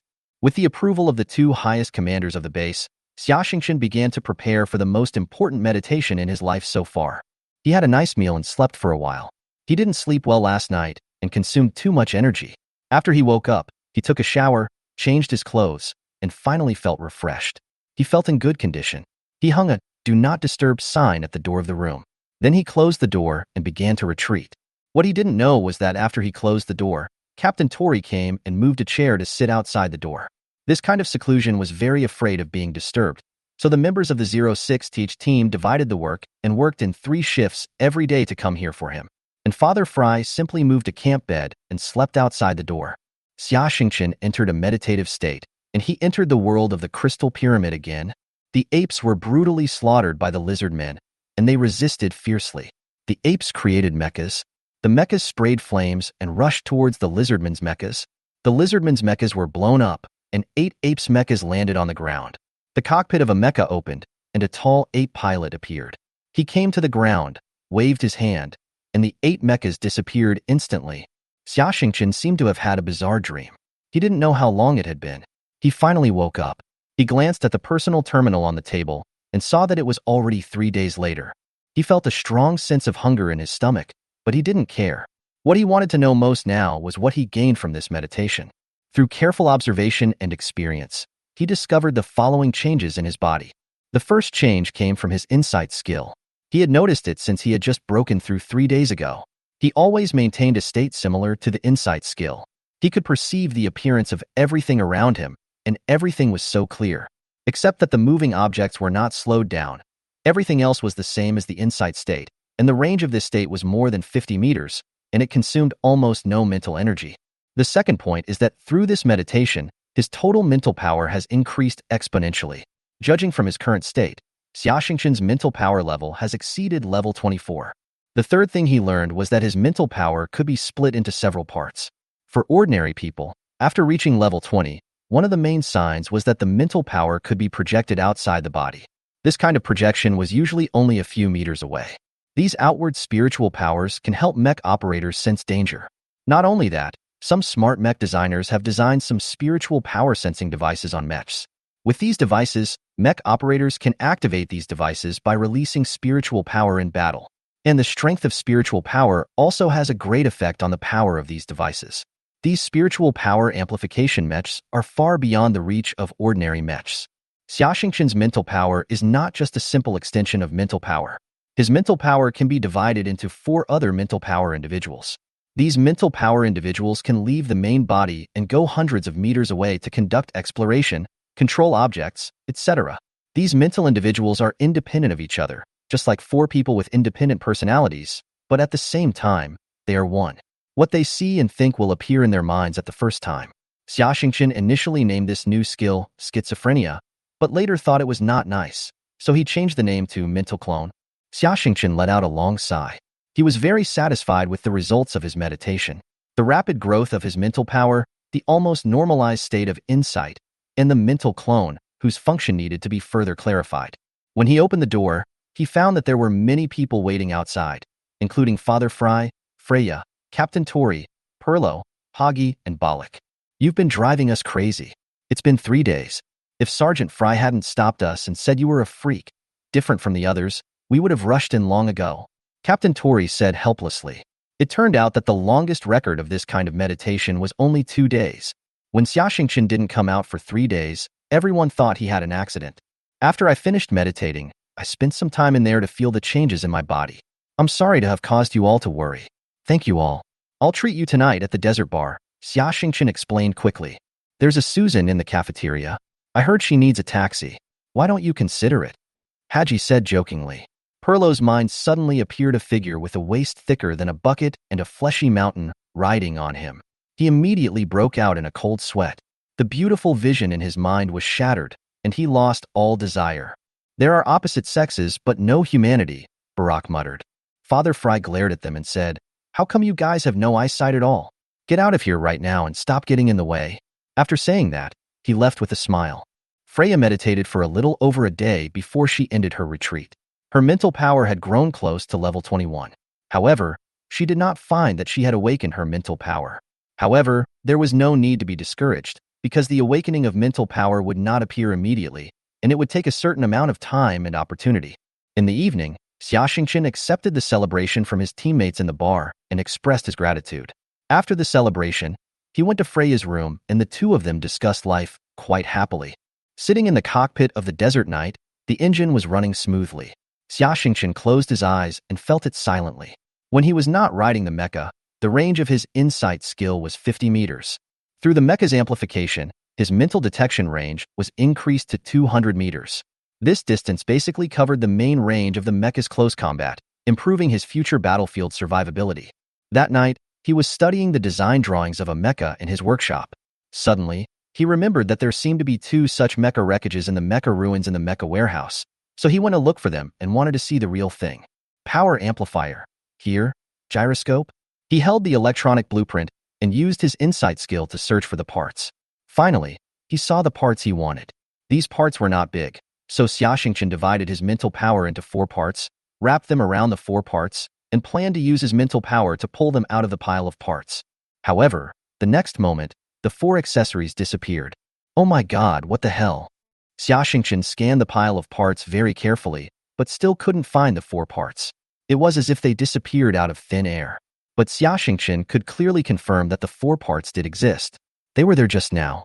He expanded the search scope and searched carefully many times, but the result was the same. Could it be that the problem lies with these 4 components? Thinking of this, Xiaoxingchen decided to change his mind. He glanced at the electronic drawing again. Power amplifier. He thought about the appearance of this component in his mind. Suddenly, The power amplifier that had just disappeared appeared before his eyes.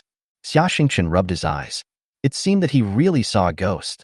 He then went on to think about another accessory, the gyroscope, and suddenly, the gyroscope appeared before his eyes. He was very puzzled by such a strange thing. He thought about how the accessories disappeared just now, so he used his mental power to wrap the two things. As a result, the strange thing happened again. The two accessories disappeared again. Could it be related to my mental power? Thinking of this, he infiltrated his mind again. In the distance, the crystal pyramid was still slowly rotating, and a huge amount of mental power was surrounding the pyramid. The source of mental power was his spiritual sea.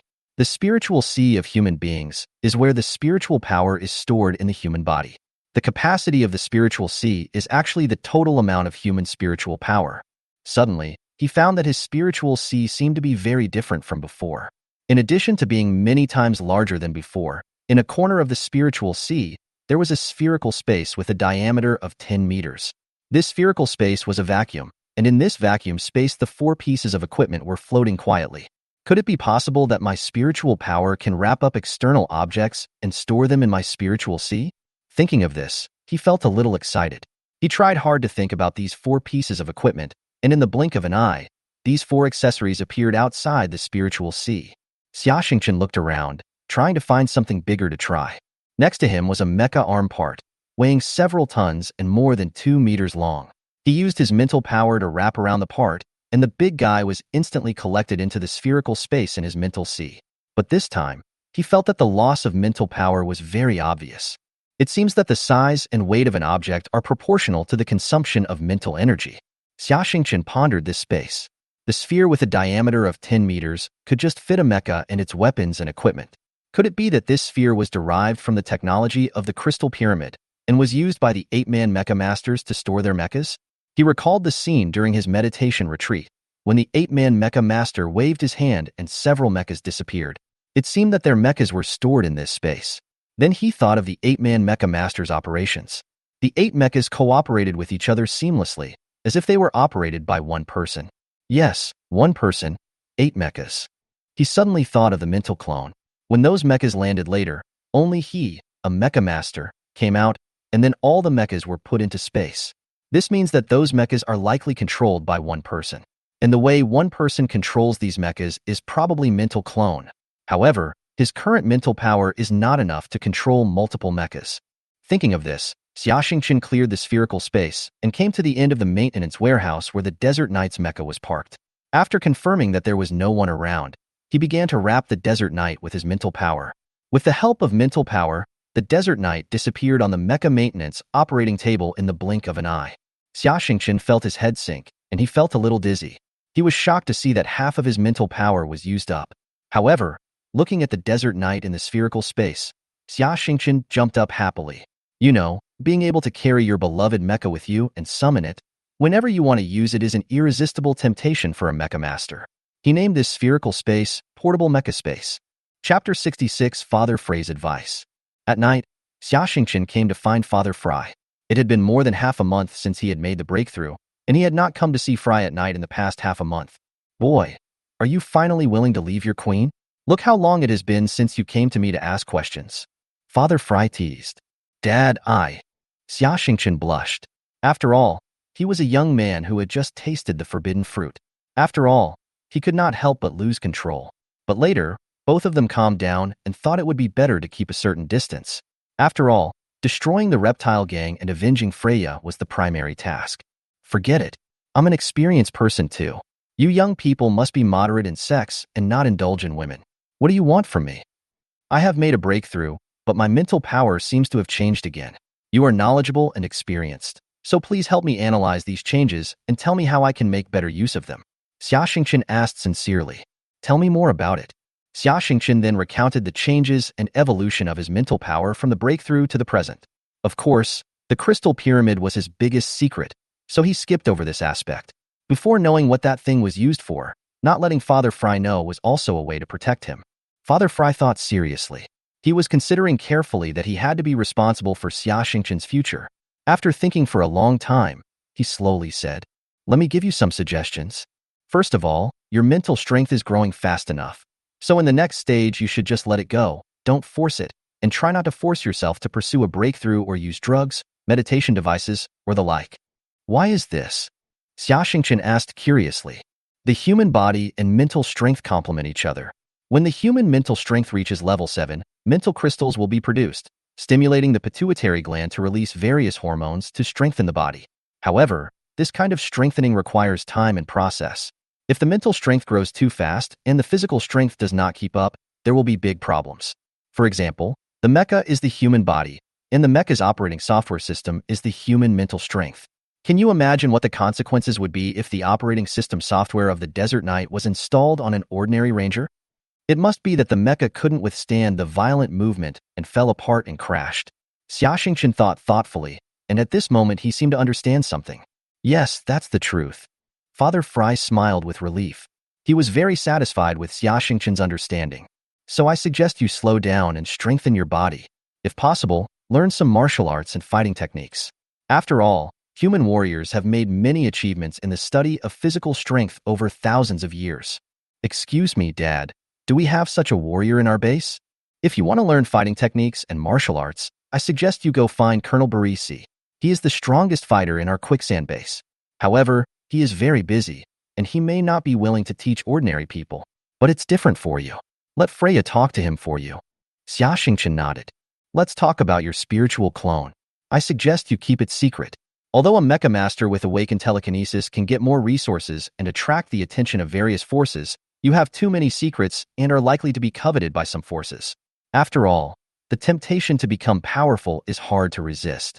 This secret must not be exposed to anyone, including your superiors and your girlfriend. At this point, Father Fry looked at him seriously. Xia Xingchen nodded solemnly. Dad continued, when you reach your level of Mecha Master, you are likely to face some higher level and stronger opponents, so you must hide more cards. The world of Mecha Masters is very dangerous. The only way to survive is to pretend to be a pig and eat the tiger. I have already thought about how to use your spiritual clone to operate your mecha. Let me prepare for a few days, and then we will start to transform the Desert Knight. Thanks, Dad. Okay, there's no need for us two to get so hypocritical. Just go and accompany your queen, Dad said with a smile. Dad, actually, there is one more thing. Xia Xingchen hesitated. If you have something to say, just say it. As a man, you should be decisive and straightforward in doing things. Dad was very unhappy with his attitude. Well, come with me. Xia Xingchen brought Father Fry to the mecha hangar. He confirmed that there was no one else around and turned off all the monitoring equipment. Father Fry was curious about his sneaky behavior and asked, "What's wrong? Hey, where's the Desert Knight? Did you lend it to your queen?" "No, Dad." "What is that? Did you lose your mecha? Or did you sell it secretly?" Dad's reaction was a little excited. "Nothing." "Oh, forget it. I won't say anything. Just see for yourself." Xia Xingchen felt helpless when she saw that she couldn't persuade him. "Look, I've seen everything. Hey, what's going on?" Father Fry was just talking when a mecha suddenly appeared out of nowhere on the empty mecha maintenance operating table in front of him. It was the Desert Knight. What's going on? Mirage system? That's not right. Even the most advanced Mirage system can't be without any energy fluctuations. How did you do it? It's unscientific. Did you hypnotize me? Dad, are you looking at this? Xia Xingchen picked up a universal maintenance robotic arm and activated his mental power. The robotic arm disappeared without a trace in an instant. This? Father Fry was so shocked that he was dumbfounded and speechless. After this upgrade, a spherical space with a diameter of 10 meters appeared in my spiritual sea. I found that I could wrap objects with my spiritual power and store them in the space. I could also take them out at any time. Come with me. Father Fry dragged him back to his room without saying anything. Chapter 67, Secrets of the Mecha Space. Father Fry entered a series of commands on his computer, and the electric doors of the entire mecha maintenance channel were automatically closed. Then he entered another password, and the floor in front of Father Fray's desk actually split to the sides, and a staircase appeared. Dad pulled him down the stairs, entered the passage, and walked down for more than 10 meters, where an underground space of more than 500 square meters appeared. Compared to the messy office above, everything in this underground space is in good order. A medium-sized photon computer with various equipment indicator lights flashing, and several operating tables filled with densely packed tools and parts. At the innermost of the underground space is a data room of more than 100 square meters, with various filing cabinets and bookcases on both sides. In the middle of the data room is a large table with a computer and a projector on it. This is my private laboratory. It was built secretly when the base was established. Now only Commander Nickel knows about this place. It is absolutely safe here. Father Fry was very nervous at this time. He asked Xiaxingchen, "Who else knows about your portable mecha space?" "No one. You are the only one." Xiaxingchen replied. "That's good. From now on, before you become a top-level mecha master, you can't tell anyone about this. Remember, anyone. If this matter is leaked, not only you, but everyone related to you, including our entire Quicksand base and Watchstar space station, will be wiped out from this universe." Xiaxingchen was shocked. He was a little overwhelmed. Father Fry slowly explained the whole story. More than 90 years ago, an interstellar expedition team belonging to the Galactic Empire military was ordered to enter the Death Star region in an attempt to open up a new route and find a new star region suitable for human survival. This order was issued by the former emperor of the Galactic Empire, Emperor Qin Wu. Emperor Qin Wu was the longest reigning emperor of the Galactic Empire, serving as emperor for 82 years. Under his rule, he eliminated the last separatist force in the Milky Way and completed the unification of the Milky Way. But the weakness of Emperor Qin Wu was that he was too ambitious and was keen on expanding his territory. So the Death Galaxy became his goal. In order to conquer the Death Star region, he sent 3 medium-sized space carriers, 300 heavy cruisers, and thousands of other ships, which accounted for 1/3 of the Galactic Empire's military strength at the time. They marched into the Death Star region in a mighty manner. However, soon, there was no news of this fleet. 1 year later, a battered heavy cruiser broke out of the Death Star region and brought news. The entire fleet had encountered dozens of terrible cosmic natural disasters such as electromagnetic storms, black holes, and space turbulence in the Death Star region, and had been completely wiped out. This heavy cruiser was ordered to explore an uninhabited planet and survived. On this planet, they discovered an alien ruin and brought out a lot of strange materials and alien technology products from the ruins. These things were later sent to the Galactic Royal Academy of Sciences, the most advanced in the Milky Way at that time. After handing over the materials, the battleship mysteriously disappeared on the way back to the base. Scientists from the Galaxy Royal Academy of Sciences discovered during their research that among the alien technological items they brought back, there was a magical space crystal. This crystal has the magical ability to fold space. It can open up a separate enclosed space that is parallel to the current space of humans. Under certain special conditions, the space folds and intersects, and objects in the current space can be placed in this enclosed space. With this discovery, the Galaxy Empire invested heavily in the Academy of Sciences. After more than 50 years of research, this space crystal was finally made into 5 space keys. Each of these space keys is slightly smaller than a pistol. The user can input mental power into the space key to cause the space to fold, and then store items in this space. Each space key can open up a spherical space with a diameter of 6 meters. The news spread, and the whole galaxy was in an uproar. This was a strategic device that could overturn the entire galaxy. Imagine a top mecha master using it to sneak into the palace, cabinet, or other important targets, and then suddenly taking out the mecha to attack, and there was no way to resist. Or a terrorist using it to sneak into the capital star field with a large-yield nuclear bomb or star-breaking bomb. The serious consequences would be unimaginable. The right to distribute the space key has attracted the attention of all parties.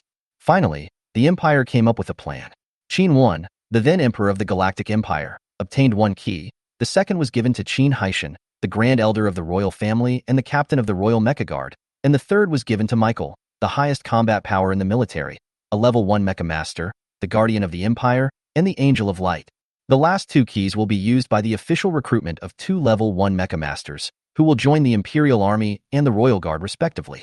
Since there were more than a dozen level 1 Mecha divisions who signed up for the recruitment, the royal family decided to hold a level 1 Mecha division fighting competition. Only the top 2 winners would have the opportunity to join the army and the Royal Guard.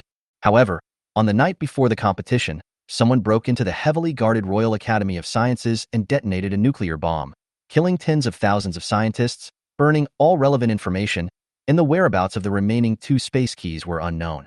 The royal family and the military were furious, and they put all their efforts into searching for the whereabouts of the 2 space keys and tracking down the mastermind. However, 50 years have passed, thousands of organizations have been implicated, and millions of people have been executed because of this incident, but the truth is still unknown. Until now, the Galactic Empire military and related investigation departments, once they find any clues about space technology, even just a few words, We'll classify it as the most urgent incident and deal with it immediately. Although it has been a long time, few people in the civilian world know about it, but there are many people in the military and scientific community who know about it. After listening to his introduction, Xia Xingqian's back was already wet with cold sweat. He did not expect the consequences of this matter to be so serious. I will help you build another mecha. It's always good to have an extra means of survival, but don't put the desert knight into the space to prevent it from being suspected by someone with ulterior motives. Yes, Dad, I understand. After listening to his father, Xia Xingqian decided to keep this secret forever until he became strong enough. Chapter 68. Martial Arts. The next day, Xia Xingqian found Freya and expressed his desire to learn martial arts and fighting techniques from Colonel Barisi, and Freya readily agreed. Later that day, Freya brought good news and asked him to go to the small playground on the ground at 4 o'clock the next morning. Xia Xingqian was very excited. He meditated all night and then went to the appointment in high spirits. At this time in Watch Star, the stars had just risen from the horizon and it was still a little cold outside. Xia Xingqian arrived at the small playground 5 minutes early and found that Colonel Barisi had already arrived there. Colonel Barisi was not tall, only about 180 centimeters tall, in his 50s, with brown hair and a crew cut. He had a cold temperament, which was formed after countless battles on the battlefield. The temperature outside was not high, only a few degrees. Colonel Baresi wore a pair of camouflage military pants on his lower body and a dark tight vest on his upper body, revealing his muscular body. Reporting to the commander, Lieutenant Xia Xingqian is here to report. Xia Xingqian quickly saluted. You want to learn martial arts? Why? Barisi asked coldly. I want to become stronger so that I can change this damn situation and protect the people I love. Xia Xingqian said firmly. After all, Colonel Barisi is Freya's adoptive father and future father-in-law, and he doesn't want to be looked down upon. Learning martial arts is a very, very difficult thing, and there are great dangers, especially at your age. You are past the best age to practice martial arts. It's not that you can't practice martial arts, but you have to work dozens or even hundreds of times harder than others. Are you mentally prepared for this? Yes, sir, I'm ready. Okay, then attack me now, with all your strength, and don't hold back. I want to see how strong you are. Barisi ordered. Yes, sir. Xia Xingqian took a deep breath, rushed out suddenly, and pierced Colonel Barisi's eyes with 2 fingers of his right hand. He secretly raised his left foot and pushed his knee against his lower body. Hemph, you bastard, you are so cunning, but it's just a petty trick. Barisi easily saw through his tricks and attacked Xia Xingqian with a set of fierce combination skills. He quickly entered the insight state and tried to dodge. Every attack of Colonel Barisi was accompanied by a sharp sound of wind. He was full of strength. Looking at his tense muscles, Xia Xingqian knew that he couldn't fight him head-on. Although he had fought with Hollier, who was also a level 1 mecha master, Hollier was only a martial arts expert, not a warrior, and Hollier's attack was just a list of killer moves. Although it was fast, it was not coherent, which gave Xia Xingqian time to adjust. Colonel Barisi's attack was completely different. His attacks were linked one after another, like flowing water, and they were getting faster and faster. Xia Xingqian could still try to dodge the first few moves, but he found that the intervals between the attacks were getting smaller and smaller, and he was trying harder and harder to dodge, and finally he couldn't dodge. Barisi kicked a flying leg in the air, and he crossed his hands to block it. With a click, Xia Xingqian was kicked more than 5 meters away, and his body hit a tree as thick as his forearm behind him, and the trunk was broken in 2 from the middle. Xia Xingqian got up in a panic. His 2 arms were dislocated and his back was burning. But he knew that Lieutenant Colonel Barisi had shown mercy, and he used a special method to transfer most of the force to the tree behind him. Otherwise, this blow would definitely cause fractures in his arms and spine. Barisi came up to him and reconnected his dislocated arm. Want to hear my evaluation of you, he said. Xia Xingqian nodded. You are a waste. You are not good at speed, strength, agility, or physical resistance to blows. You don't have any fighting experience or skills. The only thing you have is your natural sensitivity to danger and the ability to predict your opponent. But facing a real master, your so-called predictive ability is useless. Its only function is to let you see more clearly how you are killed. Moreover, over-reliance on this ability will cause the degeneration of your functions in other aspects, which will cause endless harm. Barisi pointed out Xia Xingqian's shortcomings without hesitation, which was undoubtedly a wake-up call for him. He remembered that when he was learning mecha control in the simulator, he was tortured in various ways because he could not use the golden finger, but his skills were also honed in that kind of torture. Otherwise, even if he had the golden finger to help, he would not be able to pass the level test. Lieutenant Colonel Baresi continued, So, you will face very severe tests, except in human training, endure unimaginable pain, and you will not be able to get close to women for at least half a year. I will ask you one last time, are you ready? Yes, sir. I'm not afraid. I'm ready. Okay. I hope you can keep your word. The most important quality for a martial artist is perseverance. If you can't hold on, Freya will leave you. I will never hand her over to someone who lacks perseverance. Sir, I have confidence and perseverance. I will never give up on Freya. Then, let's start training now. The first step is to strengthen your body. You, starting today, run 6 laps around the base every day, and then come to me. From this moment on, Xia Xingqian began his miserable life. After the expansion of the quicksand base, the area of the entire base has also expanded. They built a new alloy concrete wall on the basis of the original base, which is 2 kilometers long, 1 kilometer wide, and 8 meters high. It was recently completed. Running around the inner circle of the wall is at least 5 kilometers, and 6 circles is 30 kilometers. Xia Xingqian gritted his teeth and ran down. Barisi made a detailed training plan based on his duty schedule. Every morning he would run, rain, or shine. And if there was no duty during the day, he would do anti-strike training. The so-called anti-strike training, in the words of the old man Barisi, is, if you want to hit someone, you must first learn to be hit. Barisi forbade him to use the insight skill, and then use thousands of martial arts in the galaxy to attack him. Usually he would be beaten for 2 or 3 days, until he was bruised and covered in wounds, and then he would explain to him the characteristics, weaknesses, and killer moves of this martial art. After a few days, when Xia Xingqian had adapted to this martial art a little, he would immediately switch to another martial art and beat him for another 2 or 3 days. Every night before going to bed, he would do 2 hours of strength training. At this time, every day, Xia Xingqian was already covered in bruises and exhausted. Chapter 69 Retaliation. At this time, Baresi taught Xia Xingqian a breathing method. This breathing method is said to be something called internal strength. It can be traced back to thousands of years before humans entered the space age. It can be used during meditation. It can speed up the circulation of qi, blood, and nutrients in the body, speed up metabolism, and cooperate with the hormones secreted by the pituitary gland to strengthen the body and repair body damage. For martial artists, whether they are doing physical training that exceeds the human body's capacity, or being beaten and injured constantly, it will cause damage to the body. This damage is accumulated in the body imperceptibly, and even the most advanced medical equipment cannot detect it. However, if these injuries accumulate to a certain extent, or if the martial artist's physical function declines as he ages, they will burst out in a concentrated manner one day in the future. For example, on Earth, the birthplace of mankind, there is a martial art called Muay Thai. This martial art is powerful and extremely strong. Practitioners strengthen their bodies almost to the point of destruction every day. However, once they are over 30 years old, their physical functions decline rapidly, and they are forced to give up practicing this martial art. When these people reach the age of 40, their physical functions are facing collapse, and many people are disabled or even die.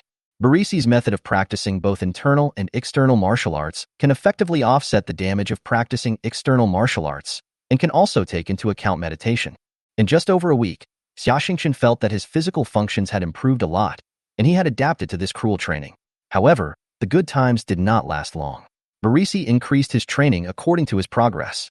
The morning run became 8 laps, and the strength training before bed became 3 hours. Even in the anti-strike training, he called a large group of soldiers to brutally beat Xia Xingqian. The miserable days began like this. In a palace on Siberia, the capital of the northern administrative region of the Galactic Empire, Prince Nicholas was listening to the report on Watchstar by Chekhov, the Minister of the Interior of the northern administrative region. When he heard that their forces on Watchstar were under an all-round attack by the military, his brows furrowed. After thinking it over again and again, he finally spoke. Chekhov, tell your brother Yuri to withdraw, Nicholas said. This Chekhov was Yuri's half-brother, the masked man. But your highness, we have invested too many resources in Watchstar over the years, especially the dozen or so Zerg jammers, which are worth several cruisers. It's a pity to give up just like that, Chekhov said, somewhat unconvinced. Chekhov, I know you are prejudiced against your brother. However, Yuri is a talent. He has endured humiliation and trained a large number of talents for our North over the past decade. Among our dozens of training planets, Watchstar trains the most Mecha divisions. Moreover, this time it is not his responsibility, so I must let him come back alive and commend him, so as not to let his subordinates down. Your Highness is wise. Chekhov said this, but he didn't agree in his heart. He wished Yuri would die on Watchstar and never come back. Chekhov, you need to have a bigger vision. You are my loyal minister and have served me for many years. Yuri can't threaten your position, and the position of the patriarch of your family will be yours sooner or later. I don't want to see my subordinates fighting among themselves. So, don't let me down. Nicholas said earnestly. Yes, Your Highness, I understand. But if we withdraw like this, wouldn't it be too easy for the quicksand base? Chekhov added. Quicksand base? Wasn't it that Andrei was seriously injured by the pilot from the quicksand base when he took the test a few days ago? Nicholas's face suddenly darkened. Yes, Your Majesty, it is the quicksand base. They have had a blood feud with us for more than a decade. Chekhov, send a special assault squadron to pick up Yuri and teach that quicksand base an indelible lesson. I want everyone to know that anyone who goes against me, Nicholas, will pay a heavy price. Yes, Your Majesty. Chekhov agreed and turned to leave. At this time, the guard came to report that Lieutenant Andrei wanted to see him. Let him in, Nicholas said, and Chekhov also stopped and stood aside. Not long after, there was the sound of footsteps. Andrei came up and saw that he had a hideous scar on his face, which ran across his entire face, just 1 centimeter below his eye. Andrei, what are you doing? What's wrong with your face? Nicholas asked. In this era, medicine is very advanced. The biological treatment chamber can even cure missing limbs, not to mention scars. Unless you have suffered from toxins that are difficult to remove or have been exposed to radiation, it is impossible to leave scars. Your Highness, I asked to keep this on my own initiative. I will use it to constantly remind myself of the humiliation I suffered. This time I came here to apply to you for approval to let me go to Watchstar. I have to defeat that soldier myself to get rid of my inner demons. Only then can I continue to make progress. Andrei said, gritting his teeth. You lost to him 3 months ago. How can you guarantee that you can defeat him now? I don't want to send you to die meaninglessly, Nicholas said coldly. Your Highness, I underestimated my enemy 3 months ago, and he succeeded in a surprise attack. Moreover, I have just broken through level 20, and I have also awakened my mental power. It turned out that Andrei was seriously injured and unconscious, with broken bones and multiple internal organs. He lay in the biological treatment chamber for more than 2 months before recovering. However, he had been stuck at level 19 of mental power for a long time, and this injury actually became an opportunity for him to break through. Oh, your spiritual power has awakened? Is it bloodthirsty? Nicholas was very curious. Yes, Your Highness, it is bloodthirsty. Andrei answered happily. According to scientists, the mental power of a Mecha master is hereditary. The probability of a Mecha master who has awakened his mental power is also very high. Moreover, the mental power attributes of the 2 generations are almost the same. Well, your father's spirit in heaven can finally rest in peace, and my good brother has a successor. I approve your application, Nicholas said excitedly. Yes, Your Highness, I will start preparing right away, said Andrei. How about this, Andrei? You will directly participate in Chekhov's operation to pick up Yuri and avenge the Overwatch Star quicksand base. You can wait a few months before leaving, until the new mechas and warships are completed and fully prepared. Andrei, don't be stubborn. Even if the mission fails, you must come back alive. As you wish, Uncle Nicholas. Chapter 70. The Revengeful Wolf. The northern administrative region of the Galactic Empire, the capital of the Siberian Star No. 3 satellite, is the Mecha production and research and development base of the famous military enterprise Northern Heavy Industries in the Milky Way. In the Mecha laboratory of the base, Prince Nicholas is visiting here, and behind him is Andrei wearing a metal mask on his face. Accompanying the 2 of them on the tour was Kasimov, the chief mecha designer of Northern Heavy Industries. Nicholas smiled and said to Kasimov, Mr. Designer, what progress have you made on the gift I prepared for this young man? Kasimov said, Your Highness, the most critical step has been completed. Please look. As he spoke, he walked to the operating table and pressed a few buttons. A metal wall in front of him slowly opened to both sides, revealing a device inside, which was covered by a huge canvas. Kasimov pressed a few more buttons, and several mechanical arms extended to the device. The canvas on top was lifted, and the thing inside slowly revealed its true face. When Andrei saw this thing, his pupils suddenly shrank, and his heart beat violently due to excitement. This is a cylindrical metal object nearly 2 meters high, completely black and emitting a special luster. Andrei recognized that it was a mecha engine. On the engine shell, there is a conspicuous yellow clover logo, nuclear-powered mecha engine. Andrei couldn't help but shout out. Kasimov nodded and said, Yes, to put it simply, this is a miniature controlled nuclear fusion engine. Our intelligence department got the blueprints from the Tang Dynasty group. After more than a year of research, we finally solved this scientific research problem. However, the cost of this engine is too high. The cost of making one engine is enough to build hundreds of Ice Wolf mechas. The earliest use of nuclear energy by humans began thousands of years ago. At first, it was used to treat diseases. The radiation emitted by nuclear materials could penetrate the human body and detect the condition of bones and internal organs. Later, a world war broke out on the Earth, and humans used nuclear energy for war and made nuclear bombs. As a result, a country called Japan was hit by 2 nuclear bombs, killing hundreds of thousands of people. After the war, humans began to use nuclear energy to generate electricity, which greatly alleviated the energy crisis of humans at that time. Later, Japan was still unwilling to give up. They secretly developed nuclear weapons and provoked a world war. As a result, Japan was sunk to the bottom of the sea by their angry neighbor using hundreds of nuclear bombs. After humans entered the space age, nuclear energy has been widely used in spacecraft, space stations, ecosystems, etc. There are 2 types of nuclear energy: nuclear fission and nuclear fusion. Nuclear fission, also known as nuclear fission, refers to a nuclear reaction in which a heavy atomic nucleus, mainly a uranium nucleus or a plutonium nucleus, is split into 2 or more atoms of smaller mass. This fission will emit huge amounts of energy. The energy source of atomic bombs, fission nuclear power plants, or nuclear power plants, is nuclear fission. Nuclear fusion, also known as nuclear fusion, fusion reaction, or fusion reaction, refers to the process whereby small mass atoms, mainly deuterium or tritium, under certain conditions, such as ultra-high temperature and high pressure, free the extra nuclear electrons from the nucleus, allowing the 2 nuclei to attract each other and collide with each other, causing the nuclei to aggregate and generate new heavier nuclei, such as helium. Although neutrons have a relatively large mass, they are not charged, so they can also escape from the nucleus during this collision and be released. The release of a large number of electrons and neutrons is manifested as a huge release of energy. Nuclear fusion also releases huge amounts of energy, and it is greater than the energy released by nuclear fission. The process of hydrogen fusing into helium is continuously going on inside the sun, and its light and heat are generated by nuclear fusion. Compared with nuclear fission, nuclear fusion hardly brings about environmental problems such as radioactive pollution, and its raw materials can be directly taken from deuterium in seawater, which is almost inexhaustible and is an ideal energy source.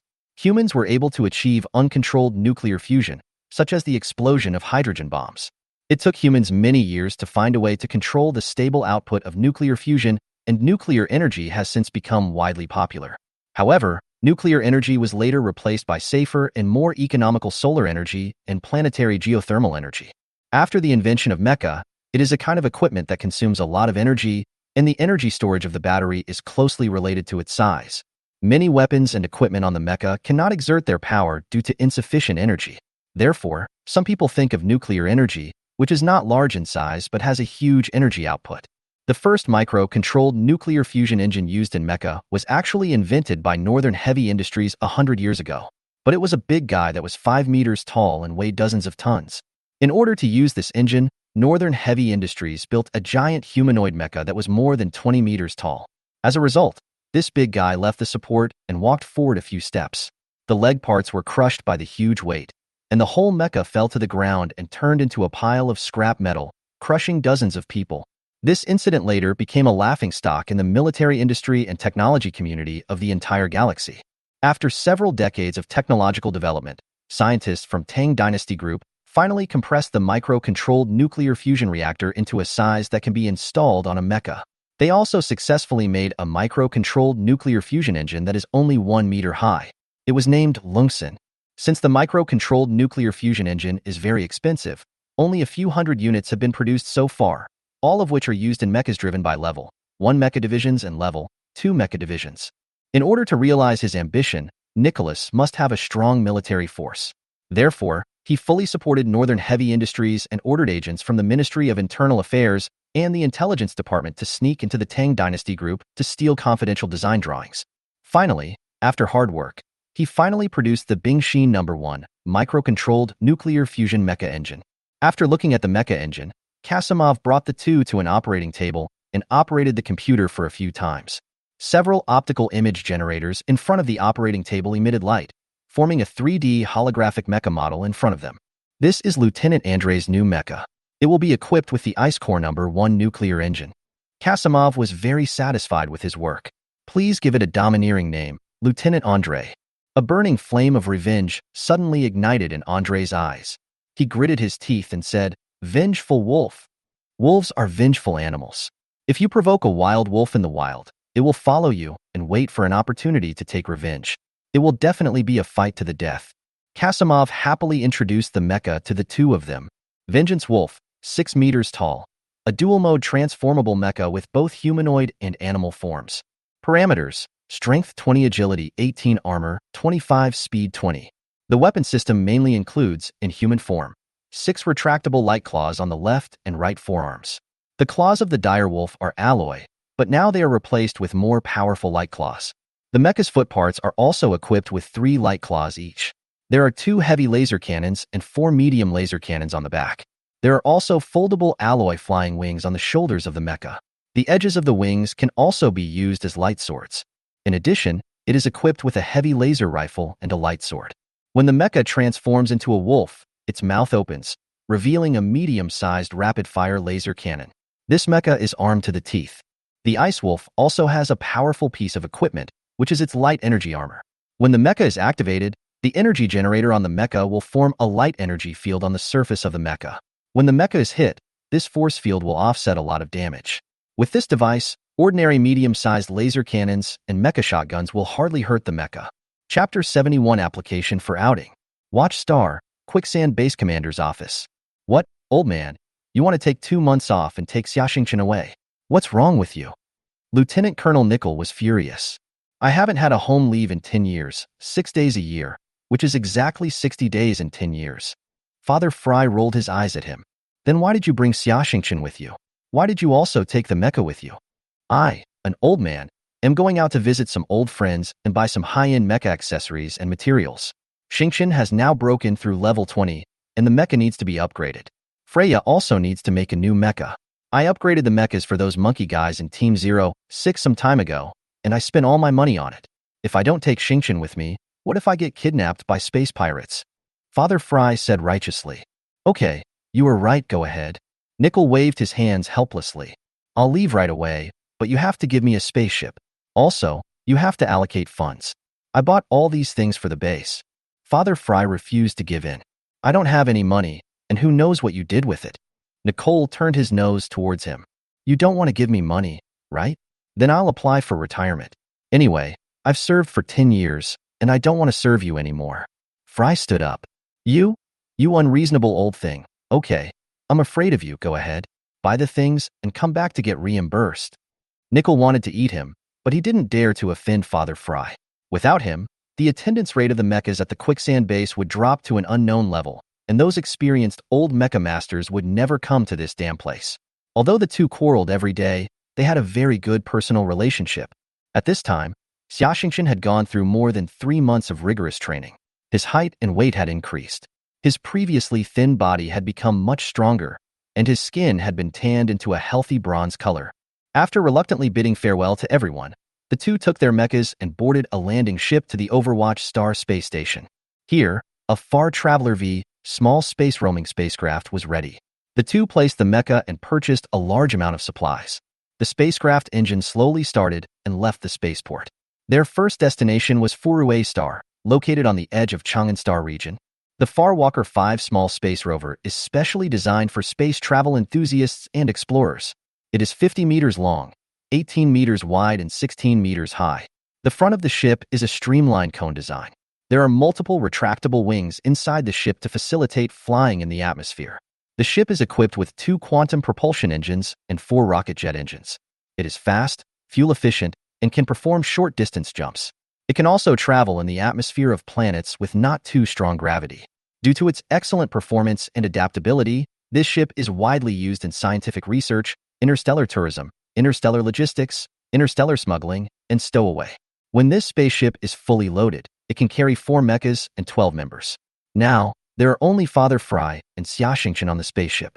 The cargo hold at the back is also loaded with only Desert Knight and another Ranger mecha. Father Fry is leisurely drinking wine in the cockpit. The spaceship is set to autopilot, and he only needs to get up occasionally to check whether it has deviated from the route. Xia Xingqian is sweating profusely on the fitness equipment temporarily installed in the cargo hold. When he left this time, Colonel Barisi still made a strict training plan for him. The colonel will evaluate him after he returns, and if his performance declines, the colonel will not let him down. Finally, a blue planet appeared in front of us. This is Furuixing. The day it was discovered happened to be the birthday of Emperor Qinwu, so it was named Furuixing. This planet is known as the most Earth-like planet. 68% of the planet's surface is covered by oceans, and the forest surface is densely vegetated. Since this planet was discovered relatively late and there are indigenous people on the planet, the Galactic Empire government decided not to carry out large-scale development of this planet in order to maintain the biodiversity on this planet. However, the beautiful scenery of Furuixing attracts a large number of tourists every year. There are now 4 large tourist bases and a military base on the planet, and other areas still maintain their original appearance.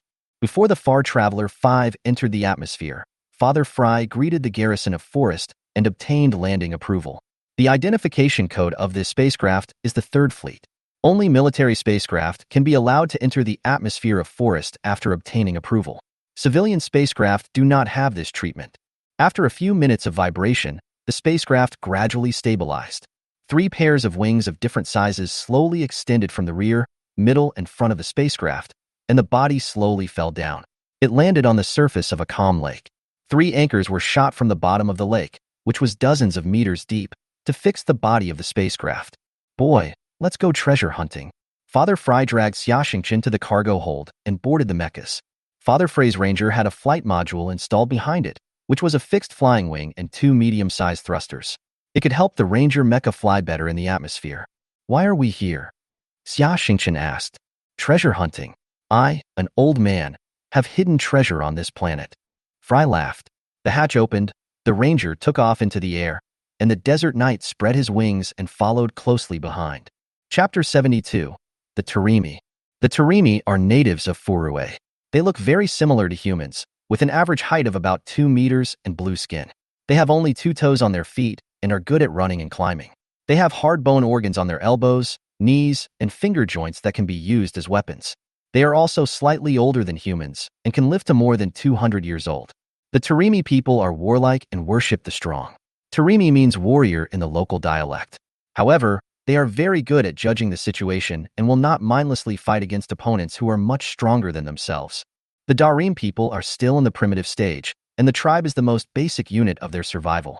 They have no technology and live a life of slash-and-burn farming. When they were first discovered, the Darim people were still using stones as weapons. It was not until more than 100 years ago that humans discovered this planet. At first, some conflicts broke out between the 2 sides, but they soon subsided. This was because the Galactic Empire did not develop Furuixing on a large scale. In the minds of these natives, this planet was very large anyway, and there was nothing wrong with giving some space to humans to live. Not only that, many Darim people quickly learned the human language and started doing business with humans. They used agricultural products, handicrafts, some wild animal products, herbs, seeds, etc. to exchange matches, crossbows, alloy knives, and other cold weapons with tourists. Later, under the influence of humans, they learned to weave cloth and put on clothes. Even a few Darim people walked out of this planet. Yugo is 20 years old this year. Among the Tarimi people, this age is enough to find a mate and reproduce. Yugo is the strongest hunter in the tribe. He has been very good at the fighting skills passed down in the tribe since he was a child, and he has also learned various powerful traps from the old hunters. There are all kinds of ferocious beasts in the forests around the tribe, big fish in the lake, and various shells that can produce pearls. These are all very popular with those foreign humans. Every once in a while, the people in the tribe will bring a large amount of spoils, walk along the river for dozens of days, and go to the nearest tourist resort to exchange supplies. The sharp alloy dagger and metal spearhead on Yugo's body are what he exchanged with humans. Yugo's tribe has more than 500 people, which is considered a large tribe in this forest. Life here is simple and peaceful, and they don't have to worry about being attacked by wild animals. The main occupation of the Tarimi people is hunting, and they are all good hunters. There are countless traps waiting for the wild animals that come to their doorstep. However, suddenly one day, misfortune befell the tribe. 4 Tarimi children were playing near a cave when suddenly several large insects rushed out of the cave. These insects were more than 2 meters long and 1 meter tall, covered with thick shells, with 2 extremely sharp claws and a huge tail with a poisonous hook behind them. Two of the children were torn to pieces and eaten in an instant, and the remaining two children desperately ran back to the tribe. One child accidentally fell to the ground and was eaten by the insects that caught up with him. The last child ran desperately and finally ran back to the tribe. However, before he could explain to the tribesmen what happened, hundreds of such bugs rushed into the base. They killed and ate anyone they saw, and the traps around the tribe had no effect on them. A dozen warriors of the tribe besieged a bug, and they could only kill one after sacrificing 7 or 8 lives. In the end, Yugo watched helplessly as everyone in the tribe died, including poultry and livestock, which were brutally killed and eaten by the bugs. Wugo had already killed 3 bugs with all his strength. His spear broke and the alloy dagger remained in the body of a bug. Without a weapon, he didn't want to be slaughtered, so he had to run desperately. A dozen bugs were chasing him closely, and all the creatures he encountered along the way became food for the bugs. Finally, Wugo was tired and couldn't run anymore. He had used up all his strength when killing the bugs just now. Suddenly, his feet softened and he fell to the ground. The 3 bugs closest to him surrounded him instantly, waving their claws to tear the food in front of them into pieces. A stinging scorpion raised its claws high and was about to fall on his head. At this time, several green lasers flashed and shot into the insect's body. The burning laser quickly pierced a big hole in the insect's body. The liquid in the insect's body was instantly heated and expanded in volume, and it burst with a bang. Along with the aroma of barbecue, the green blood of the insect sprayed all over his face and head. Yugo saw a huge thing called a mecha hovering in the sky, emitting green light from its body. The dozen or so insects that chased him all the way were all destroyed. This must be the god sent to save me, Yugo thought, kneeling on the ground and worshipping the mecha in the sky. It turned out that Father Fry and the Desert Knight were rushing to the place where Father was hiding something, and suddenly saw a group of creatures chasing a blue-skinned alien. Xia Xingqian magnified the optical image, and when he saw the appearance of those insects, his pupils suddenly contracted. Because those creatures were stinging scorpions. Aren't stinging scorpions only creatures on Watchstar? How come they are here? He was very puzzled, but the current situation was critical and saving people was urgent, so he couldn't think too much. So the 4 rapid-fire laser cannons on the Desert Knight opened fire continuously, and the firing rate of the mecha's laser rifle was also adjusted to the highest. Although the power has decreased a lot, it is still more than enough to kill stinging scorpions. The huge mecha slowly landed on the ground under the influence of the strong airflow ejected by the thrusters, and the surrounding trees were blown all over the place by the strong airflow.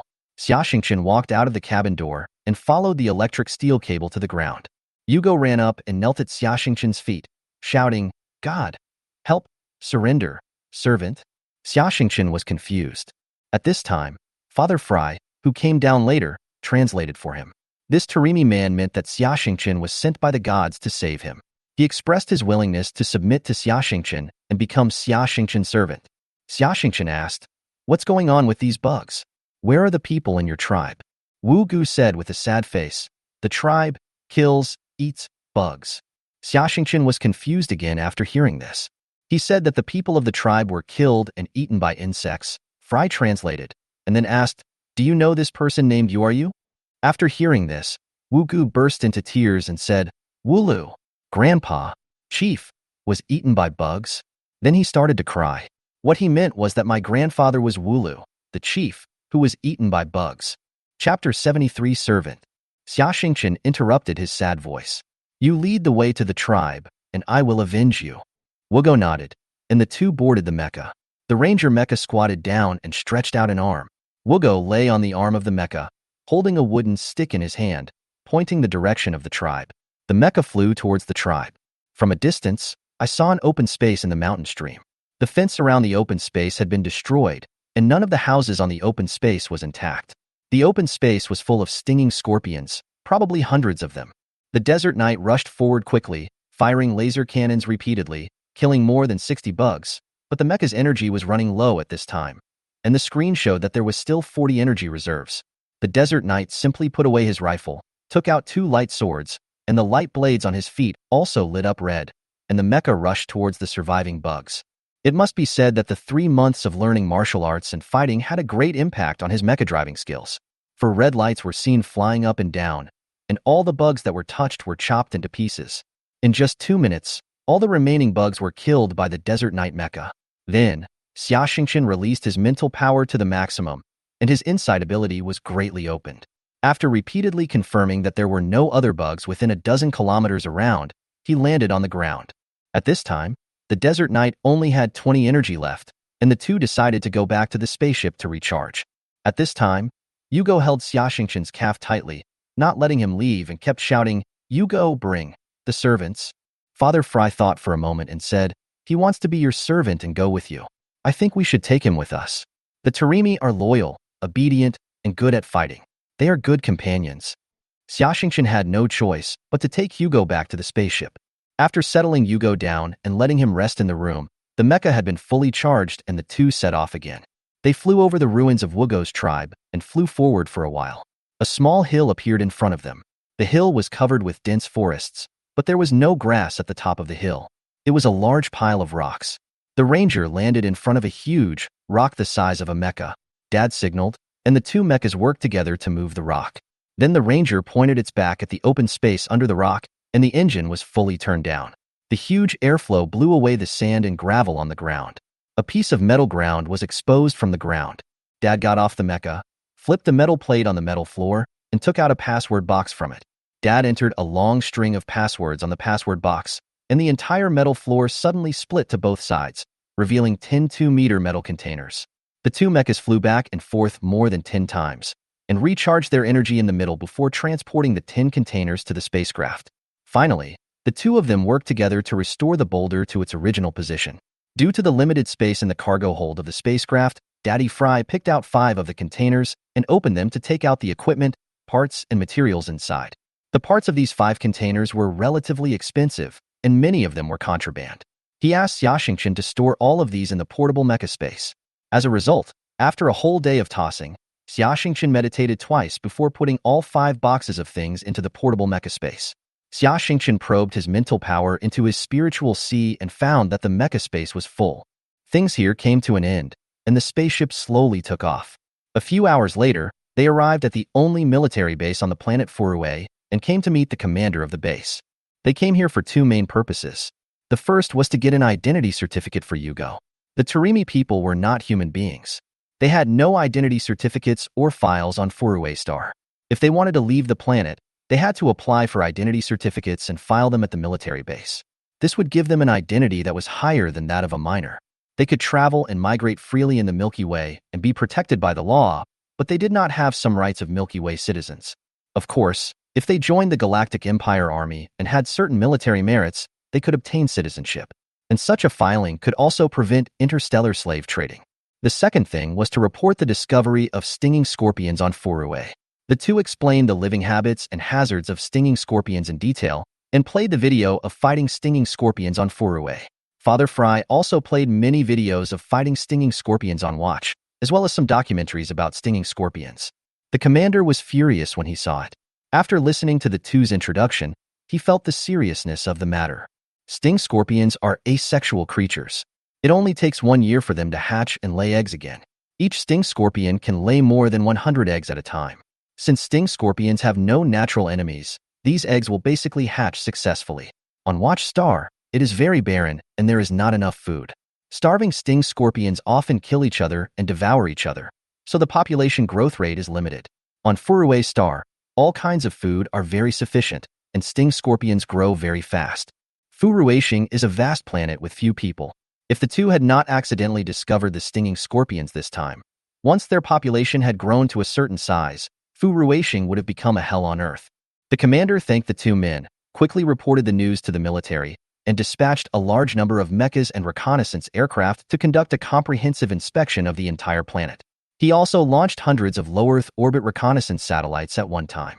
After getting Yugo's identity certificate and buying him several sets of clothes specially tailored for the Tarimi people and a new alloy dagger, the 3 returned to the spaceship and resupplied it. The spaceship slowly left the water, and the 4 rocket engines at the back ignited. Father Fry pulled up the head of the spaceship, and the spaceship slowly became perpendicular to the ground. At this time, the wings of the spaceship slowly folded up, the thrusters were fully opened, and the 3 were pressed firmly on the seats by thrust and gravity. The Rover V spaceship broke through the atmosphere and flew into space. Their next target was Chang'an Star's satellite, Chang'e 2. It was the largest distribution center for mechas and mecha accessories in the Western Administrative Region. The Mecha R&D Center and the largest production base of the Tang Dynasty Group were located here. At this time, on the flagship of the 1st Squadron of the 3rd Galactic Fleet, Thor's Hammer, Vice Admiral von Klosch was talking to his father, Grand Marshal von Bismarck of the Galactic Empire, through a secret communication channel. Last time, Nicholas's conspiracy on Watchstar was crushed, and the ice between father and son was broken, and the relationship between the two quickly warmed up. In the past, some orders from the military were conveyed through the general command, but now, the old marshal often conveyed orders in person, just to have a good chat with his son. Chapter 74 Father Frey's House. What do you think about the Scorpion incident on Chang'an Star? Asked the old marshal. I think this is a man-made conspiracy, and it's not an isolated case. We should conduct a comprehensive survey. I think there should be traces of stinging scorpions found on other planets as well. You are right. There are now 2 cases in the Southern Administrative Region and 1 case in the Eastern Administrative Region. The case in the Southern Administrative Region was actually in the Antarctic star field. The military has instructed all fleets, star field garrisons, and governments to begin a census. Bismarck was very satisfied with his son's judgment. When were the stingers brought to those planets? Asked Krauss. About 2 to 3 years ago. They were dropped from space in sealed containers in the form of eggs. They are large and fierce, and it is difficult to bring the adult live ones out of Watchstar. Von Klosch was silent. He thought carefully, then said, we can retrieve the flight paths of the spacecraft that flew from Watchstar to those planets during that time period. We can almost determine the murderer and which planets may be targeted. We have already done this and have locked onto several targets. You know what? These ships are more or less related to the North, the old marshal sighed. Now it is certain that this is another conspiracy of Nicholas. Judging from the situation, he may openly rebel against the Empire in 2 years at the earliest, and 3 or 4 years at the most. By then, if a catastrophic infestation of stinging scorpions suddenly occurs on dozens of planets across the country, it will involve too many of our troops, and the media and the government will put enormous pressure on the army. This move is too vicious, von Bismarck said thoughtfully. Fortunately, we discovered it early. You, the 3rd Fleet, should speed up your preparations and enter combat readiness in advance. Also, this time it was the little guy from the quicksand base who discovered it, so I think you should express your opinion. Marshal von Bismarck instructed. His rank was promoted too quickly, so I can only compensate him in other ways. What do you think of a huge bonus, military merit, and a place for further studies at the Imperial Military Command Academy? Talking about Xia Xingqian, von Klosch was still very proud. After all, Xingqian was discovered by him. Okay, I hope he can give us a bigger surprise. However, what no one knew was that a conspiracy had already begun on Watchstar. After 3 days of trekking, the small spacecraft arrived at Chang'an 2. This planet is very large. Although it is a satellite of Chang'an, its size is about the same as Furue. Due to the busy space traffic here, Chang'an 2 built 2 artificial star rings around the surface of the planet. There are hundreds of thousands of space berths on the star rings, which can dock various ships. There are thousands of large elevators on the space rings that are busy all the time. Here, each fleet has dozens of dedicated berths. The 3 parked the spacecraft and took the orbital elevator on the star ring to the ground. The gravity on Chang'an 2 is relatively small, about 0, and the only impression given by the whole planet is science fiction. The city is full of various strange buildings, most of which are made of metal. There are all kinds of strange vehicles flying in the sky and running on the ground. Even the police who maintain public order are robots. The people living here are also all kinds of strange. Some are unkempt, some have transformed their whole bodies into machines, and there are all kinds of clones, aliens. In short, there are few normal people. In the words of Father Frey, the brain structure of geniuses and lunatics is exactly the same. Xia Xingqian drove the anti-gravity magnetic levitation car and left the bizarre city under the guidance of Father Frey and drove into the suburbs. It looked relatively normal here, with various plants growing lushly and private villas and manors among the plants. The car drove for more than an hour before arriving in front of a villa on the top of a hill. A red laser beam from the gate scanned Father Frey's face through the car window.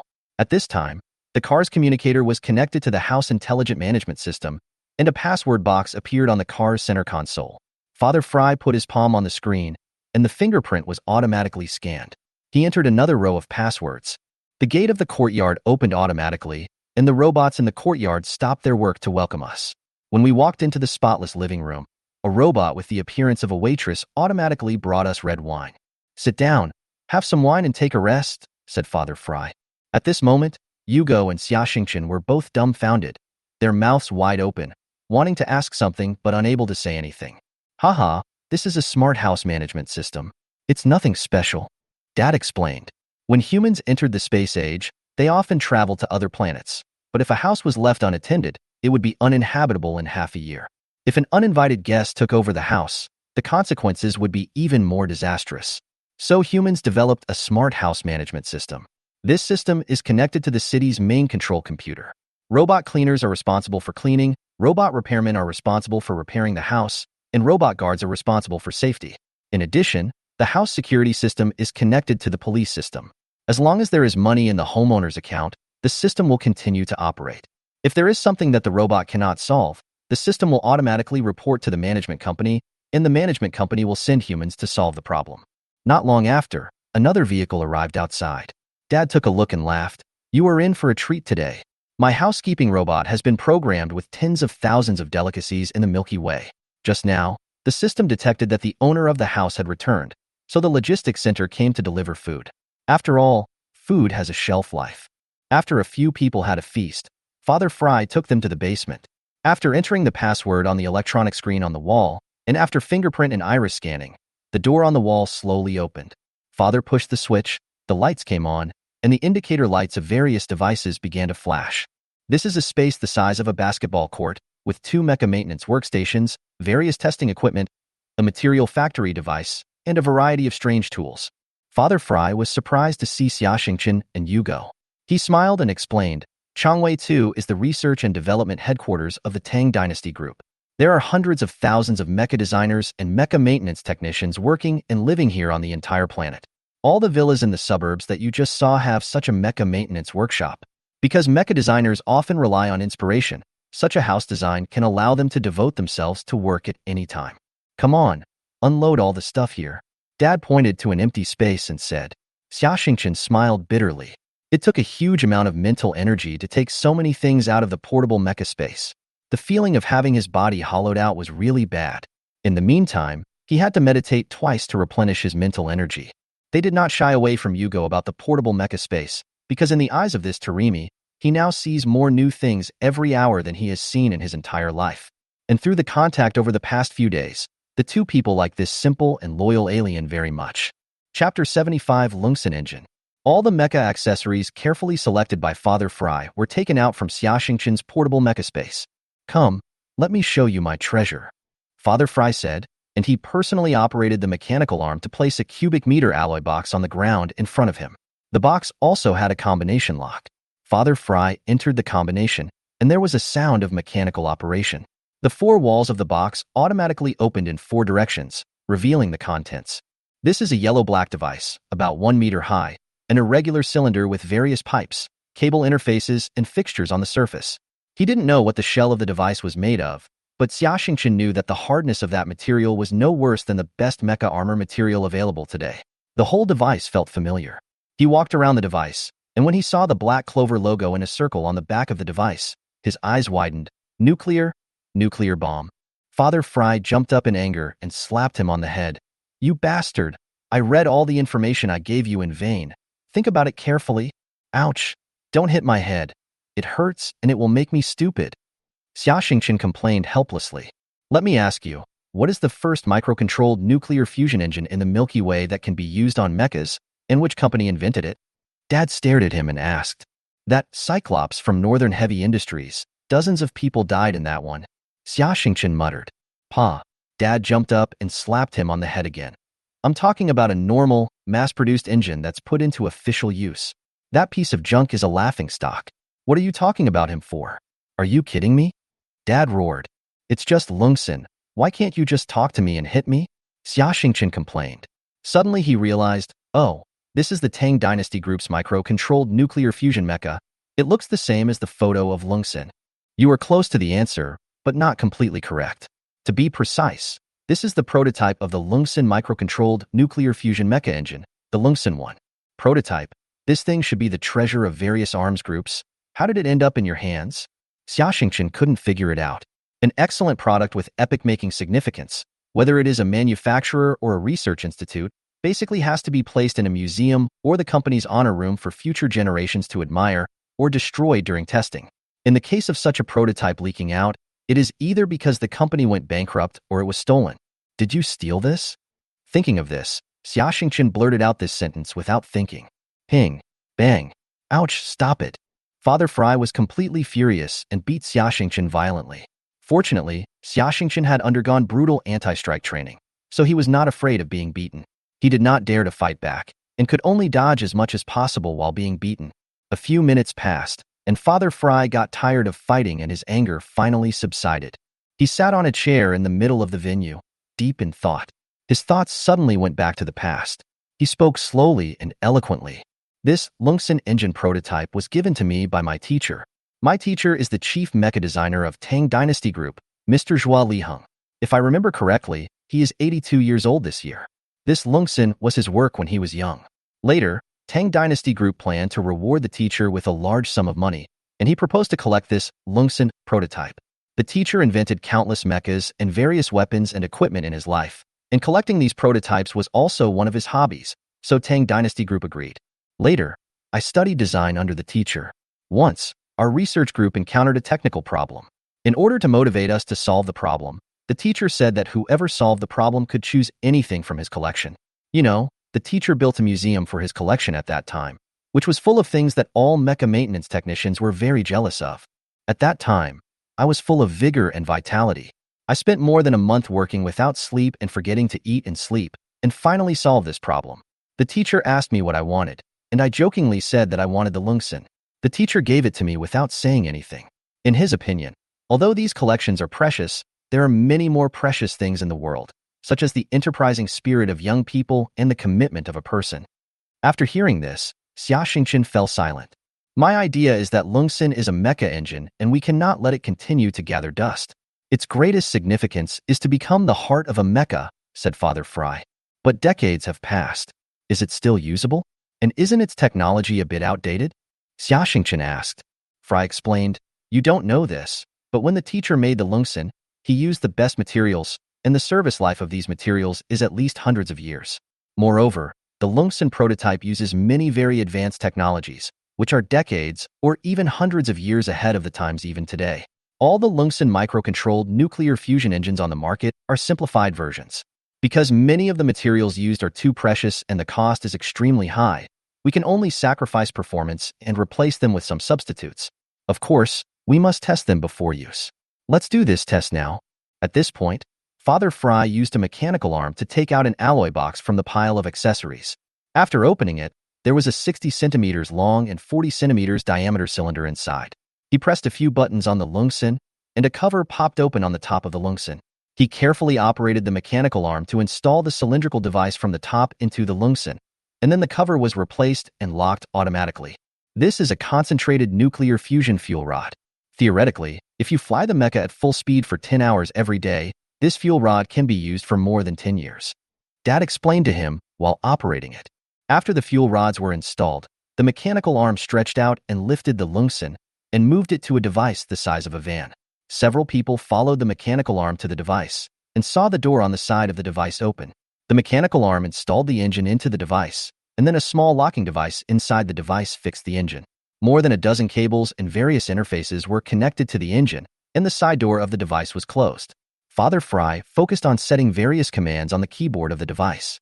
After a short time, various indicator lights on the device lit up, and various parameters of the Lungsen engine appeared on the screen. The Lungsen made a humming sound in the device. This is a mecha engine power test bench, which is only available in engine manufacturers and large laboratories. It can simulate the working conditions of various mechas and make the engines work to test the engine's performance. The energy output by the engine is connected to the large rechargeable battery in the smart house.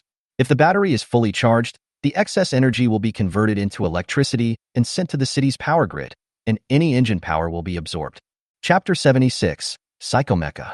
The mecha engine test takes 3 days. Xiaxingchen and Father Fry continue to discuss the issues of the new mecha. Xingchen, your current mental power level has exceeded level 20. Mecha masters at this level can release their mental power, so mechas can install and use mental power equipment. I will build a mental power mecha for you. Dad said. Xiaxingchen nodded. There are currently 2 mainstream mental power equipment. One is the mental power amplification device, and the other is the mental power auxiliary device. The mental power amplification device, as the name implies, is a device that amplifies the effect of mental power. For example, Xiaoxingqian's insight skill, when not using a mecha, has a detection range of 50 meters. When using a mecha, even an ordinary mental power-assisted mecha operating system will have an impact on mental power. When Xiaoxingqian drives an ordinary mecha, the range of the insight ability can reach 200 meters. If Xiaoxingqian used a mental power amplification device designed specifically for mecha masters with a mental power level of 20 or above, his detection distance could even reach 800 meters. However, the cost would be to increase the mecha master's mental power consumption. Mental Force Auxiliary Equipment. It is a device that uses mental force to directly trigger and control certain parts of the mecha. Although most mechas now use mental force operating systems, its main principle is to convert human nerve signals into electrical signals and transmit them to the mecha's computer, and then the computer issues instructions to the various parts of the mecha. In the middle, it takes 2 or 3 signal conversion and transmission processes, and finally reflects on the action of the mecha, which will produce a delay of a few tenths of a second, or even 1 to 2 seconds. However, on the battlefield, this second is enough for an anti-mecha missile to fly dozens of meters, and enough for a laser to fly 300,000 kilometers. This 1 second difference is the distance between life and death for a mecha master. The design concept of the mental auxiliary equipment is to install the mental receiving device into the control module of each major component. It can directly receive the mental signal of the mecha pilot and directly control the movement of the mecha, eliminating many intermediate links, greatly speeding up the reaction speed of the mecha, and also improving the combat effectiveness and battlefield survivability of the mecha. Similarly, these mental force receiving devices are expensive, and each one is almost the same price as an ordinary mecha. A high-end and top-spec mental force mecha needs to use dozens of such devices, which is difficult for ordinary people to afford. Even in those powerful forces, only a very small number of ace pilots can own such top-spec mental force mecha. Now, the most common practice among pilots with mental force levels above level 20 is to install such mental force sensing devices on several key, life-saving parts. For example, in the Quicksand base, there are only 4 such devices on Colonel Barisi's mecha, but this is already very luxurious, and he earned them through military exploits. For Xiaoxingqian's mecha, Father Frey's only requirement was to use the best and top configuration. As for the cost, the Quicksand base would bear part of it. In addition, Father took out dozens of basically unnecessary accessories and equipment from the containers, posted them on the Skynet of Changwei 2, and opened the auction function. These things made countless mecha maintenance pilots and private mecha enthusiasts crazy. Many of them were masterpieces of masters, and it was difficult to buy them with money. They wanted to get these things at any cost, and the problem of funds was easily solved. Some mecha masters have reached level 20 in their spiritual power and have awakened their spiritual power. So they will find mecha designers to design mechas that match their spiritual power attributes. As for Xiaoxingqian's spiritual clone, Father Fry thought of it when he first learned about Xiaoxingqian's spiritual power characteristics. This is the Super Dragoon system. The Separated Integrated Control High-Speed Mobile Equipment Group Network System, referred to as the Dragoon system, is a weapon system. In normal times, the Dragoon is part of the entire mecha. In combat, or when there is other need, the system will be separated into several parts and separated from the mecha mother body as several separate combat units to attack the target separately. The most common device of the Dragoon is the floating gun. The floating gun is a weapon composed of a control module, an energy storage module, a small engine, and a laser gun. Normally, several floating guns are part of the mecha, which provides energy and is used as the mecha's laser gun. When encountering an enemy, the pilot gives an order, and several floating guns will detach from the mecha mother body, fly alone, and shoot from different positions and angles, making the opponent flustered and unable to focus on one thing while focusing on another. The earliest Dragoon systems were completely mechanical. They were programmed in advance, such as what distance to keep from the mecha mother body, what relative speed, what firing frequency, and setting the flight path to avoid collisions with the mecha mother body and other floating guns. The floating guns do not have the ability to dodge any attacks, but will keep moving on their own, reducing the possibility of being locked and destroyed by the enemy through their own irregular movements. Even if they are not attacked, they will move according to the set program, simplifying the instructions and thus reducing the burden on the pilot. Later, humans invented the mental control system for mechas, and the Dragoon system was also improved. The operation was simplified through mental control. Some mecha masters with strong mental power and strong spatial perception can control the operation and shooting of the floating gun separately, making it even more difficult for the opponent to judge its trajectory and even more difficult to deal with. However, the floating gun consumes a lot of mental power and controlling several things at the same time may cause the Mecha Master to lose sight of one thing while focusing on another, leading to serious consequences. Therefore, the Dragoon system is now almost extinct. Xia Xingqian's advantage lies in that, first of all, his total mental power is much greater than that of ordinary people. So this mental power consumption is nothing, and more importantly, his mental clone skill can simultaneously separate 4 mental bodies from the main body. These 4 mental bodies are both independent of each other and integrated with the main body. Although the 4 mental clones have limited capabilities and cannot control the mecha, they are more than enough to control devices such as floating guns. Moreover, in the ordinary Dragoon system, devices such as floating guns can only be more than 10 meters away from the mecha mother body. It is difficult to maintain control of the floating guns at a distance of more than 10 meters, because the fire control system and flight detection system of the floating guns are shared with the mecha mother body. If they are farther away, the mecha will be out of control. Xia Xingqian's mental clone can be more than 800 meters away from the mother body, which means that the floating gun he controls can be more than 800 meters away from the mecha. Imagine that in the future, when Xia Xingqian is fighting with an opponent, he will ambush the floating gun hundreds of meters away and suddenly fire. Even the most experienced Mecha Master may not be able to anticipate such a sneak attack. In order to maximize the power of the Dragoon system, Father Fry decided to install a mental control device on each floating device to facilitate Xia Xingqian's precise control of each floating cannon, so that he can better play the role of the Dragoon. Chapter 77: The Wolflands. The matter of the mental mecha has been determined, and the next step is to apply the micro-controlled nuclear fusion engine, Lungsen. First of all, the nuclear-powered mecha eliminates the huge battery pack, which can free up a huge space for the mecha to install new weapons and equipment. Moreover, with this powerful nuclear-powered engine, the mecha's thrusters, laser cannons, and other devices can increase their power to obtain greater power and stronger power. In addition, light energy armor is also a standard configuration for nuclear-powered mechas. It took the 2 of them 3 days to finalize the design of the new mecha. In the following days, Xia Xingqian, under the leadership of Father Fry, traveled back and forth between the spacecraft, the Mecha Parts Trading Center, and Father Frey's home every day. The logistics system on Changwei 2 is very developed. As long as they choose the parts and pay online, the logistics company will quickly deliver them to their homes. However, Father Fry said that many of the parts must be specially customized by a special factory, which requires them to go there in person. At this time, a group of uninvited guests came to Watch Star.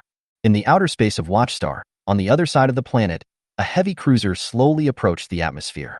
This space battleship was produced by Northern Heavy Industries of the Northern Administrative Region and belonged to the Northern Fleet. It was the latest Snow Girl-class heavy high-speed stealth cruiser, Siberian Star, in service. At this time, 50 specially modified direwolf mechas and a majestic Vengeance Wolf were making the final preparations before landing. The orbit of Watch Star passes the edge of an asteroid belt every year. This asteroid belt brings a lot of space debris. These debris will enter the atmosphere of Watch Star, and most of them will be burned in the atmosphere, and a small part will fall to the ground, which is the famous Watch Star meteor shower. The site selection of Watch Star space station is carefully calculated at the other end of the planet, so as to avoid the risk of the space station encountering the asteroid belt. The person in the Revenge Wolf mech was Andre. After more than half a year of planning and several months of preparation, they finally decided to take action. There were 5 heavy mech cruisers coming this time, among which the Siberian Star was responsible for airdropping mech troops and picking up Yuri. The other 4 cruisers were responsible for pretending to be star pirates and constantly harassing the Watch Star's route from another direction, with the aim of attracting the Watch Star garrison fleet and the Repulse heavy cruiser away. The Siberian Star activated its Mirage system, and the entire ship merged into the dark space. The light was strangely deflected here, and the radar lost its effectiveness. The ship's engine was turned off, and the cruiser was slowly moving forward by ejecting a large amount of cooling gas. The heat source detection devices on the satellite detectors around the Watch Star were all ineffective. The debris of the asteroid belt was getting closer and closer, and Andre issued the final order in the mecha. Warriors of the North Wind Empire, we are now going to a strange place to carry out a very dangerous mission. But I want to tell you that we will be the writers of the great history of the North Wind Empire, and everything you do will be recorded in the history books of this great empire that is about to be established. We are ice wolves from the cold Siberia. Remember, for wolves, there will be no survivors in our battles, and we will never take prisoners. Go forward, warriors. Long live the North Wind Empire. Long live Emperor Nicholas the Great. 50 soldiers shouted with high morale. But calling them soldiers is not quite appropriate. They are the Lone Wolf Mecha Special Warfare Brigade of Prince Nicholas's private guard. These people have no military status, but they receive more rigorous training than soldiers. They carry out secret missions everywhere, are experienced, and have strong combat effectiveness. Each of them is a top mecha master. The most important point is that they are all orphans, raised by Nicholas since childhood, and are very loyal. This time they came to watch Star, all driving specially modified Ice Wolf mechas.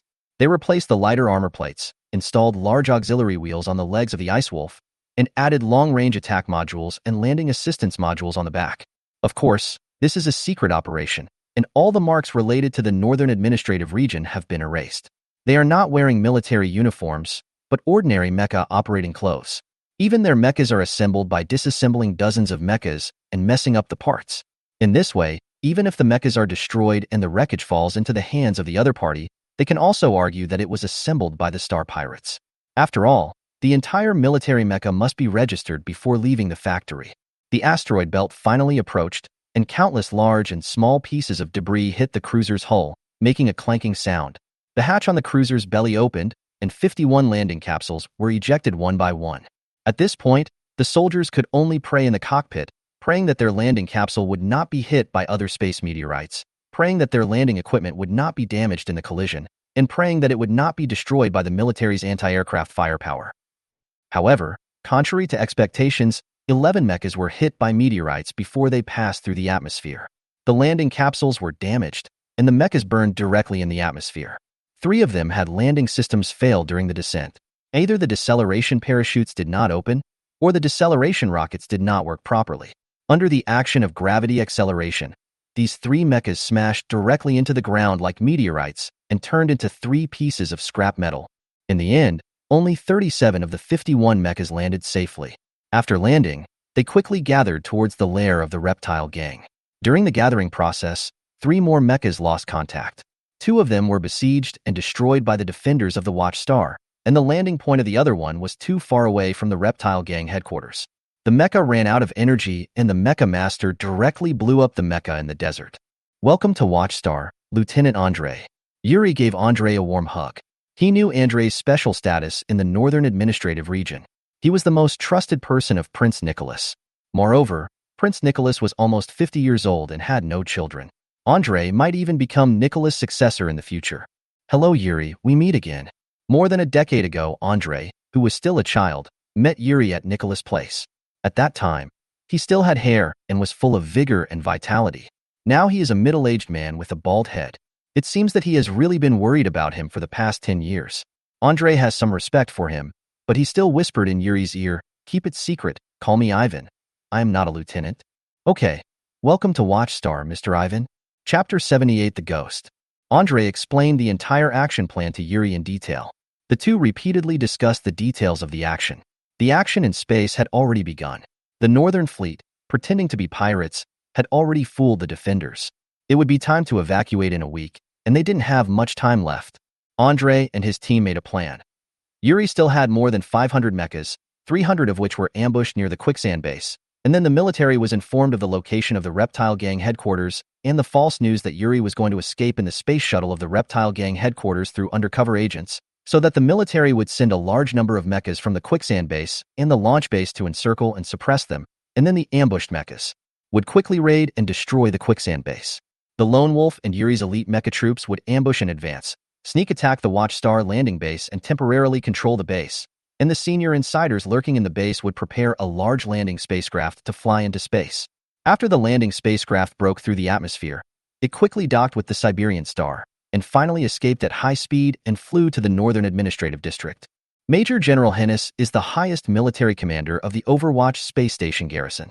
The entire Overwatch Space Station and the entire Overwatch military force are under his jurisdiction.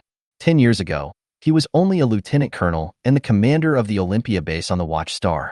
Later, when he came to the space station for vacation, a man who claimed to be from the military of the Northern Administrative Region came to him and said that as long as he agreed to work for the North, he would give him a great fortune. Hennes didn't think much of it at first, but later when he saw the long string of numbers in his secret account, he couldn't help but be tempted. Later, people often sent him intelligence, pointing out the base locations and movements of some small groups of sand bandits. Hennis took the opportunity to mobilize the army, won many battles, and was soon promoted to colonel. At this time, The military chief of the landing base was dismissed because of a scandal. It was said that someone secretly filmed an indecent video. Although the officer fiercely explained that he was framed, the military had to take him down in order to eliminate the impact. Hinnis, who performed well, naturally became the commander of the landing base.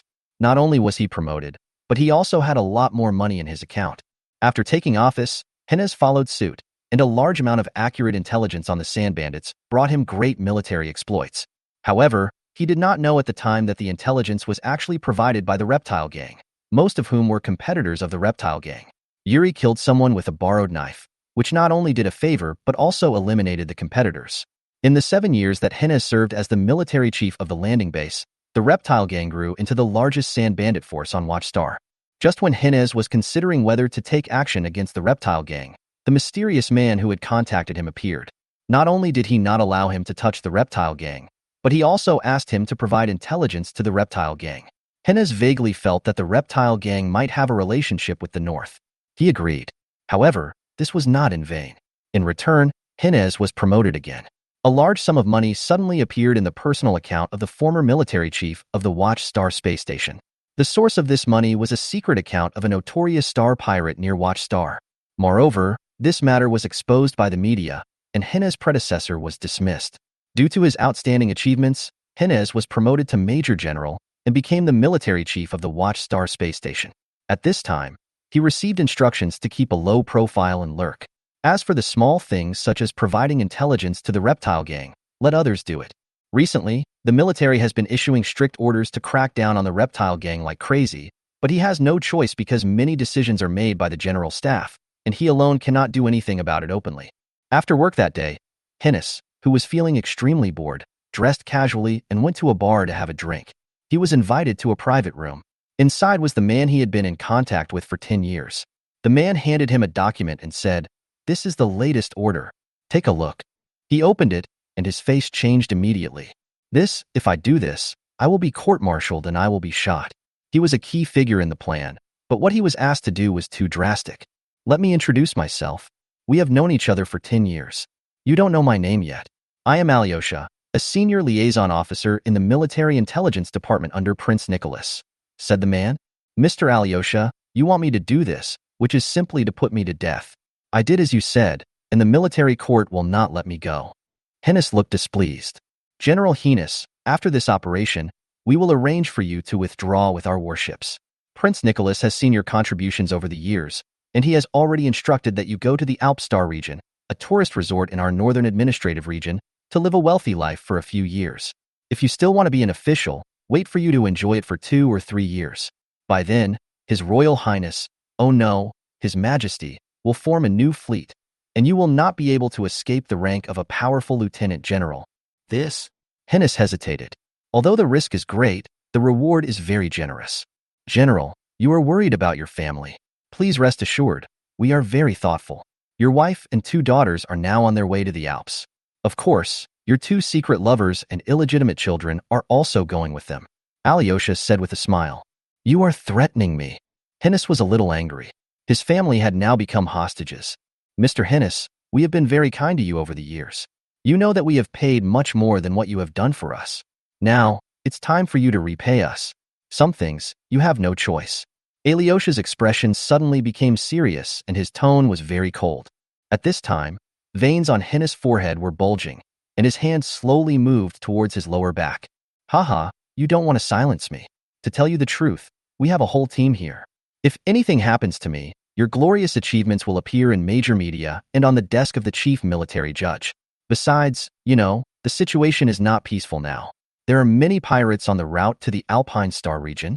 Alyosha sneered as he spoke, with a cold light in his eyes. "No, I agree to do it." Hinnis finally couldn't stand the pressure and gave in. "Then I look forward to your wonderful performance. Don't let Prince Nicholas down," he said, turning and leaving. At this time, Hinnis was already covered in cold sweat, sitting dejectedly on the sofa. Chapter 79: The Nightmare begins. In recent days, the headquarters of the reptile gang has been very busy. The gate of the underground base has been opened, and various mechas and vehicles are frequently coming and going. At this time, a low-orbit reconnaissance satellite accidentally passed through the sky here and took a photo. This photo was sent to the headquarters of the Watchstar space station. Report to the commander. According to the analysis of our intelligence department, from the information conveyed in this photo, this is exactly the headquarters of the reptile gang we have been looking for a long time. First of all, from the scale, there are more than 500 mechas of various colors, and there may be more mechas underground. Among these mechas are the Scythe Demon Mecha and the Direwolf that appeared some time ago, especially this one, the improved version of the King Kong Mecha, the King Kong Overlord. This is the mecha of Bloody Campbell, a capable general under Yuri. So we can be sure. The intelligence officer said excitedly. What are they building? Hennis asked in a pretentious manner.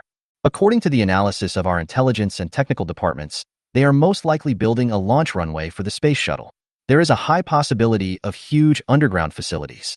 They probably want to escape, said the person from the intelligence department. The reptile gang has committed many evil deeds over the years. Now that we have finally caught them, we must catch them all in one fell swoop, especially Yuri. We must find him alive or dead. I suggest that all military bases within 1,000 kilometers of the reptile gang headquarters, including the launch base, be mobilized tonight, except for 5 soldiers left to guard. This way, we can gather about 1,500 mechas and launch a devastating attack on them. I estimate that they have at most 800 mechas, and most of them are a mob. However, the weather conditions on Watchstar have been complex these days, with intense atmospheric activity. Our satellites are simply unable to obtain effective intelligence, and the danger of reconnaissance planes taking off is also extremely great. I suggest we wait a few days before launching the attack. A staff officer raised a question. Ridiculous. Do you know what it means to miss a combat opportunity? The weather is bad now, and their space shuttle cannot be launched. When the weather is good and they launch the shuttle, where can they catch Yuri? Recently, a large number of space pirates have come to harass the route of Watchstar, and the garrison fleet has been sent out. What can they use to intercept the space shuttle? Will they use patrol boats? The staff officer lowered his head. What Hennis said made sense, but he still felt that something was wrong. I order that starting tonight, all mecha troops of the 5 bases, including the launch base, quicksand base, Olympia base, except for no more than 5 guards, should be dispatched to arrive at the coordinates before 5 o'clock tomorrow. Gather at these 5 coordinates, form a siege on the Sand Bandits base, and launch the general attack on time at 5:10. Hennis gave the order to attack. Yes, sir. The staff began to get busy. After receiving the order, the quicksand base began to get busy. All personnel canceled their vacations, and the mecha maintenance technicians in the mecha maintenance workshop were busy. Each team was busy charging their mechas and replenishing their ammunition. The base's command center held an emergency high-level meeting and decided to leave only the 02ND and 19th teams to guard the house, and all the remaining mechas would be dispatched, because there were no other space pirates in the vicinity except the reptile gang, and there were no large groups of stinging scorpions nearby. The 2 teams that stayed behind were because most of the personnel were new recruits who had just been added. Colonel Barisi and Freya served as the captain and deputy captain of the assault force, respectively. As night falls, the rumbling sound of mecha engines breaks the silence of the desert night sky. At 4:30 in the morning, 185 mechas from the quicksand base arrived at the designated assembly point, which was 30 kilometers away from the reptile gang's base. After counting the number of mechas, the 185 mechas were lined up in 2 directions with the assembly point as the center, with each mecha 5 meters apart. Soon, 5:10 arrived, and the command code came from the mecha's universal channel, action. Suddenly, nearly 200 mecha engines roared and rushed to the headquarters of the reptile gang at a speed of 70 kilometers per hour. The reason for this speed was that there were more than a dozen storm mechas in the team, and its track chassis allowed it to reach a maximum speed of only 70 kilometers per hour. The mecha brought up a cloud of dust. At this time, a shrill alarm sounded in the reptile gang's base. The sand bandits found themselves surrounded. They climbed onto the mecha without even bothering to put on their clothes. Freya was driving the Red Wrench 2 mech at this time. She felt a little irritated, as if something bad was about to happen. The radio silence had been lifted, and she called Colonel Barisi through the private channel of the pager. Uncle Barisi, I don't know why, but I have a bad feeling that something bad is going to happen. Yes, I feel it too. There may be danger. You must be careful. Colonel Barisi frowned. He also had the feeling that danger was about to come. This was an intuition that soldiers formed in countless battles, and when they brushed shoulders with death countless times. Suddenly, dozens of violent explosions were heard in the middle of the team. Ah, be careful. Captain, it's an anti-mech mine. The communicator was suddenly in chaos. At this time, The battlefield command mecha reported that the team at the quicksand base had just been attacked by anti-mecha mines. In this wave of attacks, 32 mechas were devastated, and 13 were affected by the explosion, severely damaged, and lost their combat capability. "Stop!" Colonel Barisi shouted. Chapter 80 Base in danger. Soon, the headquarters of the Sand Bandits attack operation received news that not only the quicksand base, but also the attacking forces of other bases were attacked by anti-mech mines. The military dispatched a total of 1,620 mechs. 390 were lost in the first wave of mine strikes, of which 221 were directly destroyed, and the rest were seriously injured and lost their combat capability. Landmines are a cheap defensive weapon. They have been buried or placed on the ground for thousands of years. Especially in defensive operations, landmines play a huge role. Sometimes the attacking troops face a defense zone full of landmines and can only pay with their lives. After entering the space age, landmines almost withdrew from the stage of history, but after the appearance of mechas, landmines regained vitality. The cost of anti-mecha mines is only 1/10 of that of mechas, but the lethality is very huge. It is enough to destroy a mecha with a dozen landmines, and it is profitable to destroy 2 mechas. The anti-mecha mines used by the Sand Bandits are the result of continuous improvement and production by Northern Heavy Industries after many actual combats in recent years. The anti-mech mine is a cylindrical object with a diameter of 1 meter and a height of 1 meter, weighing more than 1 ton. It is laid by the mech. The trigger device is electromagnetic induction, and it can also be timed or remotely detonated. There are multiple micro-rockets under the warhead of the mine, which can launch the warhead of the mine to the vicinity of the mech cockpit and detonate. The mine can launch the warhead vertically upward to a height of 5 meters. It can effectively kill mechs flying below 8 meters. As long as a mech enters the range of 10 meters from the mine will be triggered, and it will automatically calculate the movement trajectory of the mech and eject the warhead. The warhead of the anti-mech mine is equipped with a large amount of high explosives and alloy fragments, which can effectively kill mechs. Even if some mechs have thick cockpit armor, there is no armor on the head and other detectors. Once the mech is affected, it will lose its combat effectiveness. Moreover, many mech masters were killed by the strong shock wave of the explosion. At this time, the news reached the command center of the Overwatch space station. The heavy losses were beyond everyone's expectations. Almost an entire base of mecha troops were gone. "Let the troops withdraw. The losses are too great," said a staff officer. "Withdraw? It's that easy. You withdrew without even seeing the shadow of the enemy. Do you want us to become a laughing stock? We are soldiers, and there will be sacrifices in combat. What's more, we have lost more than this number of mechas every year over the years.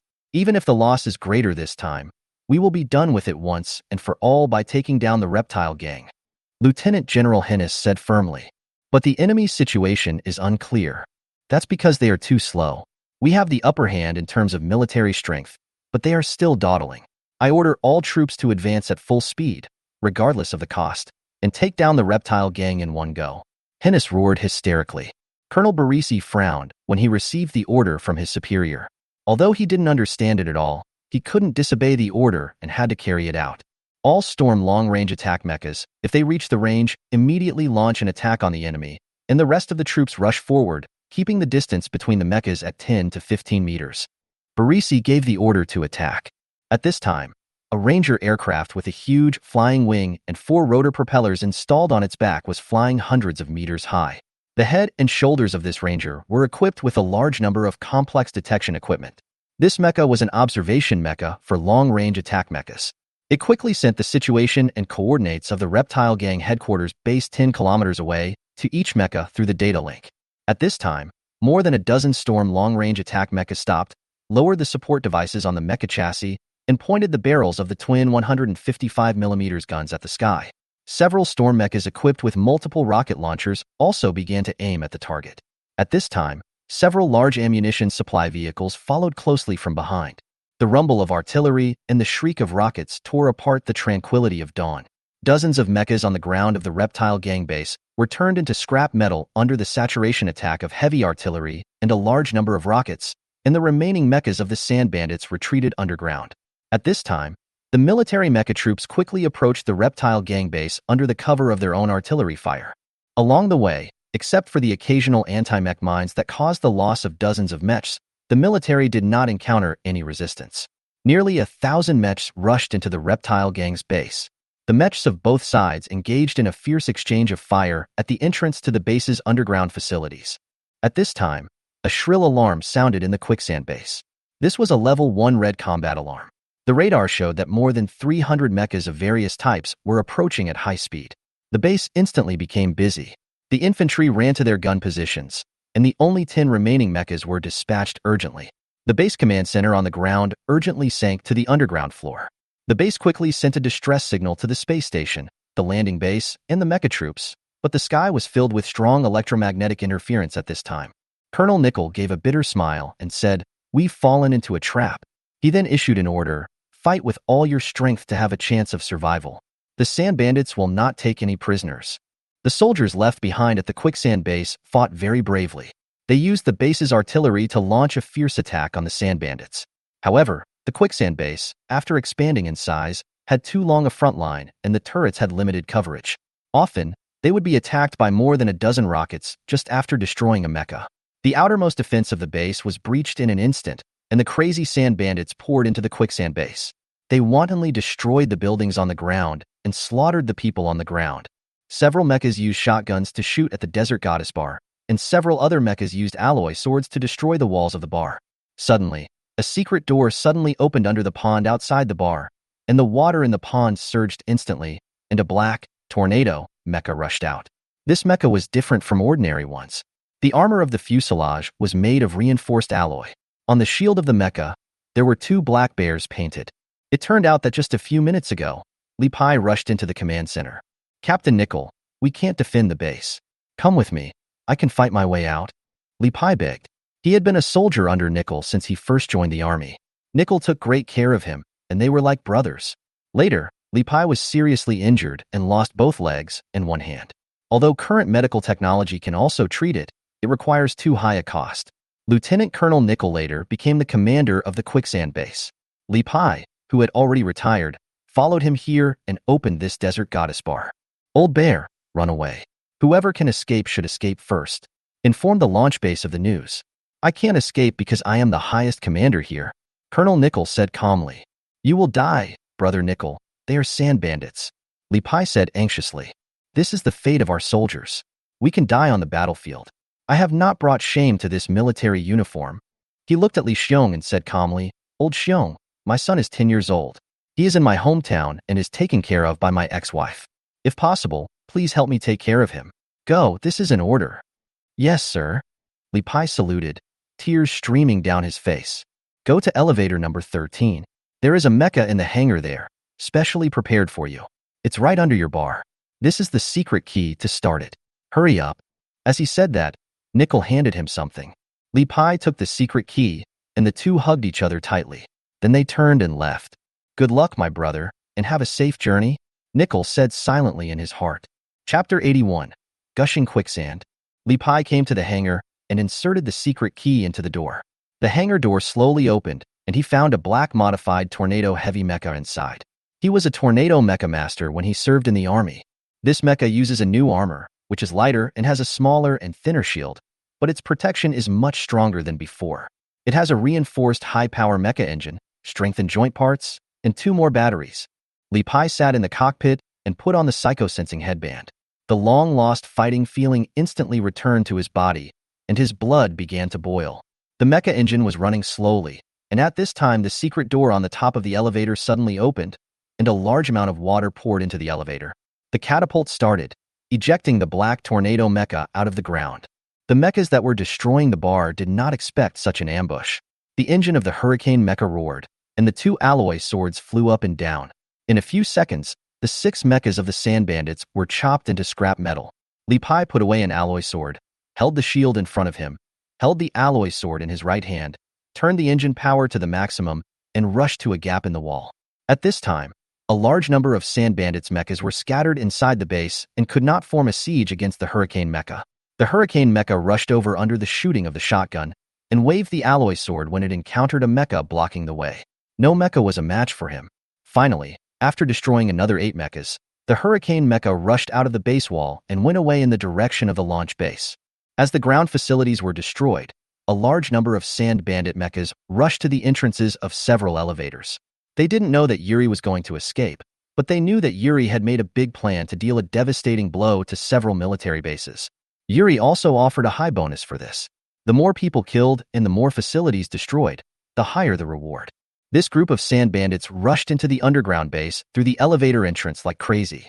At this time, Nicole was sitting alone in the command center while everyone else was trying to escape. Nicole smiled as she watched the images of various locations on the big screen at the base. Her thoughts went back to 10 years ago. At that time, the quicksand base was just a small supply station, and Nicole was just a major. The military decided to expand the supply station into a military base. At this time, a private soldier in his 40s came. This private soldier was called Fry, and he didn't even look at him. Because the conditions here at the quicksand base were too harsh, no senior mecha repairman was willing to come here. This guy was said to have worked in the Tang Dynasty group for many years, and even the fleet wanted to scramble for him, but he specifically wanted to come to the quicksand base. In later contacts, he learned that Private Fry had a blood feud with the reptile gang. This private was unruly and very talented. The two were unwilling to give in to each other and often quarreled.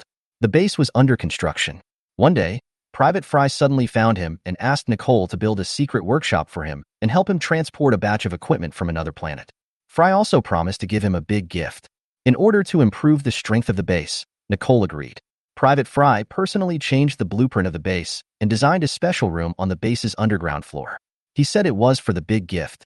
A few months later, the base was completely built and Frey's batch of things were also delivered. He mysteriously invited Nicole to come to the room to see the gift. This is a cylindrical object 2 meters long and nearly 1 meter in diameter, with a black clover on a yellow background on the outer shell. Nicole almost peed his pants on the spot. This is. Nicole pointed at the thing and was speechless. Don't worry about it. This is a nuclear bomb for you. Fry said proudly. You lunatic, what do I need a nuclear bomb for? To fight sand bandits? A nuclear bomb that can kill hundreds of thousands of people. To fight sand bandits? How could you come up with that? Besides, don't you know that the possession and use of nuclear weapons is now prohibited in the Milky Way? Do you want me to be brought to a military court? Nicole was completely furious. It's not fired at the sand bandits, it's for us. Fry said calmly. What? For myself? Nicole thought he had misheard. What would I use it for? To generate electricity or to set off fireworks for myself? He could no longer remain calm. Let me ask you a question. If the sand bandits break into the base, can you guarantee that the base will not be occupied by the bandits? Fry said. Nicole was silent. He thought about the question carefully and then said, no. Fry then asked, if the sand bandits broke into the base, do you think they would let the people in the base survive? Will you survive? No, it's even worse than death, Nicole replied. Then do you want to send your enemies to hell before you die? Fry asked again. Nicole nodded. He understood. This was how the gift was to be used. Together, the two of them placed the nuclear bomb in this special room in the middle of the base. Fry also specially designed the detonation procedure. Nicole set the password. Through his personal terminal, he could detonate the nuclear bomb anywhere in the base. Nicole opened his personal terminal, called up a password input box, and began to enter a long password. This password was deeply engraved in his mind, and he would think about it several times every day, although he never wanted to use this password. For 10 years, he had left everything behind at the quicksand base. Faces appeared before his eyes. His ex-wife filed for divorce because he devoted all his energy to the base and neglected her. Now that I think about it, I really feel sorry for her. My son, Frank, should be 12 years old now, and he will soon become a man. Fry, you old man, I wanted to go to hell with you, but you ran away. Barisi, my old partner for many years, please find a woman to marry as soon as possible. Freya, the queen of the base, you have brought so much color to the base. Li Pai, take care of yourself. And Xiaxingchen, that lucky little guy. At this time, several mechas of the sand bandits had broken into the hall outside the window of the command center. When they saw that there were still people here, they raised their shotguns. Colonel Nicole looked at the enemy with a smile and calmly typed the last letter. A moment later, the quicksand base erupted. Chapter 82, Withered Rose. Just as the military forces were besieging the reptile gang headquarters, a group of 40 direwolves and 2 special mechas raided the launch base. There were nearly 30 mechas left at the launch base, barely supported by the base's fortress firepower, and they quickly sent a distress signal to the space station command center. At this time, the large force had just broken through the outer positions of the reptile gang headquarters. The headquarters sent a message saying that the landing base was attacked and requested support. Oh no, we've fallen into a trap. This is a feint to the east and Yuri wants to seize the launch orbit. Colonel Barisi made a judgment immediately. Lieutenant Haji, you are now in full command of the attack force at the quicksand base. Freya, let's go to rescue the launch base. Haji's combat command level is also one of the best in the entire quicksand base. No one questioned Barisi's handing over the command to him. Barisi's Royal Knight Mecha is an excellent high-speed close combat mecha. His Mecha and Wrench 2 are the only mechas in quicksand base that have long-distance flight capabilities. Royal Knight Mech, 5 meters high. Parameters, Strength 15, Agility 19, Speed 22, Armor 15. This mecha is a close combat high-speed mecha with extremely high speed. The body armor is very thin, with high-power thrusters and foldable wings on the back. The weapon system is a light knight gun and a light sword hidden in the shield. When attacking from a distance, the knight gun can retract the light blade and emit lasers to be used as a laser rifle. Two mechas were flying at high speed in the sky, and suddenly a mushroom cloud rose from the direction of the quicksand base in the distance. This is a nuclear bomb. The base is finished. Colonel Barisi said this while suppressing his anger. Freya covered her mouth in disbelief, tears welling up in her eyes. Freya, don't let your anger and sadness affect your emotions. It will be a tough battle later. You must turn your grief into strength to avenge everyone. If you can't control your emotions, I suggest you withdraw from the battle. Barisi said seriously. Such emotions can be fatal on the battlefield. Freya stopped crying and bit her lip. Uncle, I can do it. There is a huge lake next to the launch base of the Watchstar landing ship, which provides a large amount of fresh water for the base and also docks some landing spacecraft. Next to the lake is the towering launch pad. At this time, a large landing ship is parked at a section of the launch pad. At this time, all the resistance forces of the base have been eliminated, and the attackers have only paid the price of 12 mechas being destroyed. At this time, they are preparing to drive the mechas to board the ship collectively, and several mechas are busy installing bombs. At this time, the command center of the base is already full of corpses. The monitoring equipment has also been completely destroyed, with only one soldier with the rank of corporal, who is a special agent arranged by the North. He will operate the launch pad here, and after the landing ship is launched, he will secretly put on makeup and slip away to continue lurking. The direwolf mechas began to board the ship. The direwolf that Yuri was riding was the first to board the large landing ship. Suddenly, several lasers shot from a distance. Two direwolves were hit in the head and exploded. The other direwolves quickly dispersed and entered combat mode. The laser cannons on their backs fired at the two mechas flying in the sky. Freya and Barisi performed high-speed maneuvers to dodge the laser shooting. At this time, a mecha that looked like a gorilla rushed out of the mecha group and rushed towards the Royal Knights on the ground. The two twin medium-sized laser cannons on its shoulders were aimed at the sky and fired wildly. This mecha was the Mecha King Kong Overlord of Bloodhand Campbell. King Kong Overlord Mecha, height 6 meters. Parameters, Strength 20, Agility 18, Speed 15, Armor 20. The weapon system is an electric sword extending from the forearm, 4 twin laser cannons on the shoulder, and a row of 16 mounted micro anti-mech missiles in the chest that can be opened. Its armor is very thick, and the hardness of its two forearms is comparable to that of a shield, which can resist lasers and light energy swords. The two are old rivals. They are both top-level mecha masters with equal strength. They have fought 7 or 8 times without a clear winner, and now they are fighting again.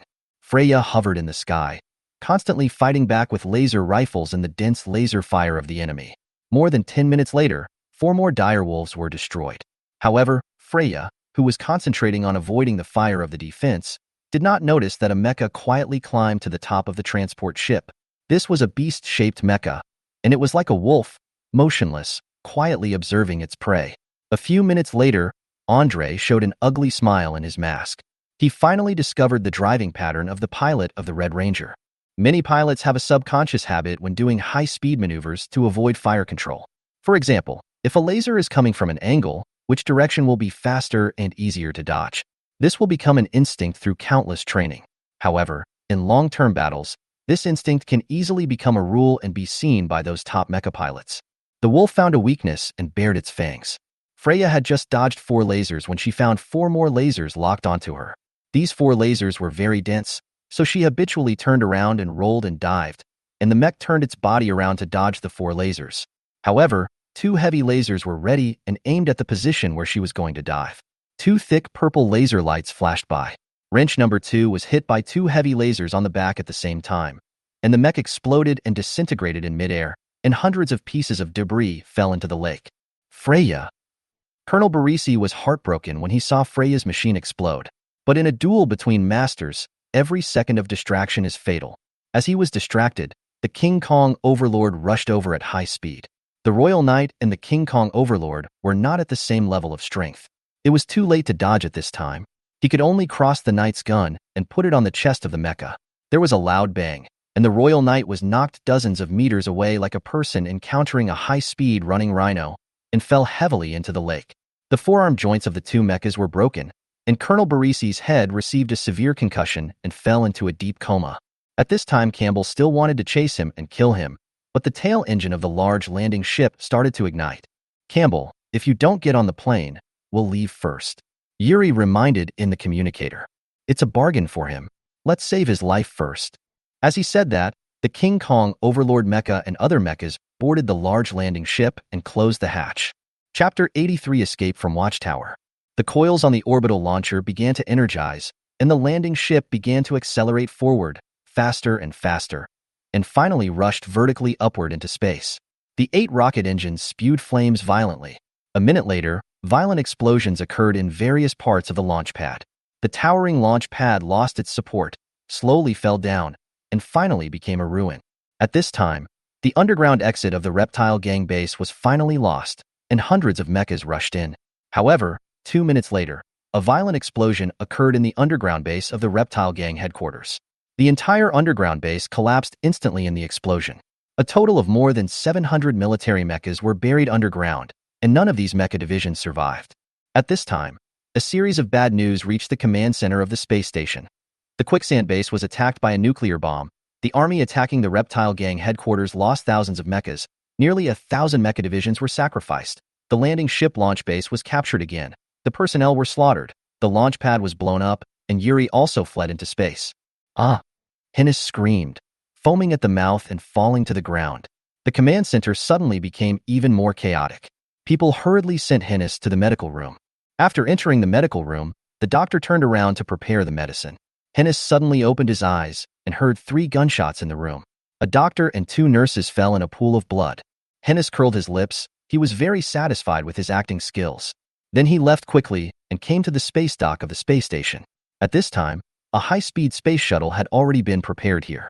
Then, the shuttle ignited and left the space station.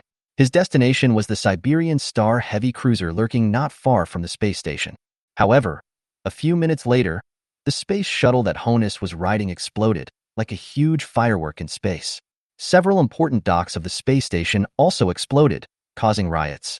Not far away, in another shuttle, Alyosha looked at the fireworks and smiled.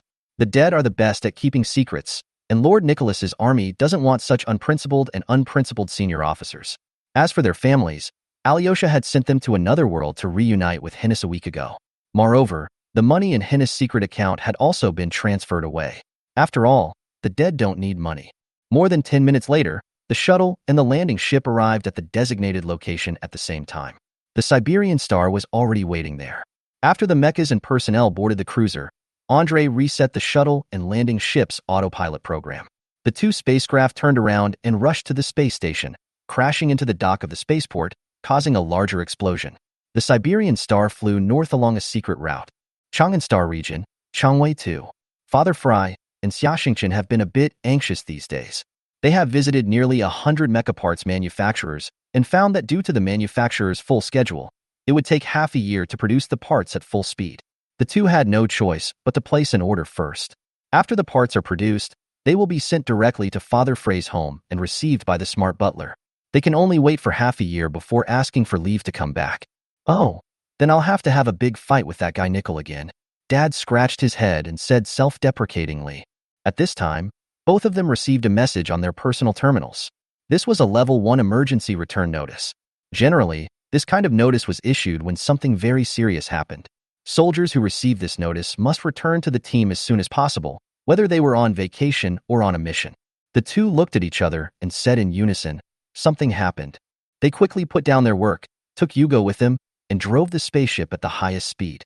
Finally, after 7 days of long journey day and night, they returned to the Watch Star space station. Along the way, They were heavily interrogated by the military, especially when they were about to reach the space station. They were intercepted many times. When they arrived at the Watchstar space station, they were stunned by the scene in front of them. The space was densely packed with warships, and he even saw the flagship of the Third Fleet, the Thor's Hammer heavy space carrier. The Watchstar spaceport was bombed into pieces. After getting off the spacecraft, a series of news shocked the two. General Heinous, the highest military commander of the Watchstar space station, rebelled and was then killed in a space shuttle. His entire family mysteriously disappeared. Yuri the reptile successfully escaped from Overwatch with a large number of his confidants. The quicksand base was attacked by a nuclear bomb, and all the remaining personnel, including the commander, Lieutenant Colonel Nickel, were killed. The troops that went to attack the reptile gang headquarters encountered a trap and lost more than 1,200 mechas. More than 900 mecha divisions were killed, and more than 200 were seriously injured and disabled. Almost all the personnel left at the landing ship launch base were massacred, and the launch pad was blown up. Captain Tori and Barak of the 06th squad were killed. Perlo's mecha was attacked by an anti-mecha mine, and his brain was severely damaged and he was blind. Haji was deeply remorseful and almost crazy because he failed to judge the conspiracy of the reptile gang in advance, which led to the burial of a large number of comrades. Colonel Barisi suffered a concussion, and his life support system was damaged after his mecha fell into the lake. Long-term lack of oxygen caused a large number of brain cells to die, and he became a vegetable. And Freya was killed in the battle. Her mecha was smashed, and not even her body was left. Upon hearing that Freya was in trouble, Xia Xingqian suddenly felt that his brain had been severely damaged and fainted. Father Fry burst into tears. "Nickel, you idiot. Why didn't you wait for me to use that thing?" Chapter 84: The Road to Revenge. A day later, Xia Xingqian woke up in a daze. He sat there in a daze, his eyes dull, not eating or drinking, and did not respond when others called him. His mind kept thinking about every little thing he had with Freya. Father Fry couldn't bear it any longer, so he went up and slapped Xia Xingqian a dozen times. "Xia Xingqian, if you're still a man, cheer up. Look at how decadent you are now. Are you worthy of Freya's spirit in heaven? Now that the base is gone, you are the only one who has the ability to avenge them.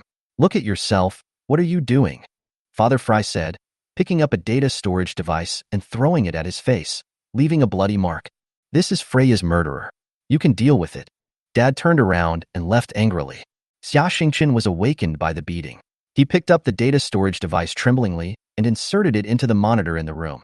There were many mecha battle videos in it, which were filmed by the base's backup monitoring system. It was a transforming mecha, sometimes turning into a human form, sometimes into a wolf form. The only thing that remained unchanged was its brutal fighting style. One military mecha after another was torn to pieces by it, and in the end it shot another bullet in the cockpit of each mecha. The means were very cruel. In the last video, Freya's wrench number 2 was soaring in the air, and the cunning wolf was lurking on the top of the spacecraft, suddenly emitting 6 destructive lasers. Xia Xingqian's eyes were moist again. He clenched his fists and bit the corners of his mouth with his teeth. "No matter where you hide, I will pull you out and tear you into pieces." At this time, a soldier came. Looking at his armband, he was from the Thor's Hammer. "General von Klosch wants to see you. Please follow me." The news of what happened on Watchstar spread throughout the military in an instant. A senior general at the level of a major general rebelled, and the entire planet's military force lost more than half. This was simply a disaster. In a rage, the Grand Marshal of the Galactic Empire, von Bismarck, directly dismissed the Commander-in-Chief of the Third Fleet, von Stringer. The old commander of the Third Fleet also knew that he was to blame for this matter. Even if it was to shut everyone up, he had to be the scapegoat. In order to clean up this mess, the military directly appointed Lieutenant General von Klosch, commander of the 1st Squadron of the Third Fleet, as acting commander. After receiving the order, von Klosch quickly led the 3rd Squadron to Watchstar, rescuing the wounded, identifying traitors, capturing sand bandits, rebuilding the space station and landing base, restoring order. This series of tasks was carried out quickly and effectively.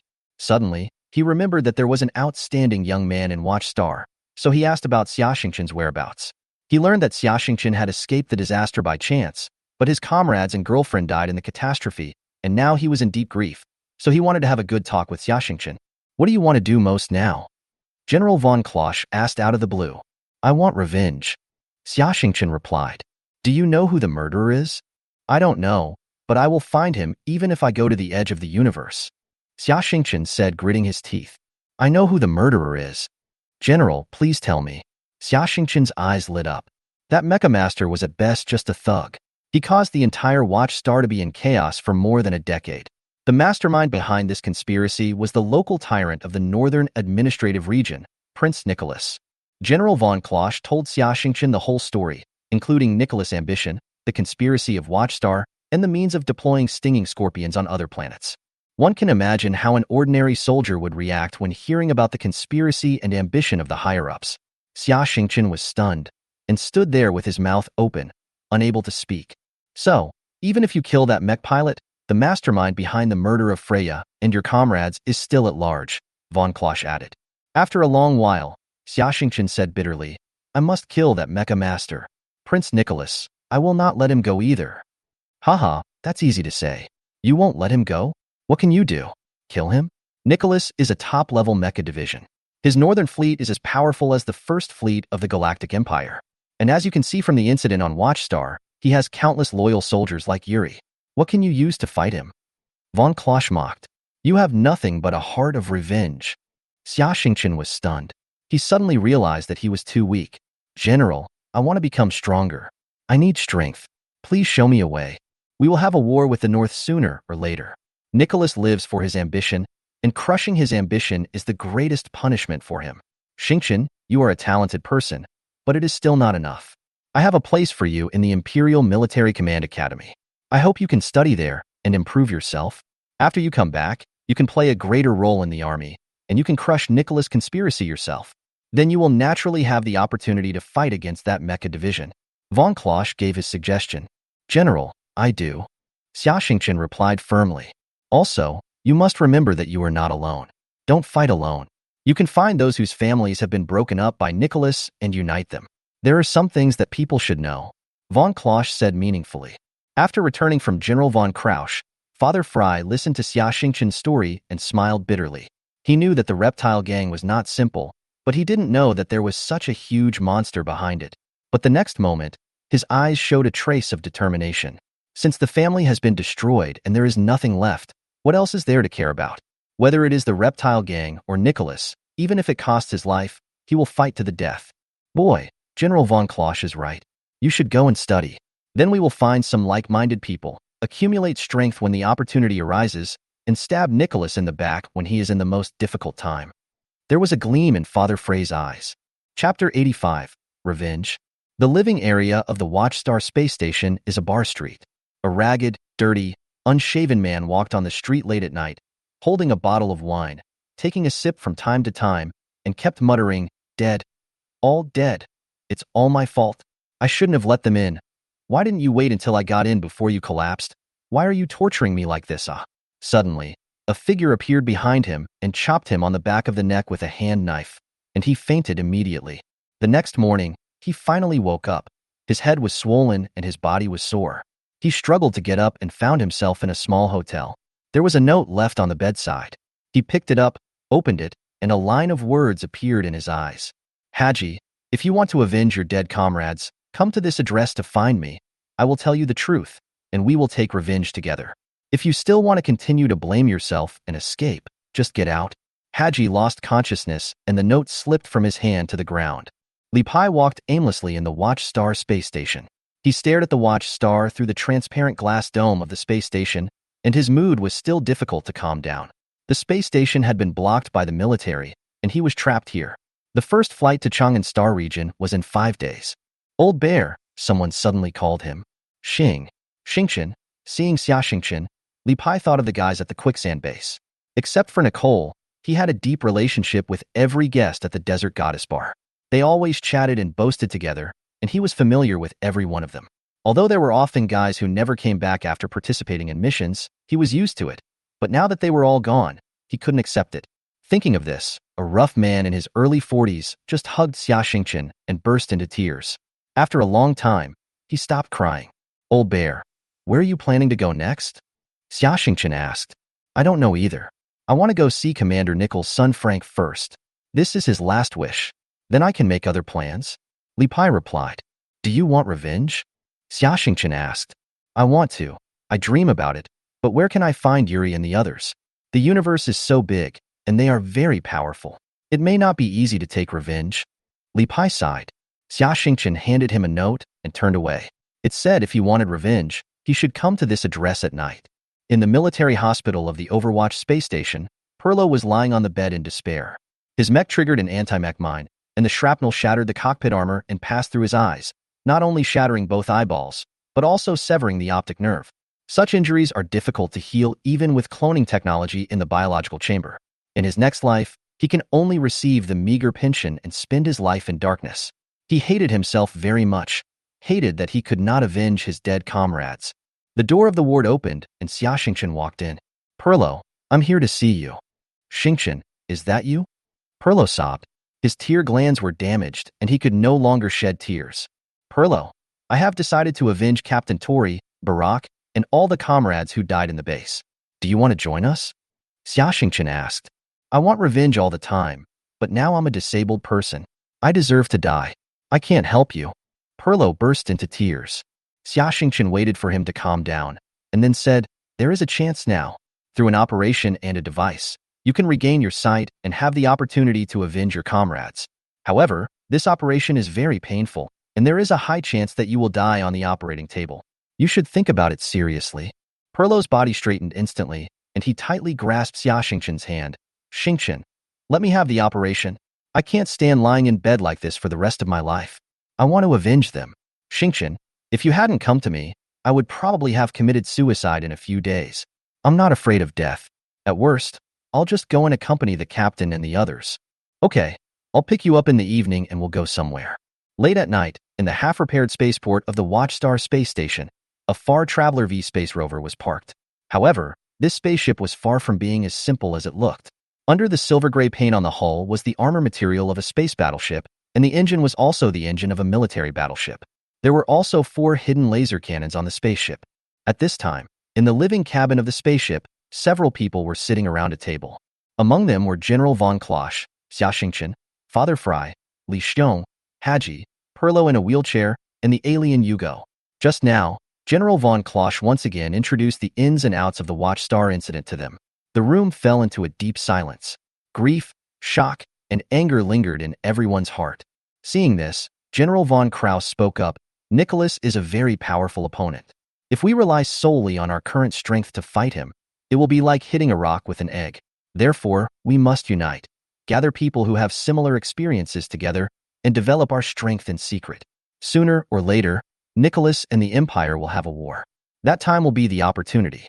You must stab Nicholas in the back with the most fatal blow at the most critical moment. However, this matter is not as easy as you think. The opponent is a person who will do anything to get what he wants, so we must also do whatever it takes to deal with him. Means such as assassination, creating riots, suicide attacks, poisoning, kidnapping, and spreading rumors will be used. If anyone feels that it is against their so-called conscience, they can quit now. I will not force them. But once you confirm that you have joined, there is only one way, which is to fight to the end. There is no turning back. You have to think clearly. The general added, don't think about it, I'll join.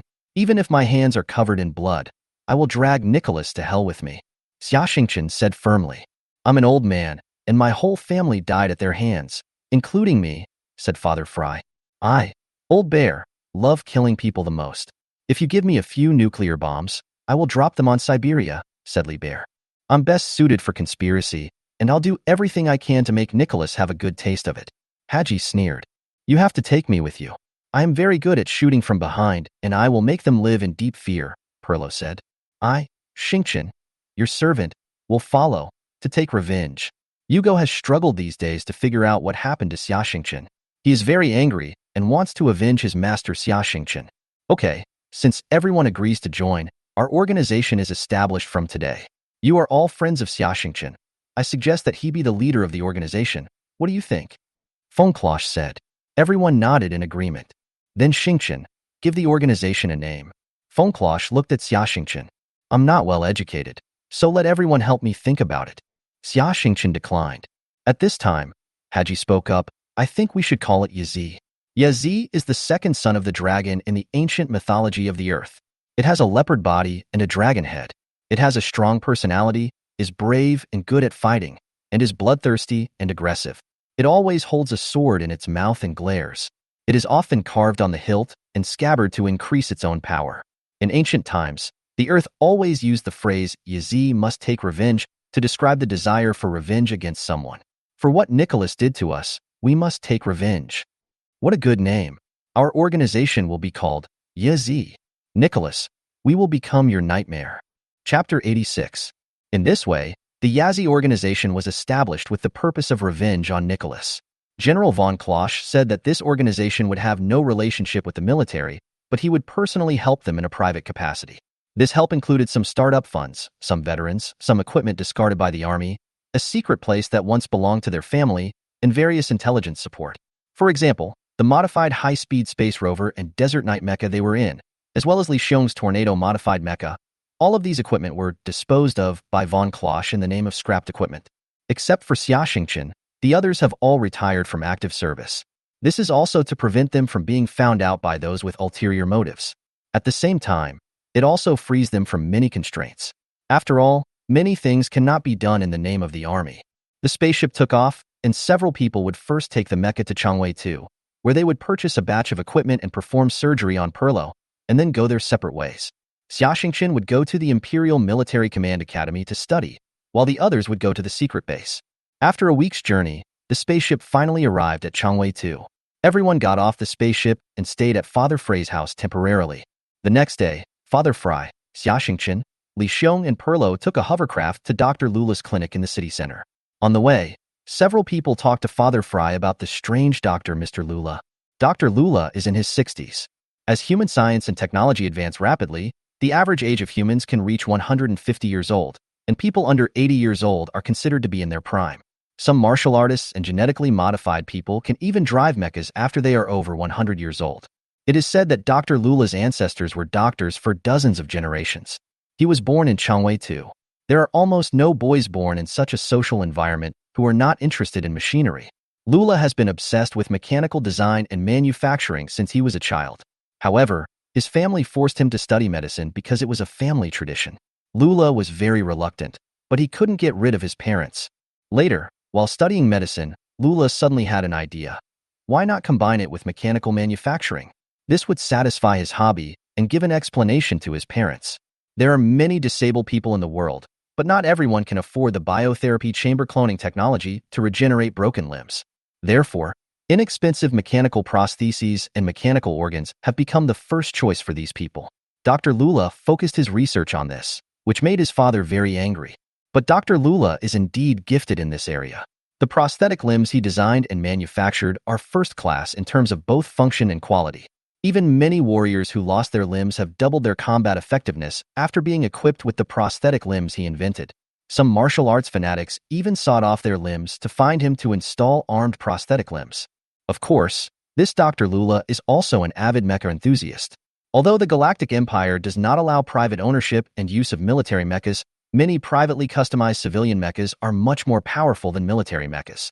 Moreover, it is still very easy to get a few test mecha quotas in Changwei 2.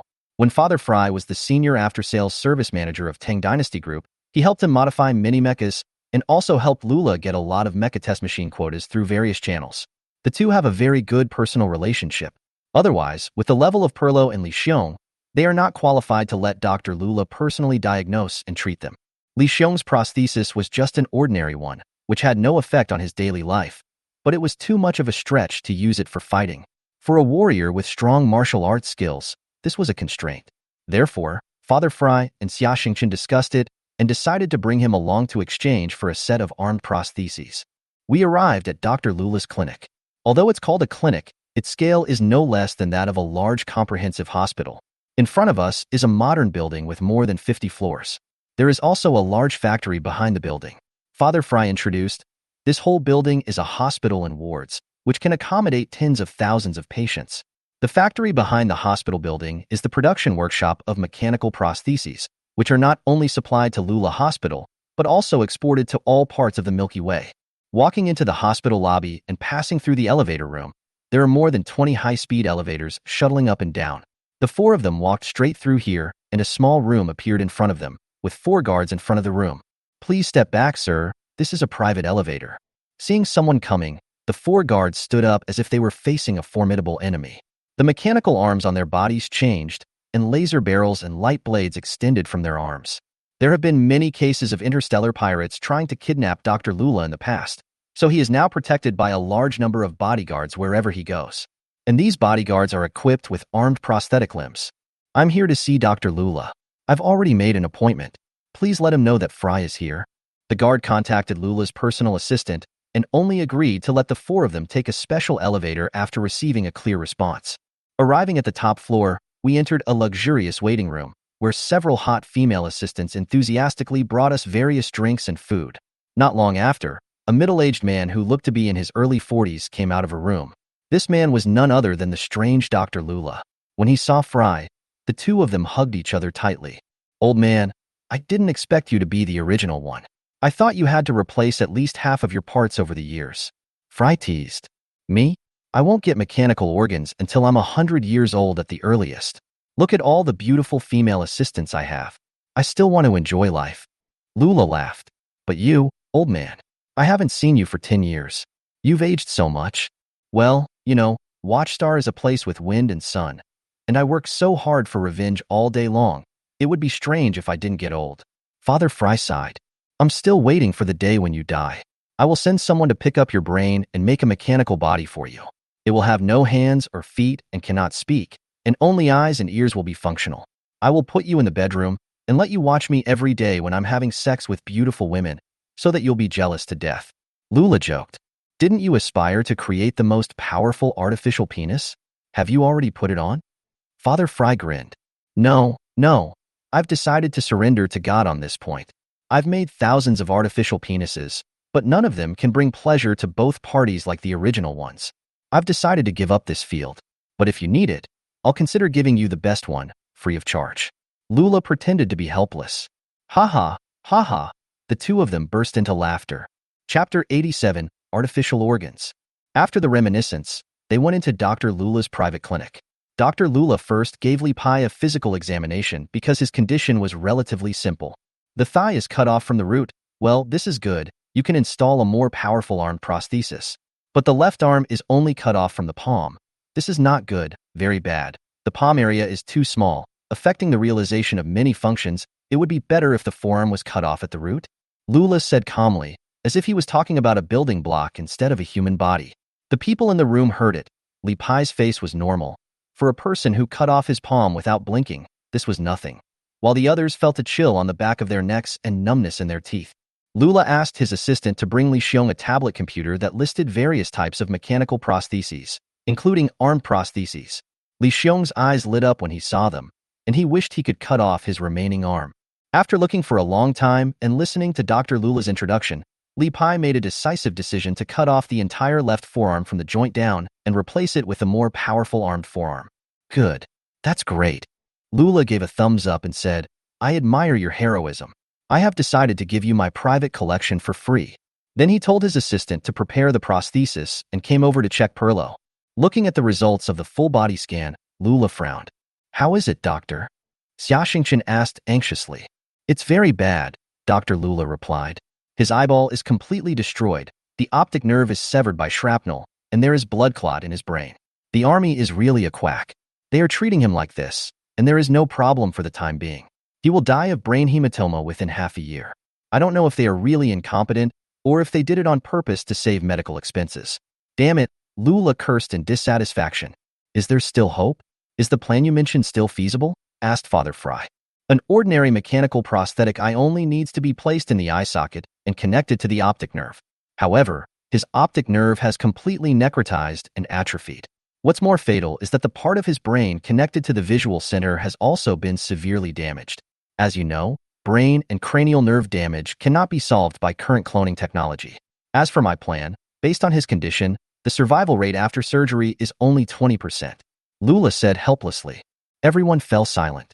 At this time, Dr. Lula added, "Of course, it is not a problem to completely remove the blood clot in his brain and let him live better and longer." "Doctor, I've made up my mind. I accept your plan," Perlo said calmly.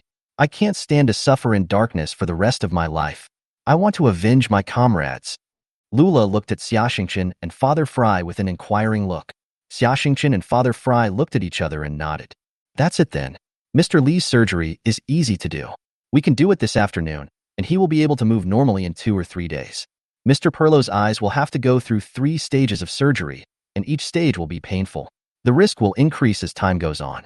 If you feel you can't stand it any longer, you can stop at any time. In the afternoon, Li Pai was pushed into the operating room. Professor Lula performed the operation himself. He cut off the forearm of Li Pai's left hand and then connected the forearm nerve. Although the mechanical prosthesis is detachable, some components are still directly connected to the remaining nerve tissue in the body. These parts must be connected to the body through surgery.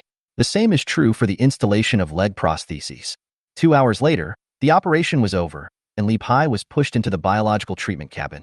He will be able to recover in 2 or 3 days. That night, Dr. Lula hosted a banquet for several people in his luxurious manner. Father Fran and Dr. Lula were both drunk. The next day, Perlow's surgery began. His surgery was divided into 3 stages, each of which required a long recovery period. The first stage is to use a microsurgical robot to remove the dead flesh in the patient's eye socket and use nanorobots to corrode the atrophied optic nerve. This stage is not dangerous, but the optic nerve is an autonomic nerve and is too close to the brain. The anesthesia effect is not obvious, and the patient will feel very painful. After the operation, you need to enter the biological treatment cabin for a 10-day recovery. The second stage is to use micro-nanorobots to enter his brain, dissolve the blood clots in the brain, and repair the damage to the brain. Since this stage is working on the brain, the patient will be in more pain, and there is a 10% mortality rate. After the operation in this stage, the patient needs to recover in the biocabin for a month. The third stage of surgery is also the most critical and dangerous stage. Because his eye nerves are dead, the doctor has to insert the nerve connection device of the mechanical eyeball directly into the patient's brain and connect it directly to the nerve center. If there is any mistake, the patient will die. After the operation, Perlow will have to stay in the biological treatment cabin for a month, and there is a high chance that he will become a vegetable. Dr. Lula performed the operation himself and successfully completed the first stage of the operation. He admired Perlow very much. Despite the great pain, he gritted his teeth and persisted without making a sound. He fell asleep in the biocapsule only after he got off the operating table. At this time, Li Pai had completed treatment in the biological cabin and started adaptive training. Standing in the hospital's rehabilitation training hall, Li Pai was wearing only a pair of shorts, revealing his strong muscles. The color of the mechanical prosthesis was specially formulated to match the patient's skin color, and it was impossible to see from a distance. Let's talk about Li Xiong's 2 mechanical legs first. Its material is very special and soft to the touch, similar to rubber, but its hardness is very high. Its impact resistance of the same thickness is comparable to that of Mecha armor. There are 4 sharp alloy blades hidden in the toes, insteps, soles, and knees of the legs. As long as an idea comes into the mind, these blades will retract freely. There are 2 high-intensity energy storage batteries in the position of the 2 thighs. Each full charge can support 3 days of high-intensity exercise of the prosthesis and also supports wireless charging technology. There are also various sensors and microcomputers in the legs, which can freely control the power output of the legs when walking according to different ground conditions. Li Pai stood on the rehabilitation training ground and tried to walk, then started to run slowly, and then he ran faster and faster, and soon people couldn't keep up with him. Haha, this prosthesis can make the owner run at a speed of 80 kilometers per hour. Several people who came to the hospital together showed envy in their eyes. Then came the jumping test. In front of him was a 4-meter-high wall. Li Pai took a few steps, bent his knees, and suddenly jumped into the air. He pushed his feet against the wall to gain some strength, and then his whole body was on the wall. Everyone was stunned. Dr. Lula explained, this prosthesis uses a special shock-absorbing system and memory alloy spring inside, which can bounce a person to a height of more than 3 meters. How about it? Are you envious? If you want to have one, you can have the surgery together. There are discounts for group purchases. His words were met with a lot of eye rolls. Li Pai was very satisfied with the arm prostheses on his legs, and he began to test his mechanical left arm. His left hand could perform various difficult movements, and the joints could even bend 180 degrees. He punched the strength tester, and it actually exerted a force of 3 tons, while his right arm could only exert 800 kilograms with a full force punch. In addition, there are many other functions, and Li Pai laughed happily. His current strength is actually much stronger than before when he had all his limbs intact. Chapter 88 Imperial Military Command Academy. The huge civilian space passenger ship flew at high speed to the capital starfield, Tianyuan Star. There were more than 40 days before the Imperial Military Command Academy would start, and it would take a month of long journey. Although there were still many things to be dealt with in Changwei too, Xiaxingchen decided to set off in advance and leave other things to Father Fry and Haji. Yugo originally wanted to go with Xiaxingchen, but he was going to military school now, and it would be too conspicuous to bring an alien servant with him. And now the Yazi organization was in need of people, so he left him to Father Fry to take care of. While Perlo was undergoing the second and third stage of surgery, the others were not idle either. Li Pai fought with Yugo in the training ground every day, helping Yugo to get familiar with human martial arts and combat experience while recovering himself. Haji and Father Fry went to purchase various equipment for the new secret base. Since interstellar voyages are long and boring, there are many entertainment facilities on this large passenger ship, such as casinos, libraries, cinemas, and gyms. Countless men and women are looking for excitement on the lonely road. Xiaxingchen doesn't like this so-called socializing. Now he is just 17 years old. Before he was 15 years old, he was just a miner, struggling to survive every day. In the past year or so, he has been living a busy and fulfilling life in the quicksand base. He prepared a lot of Mecha technical information, which are the latest technological trends collected on Changwei 2 during this period. These days, he spends every day reading, meditating, and doing high-intensity training in the gym. Although Colonel Barisi has become a vegetable and can no longer urge him, but Xiaxingchen still insists on training every day according to the training plan Barisi left for him. Finally, the spaceship docked at a huge space station. The size of this space station is almost comparable to Changwei 2. It was originally used as a port for spaceships to and from Tianyuan Star. Tianyuan Star has been the capital of the Galactic Empire for nearly 1,000 years since its founding. Over the past few thousand years, this space station has undergone countless renovations and expansions and finally has its current size. Outside the space station are densely packed space docks and a huge space orbital ring. Countless spaceships and space battleships come and go, a busy scene. In ancient times, there was a powerful country on Earth, the birthplace of mankind. In order to facilitate transportation, this country dug a huge canal that stretched for thousands of kilometers. Based on this illusion, this space station was named the Canal Space Station. Through the observation deck of the Canal Space Station, you can see a blue planet not far away, with white clouds floating on the blue sphere. She is so beautiful that it is breathtaking. In order to protect the natural environment of Tianyuan Star, it has not built a low-Earth satellite orbit ring and elevator. To get to Tianyuan Star, you can only rely on a space shuttle. Since Tianyuan Star is the political center of the entire Galactic Empire and the seat of the royal family, it is very troublesome to go to Tianyuan Star. Various documents must be processed at the space station and undergo strict inspection. Although he is a soldier and has a letter of recommendation from the Third Fleet, he still waited for 2 days before getting permission to land. Walking out of the huge passenger station of Tianyuan Star, Xiaxingchen boarded the anti-gravity magnetic levitation bus to the military zone.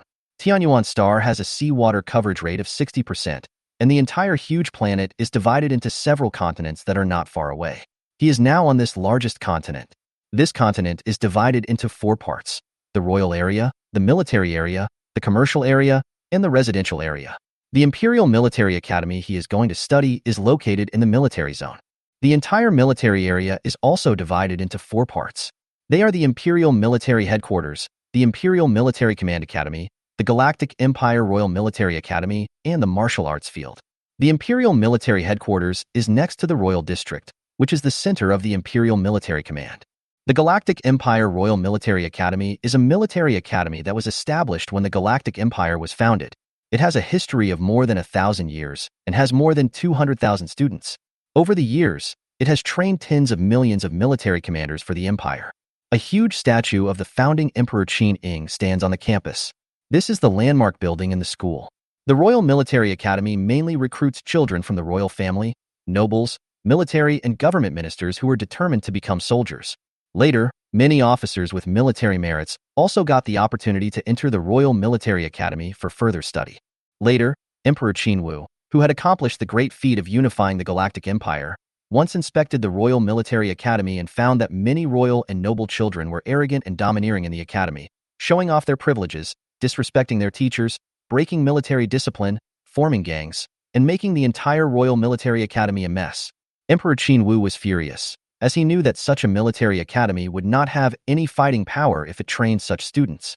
In order to rectify military discipline and academic style, hundreds of school leaders and teachers were executed, tens of thousands of students were expelled, and more than a dozen families who attempted to get their hands on the military academy were confiscated and exterminated. In order to put some pressure on the Royal Military Academy, Emperor Qin Wu took the lead and established the Imperial Military Command Academy not far from the Royal Military Academy. Its enrollment targets are mainly for the civilian class and grassroots troops. Excellent soldiers are selected from them through examinations and military recommendations. It shares most of the teachers and instructors with the Royal Military Academy, and the enrollment scale of the two schools is similar. After graduation, students from both schools must undergo strict examinations by the royal family before they can be assigned to various levels of the army. In order to commemorate the founder of the academy, a statue of Emperor Qin Wu standing on the shoulders of a mecha and looking into the distance stands at the entrance of the Imperial Military Command Academy. Standing in front of the statue and looking up at it, a sense of pride arises spontaneously. 2 years ago, Xia Xingqian was just a minor. Finally, his wish has come true. Now, he is standing in the highest military academy in the empire. He clenched his fists. Freya, wait for me. The day of revenge for you is not far away. Chapter 89. Those roommates. After reporting to the Academic Affairs Office, submitting a letter of recommendation, and passing a series of identity confirmations and reviews, the school provided Xia Xingqian with a campus card and updated his personal terminal. Following the prompts on the terminal, he came to dormitory 901524. The Imperial Military Command Academy has more than 300,000 faculty and students, and there are hundreds of skyscrapers as dormitories.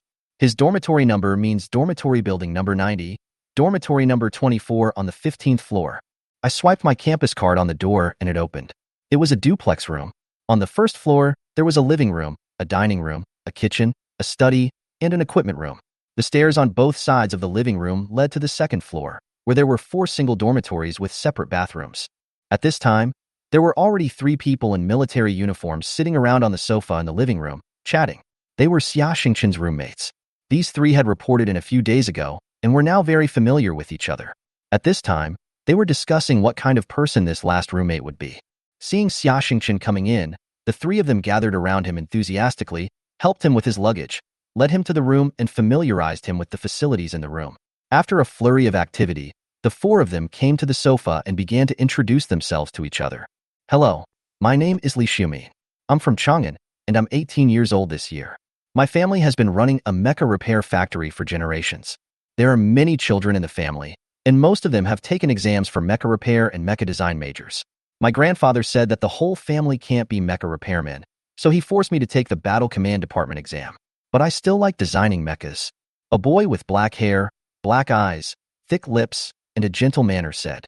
He wore a pair of black-rimmed glasses, and the rank of the recruit was on the shoulder straps of his military uniform. With the medical level of this era, myopia and presbyopia are no longer considered diseases, and can be easily solved in minutes. Nowadays, glasses generally have the functions of microscopy, night vision, and connecting to Skynet to view data at any time. Hello, my name is Hans Grandat. I am 16 years old and I am from Europa in the Eastern Administrative Region. My family has been doing business for generations. Unfortunately, my mother is a concubine and I am excluded at home. My father didn't want me to take over the business, fearing that I would compete with the sons of the first wife for the family property, so he sent my brothers to business school and asked me to go to military school. He also said that businessmen have no status and expected me to bring honor to the family. Alas, what a lie. A tall, slightly fat man with golden hair and light freckles on his face said. The Grandat family has a long history, and the people in their family have amazing talents in business, or they have a keen sense of smell for making money. Thousands of years ago, the story of a famous ancestor of their family was written into a novel by a writer. Since then, the surname Grandat has become synonymous with misers for a long time. He is also a new soldier. Hello, my name is Dairen. I'm 19 years old, a native of Tianyuan Star. My family is a soldier and a government official. I used to serve in the Internal Affairs Force of Tianyuan Star. The last roommate said, this is a tall, slightly thin man, with a very pale face, very delicate, like a girl, but his eyes give people a very sharp feeling. The whole person's temperament feels very gloomy. His shoulder straps are actually the same as Xia Xingqian's, also a lieutenant. Hello, I'm Xia Xingqian, from Manna Star, and I'm 17 years old. My father is an ordinary worker. I serve in the Watch Star Quicksand Base in the Western Star region as a mecha pilot. I'm very happy to meet you. Xia Xingqian was very happy. He had a good first impression of these roommates. Wow, Xingqian, you're already a lieutenant at the age of 17. You must have made great achievements in battle, right? Asked the fat boy Hans. Hey, I'm just a soldier. I'm just lucky. Look at Dairen. Isn't he also a lieutenant? Xia Xingchen said modestly. Dairen was searching for something on his personal terminal at this time. Hearing what Xia Xingchen said, he raised his head, forced a smile, and said, "My military rank is not inflated. It is mainly due to the care of my family. Xingchen, you are not simple, so don't be modest." You see, Xingchen joined the army at the age of 15, and now he has a record of destroying 68 mechas, and he is also a top-level mecha division. Even the children of those so-called ace mecha division families can't catch up with such a record. Xia Xingchen was a little surprised that Dairen knew so much about his situation. Haha, Xingchen, there's no need to be surprised. Dairen used to be in the Internal Affairs Force, mainly responsible for intelligence work. He is also a computer hacker, so it's not surprising that he can see your file. You are a master of mechas, so you have to give me more advice when I design mechas in the future. Li Shumin explained to him. No problem. It seems there are many hidden talents in our dormitory. Xia Xingchen suddenly realized after listening to Li Shumin's introduction. At this time, Dairen looked at Xia Xingchen's file, and his heart was filled with emotion. 2 years ago, Xia Xingchen was just a minor, and he had never even touched a mecha. Miraculously, he became a lieutenant and passed the Mecha Master exam. What kind of adventure could make him do this? In addition, a large part of his file was marked as confidential. Only people with very high levels had the authority to view it.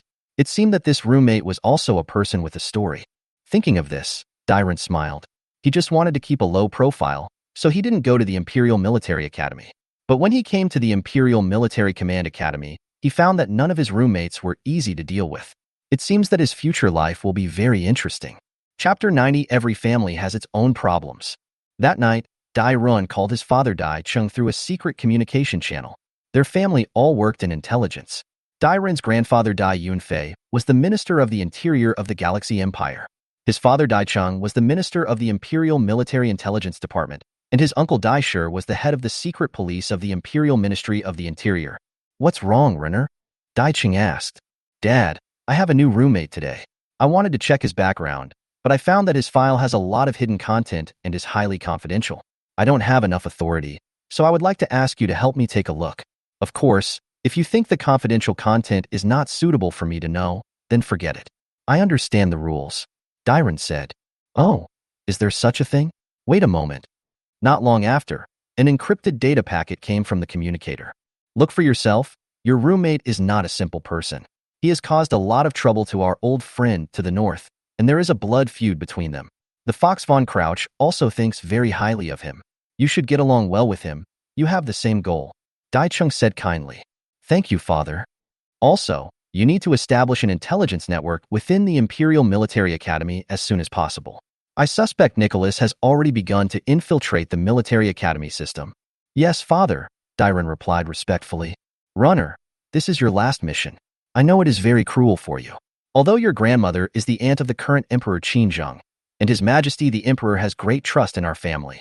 However, no matter in which dynasty, it is a very taboo for a family like ours to control the internal affairs and intelligence departments of the empire. Now, although His Majesty the Emperor has designated me to take over your grandfather's job and your uncle to take over my job in a few years, your grandfather insisted on making the decision for our family to completely abandon intelligence work starting from your generation. Only in this way can we dispel the suspicion of the royal family, especially the suspicion of several princes towards us. I hope you can understand," Dai Chung said with guilt. "Father, this is the 3rd time you have told me this. I can understand. The Emperor's suspicion is the biggest crisis for a family. Good son, keep going," he said, and cut off the communication. Li Shumin tossed and turned in bed, remembering what his father had said to him when he was in military school. "Shumin, the rise of our Tang dynasty group is inseparable from the support of the imperial military. Our Li family has produced many senior military generals in history. In recent years, although the Li family has developed very rapidly, it has not produced military generals for many generations. Now our competitors, Northern Heavy Industries, Europa Military Industrial Group, Boeing Consortium, and General Military Industrial Group are eyeing us covetously. Especially in a few years, the war will start. This is an opportunity for all emerging arms groups to rise, and it is also a test of the survival of old arms groups. This is both an opportunity and a challenge for our Tang dynasty group. We have 3 boys in our family. Your eldest brother is good at business, and your second brother is a design genius. Although you are not bad, one of us must stand up and go to the military for development. Only then can the Tang dynasty group and the family have a better way out. Yes, father, I will go to the military academy, Li Shimin replied. Although he had already made the decision to sacrifice himself for the family, Li Shimin still did not want to give up his hobby of mecha design. Maybe he could use his spare time to design mechas. With the help of an experienced mecha master like Xia Xingchen, he believed that he could design a better mecha than his second brother. Hans' granddad couldn't sleep either. He was thinking about what was happening at home and was calculating how to make money in his mind. Hans's father, Granddad the Elder, married 8 wives. He bought a noble title with money, so it was legally allowed. Hans's mother was just a concubine, and she only had Hans as her son. However, Hans inherited the excellent money-making gene of the Granddad family since he was a child. In order to cultivate his children's business awareness, Granddad the Elder let them participate in some family businesses when they were very young. As a result, Hans performed the best. However, in such a large family, his excellence made many people feel uneasy, especially Granddad's wife, who used various means to attack and exclude Hans in order to ensure that her 7 sons could inherit the huge family business, and made the whole family restless. Hans recalled the night half a year ago when old Granddad looked haggard and talked to him. Hans, you know the woman in our eldest wife's house. She has a strong desire for control and possession. For my little fortune, she will suppress you by any means. I don't want to see this family fall apart. Hans, you are a capable and good child. No matter where you go, as long as you have the opportunity, you will achieve something. So, in order to protect you, you should leave the family and develop freely. If possible, go to military school. If you have a promising future, you can help the family when it is in trouble. As he spoke, he took out a card and handed it to Hans. This bearer card contains the private money I have saved over the years.